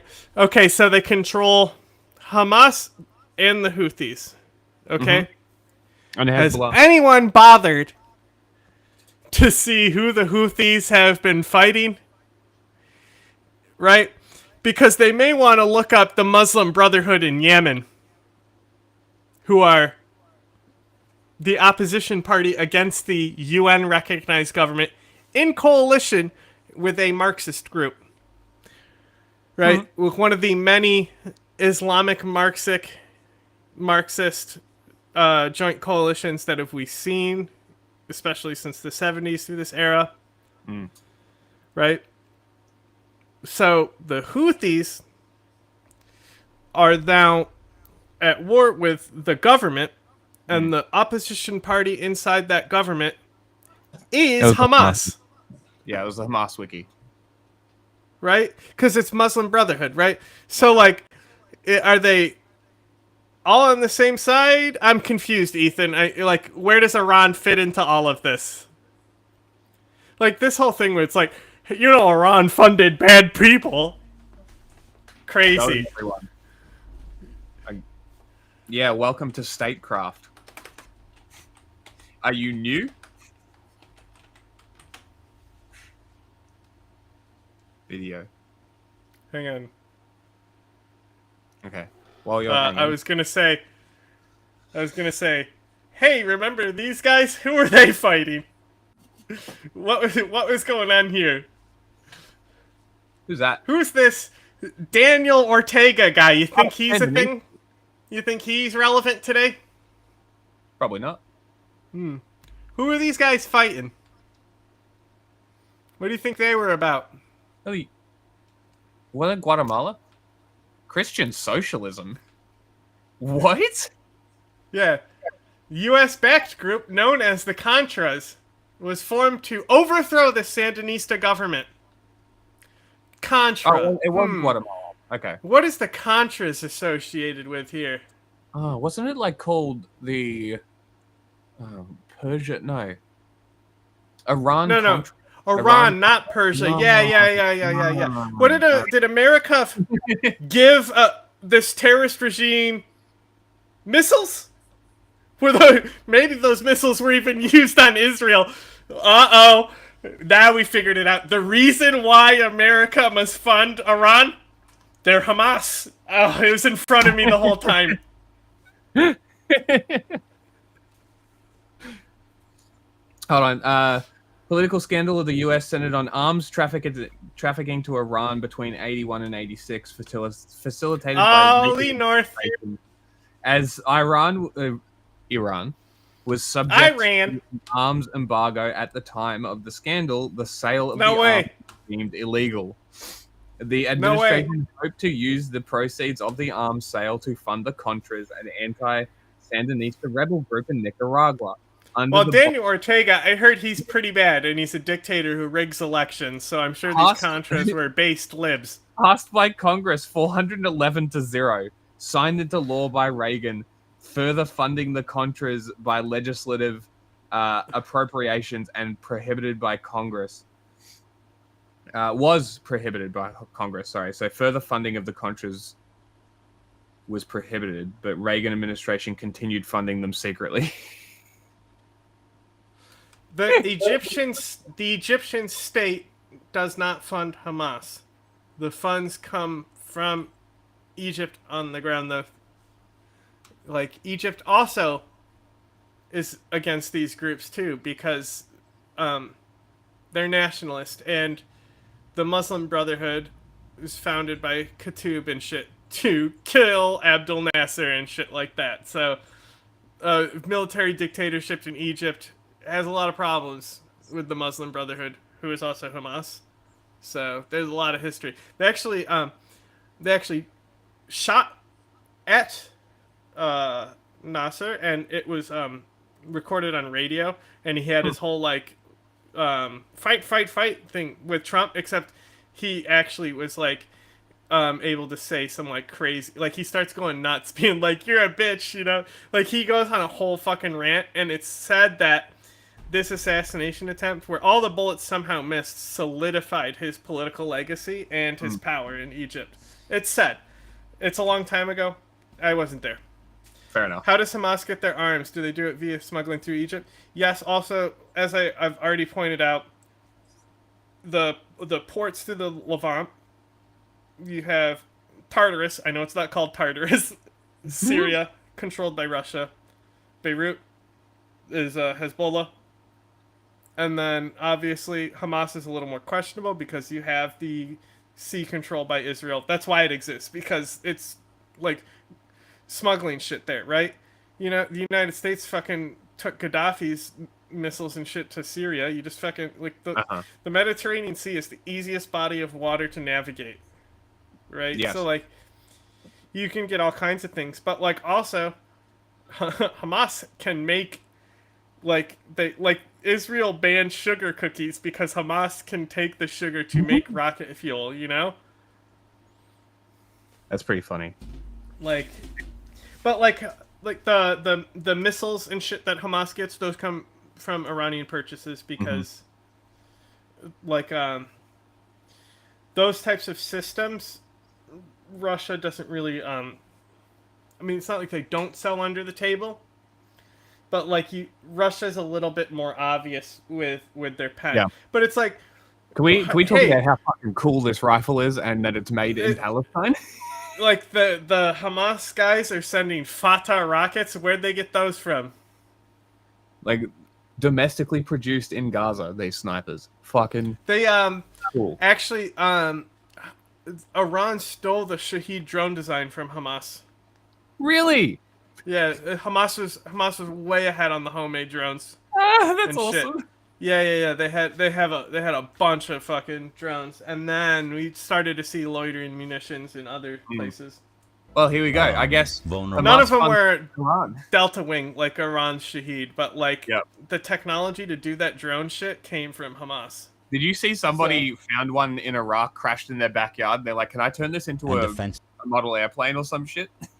Frankly, and I think the Ayatollah is evil. You know what I mean? So getting rid of them, bold take, would not be a bad bold take. Head of a government is evil. thing at all. I don't know about you, but this might be the most overtly pro-Israel thing Ethan's ever said, and that's saying a lot. He's not just. We've paused 10 times through Ethan's idiocy here, so. And I clearly thought it was stupid because I tore it apart several times. Let's hear the complete thing. But hopefully there's no civilian deaths. If there are, that's horrible. Doofus. The Ayatollah. They're terrible. Like the worst. Oh, they are the problem with every fucking thing in that. It's funny. I feel like everyone blames a lot on Israel, and listen, Israel is a shit. So he's talking about how bad Iran is in the region. And, I mean, if that's apologizing for Israel, then I guess I'm guilty because I've been saying that for a minute. It wasn't always. But, like, it's just like how the terror assessment inside the United States is now worried about patriot groups, as they would say. Which, obviously, they don't say that. They're talking about fucking white supremacists and shit, you know? Like, the vectors change. And Iran certainly was, but, like, since then, I mean, boy, there's been a lot of fucking bombings from Israel in all these countries on IRGC assets. You think those were good? Remember when they fucking just erased an entire Lebanese neighborhood and nobody gave a fuck? They filmed the whole thing and everything? That was fucking pretty cool of Israel. So, like, before this, like, you have America, then you have ISIS, and then you have the IRGC, and now it's Israel. It's a constant rotation of like who the asshole in the region is. And they're fucking mass murdering people in Gaza. Mm-hmm. Yes, Iran. Sisi was against the Muslim Brotherhood before he got elected because he's a nationalist. Like, the Muslim Brotherhood was founded to take all those people out of Egypt out of power. Like, they were one of the first groups that you will see that their goal is to create an Islamic government in their country. Is like is this driving force behind Hamas right now? Iran is looking extremely. Yeah. So also, what we need to understand about the Egyptian military is that Sisi is also a pussy. We talked about this when the Sudan shit happened and they had hostage pilots. Mm-hmm. Like, Egypt threatening on the border of Israel if they keep doing fucked up shit. Egypt ultimately will never do anything because right now they have a lot of weapon spending and a big force and force projection. As soon as they start using those forces, and they clearly will be ineffective because of they're not meant for military action. They're meant for internal shit, you know? Yeah. It's just, that's the thing. Is like Egypt, if it was a just cause type of war, and I mean a real one, you know, like they're being invaded, they're defending their homeland type of stuff, then you'll have more of an effective military. But like if Egypt tried anything, like they just don't have the reasons for fighting. They don't have the motivation. Honestly, it's funny because of how nationalist, like you have Nasser, Sadat, and Sisi, you have like this nationalist stronghold that is pretty, and I forgot who they ousted. I think he was a nationalist too. Mubarak? You're the one telling the story. I'm pretty sure. And then a like kind of like Islamist type guy came in, and then he got ousted by Sisi. But Egypt has had this like nationalist government and stuff, but like Egyptians themselves are very much like it's kind of similar to how you'll have Chinese people. Like, you start insulting the Egyptian government and the country, they get mad. They're going to defend their country, they're going to defend their government and stuff. Yeah. But they don't talk about politics in their everyday life. They avoid everything. They don't, test their luck with anything like that. Hold on. Vulnerable and defenseless, frankly. And I think the Ayatollah is evil. You know what I mean? So getting rid of them would not be a bad thing at all. I don't know about you, but this might be the most overtly pro-Israel thing Ethan's ever said. And that's saying a lot. I will say, as far as dictators in the Middle East, okay, and caring, okay, it's depending on how we rate that level of care, but I do think Jordan has to be mentioned.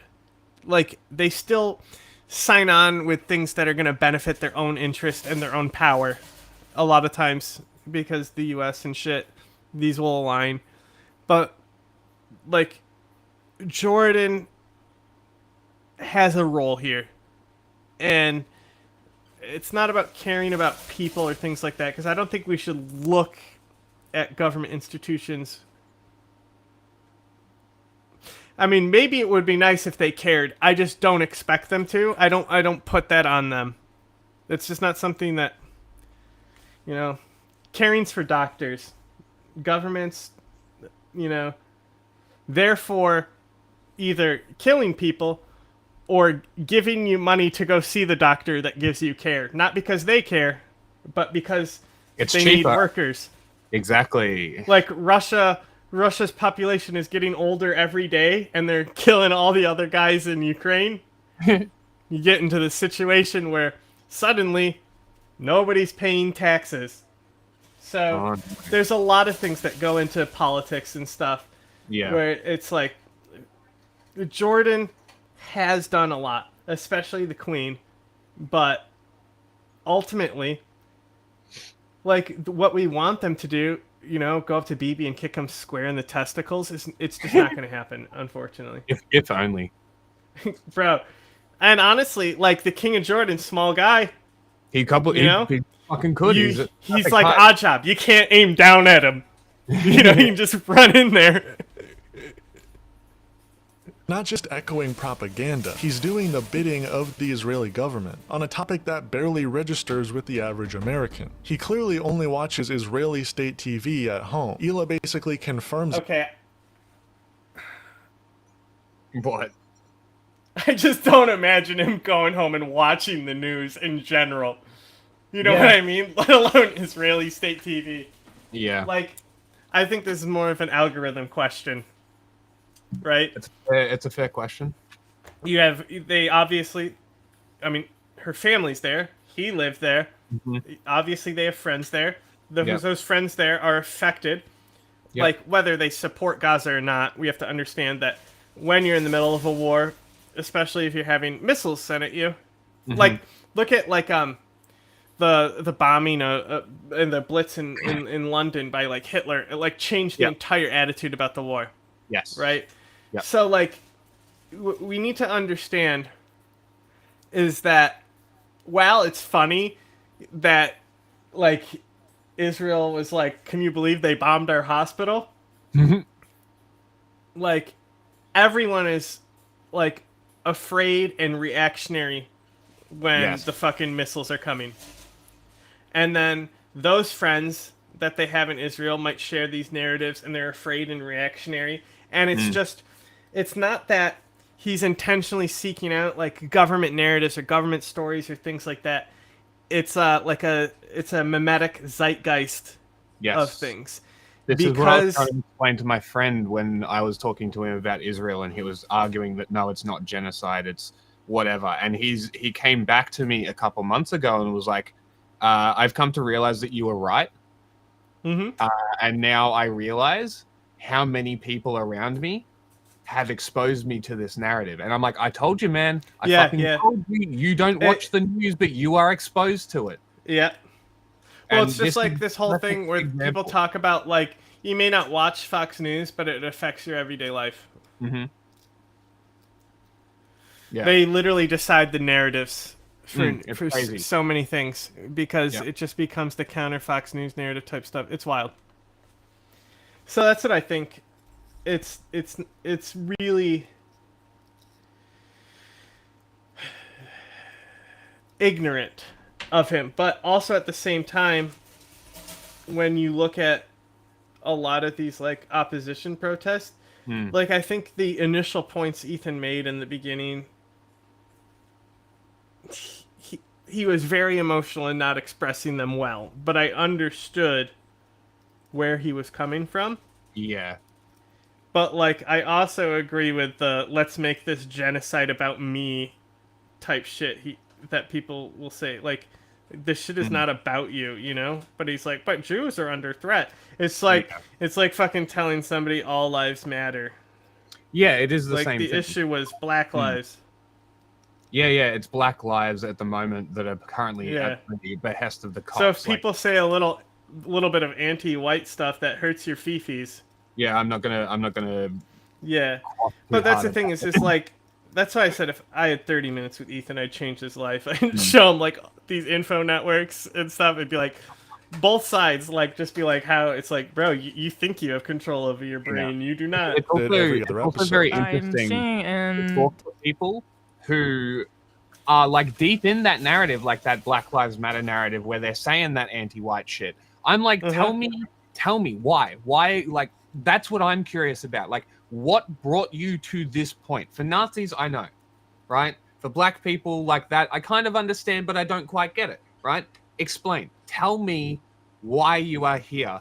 If you take it personally as like you're the white person they're talking about, I feel like it's on the same level as like women saying men. And but that's the thing. That they're talking about getting angry and replying. It's like you're literally doing the thing. Like,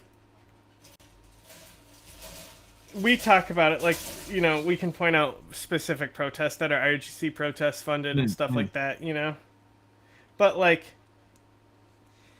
Ethan only sees a piece of that, right? Yeah. So, like, he can see, because it's pointed out to him through algorithms and shit, he can see, like, oh, this is, like, weird IRGC connections, stuff like that. You know, like, my favorite was this wasn't Ethan, but the narrative was the Shahada flags in Germany being flown by the Syrians who wouldn't fly a fucking Ba'athist flag. The Palestinian flag is literally identical, not exactly identical, but close enough to the Ba'athist flag. The political faction of Ba'athism is basically the Palestinian flag, right? So these people were carrying Shahadas in the Palestine protest, and that immediately became Germany loves Al-Qaeda. Yeah. It didn't pick up, but for a minute it was like really dumb about that. Yeah. Interesting. Other communist groups like Hebrew News that they're saying that the New York Times is predicting Trump to win Pennsylvania, Nevada, North Carolina, Georgia, Arizona, and Harris will win Wisconsin and Michigan. Why are you getting the news from You're getting the breaking news from Israeli media? I just sent you what Ela sent. I do see it on Israeli news, yeah. Well, it's starting to look like Ethan and Ela might be working directly with the Trump administration, because 9 days after that episode aired, Donald Trump ordered the bombing of 3 Iranian nuclear sites, completely unauthorized by Congress, and an incredibly reckless move that could explode this conflict far beyond what we've seen so far. That's it. I think our bombing Iran stream really shows this. Now I know, like, obviously this Casey edited this, you know, this was 2 days ago, so like obviously he was working on this in advance. So I'm not gonna like we still don't know the fallout of this. No pun intended. But as I said then and I said now, I really don't think it's a big deal. Like, it's just like, did you know Ukraine bombed the bridge again today? Did they knock it down? Then I don't really care. That type of stuff. You know, it's like, no shit. Like, they've always been bombing each other. Obviously, it's much different, but like, I don't know. I think the most shocking thing was Trump fucking putting Bibi in timeout and telling him he can't. It was very funny because they were like, Iran let a little rocket slip and Israel was ready to send the most bombs they've ever sent just because of a little mistake that one guy made with a rocket. They like downplay Iran firing and then upplay how powerful Israel's response was going to be. It's so fucking bizarre. Israel was not fucking dead. What happened?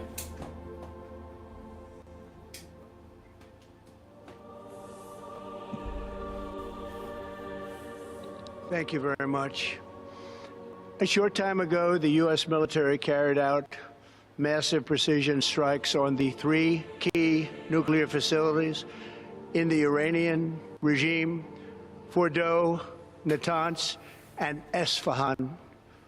Everybody Esteban? heard those Esteban. names for years as they built this Esteban is Cortez. The depressed ginger was basically, he was saying Estefan wrong. Oh my god. He was saying it like Estefan. Right? Amazing. Like that. Yeah. And I now I keep forgetting the actual name. It's fine. But like, you know, it's like how certain, you know, the dancer that you can see spin both ways if you really focus on it? Yes. It's like that. Like, I forget how to spin it back the other way. I have to fucking draw my brain path back. Destructive enterprise. Our objective was the destruction of Iran's nuclear enrichment capacity and a stop to the nuclear threat posed by the world's #1 state sponsor of terror. Tonight, I can report to the world that the strikes were a spectacular military success. Iran's key nuclear enrichment facilities have been complete. #1 state sponsor of terror. I'm just thinking, like size-wise, the IRGC is enormous. At least they were. I really need to, like, that's the thing, is like, I don't really do the logistical assessments, like, during active conflicts, because I'm just going to have to redo them in a few weeks anyway. But, like, the IRGC was massive, but, like, the money is what I'm thinking about. Like, I would think that the largest state sponsor of terror wouldn't be how evenly distributed the dollars are to as many people are, but like the amount of dollars going out. And I just refuse to believe Iran is putting the big amount of dollars out for terror. When, like, the UAE exists, bruv. Like, they gotta be spending more money on terror. And totally obliterated. Do you have 100% confidence that Iran's money-wise, nuclear it's Qatar. site... Yeah, them UAE. That's what I'm saying. Is like even America, like,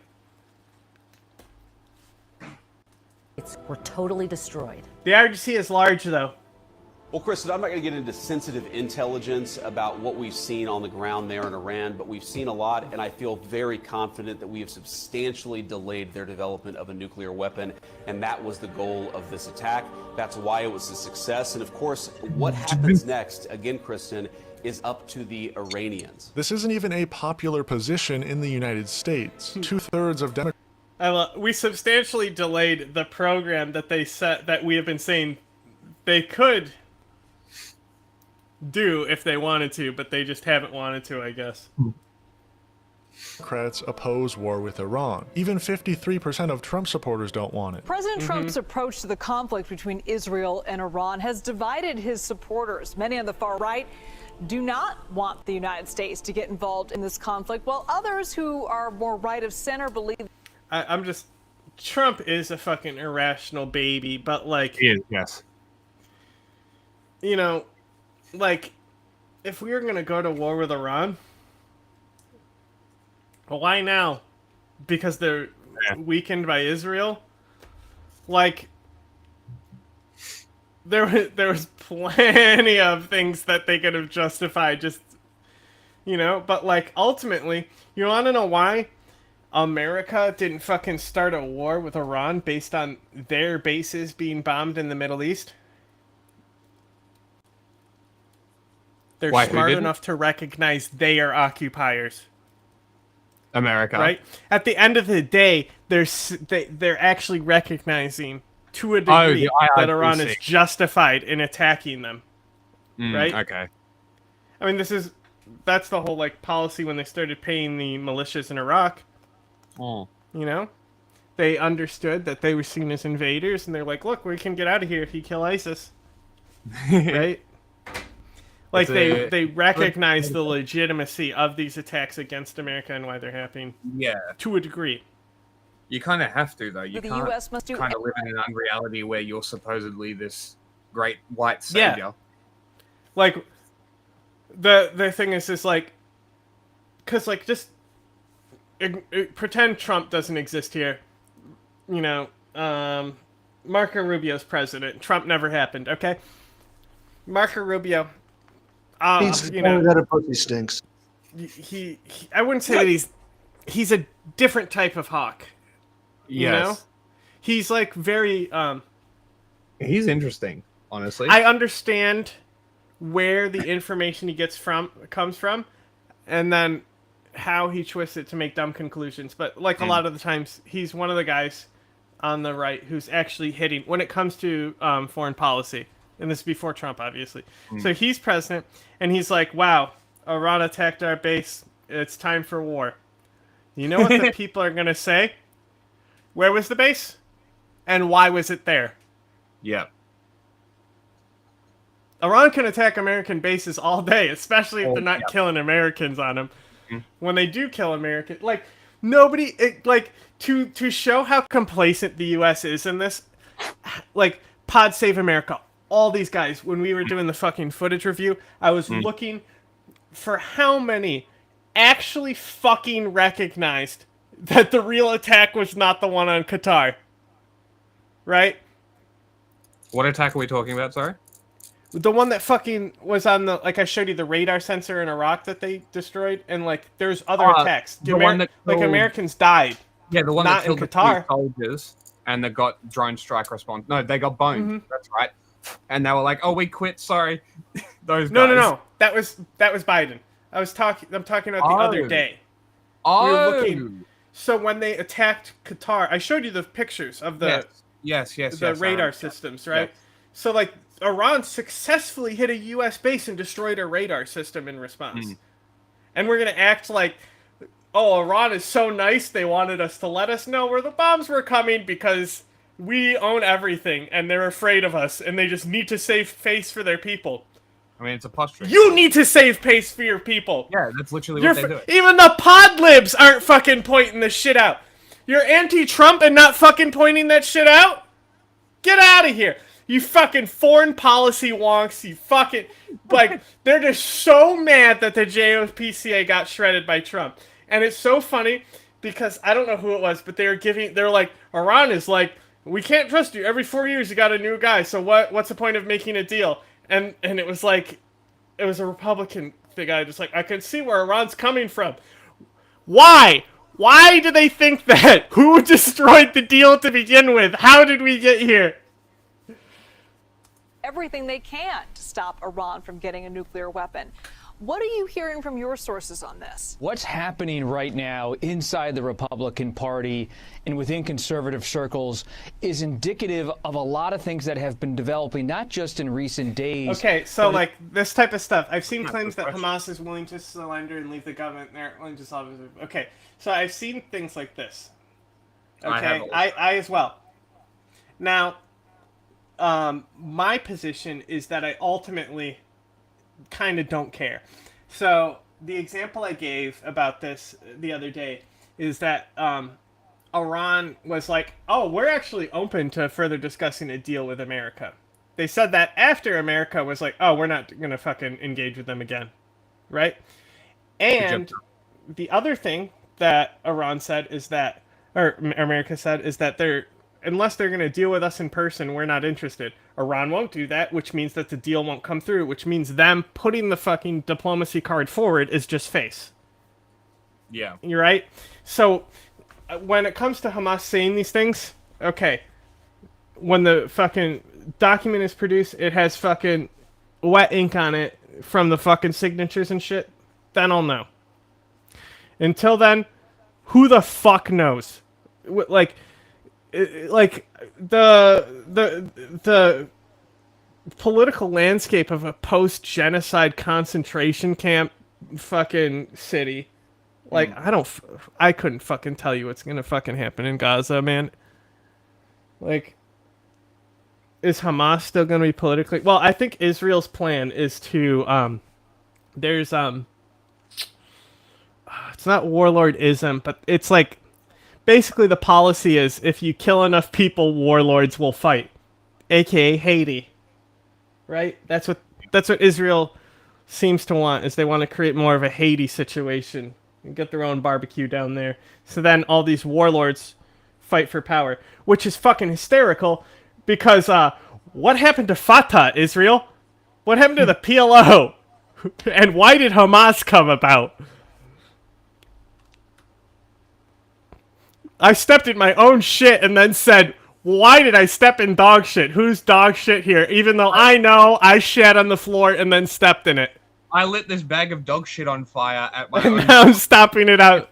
I saved the day. I lit it on my own doorstep. Like get fucked, bro. It happened. In recent decades, you have so-called hawks, those Republicans who want to take a pretty tough and aggressive stance toward Iran, want to see the U.S. potentially be involved in containing a situation in the Middle East militarily, versus those who are more dovish or non-interventionists. They do not want to see the United States. I'm like, again, we've technically already fought Iran. The Iranian loyalist militias in Iraq were way more loyal to Iran than like Iranian population. You know, like the average Shia in Iraq likes Iran more than the average Iranian. The military footprint abroad, and they're still wary about what happened in what they call forever wars in Iraq and Afghanistan that started in. I'm still dealing with the fact that there's 440 people that died in those protests with names. 440 names. Like, that's fucking crazy, which means there's more. Like, I'm just trying. I fucking never looked that up. That's insane. Should we put this over here? No, it'll ruin the capture. Because we're clipping this out, right? The early 2000s, and these tensions are very real. You see it between some people inside the Trump White House and those outside. And you same have with those on the outside, Afghanistan. like Most Steve people Bannon support the and Tucker Iranians. Carlson So, on the Tajik Persian side, yes, because Iran has always backed them against like the Iranians backed militias against the Soviets. The Iranians were like, people want to paint like, especially pro-Talibs, they want to paint like Ahmed Shah Massoud as like America's guy. No. There's a reason why he was killed. Iran was like, hey, we should tell the Americans that the terrorist organization that threatened a jihad against them just fucking killed a guy in Afghanistan. He was like the main opposition guy to the Taliban. That's like clearly like they're making major political moves if they just took this guy out, because it really, like, you can tell, like, one, they did it to get favor with Omar, but then two, what do you think the U.S. did before they actually invaded Afghanistan? What do you think they did before the invasion? You know, this is all leading up to Operation Anaconda, when they're bombing the fucking, not the Candle Mountains. What's the mountains where he snuck away, where they said his fortress was? It's Kanduz? Yes. Isn't it? Kanduz Mountains? That sounds right. No. I'm trying to... The Kunduz, I think, is like on the other side. What are the mountains? I forgot off the top of my head. Anyway. I was watching a video about it the other day. So before we actually, like, we were still doing, trying to do negotiations to have the Taliban turn over Bin Laden. It is the Hindu Kush, but it's Tora Bora. The Tora Bora is in the range. No, but that's the one you're talking about? Yeah. Yeah. The mountain range there. Mountain range. Tora Bora. Bin Laden's mountain range. No, Tora Bora is the mountain range. Tora Bora Cave Complex. Yeah, that's the cave complex. It's like a Bin Laden.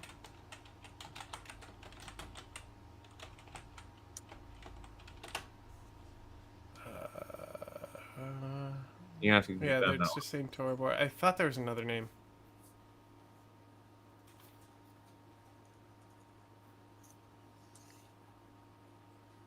Because I know Tora Bora, but that's not what was in my head.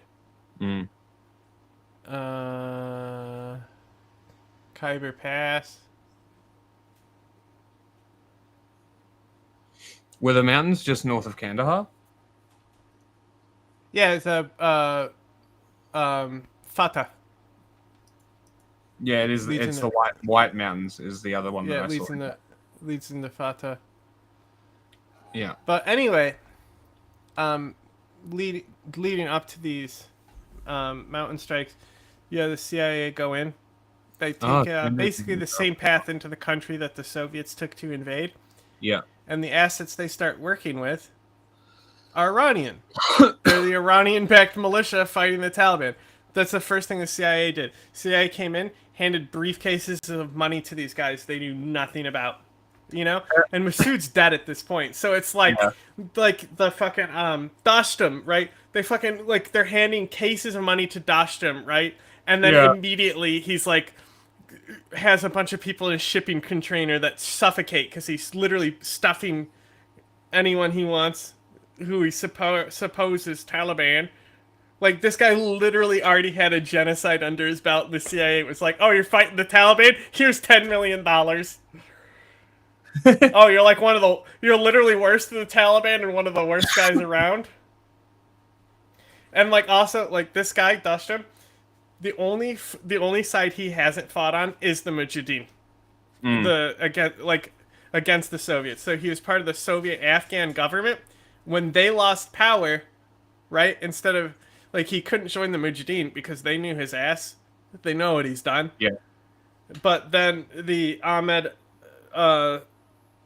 fucking Shah Massoud factions and coalitions, he's strong enough that they couldn't say no to his forces. It's kind of like the Turk forces in the proxy forces in Syria, right? The Syrian government right now can't say no, even though they're fucking committing atrocities. President Trump, even though they really like him personally and politically, should be wary. That whole diatribe and tangent was because somebody said a lot of Afghans like Iran. But Iran has invested a lot. Of listening to those who want to see more of a U.S. presence militarily in the region. So who exactly is Ethan speaking for? He's had smoke for Hamas, for Hezbollah, but when it comes to Iran, it feels personal. Bro, did you read him? She posted, he started texting Taylor Lorenz. Yes, I did see those. It was damn well when you just want to fucking say shit, arguing, and it's like, what are you even talking about, bro? Yeah, just saying shit to hurt people. Yeah, you know well. He hates Iran more than anyone in the region, another opinion he shares with Netanyahu. But why? Why does Iran sit at the center of this outrage? From Ethan, from Hila, from the entire U.S. security state. Why is Iran the villain in the story Israel, the United States, and its volunteer propagandists are trying to write? Well, it's the same reason we must support Iran unconditionally. Okay, hang on. So, maybe Israel and Eve and all that stuff, but Iran being the villain,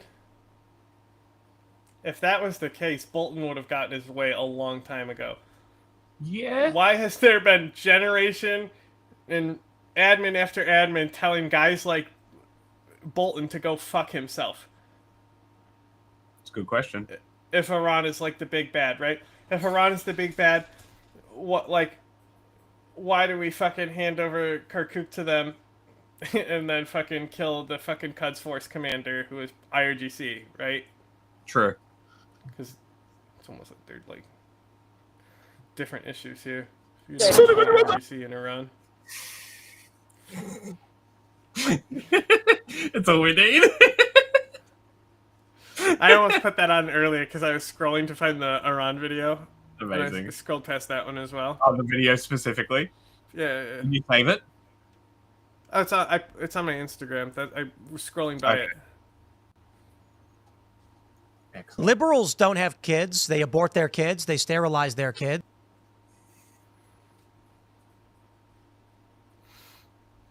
Anyway. Liberals don't have kids. They abort their kids. They sterilize their kids.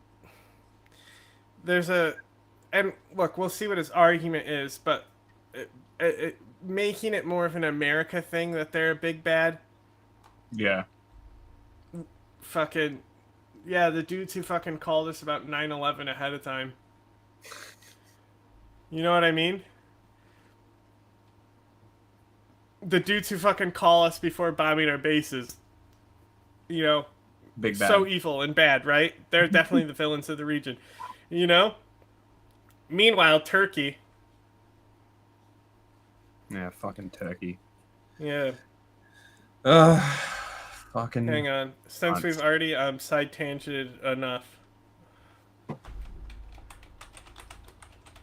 might as well just throw this video in. Might as well. Because it's one of my favorite videos of all time.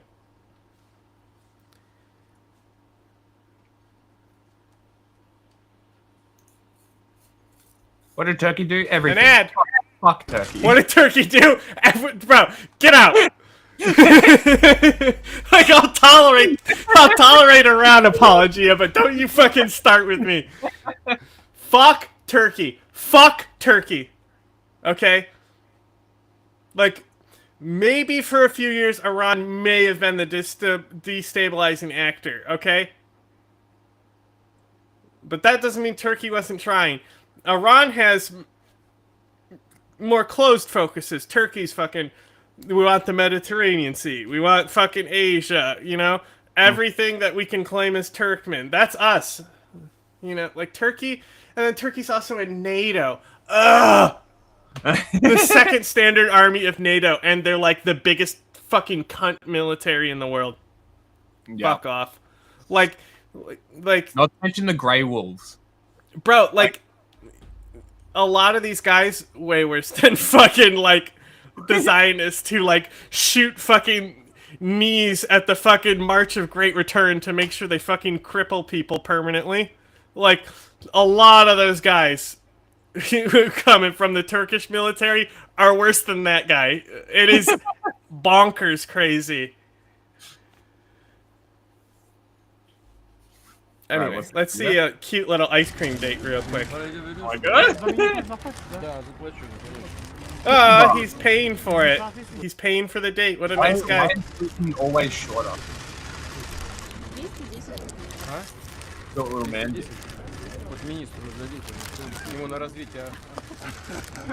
I love that. Give the change to the minister for the aviation department is a pretty funny line from Putin. Yeah, we don't joke about Turkey. Fuck Turkey. I fucking... Oh. You know, like, when Vosh was doing that, all that NATO apology shit, and, like, I'm literally seeing, like, not credible evidence of, like, chemical attacks and shit, you know, at the same time. I remember.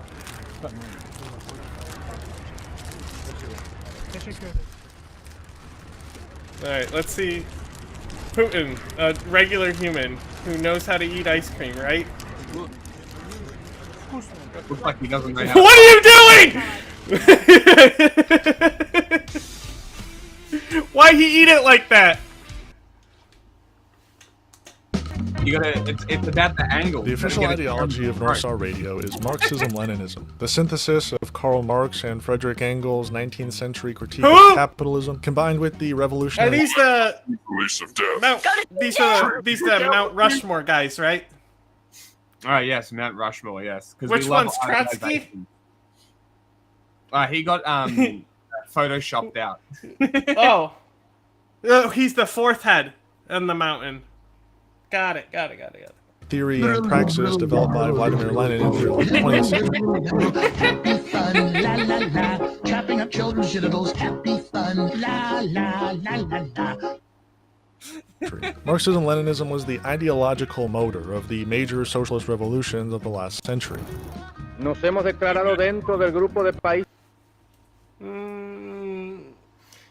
Can we also just like maybe squeeze in a little bit of like rhetoric that's like how Maoists are basist fuck there as well? Like they're technically an offshoot of Marxist-Leninism, so it's not like he's wrong, but like, can we get some more like pro-Maoist shit in there? No alineado, a pesar de ser you know what's the best thing about the Maoists? Killed Soviets. They're real good at it. Leninistas, porque los no alineados como nosotros luchan contra el imperialismo. Oh, are we reading this? What's going on? Yeah, for you. If Hamas and surrender and good faith, what do you think is the best thing that could be done by the Israeli? Okay, this is the issue. We're talking about like a rational scenario with fucking Israel right now. Like, I don't know if Hamas can surrender. It's like Ukraine being able to surrender in good faith. You know? Like, I don't know if there's a way to stop Israel. I mean, sure, there are ways, but like I said, this is that like realist type shit. Like I just know how these motherfuckers operate. And it's like the fact that honestly, like this whole like ceasefire post-nuke thing, Trump may have done more to end this war than fucking Biden at this point. Queremos paz. Iran is not a Marxist-Leninist country. It's a theocracy governed by the teachings of Islam. It even has notoriously loves killing those MLs. Plenty of internal contradictions, no doubt. But here's the thing. So does every anti-imperialist movement in history. As Marxist-Leninists, we don't make alliances based on vibes or moral purity, like we would as liberals. No, you do it based on which flag they fucking fly. You flogs. Okay, or whether they're using a hungry hammer in their small title. criticism. Using too general language. Everyone in history, bro, like immediately was flashing in my head like fucking Myanmar right now. You know, and like even like fucking like you could fucking maybe find contradictions there, but like Iran level contradictions and fucking like the Zapatistas. Fucking autonomous admin Northeast Syria, and then even jihadist movements, like there's plenty that were like they knew their agenda and they fucking followed through with it, you know, like, and then there's other ones that are more political about things. Are based on it's like and the fucking Bosnians also did commit war crimes against the Serbs. Okay? But not every military who's resisting something does do war crimes, right? That doesn't make the Bosnians less worthy of fucking having a genocide ended against them. So I would just maybe drop the word every. A lot. Yeah, so I think that is mostly his goal. I think it's also isolationist shit as well, coupled with this is what I was talking about earlier, but like even they were gassing him up because there's a big thing going on with the Congo and Rwanda, and the guy in the Congo who's obviously he's the one with his country being fucked with by Kagame, right? He's over here being like, I've already put forward that I think Trump should be nominated for the Nobel Peace Prize over this ceasefire talk. And he was like so giddy about it before he was trying to mentally finger fuck this reporter in the office. Analysis of material conditions and the principal contradiction of the moment. Today, that contradiction is imperialism. Iran has been in the crosshairs of U.S. imperialism since 1953.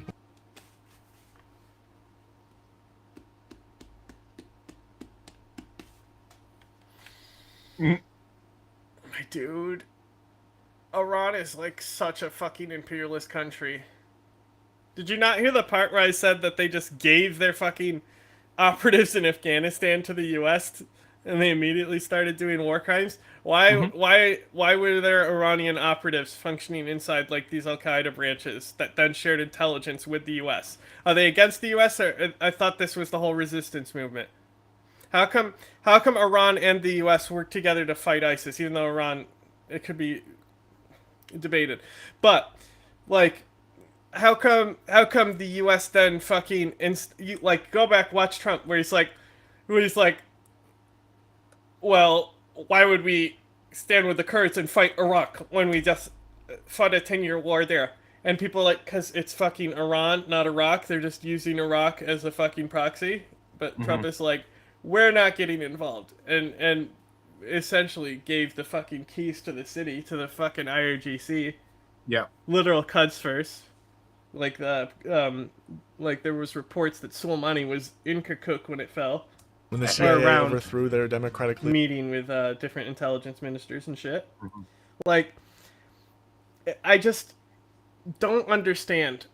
Like, and then even then, okay, Turkey, right?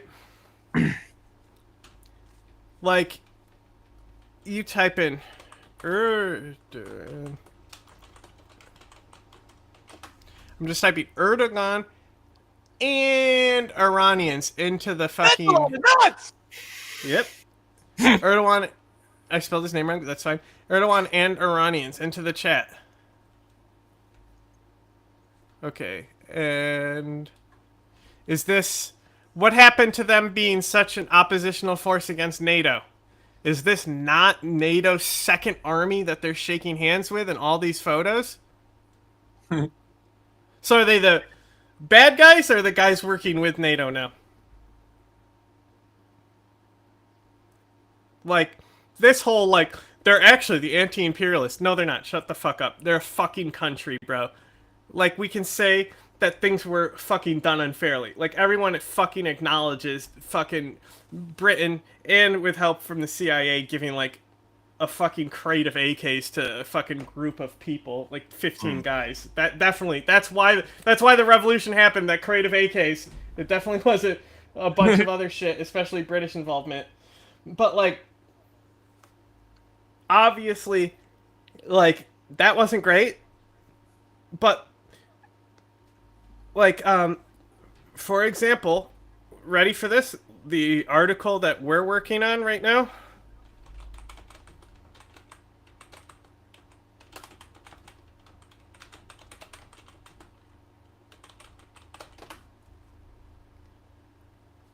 Okay, so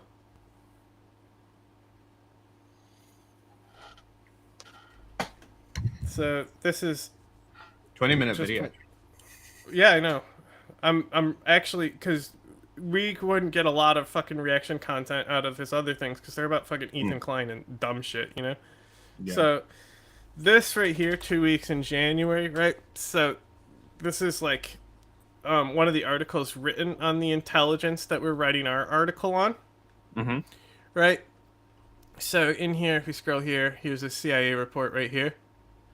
Okay, send a message to the United States government, right? And so Khomeini explained that he was not opposed to American interest in Iran. On the contrary, he thought the American presence was necessary to counterbalance Soviet and British influence. Khomeini also explained his belief in close cooperation between Islam and other religions, particularly Christendom. Right? So, what I'm getting at here is that we'll get into a little guy named Brzezinski. Okay? So... Straight down for you! So, right here, them delivering, right? They literally, the Americans literally installed the Islamic Republic. Like, there is more concrete, hands-off, hands-on regime change moving the Shah to the Ayatollah than the Americans had in fucking ousting Mossadegh. But why do we only care about Mossadegh? And we don't care about them actually putting this guy in power, who's supposed to be the big evil guy that we're scared of. Right? And so that 80s Reagan working with them. Also, the revolution was hijacked by the fucking fundamentalists at the last second. Why? Why were they able to hijack the revolution at the last second? Who helped them get there? Who helped them get involved? Who gave them the fucking plane ticket? Where was Ayatollah beforehand? Good question. Ayatollah. You know where he was? I know where he was before that. Where he was exiled to. I'm just looking it up. It's a pretty fun fact. Where is his predecessor? The answer is France. Huh. Makes sense. So, the Ayatollah played them. He lied. Right? So, like, the French, they're like, wow, this dude is fucking bonkers. Right? And we know regime change is definitely coming down, and this guy wants a piece of it. Why don't we just let him talk? People will hear how fucking loopy he is, and then be like, wow, we're not going to follow that guy. The Ayatollah was smart enough to see that this was an obvious setup by the French, and also, why would he go out there fucking spouting extremist rhetoric when he wants to get support? So he goes out there, moderate as fuck, talking about inclusive government and all this shit, all this, like, based-ass shit, you know? Revolutionary shit. He lied. He lied then to get support for his fucking fundamentalist government, and the Americans and French helped it fucking happen. So if we're fucking mad about the British and French doing regime change in Iran, why are we not mad about the British or the Americans and French doing regime change? And the British and the Americans doing it to Mossadegh, and then the Americans and French doing it to the Shah. Why are we mad about one and not the other? Like, America's hand is in every regime change in Iran, right? They had a small place in Mossadegh. They fucking really helped the Shah because of the fucking oil counterbalance. And then they fucking laid out the red carpet for the Ayatollah, because you know why? Because some fucking Polish guy who the CIA said fucked up their ops because he was too anti-communist, some fucking psycho Polish tradcath said, hey, I got an idea. Let's put fundamentalists in charge because religious people can't be bad. Communists are evil. That's why it happened. Right? Because the Ayatollah also hated communists. That's why they killed them. Elected Prime Minister Mohammad Mossadegh for nationalizing the oil industry. We are not afraid of economic sanctions, for it is better to starve free than to live in servitude. It's actually been an open secret. Wow. You know, clip that. I gotta say, I've never heard of somebody being like, when sanctions are threatened, they're like, please don't, I'm so scared. Wow, he talked shit and said, fuck your sanctions. Let's give him a fucking medal and a trophy for it. Fucking basic standard Matt.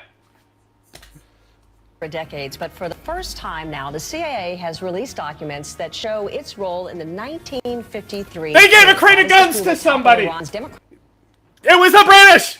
Stop doing this. Stop. democratically elected prime minister. They want it to be America so bad. Moved to nationalize oil production in Iran. Well, the U.S. was concerned at the time that that would mean a victory for the Soviets in the Cold War. So shortly, yeah, famously, yeah. So the next guy, they put in fucking launched an oil embargo against them, but he bought weapons, so he gives a shit. After his election, the CIA began to plan his overthrow, teaming up with Britain's MI6. That coup paved the way for the Shah's Thank you for brutal including the British there, dictatorship, a who Western actually puppet did the work. regime The CIA didn't do shit here. that terrorized the They're Iranian too busy people for fucking backing fruit companies. decades with the help of U.S. weapons and Israeli intelligence. The Islamic Revolution in 1979 was a direct response to that imperial domination. While the outcome wasn't socialist, it was revolutionary and deeply anti-imperialist. The president and the Shah met for about an hour this morning. The president said the Shah's visit was encouraging and had strengthened the strong ties of friendship between the two countries. Despite the temporary imposition of martial law, the Shah's new government appears determined to press ahead with liberal reform. It is from the mosques that opposition to the Shah is being led by puritanical Shiite Muslims. The religious zealots want to return... Muslim. Wow. We certainly haven't seen this in other countries in the region where a nationalist leader is being opposed by the religious figures. It kind of seems like it's like defining the relationship between how these like nationalists rise to power and then their opposition becomes the religious of the country, because as a national identity can bring people together, so can religion. Guess what? They're all the same religion too. Wow. It's like apples and oranges, huh? To the Constitution of 1906, which would ensure all legislation conforms with Islamic law. Almost 40,000 refinery workers went on strike today, virtually cutting off Iran's petroleum. Were the communists supporting the Ayatollah? Kind of. It's very complicated. So, like I said, the revolution is hijacked basically at the last second by the Ayatollah. So, like, the Ayatollah, even inside Iran, was tempered. Like to this day, it's debated whether he actually was planning on solidifying power. Like, a perfect example is the Sadirist movement in Iraq. He's a Shiite cleric, involved in politics, runs a political party, one of the most powerful ones in the country, but he will never run for office. He stepped down because he couldn't form a government. He's like, fuck you all, you're all idiots. Get the fuck away. He was never the guy who was stepping down. He just withdrew his party. I know. And they listened to him. But, it's still funny that that's the reason why. Well, it's because they wouldn't come to, like... Yeah, why would you continue trying to bring someone to the negotiating table? Like, fucking Noor Maliki and shit. Fuck that guy. Just throw shoes at him. Petroleum exports. University students demonstrating in Tehran shouting death to the Shah. So anyway, there was like, the Shah sucked. So obviously, since he was out of the country, dying, right? Like, his political power was slipping. And guess who had control of the security forces? America.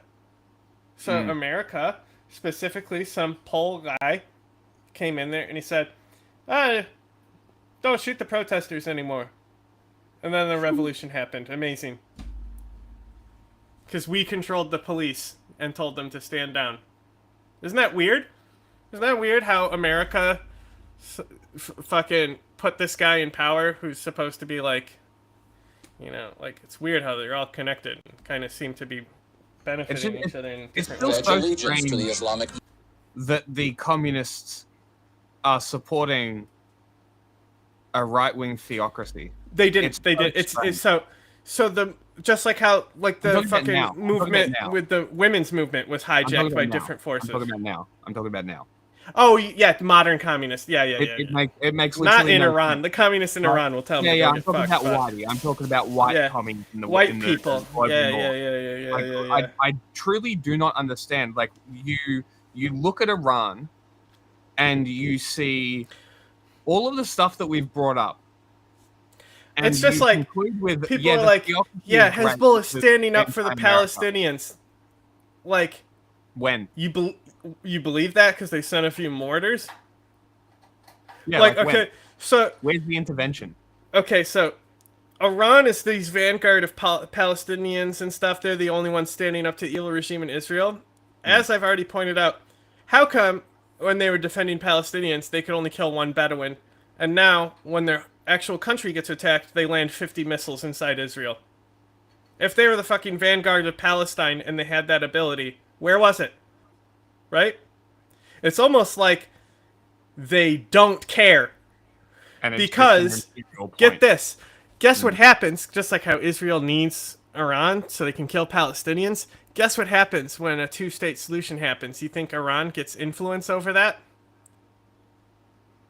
You think? You think Iran's going to have influence over a two-state solution? I don't think they're going to have any power there.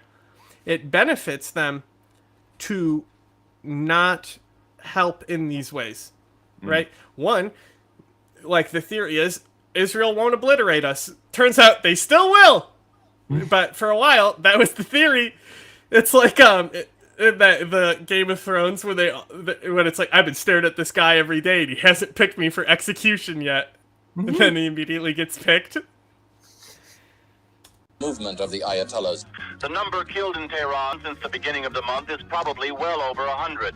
But people in this crowd were saying... Also, I just want to point out how funny it is that Mohammed bin Salman literally said, oh yeah, the only reason that we have to oppress women is because Iran had a revolution and then it radicalized our people against our liberal reforms that were happening. We did it to appease the fundamentalists because they were scary. And it's all because of Iran. I believe him. I also think that journalist cut himself up. And believing 7,000 had been killed. Emotions over the dead and the rumors of dead are high. Every day here now, the demonstrations and arrests go on. Iran kicked out the Shah, shut down the U.S. embassy, and built a state that to this day refuses... Kicked out? Bro, he was getting cancer treatment. Like, he had no interest in going back because he was dying, you know? Yeah. Like, fucking... France kicked out Napoleon. He came back. Because he actually fucking, like, gave a shit. The Shah is, a megalomaniac. Maniacal megalomaniac. Yes. And he... Like, Napoleon had, like, a different complex. Yeah, the he was Shah still is, like... The Shah, he's so, like, he's always looking in the shadow of his dad, who actually was, like, a military commander and stuff, in the shadow of Europe, and he's just, like, this little cope goblin. To bow to Western capital. Iran has since built an independent banking system. Look. Shielding itself. I didn't say Where did I say Napoleon was not megalomaniac? Oh, you did? Okay.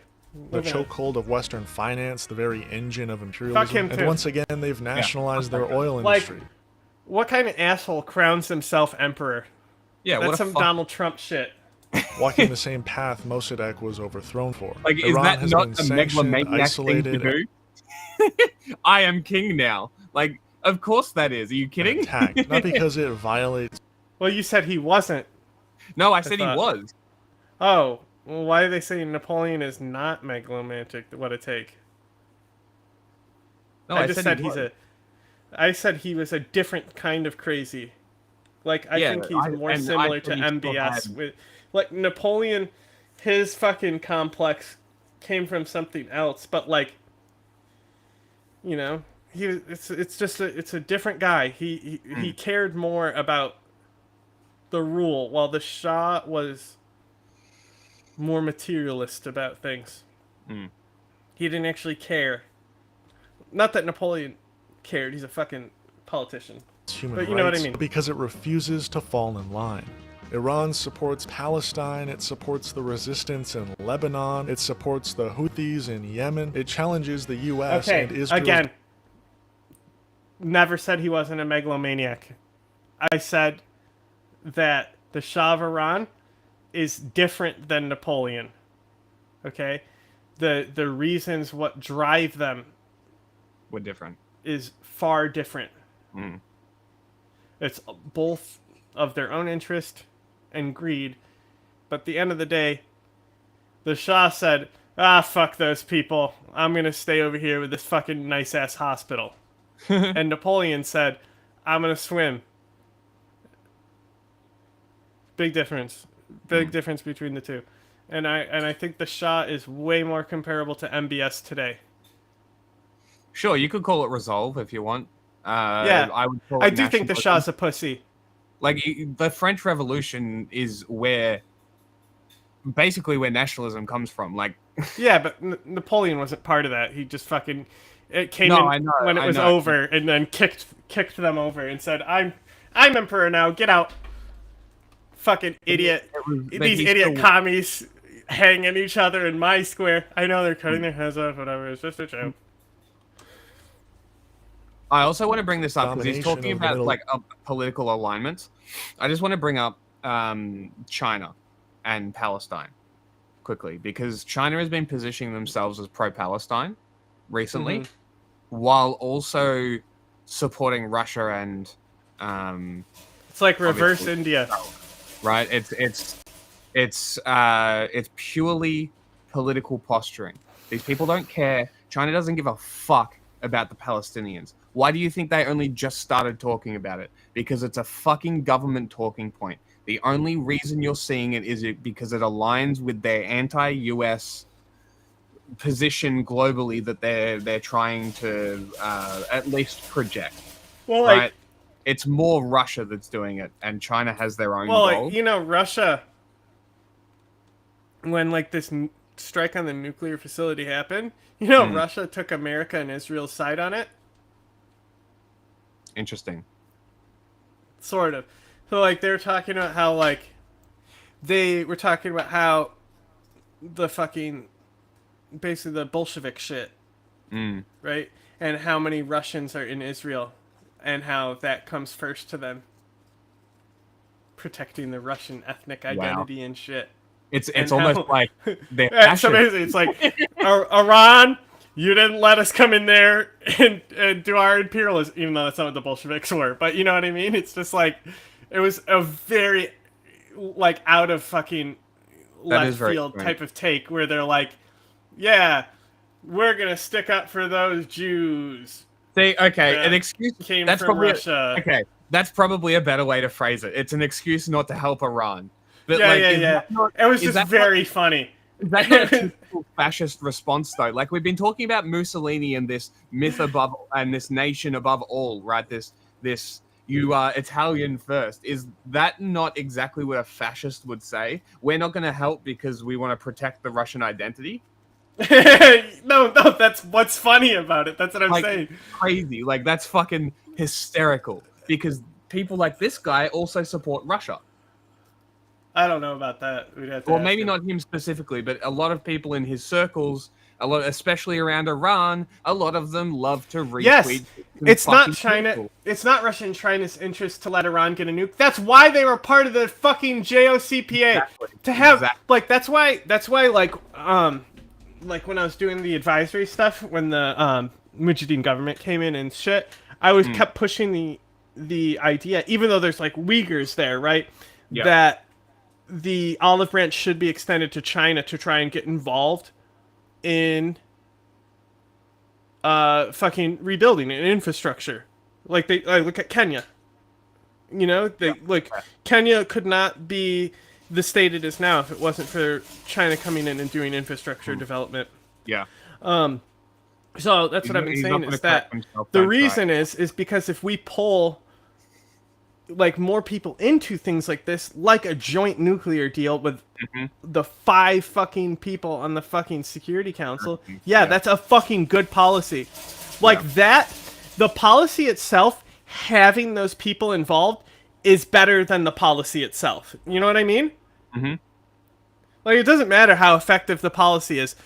It's these fucking 5 countries working together on a fucking common goal.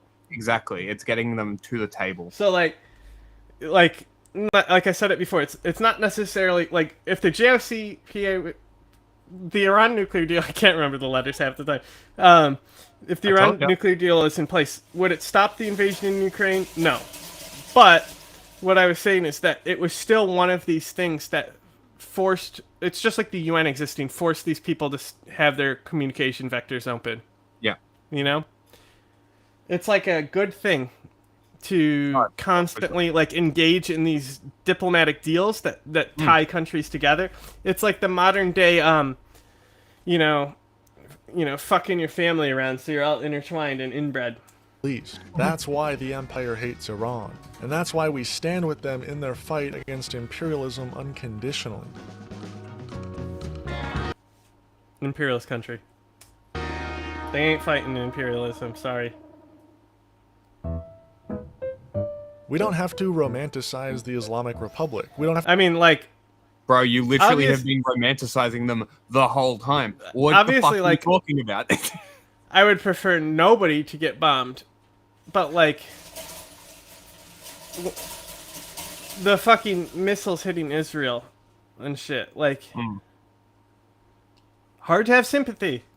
Yeah, it's also exposed both Iran for not helping and Israel for not being discriminate with bombings, because but that just goes to show you can hit people in apartment complexes. Their anti-imperialism once those imperialists actually cross their border.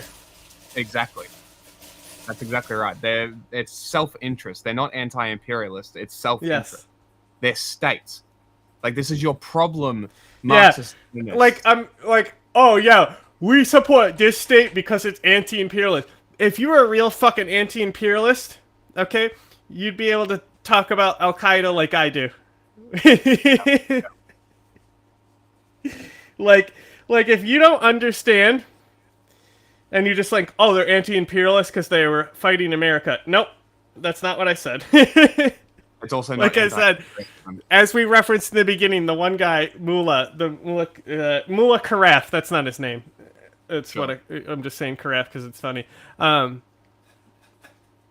Like him literally comparing Al-Qaeda to who? Lenin. Because what did Lenin do? Don't you understand? State what did Lenin do? He overthrew a monarchy. Wow. Wow. Oh my God. Ignore contradictions, but as Marxist-Leninists, we must maybe we should look at what Al-Qaeda's actual goals were. Lenin is the prime anti-imperialist writer on this. Didn't you know? State and Revolution, my guy. Well, yeah. Well, I mean, obviously, capitalism is the ultimate form of imperialism, and that's why the Soviet Union spent a lot of money holding countries that didn't want to be a part of them down. To generate capital for itself. Yeah. Oh, shit. Crap. Oh, I didn't mean to say They're also capitalist. Fuck. Oh, no. Wait, there are no communist countries? Crazy. Enemy of human progress. And when an oppressed nation resists it, that is the side we're on. Supporting Iran is not about agreeing with their every policy. It's about refusing. Okay. It's not about supporting Iran. It's about not bombing people. Let's try it sometime. Using to let the U.S. destroy yet another independent nation in the name of freedom. With your tax dollars nonetheless. As Lenin said, this is that whole client state shit, right? I was about to say, like, I'm sure there's nations that definitely aren't independent, but, like, what are they? You know? They're probably the ones inside other countries, like the micro-states and shit. They probably can't be independent. West Sahara. Yeah, stuff like that. Somaliland. Somaliland, yeah. I was about to say the same thing. Yeah, places like that. I would maybe not. Definitely the stands in the north of Central Asia. I need people to understand that this is literally like saying, yeah, but those are just the bad apple cops. Yeah. You know, those are just the bad apples. Cops are actually our friend. No? They're cops. They serve the state. Yeah. They get paid to do it. The Communist International must support every liberation movement in the colonies and among oppressed nations. And if you can buy their Revolutionary loyalty, do you want them in your movements? Probably not. I'm just going out on a limb here. I haven't deep dived them enough, but I'm just gonna go out there and say, if you think that communists must absolutely be defending this shit, I'm gonna fucking challenge. We're gonna fucking hire some Hasanabi head who does Excel sheets on how often he pisses to come watch all the content we've ever produced and see who has talked about the Philippines more in the fucking Marxist groups there, okay? Open challenge. in the advanced countries would be nothing but a shame if it Western did not commies are wild. I know, right? They like don't even shoot at the government and fucking have gay weddings and shit, you know? Right, It's like, what are you even doing? We're resisting imperialism. Bro, we gotta fucking be having the gay wedding in the woods and then shooting at the government. Gotta be making the top 10 fucking terrorism report, you know? Yep. see its tasks Yeah, in close get and on inseparable Balochistan's level. connection with the colonial and liberation movements of the oppressed peoples. At this moment, Iran is one of those nations, and our job is clear. That, like, for real. Like, oh yeah, we gotta support all these people. Well, only at the state level, I guess. That's why we don't. That's why the Philippine guys don't matter. They're not at the state level yet. Iran is a state. State are the only people who can resist the capitalist and imperialist stuff, right? Of course. So they're at the top. I get it. Okay. It all makes sense now. So the Baloch inside Iran, who are also suffering the same side effects as the Baloch in Pakistan, if not worse. Yeah, fuck those guys. They can get fucked because they can get fucked, maybe if you were good enough at resisting imperialism, you would be running the imperialist state. And now they're gonna move the state down to your area. Fuck you.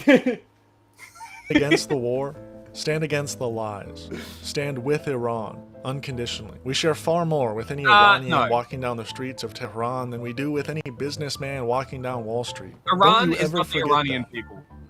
Sorry, the regime Thank is you not for the watching Iranian North people. Star Radio. Oh, no. Free Palestine. Yeah, free Palestine. Nice. Not bad. That was a fine video. That was one of maybe the best North Star Radio video I've watched. Good. You know. Good. And it gave us 5 hours of fucking content, so wait, that was 5 hours? That was 5 hours. Possibly 4. Okay. It was a lot. Time to start. Sam Cedar on the majority report and the big. We're gonna have to cram through it. Not Sam Cedar though. What are we doing? We gaming? Yeah, we'll at least. I do want to watch a little bit of this video of the guy in Iran. We will at least get through. You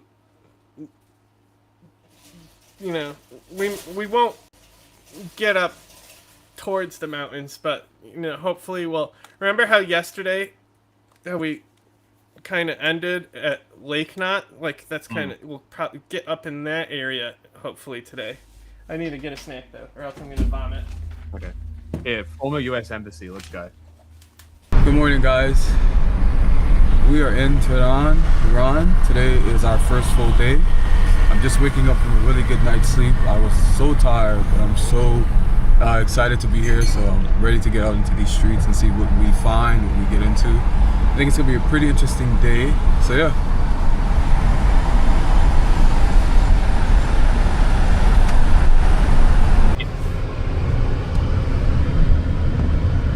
Bye. Thanks for staying and watching all of that. That was the main part of the content anyway today. Guys, so this is This is the entrance to the former embassy, and you can see the USA embassy emblem there. Immediately when you walk in, you are greeted by the lovely That's great. Lady Liberty, and where it says "Down with the U.S." Lol. And the the stars that we normally have actually have skulls on them, and everything else is like, yeah, red, white, and blue. So.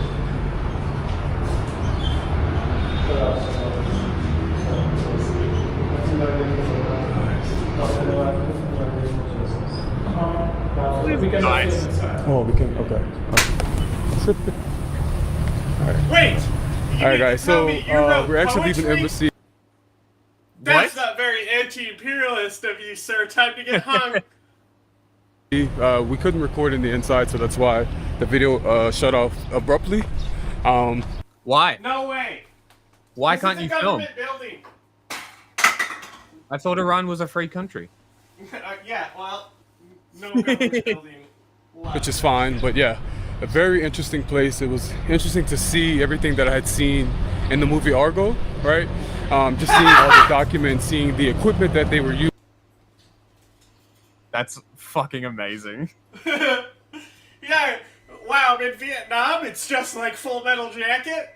Okay, so for context, I found this video because this guy posted a clip on Threads, I believe it was, and I just replied with, "I love regime apologia," instantly blocked me. So I'm like, I need to look at this video now. Using, and the equipment was very advanced for that time, and we're talking about in the 70s, right? You know, seeing the photos of the actual prisoners, you know, seeing the documents, you know, just seeing everything, seeing the machines that they use to shred all of the documents and stuff. So yeah, it's pretty interesting. Okay. Because it's representing the story of Prophet Abraham and Ismail. Okay. Because we believe Prophet Abraham, he was commanded by God to take his son to a mountain and to sacrifice him. And then Shaitan was coming to him, the evil, and telling him you shouldn't do that, and he just keeps throwing stones. Great audio. Okay. So it's essentially what That's ego. I see, okay. Hey, what was that son's name? What? You know, the son that Abraham was going to sacrifice. Israel. Yeah. Of the products of the country is distributed from here. Are you telling me that Islam has the same stories? Oh my god. How important and how things get placed. Why do they not think that Israel has a right to exist? Is this... I thought this was a common interpretation. What is happening? It shows why it's so busy. Hey, where are the women? Busier like on weekends, like. I really like the thing that the guy said. Did you say hair where the women as a woman without a headscarf walked by on screen? Did actually, yes. Immediately contradicted, asshole. It's great. No, but there's literally like they're the only two that I've seen so far. Thursday, people getting out. Wednesday, Thursday, you can much busier than It's interesting, as you did say that they got more strict, but don't clearly enforce it. It's not enforced. They put out a stricter law, but don't enforce it. Yeah. Interesting, because like that is interesting.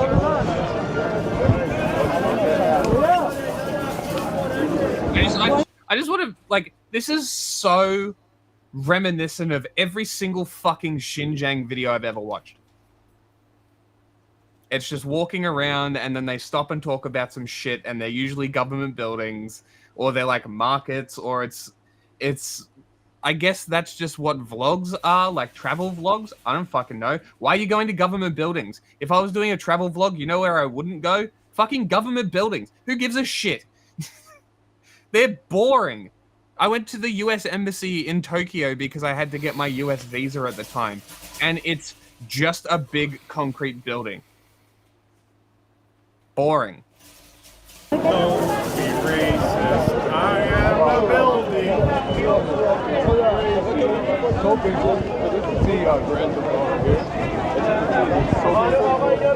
What?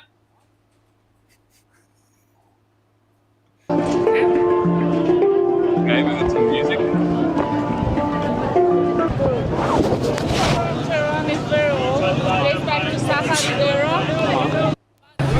It's expanding expanded at the time of Qajar dynasty in 200 years ago, and this is the heart of economy of Iran. Okay. Because we have different bazaars here related to one stuff or one thing. You ever had a tour guide talk about the economy with you? I don't know if I've ever had a tour guide. I'm not sure. I don't know. I have no experience. I'm not a travel guide. I have the closest, the only thing I can think of involving a tour guide was when I went to Alcatraz and they give you a guided tour on the tape you listen to. On a tape, yeah. Okay. But Because I feel like that's just a very strange thing to say. Is like, oh, Yeah, Tehran I'm is the center of the economy of Iran. Like that seems like such a propaganda She's point. talking about the business like district. It would be like, you know, this is where all the traders are and stuff. It's Yeah, like, she's talking about the bazaars and stuff.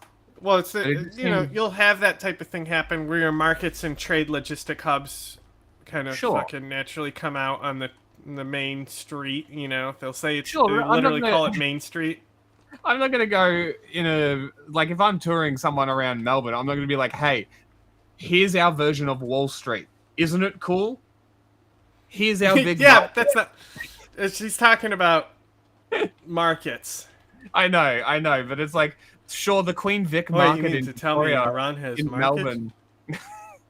Like the Queen Vic market in Melbourne is like it's pretty impressive. It's a big market. That's about it. Go buy some cheese. There's a lot of Greek people who make cheese. Like, I don't know what to tell you. Like, I don't know. That just comes off as strange. And they distribute all this stuff to the country. Actually, they are also he's part of the bazaar wow, is logistics. wholesaler, and also they have the retail shops as well. All right, guys. So this is the shoe bazaar. There's different bazaars. There's like a gold bazaar. Oh, okay. This is the entrance of the bazaar.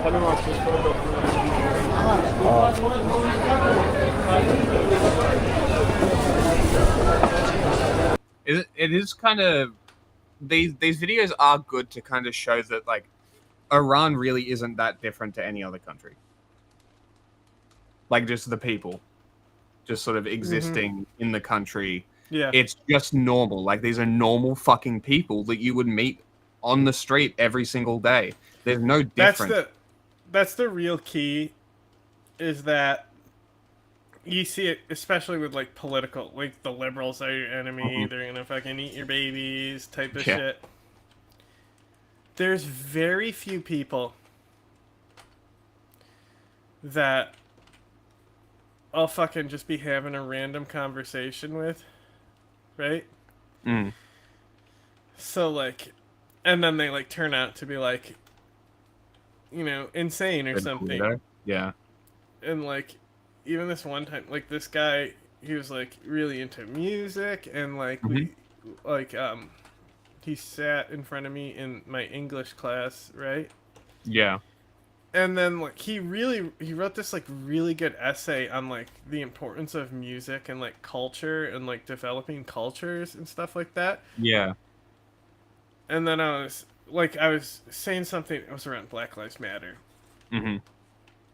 And I was like, I'm not sure though, because I've never met a white nationalist. And this dude who I thought was a totally normal dude, you Was know, not? really into music, messaged me and he goes, "You have met a white nationalist." And you can kind of figure out how the conversation developed from there. And I was like, yeah, I mean, you gotta stick up for your own people. Never talk to him again yet. Just immediately got out of there. That's fair. Fair enough.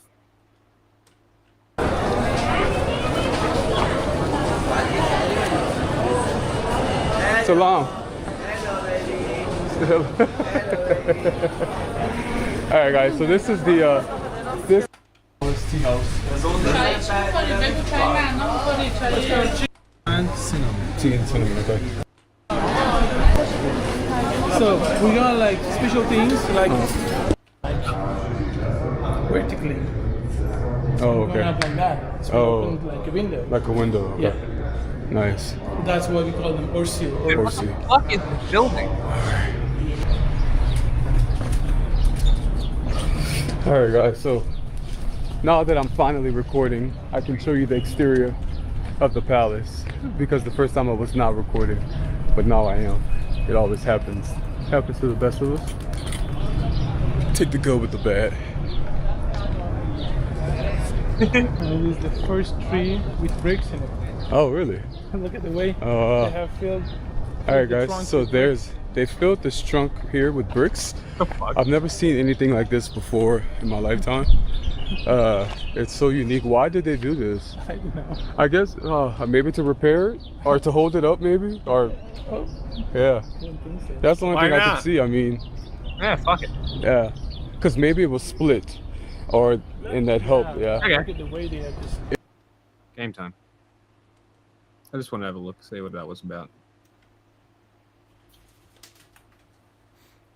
That was we took 5 hours for a 20-minute video. Yeah. Did well. Wow, crazy. Wow, good. That's like Ethan Klein levels. Hey, look, man, it's good content. You know, definitive. All you can know about Iran. And more. And more. And some side tangents. We love side tangents.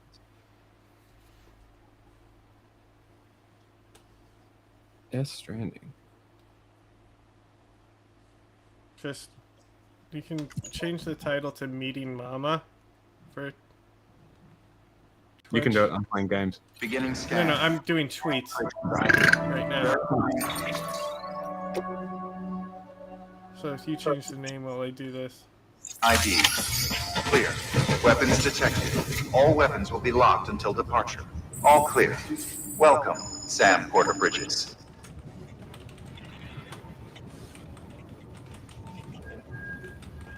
Oh. I forgot. We should start calling him Caddy Gay Couple Argues While Playing Death Stranding, and that's what we should write for all of them.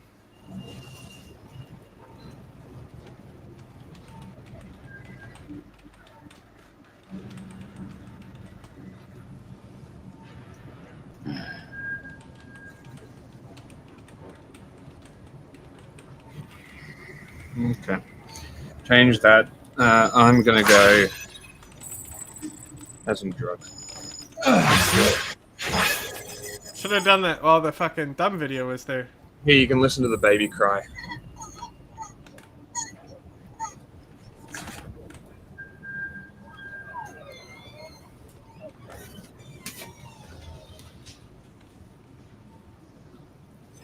I'm gay.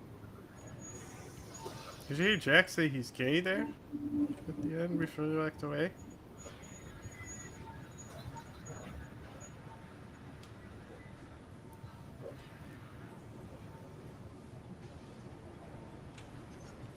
Well, at least you know your limits, huh?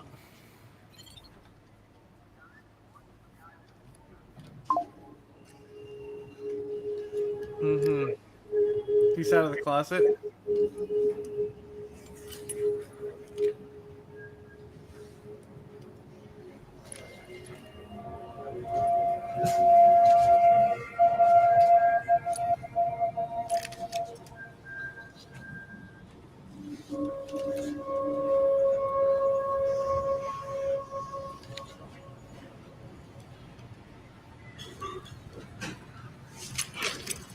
Man, I was thinking, oh, it's just a Comrade Casey video, you know, it'll be like 30 minutes in and out, you know?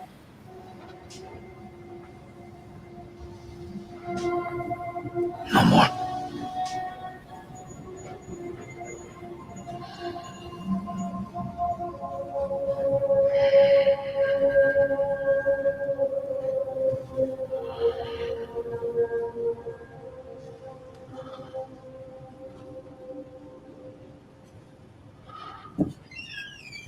Hey, puppy.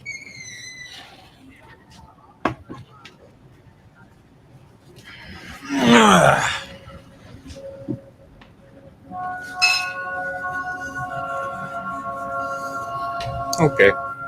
Actually, up. Okay. Let's do a recap. Where did we leave off?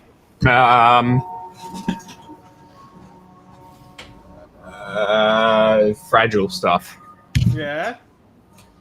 She said some things and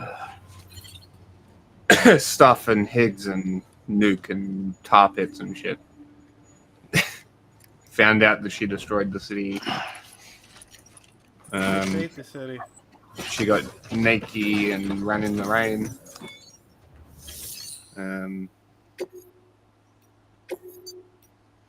Oh, here comes the thick robot.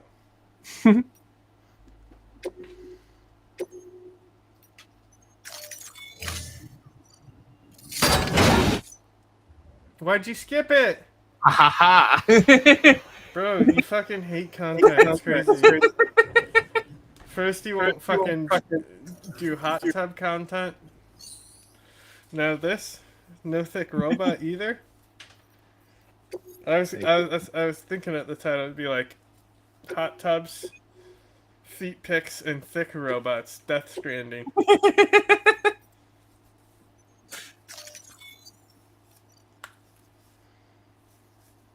Okay. Oh, you get a gun. That's right. You just Yeah, give you those guns. Now we can go kill people. And create BTs. And then kill them with my blood. Yeah, that's how you beat the BTs. You kill all the people, then kill them with blood. If you shoot people with your blood, do they not become BTs? Because the BTs will be like, oh, this person was killed with CM blood, I can't eat that.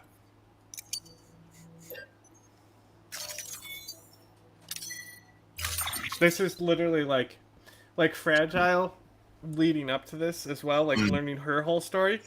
Probably the best moment in the game. Yeah. Is this centerpiece, which is kind of like the, even though it's going to Act 3, it's like the center. It's like the rising action of Act 2. I'm gonna play. Why is it so much? What job did you take? What is going on? What job? Gotta read the order. It tells you how much weight. I have a fucking canker sore on the bottom of my tongue. Wow, they're both 100 and... Wait, what do they take? 1,000 kilos. Okay, hang on. These are not... Just do I not... was just taking one to have an order on the way Look, back. You should already have Mama's order. You There are go to no- her before you go back. She's around the corner. I got nothing. That one? Oh, that's Yeah, my so she... No. She actually called you before we finished playing and said, I'm right around the corner. Like,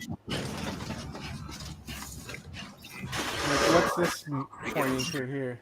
Have a pleasant journey. Chestnut City. Was there no mission from her? No.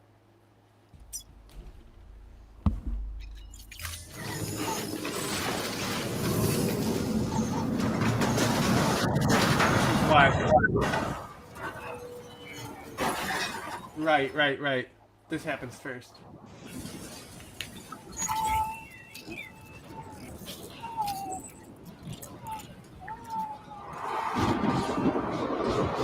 Wales.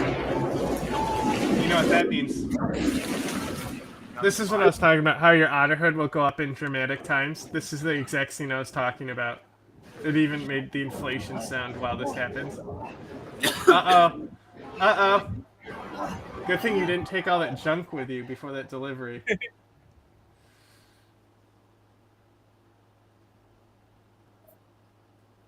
I love they're giving you hold your breath tip. I don't think you hold your breath at all in this section. Should have grabbed. See? Look at the crabs. All females, and you'll see their strands coming out where their eggs are stored.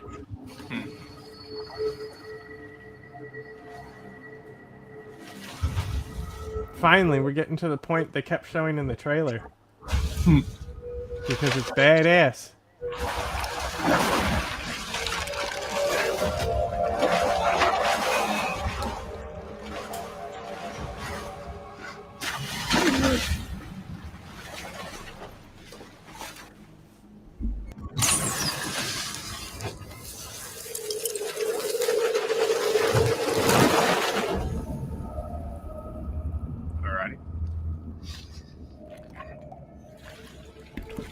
Who's that guy?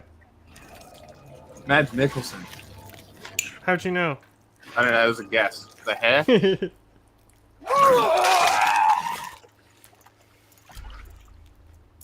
Weird.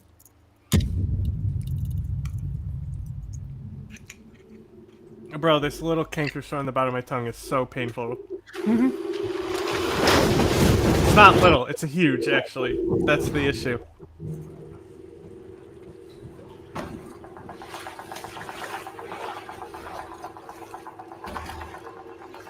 Modern combat tactics, but they're World War I soldiers? Okay. Well, he's their commander.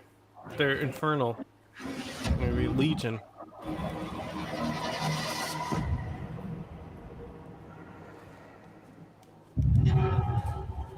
Under? Who's Under? From Under Cheese? Oh, Unger. Like uncle. That's my uncle. Shut up, baby.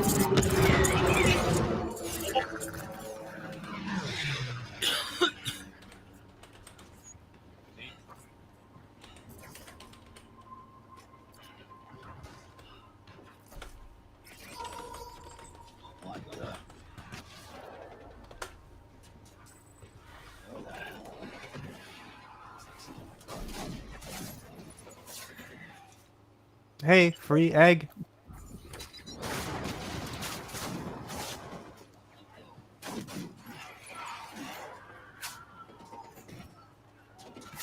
See how this shit got pulled in with you, theoretically? Even though you didn't exactly have this?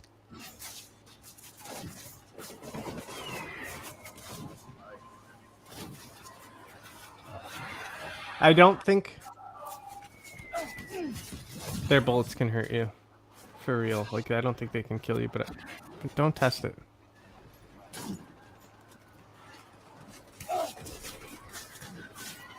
Game audio is a little quiet, but it always goes in and out. It's muffled more than quiet, honestly.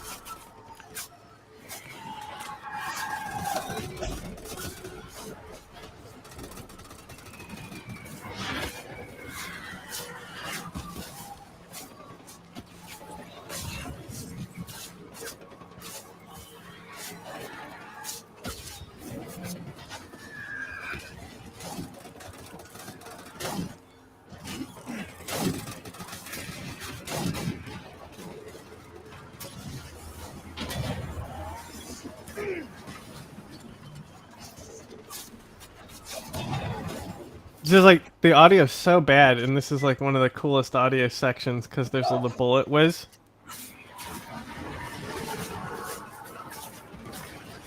It's weird. It's so muffled. It's like like your description doesn't fucking help me at all. It's muffled. It's like it's just weird. It's like if you were listening to it through a covered speaker. I don't know what's going on.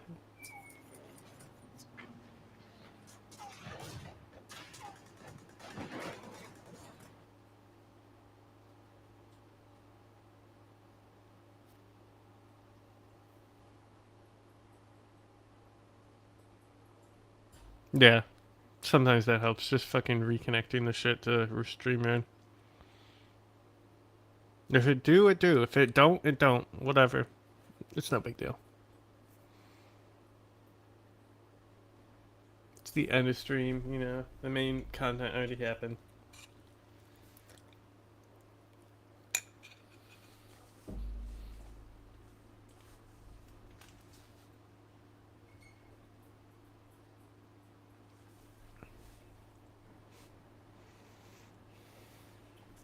So that should be audio. Yep.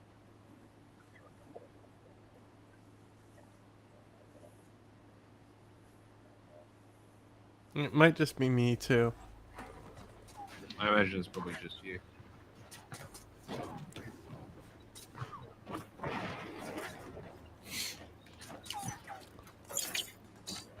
Oh, butt of my tongue. Now it's loud. Not muffled. It's fine though. It's not. Oh, it might be too loud in a certain section, but it's fine. This section is loud. It's a war battle. Of course, it's gonna be loud. Yeah, you're supposed to, I think, go on the other side of the tank. So it just got you stuck there for a second. Hey, maybe you can get damaged. Hey, whoa. They're crashing planes into you, bro. How the fuck am I supposed to dodge that? They don't, it's scripted. Once you touch the planks that you can't move right or left on, it hits you.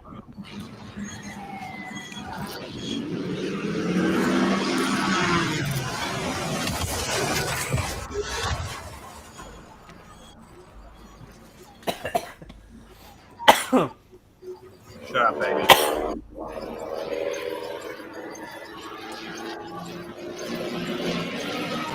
Baby. Take the baby.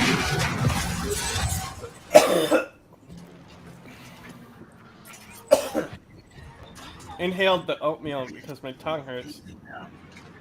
Gotta be way back.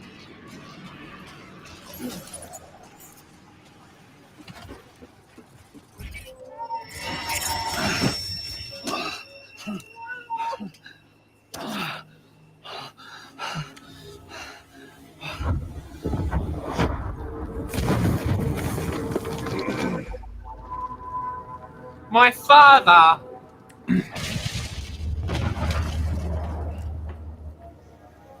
Oh, now he's in a web? Didn't we just see him walking around? Cool.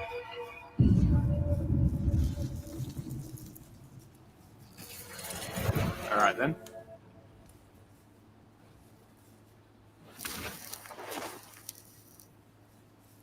It's a neat trick.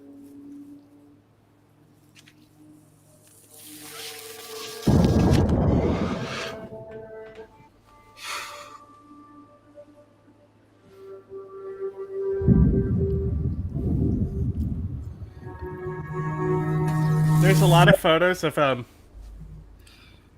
and Norman Reedus just hanging out smoking cigarettes together. That's great. Because they couldn't smoke inside where they were fucking shooting. Yeah, that's wrong time. Yeah. You're also in the wrong time. You have a fucking baby attached to you. He's closer than you are. It's a fair point. Look at the dad. Bring out your dead. But I'm not dead. If you have good headphones on, he's always like whispering behind you.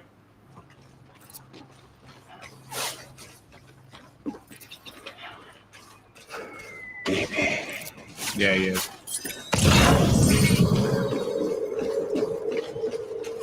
A lot of good surround. I don't know how well it comes through to StreamYard because it's, you know, but very immersive game, especially with the controller that talks to you when the beat be happy. Mm-hmm.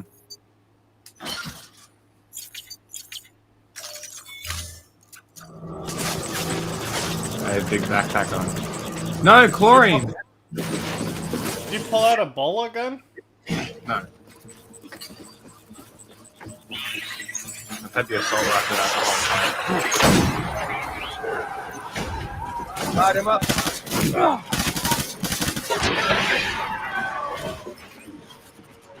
I guess I actually get to shoot. Huh? I get to shoot now. Yeah, you're not on Earth anymore. Hell yeah. You're in a new dimension. You get sucked up with the timefall tornado storm with the whales.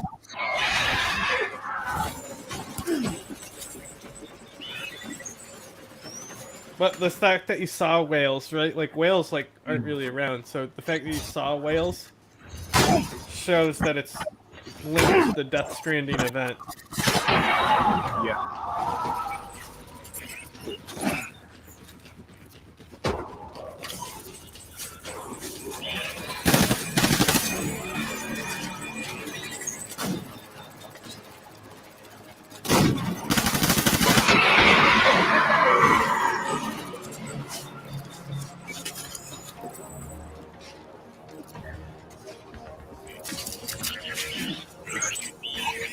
excited.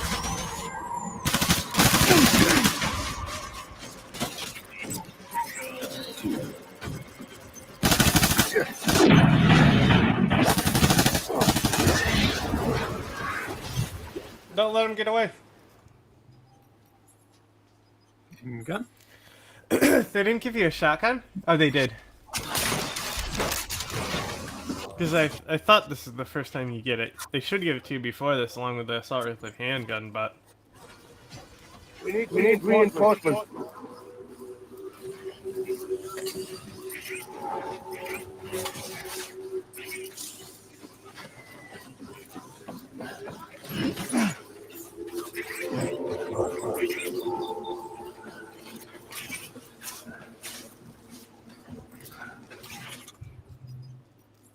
They were like, yeah, it turns in the shittiest third-person shooter in these sections. It's like... Nah, it's fine. It's not about the shooting. It's the fact that you're being hunted. Yeah. And it's just very funny seeing Sam like try to square up while he's got like the Empire State Building on his back. Yes.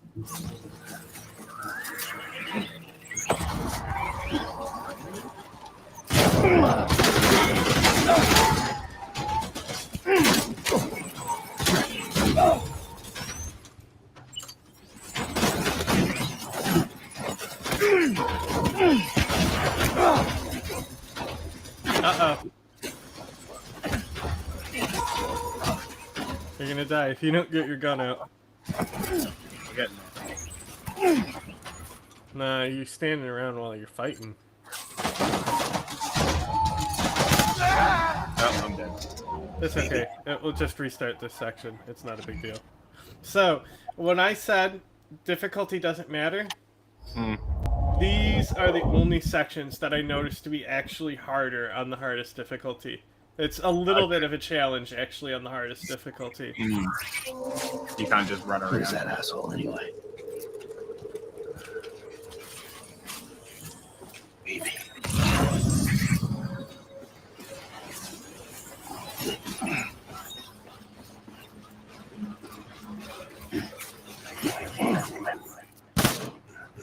The shotgun is pretty good on them, too.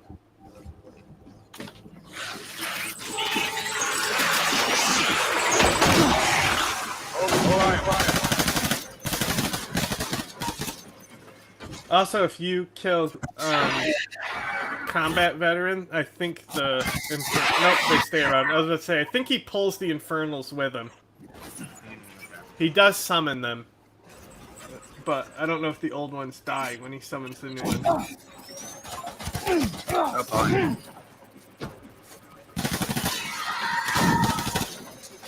Reload, Sam. Just switch to a new gun. No, it was Fuck reloading. reloading. Just throw that one away and pull it into the gun.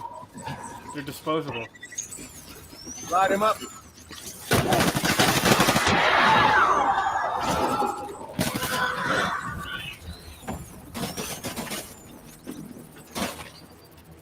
Yeah, get down, bruv. Let those blood packs give you some health back.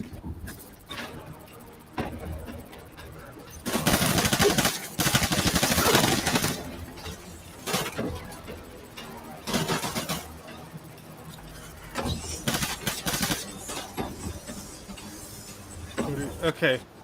Would it be fair to say that the Egyptian government... Hang on. Yeah, I mean...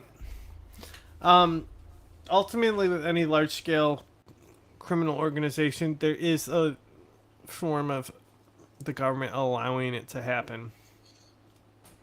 And one of the reasons for this is, like, you start pushing... Like, for example, the cartel, you push them against the wall. They starting to feel desperate. It's when, you know, if you got Escobar over there fucking killing politicians when they started coming after him and shit. Mm-hmm. So, like, there's reasons to not really fucking tighten and crack down on that shit. Who would you say is the biggest supporter of Hamas? Hassan.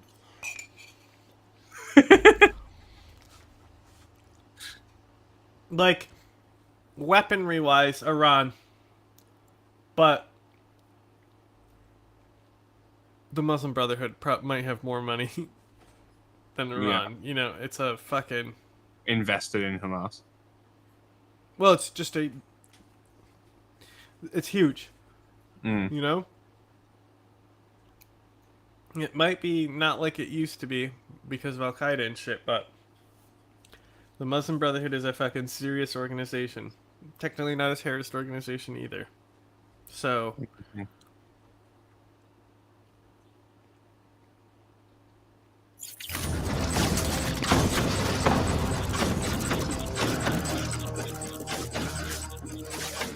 CC is gonna do whatever saves him face, including threaten to send troops into Gaza, which he never did. James would also be like, oh, it would be so bad if this happens. I'm so worried about it. I'm like, CC ain't gonna do shit. Like, Jordan is more likely to do military action on Israel.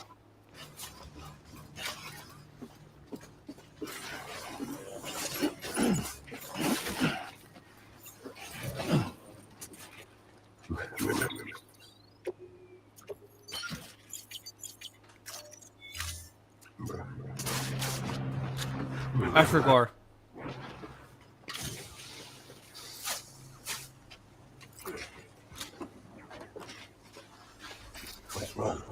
Your mum.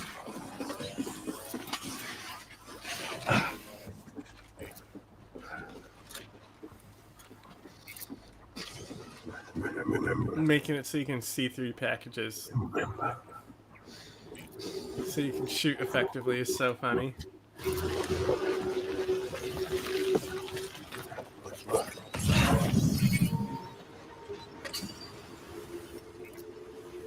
Odex points to them.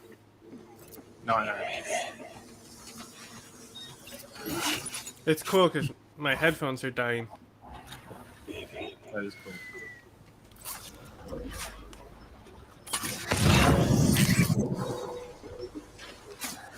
You don't want to fight me, I guess.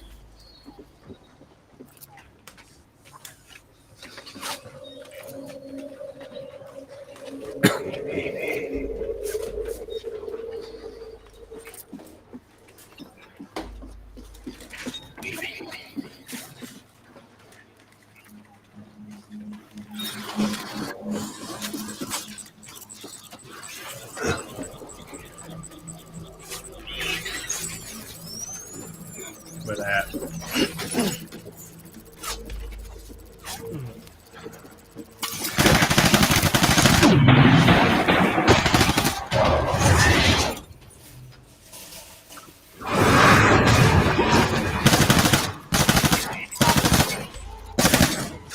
Fuck it. I can't hear nothing. I unplugged my speakers and like moved shit around, so plugged into them, can't hear them, just fucking plug into the laptop. Fuck it. It's the same fucking audio monitor. Exactly. Where's that gun? Okay, now I can hear. Assault rifle 150. Where's the one that I wasn't using? That one? What are you looking for? Get that the fuck out of here. Just reorganizing my cargo in the middle of combat. No biggie. Yeah, that one. 3 shots on that one. 100. It's reloaded automatically. Interesting. Oh, I reloaded. I was like, wow, that one only came out of left ear. I changed my headphones where only the one ear works.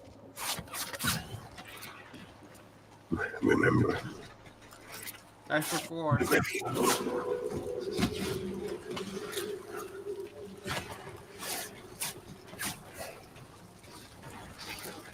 Baby.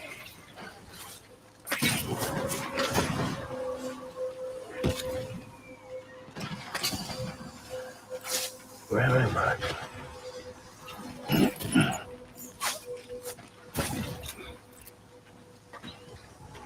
I can't remember. That's your problem. No, it's your problem. Why do you think Sam was holding his own head before this fight started?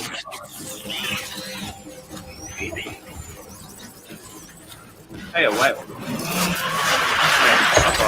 I don't know if I've noticed that before. Makes sense that it's here, but...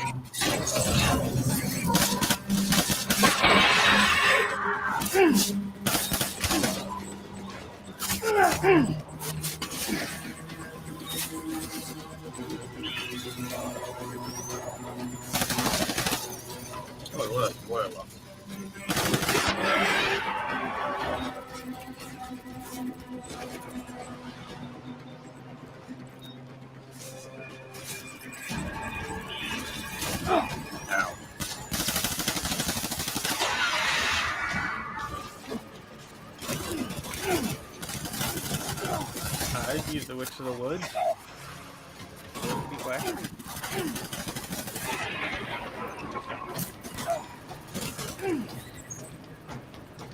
Switch to your shotgun. When it comes around that corner, blast him.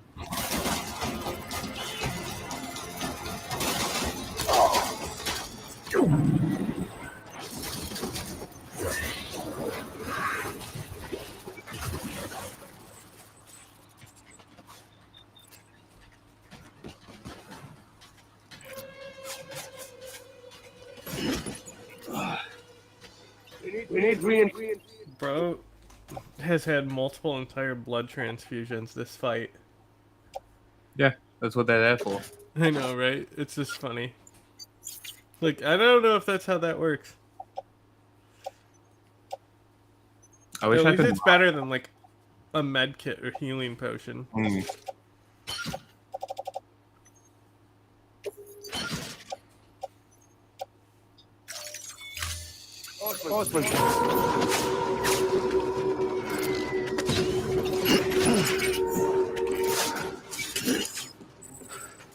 And when you're at full health, it's basically bonus health, right? Yeah, something like that. Because it's just an extra health bar, because it drains as if you're at full health. Yep.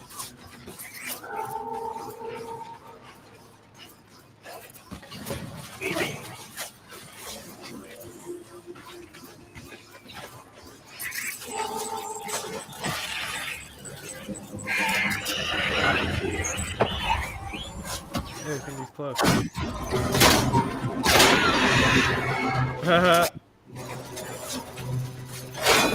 Well, the shotgun is so good, bro. On this section specifically.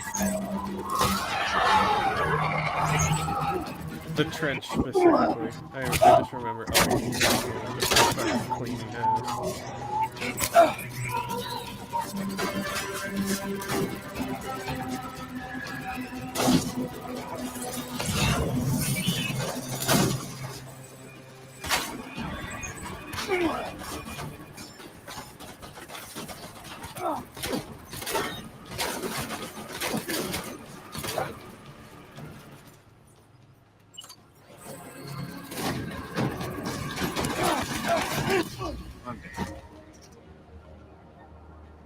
Did you die or get him?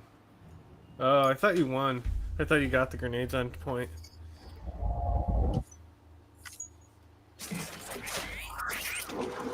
What is that asshole anyway? Let's see, it's almost like a difficulty spike.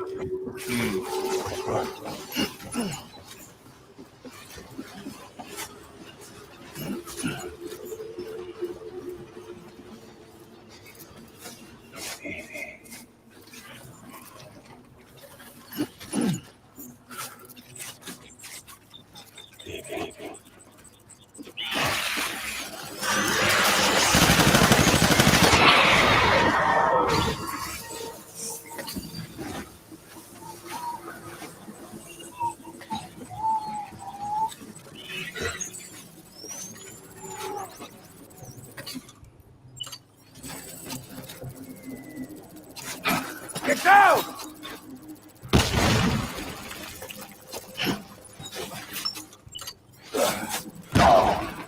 I hit him. I think he's on the left.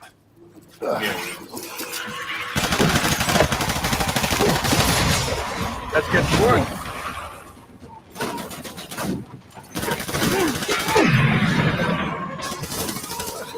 Gun here. Move.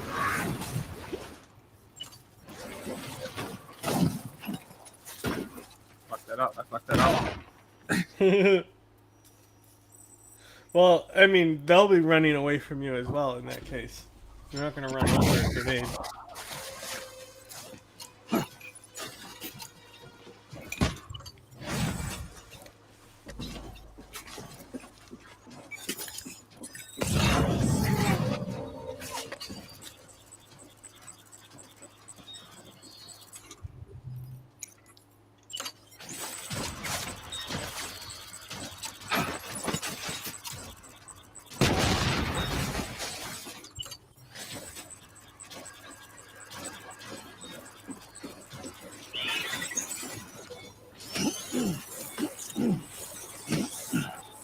Yep.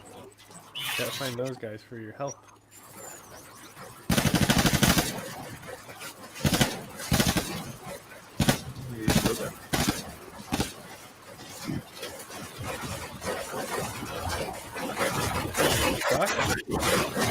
What is happening?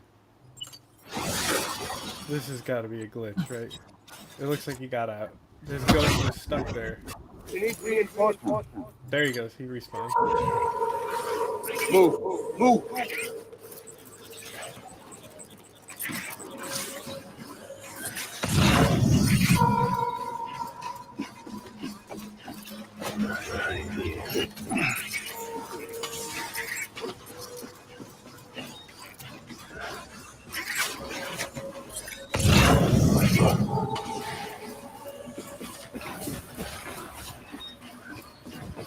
Is he even gonna ask why you're in an auto hood? He doesn't care, does he? And what I what? I said, is he even gonna ask why you got an auto hood on? He doesn't even care, does he?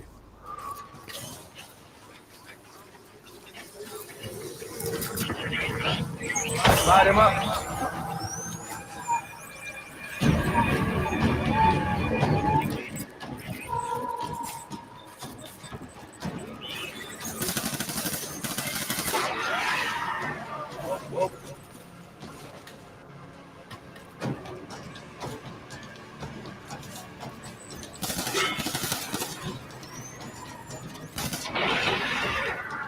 Imagine dying in World War I to just get whacked by a weirdo with a baby on his chest. I don't know if these are World War I soldiers. Looks like World War I. Yeah, I don't know what the like legion he has is specifically though.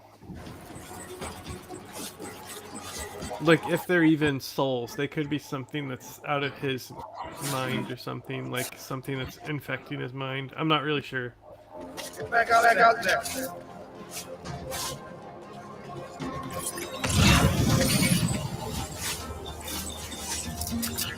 Like I understand, they explained it before, like because the BB connection, it's like his memories are bleeding into you. That's when you were able to sing his lullaby and shit.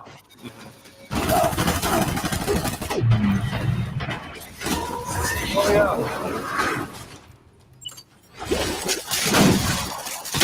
See what Fragile said. She's not that fragile. Yes, but not that part. What? Everyone has their own beach. Okay.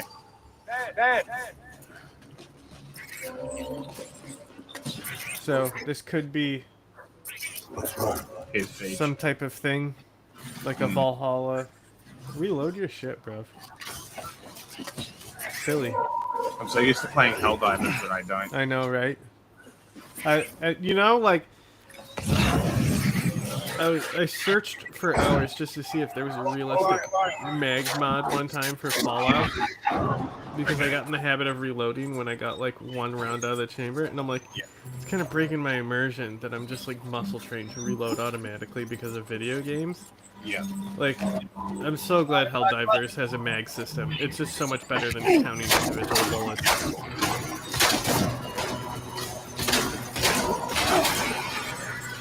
Like, okay, Halo, for example. It literally counts the bullets on the gun. How often are you looking at that and being like, oh, I still got 15 bullets left? You're looking at it not full, reload. Not all the time. You know? You're just always reloading that shit to cap it off. You're not going. You're not assessing if you have enough ammo in the gun to like kill an enemy. You just reload it, and then kill the enemy. So like that's what I'm saying with Helldivers, right? It's like you look at how empty the mag is and reload. It doesn't matter what the fucking. Yeah, the number doesn't exactly. The bullet doesn't matter. It matters. You can, as long as there's a graphic, like you know, like Halo, it shows the amount of bullets when they're grayed out.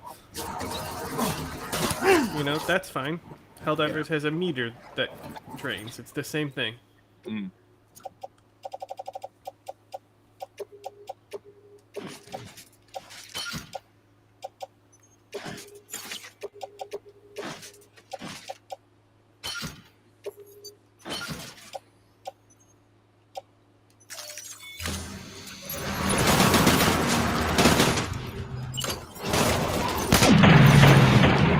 I'd like to see somebody do this on hard difficulty with only the strand. That'd be interesting. They're gonna like do it a cheese way though, you know, that's obvious. We need reinforcements. Oh, he sounds desperate. Move. I do like also, Helldivers does this as well in a way, but the fact that it shows your realistic gun aim, and there's 2 sights. Yeah.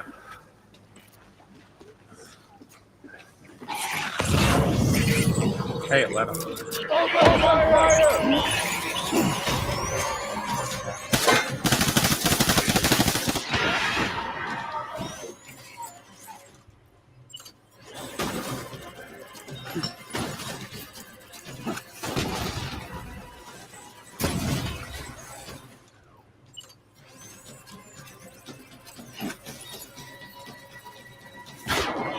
Nice, got one.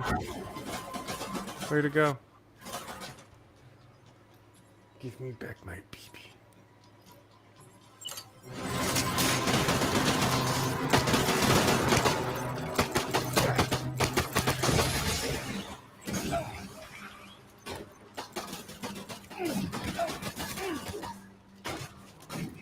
Okay, handguns suck. I was about to say, yeah, handguns dog shit. It's like not even that much less weight, you know? Yeah. Awful.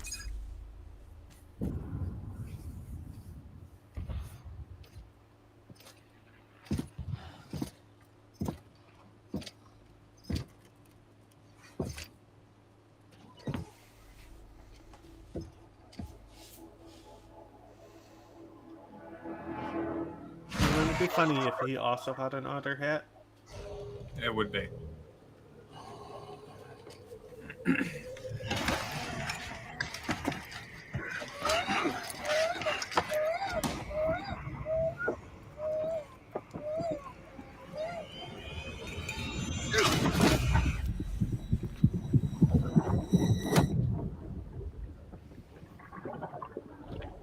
Oh, this is the best chinchilla game. This is really what it's like for him.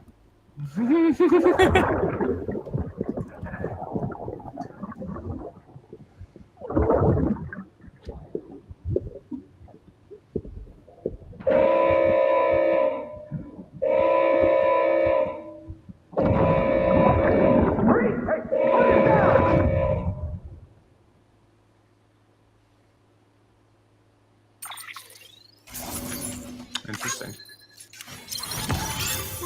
It was an order. Escape the battlefield. You didn't take it, but it gave it to you.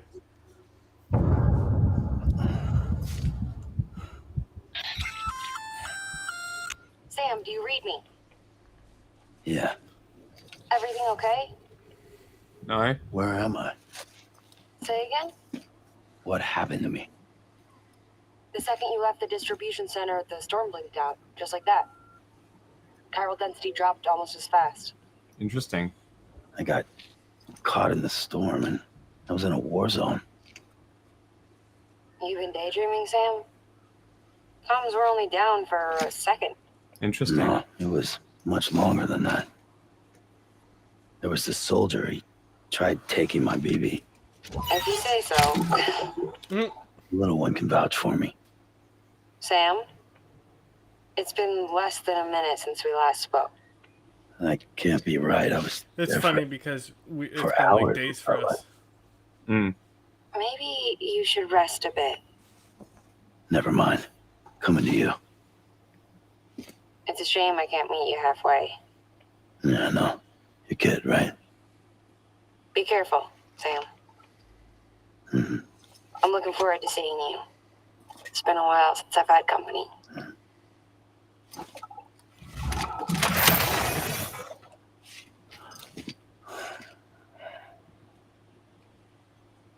Nobody goes over there. Oh, that's right. They can't go outside. I was like, nobody just walks over there? She's next to the city and nobody just walks over there to say hi?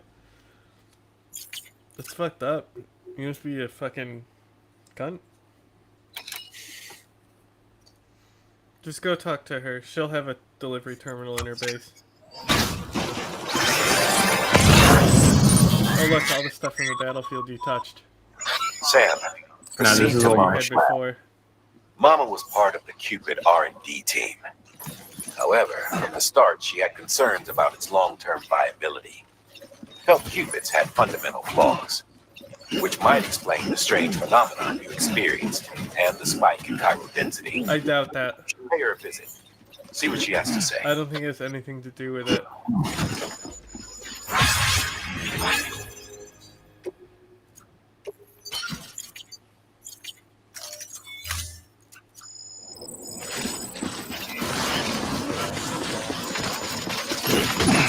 Who me go? Not even tipping over. It's not in here. No, I know. I'm just going down here to recycle all my new shit. No, I figured I just wanted to let you know so you didn't fucking get mad when you go to the room and she's not in there.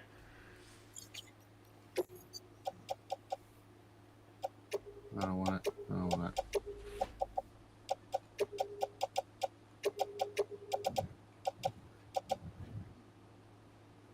It used to be.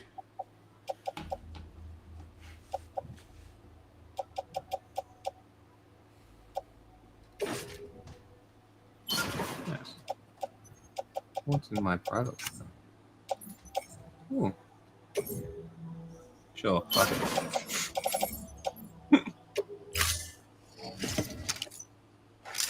That's interesting that you probably use Battlefield stuff to recycle. I don't think I've ever done that. I just go, oh, it's broken. I'm gonna walk away. Well, I was close. So yeah, I just never thought of it. Thank you for your contribution. Shut up.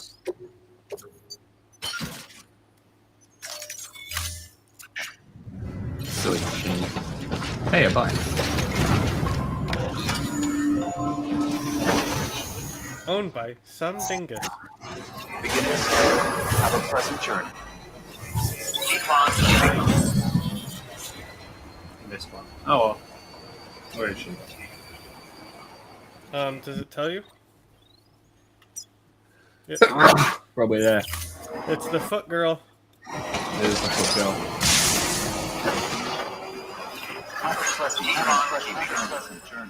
See, those are good signs. Place where you'll actually drive.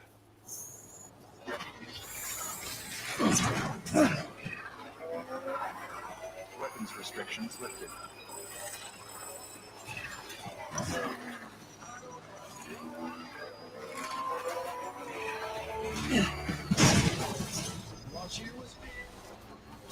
Where is she? Is that it? Okay. No, she's like in a traffic circle. What do you call it? When it's A parking? roundabout? No, it's not a roundabout. It's like when it's like a school parking lot will sometimes have them where you can drop off the kids. It's like a circle. Sure. You ever see that? Nope. Like elementary schools, there's like a parking lot, but then there's like a student drop off that's like a circle, and the buses will go there too. A roundabout? It's not a roundabout. It's called something. A school roundabout? No, it's like it's because it's for like drop on off shit. You know, it's not the roundabout is a different thing. It's a different purpose. They're not perfect circles either. They're just like a curve for cars to be able to park while others can drive through. The drop off area. Yeah.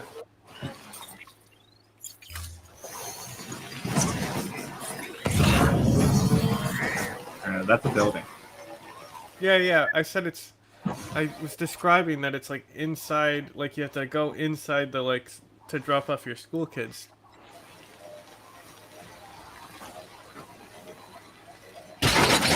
Epic. Your school kid is dead. That was him being beheaded, like in Hereditary, right there. Hereditary. It is What are you Hereditary. doing? Stop putting it on your back. You know you can't fit through there. You fool. Your greed is consuming you. Motherfuckers. You have a floating carrier, bro. Just set it down if you need it that bad. Yeah, you make a good point. Is that a chiral crystal you keep walking by because you're so obsessed with packages because you're a package toucher? I like packages. Y'all are arguing about Israel instead of answering the question of what's the thing that you park in to drop off the students. You're not being very helpful to me. I'm no one's messenger It's boy. not a All Gaza right. Strip. It's like I'm a delivery fucking parking thing.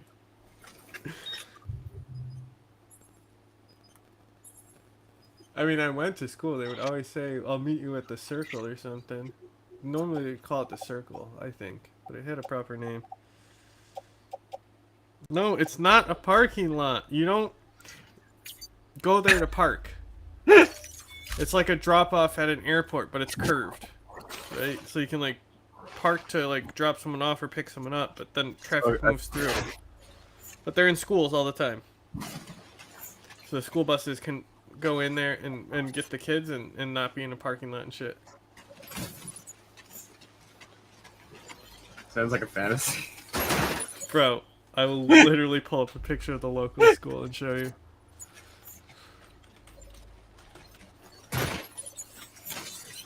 Let's get a move on. Yeah, okay.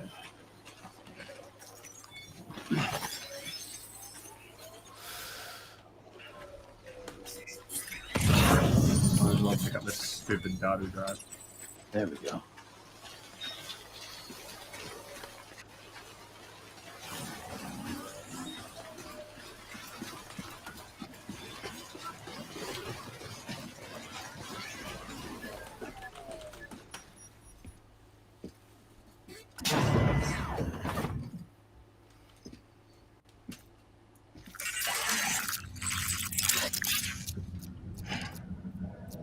Pause. Real quick. It's either now or wait until after. Okay. Okay, so you see, this is the parking lot. That's This fucking is actually, roundabout. this is actually where the student parking is, right? So you can enter and exit here, but then you Mhm. come in here, and this is where the Yeah, bus it's is parked to it's pick up the just kids. the pick up drop off zone. It's nothing specific. It's just Yeah, I a want to roundabout. say it's called something specific though. I wouldn't think so. Anyway, I couldn't think of the reason why I'm asking what the specific name is because I was trying to say whatever this is kind of you gotta go into one of these to get the mama, right? Sure. I mean, I still wouldn't have known what the fuck you were talking about. I figured everyone had these. I mean, I see them all over the country, so. Interesting. I don't know. I'm sure there are some schools like that. Most of them around my area are just like drop them off on the side of the road, and the lollipop ladies will let them across. Oh yeah, we don't have crossing guards and shit. Okay. Yeah, that's just not a thing in this country. Crossing guards. Hmm. Some schools will employ them or stuff like that. The most annoying ones are when the ones school that hit the lets out. fucking lights. The cunts standing at the fucking traffic lights because the kids have to cross over a main road, hitting the fucking light all the time. Fuck off. Literally creating traffic. Fuck them kids.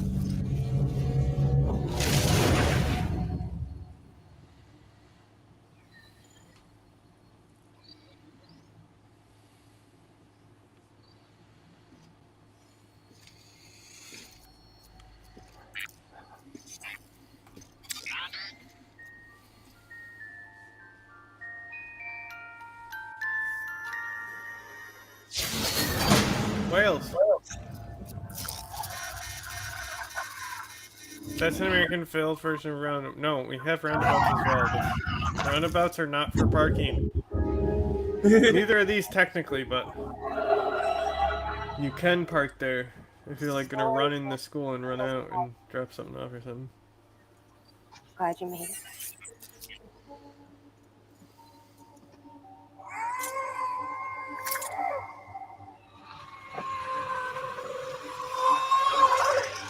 The fuck? It's a baby. She said she had a baby. Weird. She's the best character. Like, Fragile and her are so good. She's hungry. What the? Fragile's better. Mama is kind of weird and annoying.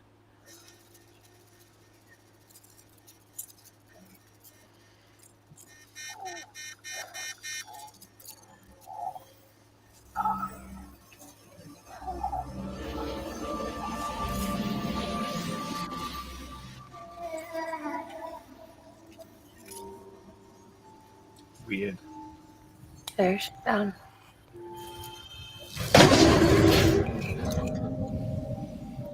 Can you Even see though us record? body keeps making it. Going through the motions really helps with the soreness, though. Why did we need the breastfeeding bit in there, Kojima? Got it. And the And titty mama. grab too. Seems unnecessary. It's okay. She's only connected to me, not like the other BTs. She's a reverse BT, where See the it, mama right? is the living thing. Okay. Weird. See, she's got a strand. Mm. Now you know why I can't leave.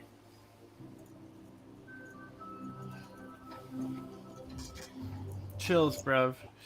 Like, damn.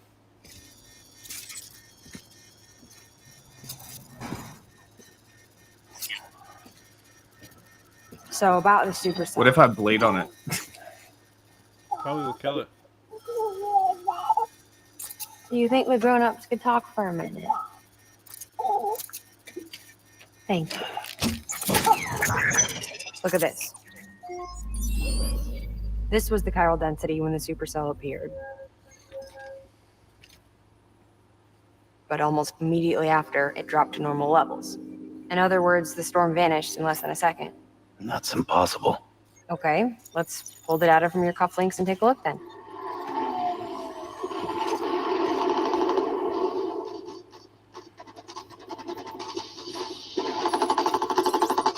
That's so cool. Well, that's all pretty crazy, but at least you're not.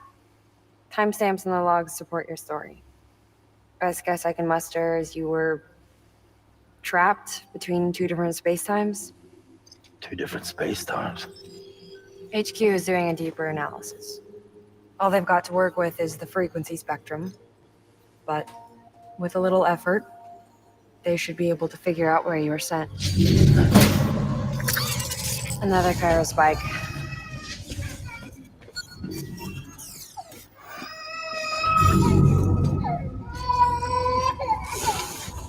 She's been crying more at night. Chiral density increases in regions connected to the chiral network, but the numbers are way higher than I projected. That's bad, right? Yeah, more connections means more chiralium. Early on, Bridges did acknowledge this as a potential problem, so I installed special limiters in the Q-pits to keep the chiral levels in check. Looks like the limiter on yours is faulty, though. The supercell and the temporal phenomenon that you experienced may be related to all this. Are you saying if I keep extending the network, we might be in for more temporal phenomena? Maybe.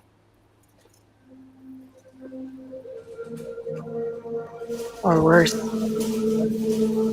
Cause another death stranding. But you got a solution. Of course I've got a solution. Right over here, in fact. Suck my dick. What do you think of her big nerdy glasses? We just need to integrate a limiter into this new Q-pit I threw together. It works. Thought I'd make you one since you said you were coming. Friendship bracelets.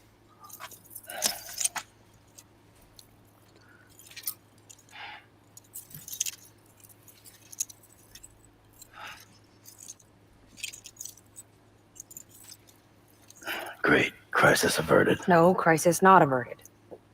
We need to rewrite the software to work with the new hardware. Well, then get to it. Yeah, Actually, up. no can do. Up. I designed the hardware, but the software was Go. written by someone else. Well, where can we find them? Her. The name's Lochner. She was a member of Bridges 1. You'll have to head to Mountain Knot City. All right, I gotta take a Cupid there anyway. Oh, good. That's great. Here we go again. I don't know what's gotten into her lately. She's so scared. Look at her.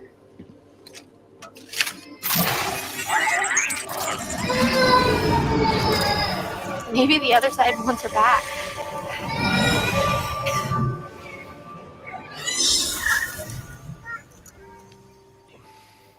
Maybe she wants to go back. We can't keep on like this. That much I know. Bleed on her. You want to tell me what happened? Oh, you find out this early? Yeah. I was in the hospital waiting for a C-section. I thought you find out this after doing a few missions. And the terrorists hit us.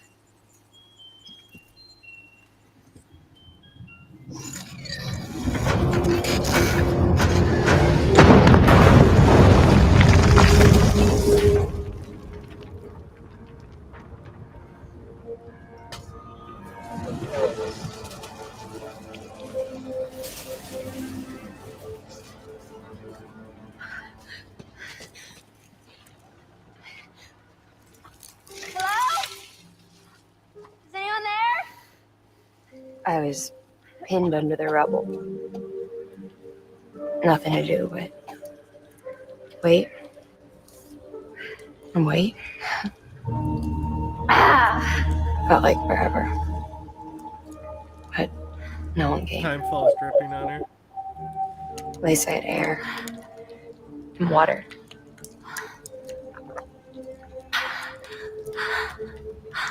It's not Timefall, I guess.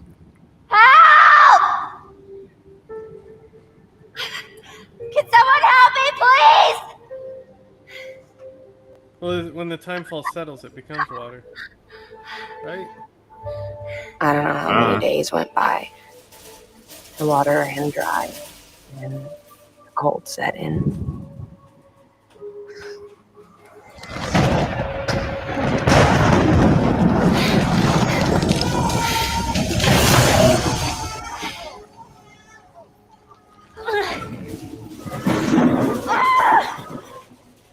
I gave birth there in the rubble. But instead of bringing life into the world, I brought death.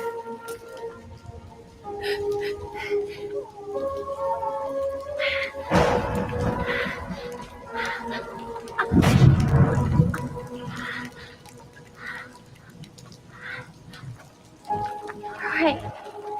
When the timefall stopped, my baby started to cry. She cried. Her life was the price I had to pay. This is the first game. See, her life is the pay I had to save mine, so the timefall literally was killing the baby. Get him out of there! Get him out of there, guys! Come on! Get it! Come on! Just a little bit further. Hold on! Over here! I'm over here!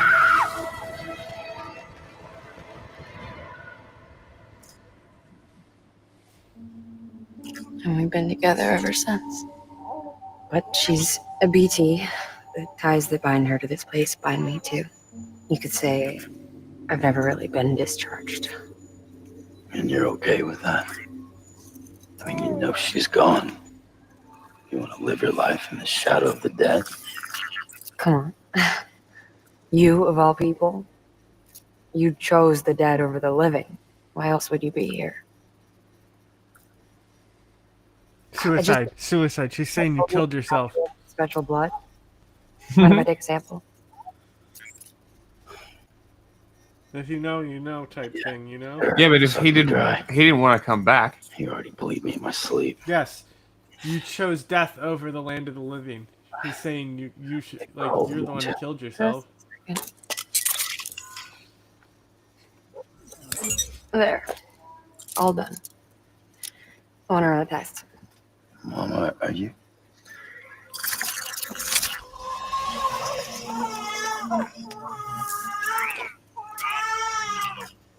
I'm sorry, Sam. Would you mind leaving us alone for a while? What are you gonna ask her? Are you what? I gotta get to work. Okay. Old on the inside, but not the outside, like a reverse fragile. Trail spikes. Reconnecting the world comes first. Maybe we're making things worse. You said it could cause another Death Stranding. It's the only plan we've got. You're like the expert on this, and you said it could cause another Death Stranding. This is like, after this is where, like, I don't go any further than this because I get lost in the sauce and start building all the roads and structures. The delivery terminal outside still works. Go ahead and get it connected. I'll give you further instructions from there. I think this is a very small quest that's just outside. Like, Sam, your next objective is to bring Mount Knot City into the network. And this route will take you to a way station and on to a distro center north of the city. From there, it gets tricky. You'll have to take a detour to get around the mountains. Still won't be using this Cupid on the way? Software's not been rewritten yet. It's fine. If you link up Mount Knot City after your Cupid is fixed, the update should filter through the network, stabilizing the connection. It's just one more reason to get there ASAP. But for now, make do with the Cupid you've got. Any word from Mama Lee? None. She's dead now. We'll just have to hope she's all right and keep going. It's what she would want. Where'd she go? Anyway, I was joking. get at Lake Knot She's City's center before you hit the road. being held hostage by the homo demons. Ah. She's like Echelon, you know, she can still write and be part of the movement from the prison, but she's being held there. All you need to set one up is at least 2 anchors. Why bother carrying cargo across a river or up a steep hill? But she said that through the air. she can't go back until the network's connected, and you have to find her on the beach and bring her back through the network. Have yourself some fun. The good news is, Fragile's available and willing to lend you a hand. Oh. Fragile to send you, you'll need to head to a private room. Mark it on my map. Looks closest from what I can see. It'll be a lot quicker than walking, that's for sure. But you can't take any cargo with you, so there's that. It's up to you. Just remember the option's there if you need it.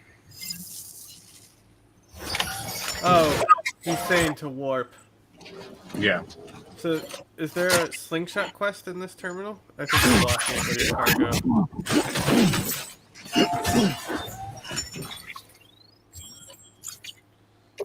But it might give you a quest to build the slingshot.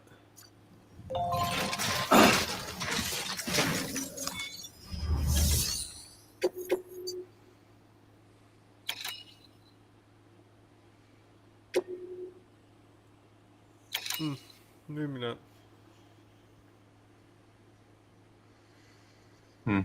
Sure, why not?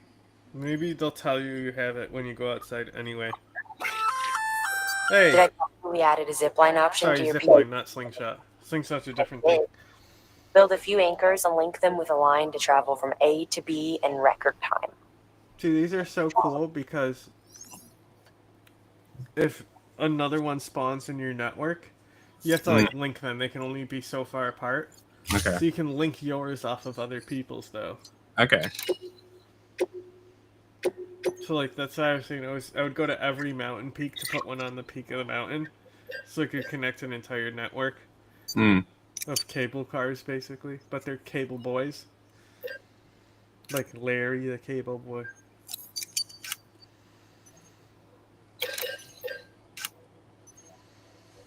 But then I would go back through the first area and build an entire slingshot or zipline network. It's like, why? Because I tell myself, because then I can do the deliveries faster, but I'm taking like 10 times that to place the perfect slingshot with the maximum height and reach that I can.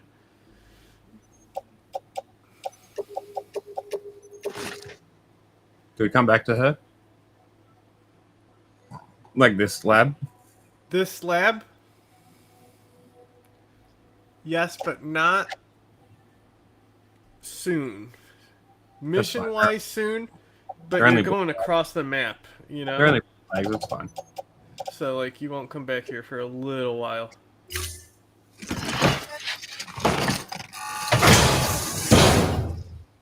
Order assigned.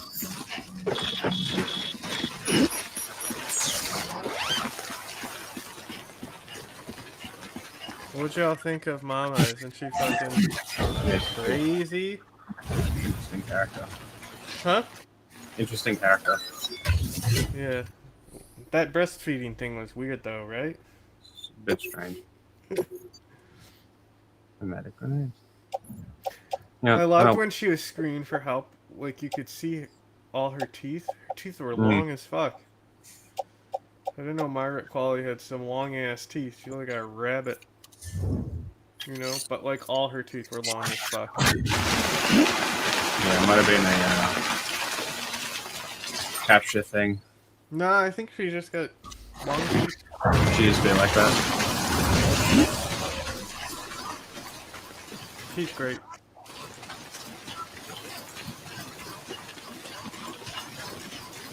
She's stage background. She's like an incredible dancer. Ah, okay. Interesting. You ever see her dance? Mm-hmm. I'll show after we stop streaming. I'll show you a. There we go. She did a performance capture. Video. Okay. That's interesting. I'm only walking, by the way, because I'm going to collect pyro crystals. Well, you're gonna, it's the slingshot quest that it wants you to place.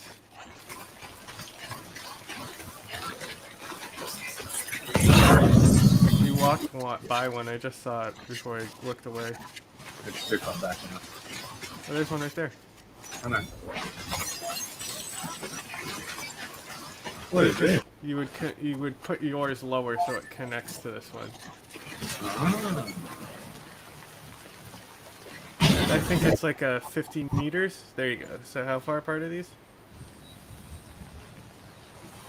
Okay, not 50 meters. 200. 250 is probably what it is. The max. Okay. Can I go up it? Yep. And you can put multiple in a line. You can link your entire map. Like...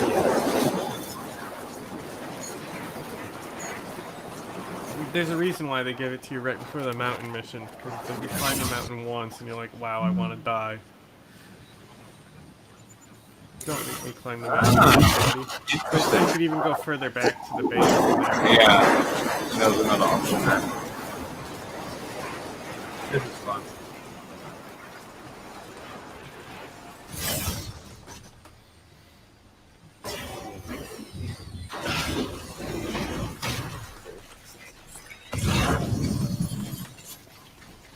Metals.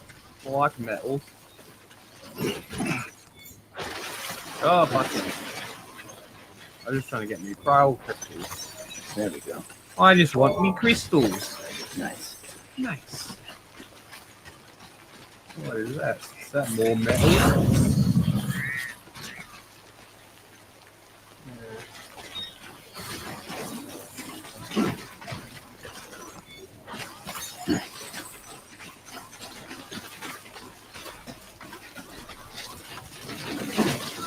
Jewels! You know what I'm quoting when I just say, my jewels? No. Treg. Ah! Who starts throwing the jewels at Lauren Southern. Oh. Yes, I remember. Lauren Southern. Just keep saying her name over and over. Platforming Lauren Southern.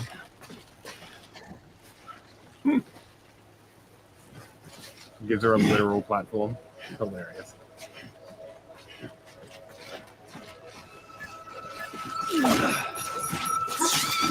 Who are you balking at?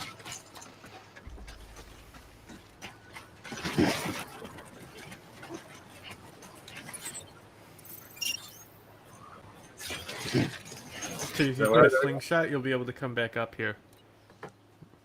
Instead Are you of talking getting about stuck. zip lines? Yes. There's not even a slingshot, I believe. It's called a catapult. Ugh.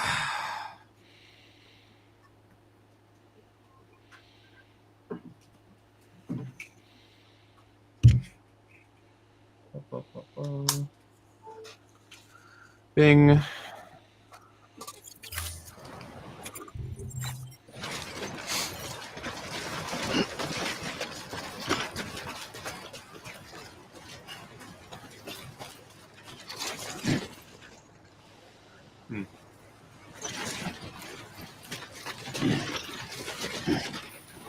Almost there. I usually do another climbing anchor.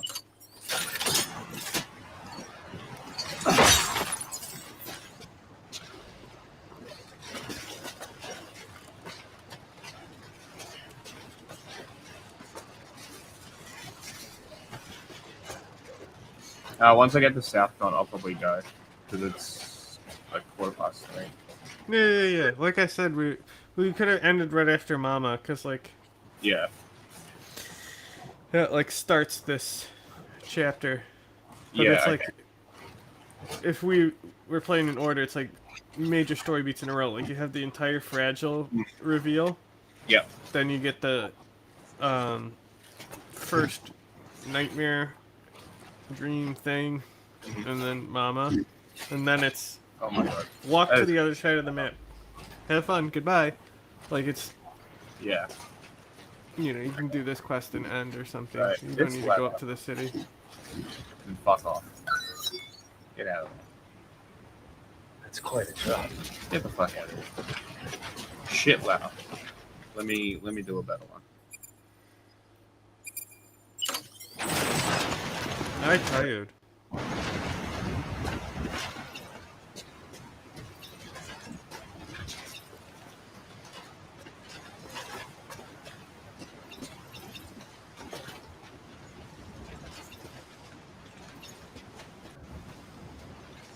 How about a stupid ladder?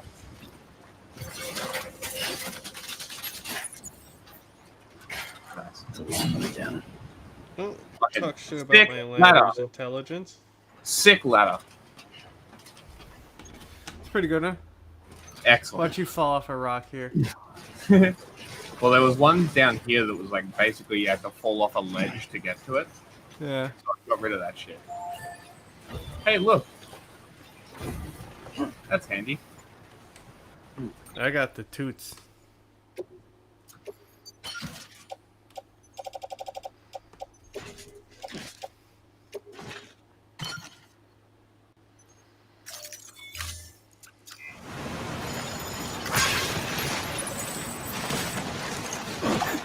What have you done? That was my favorite box. That was a collector's item. Limited edition.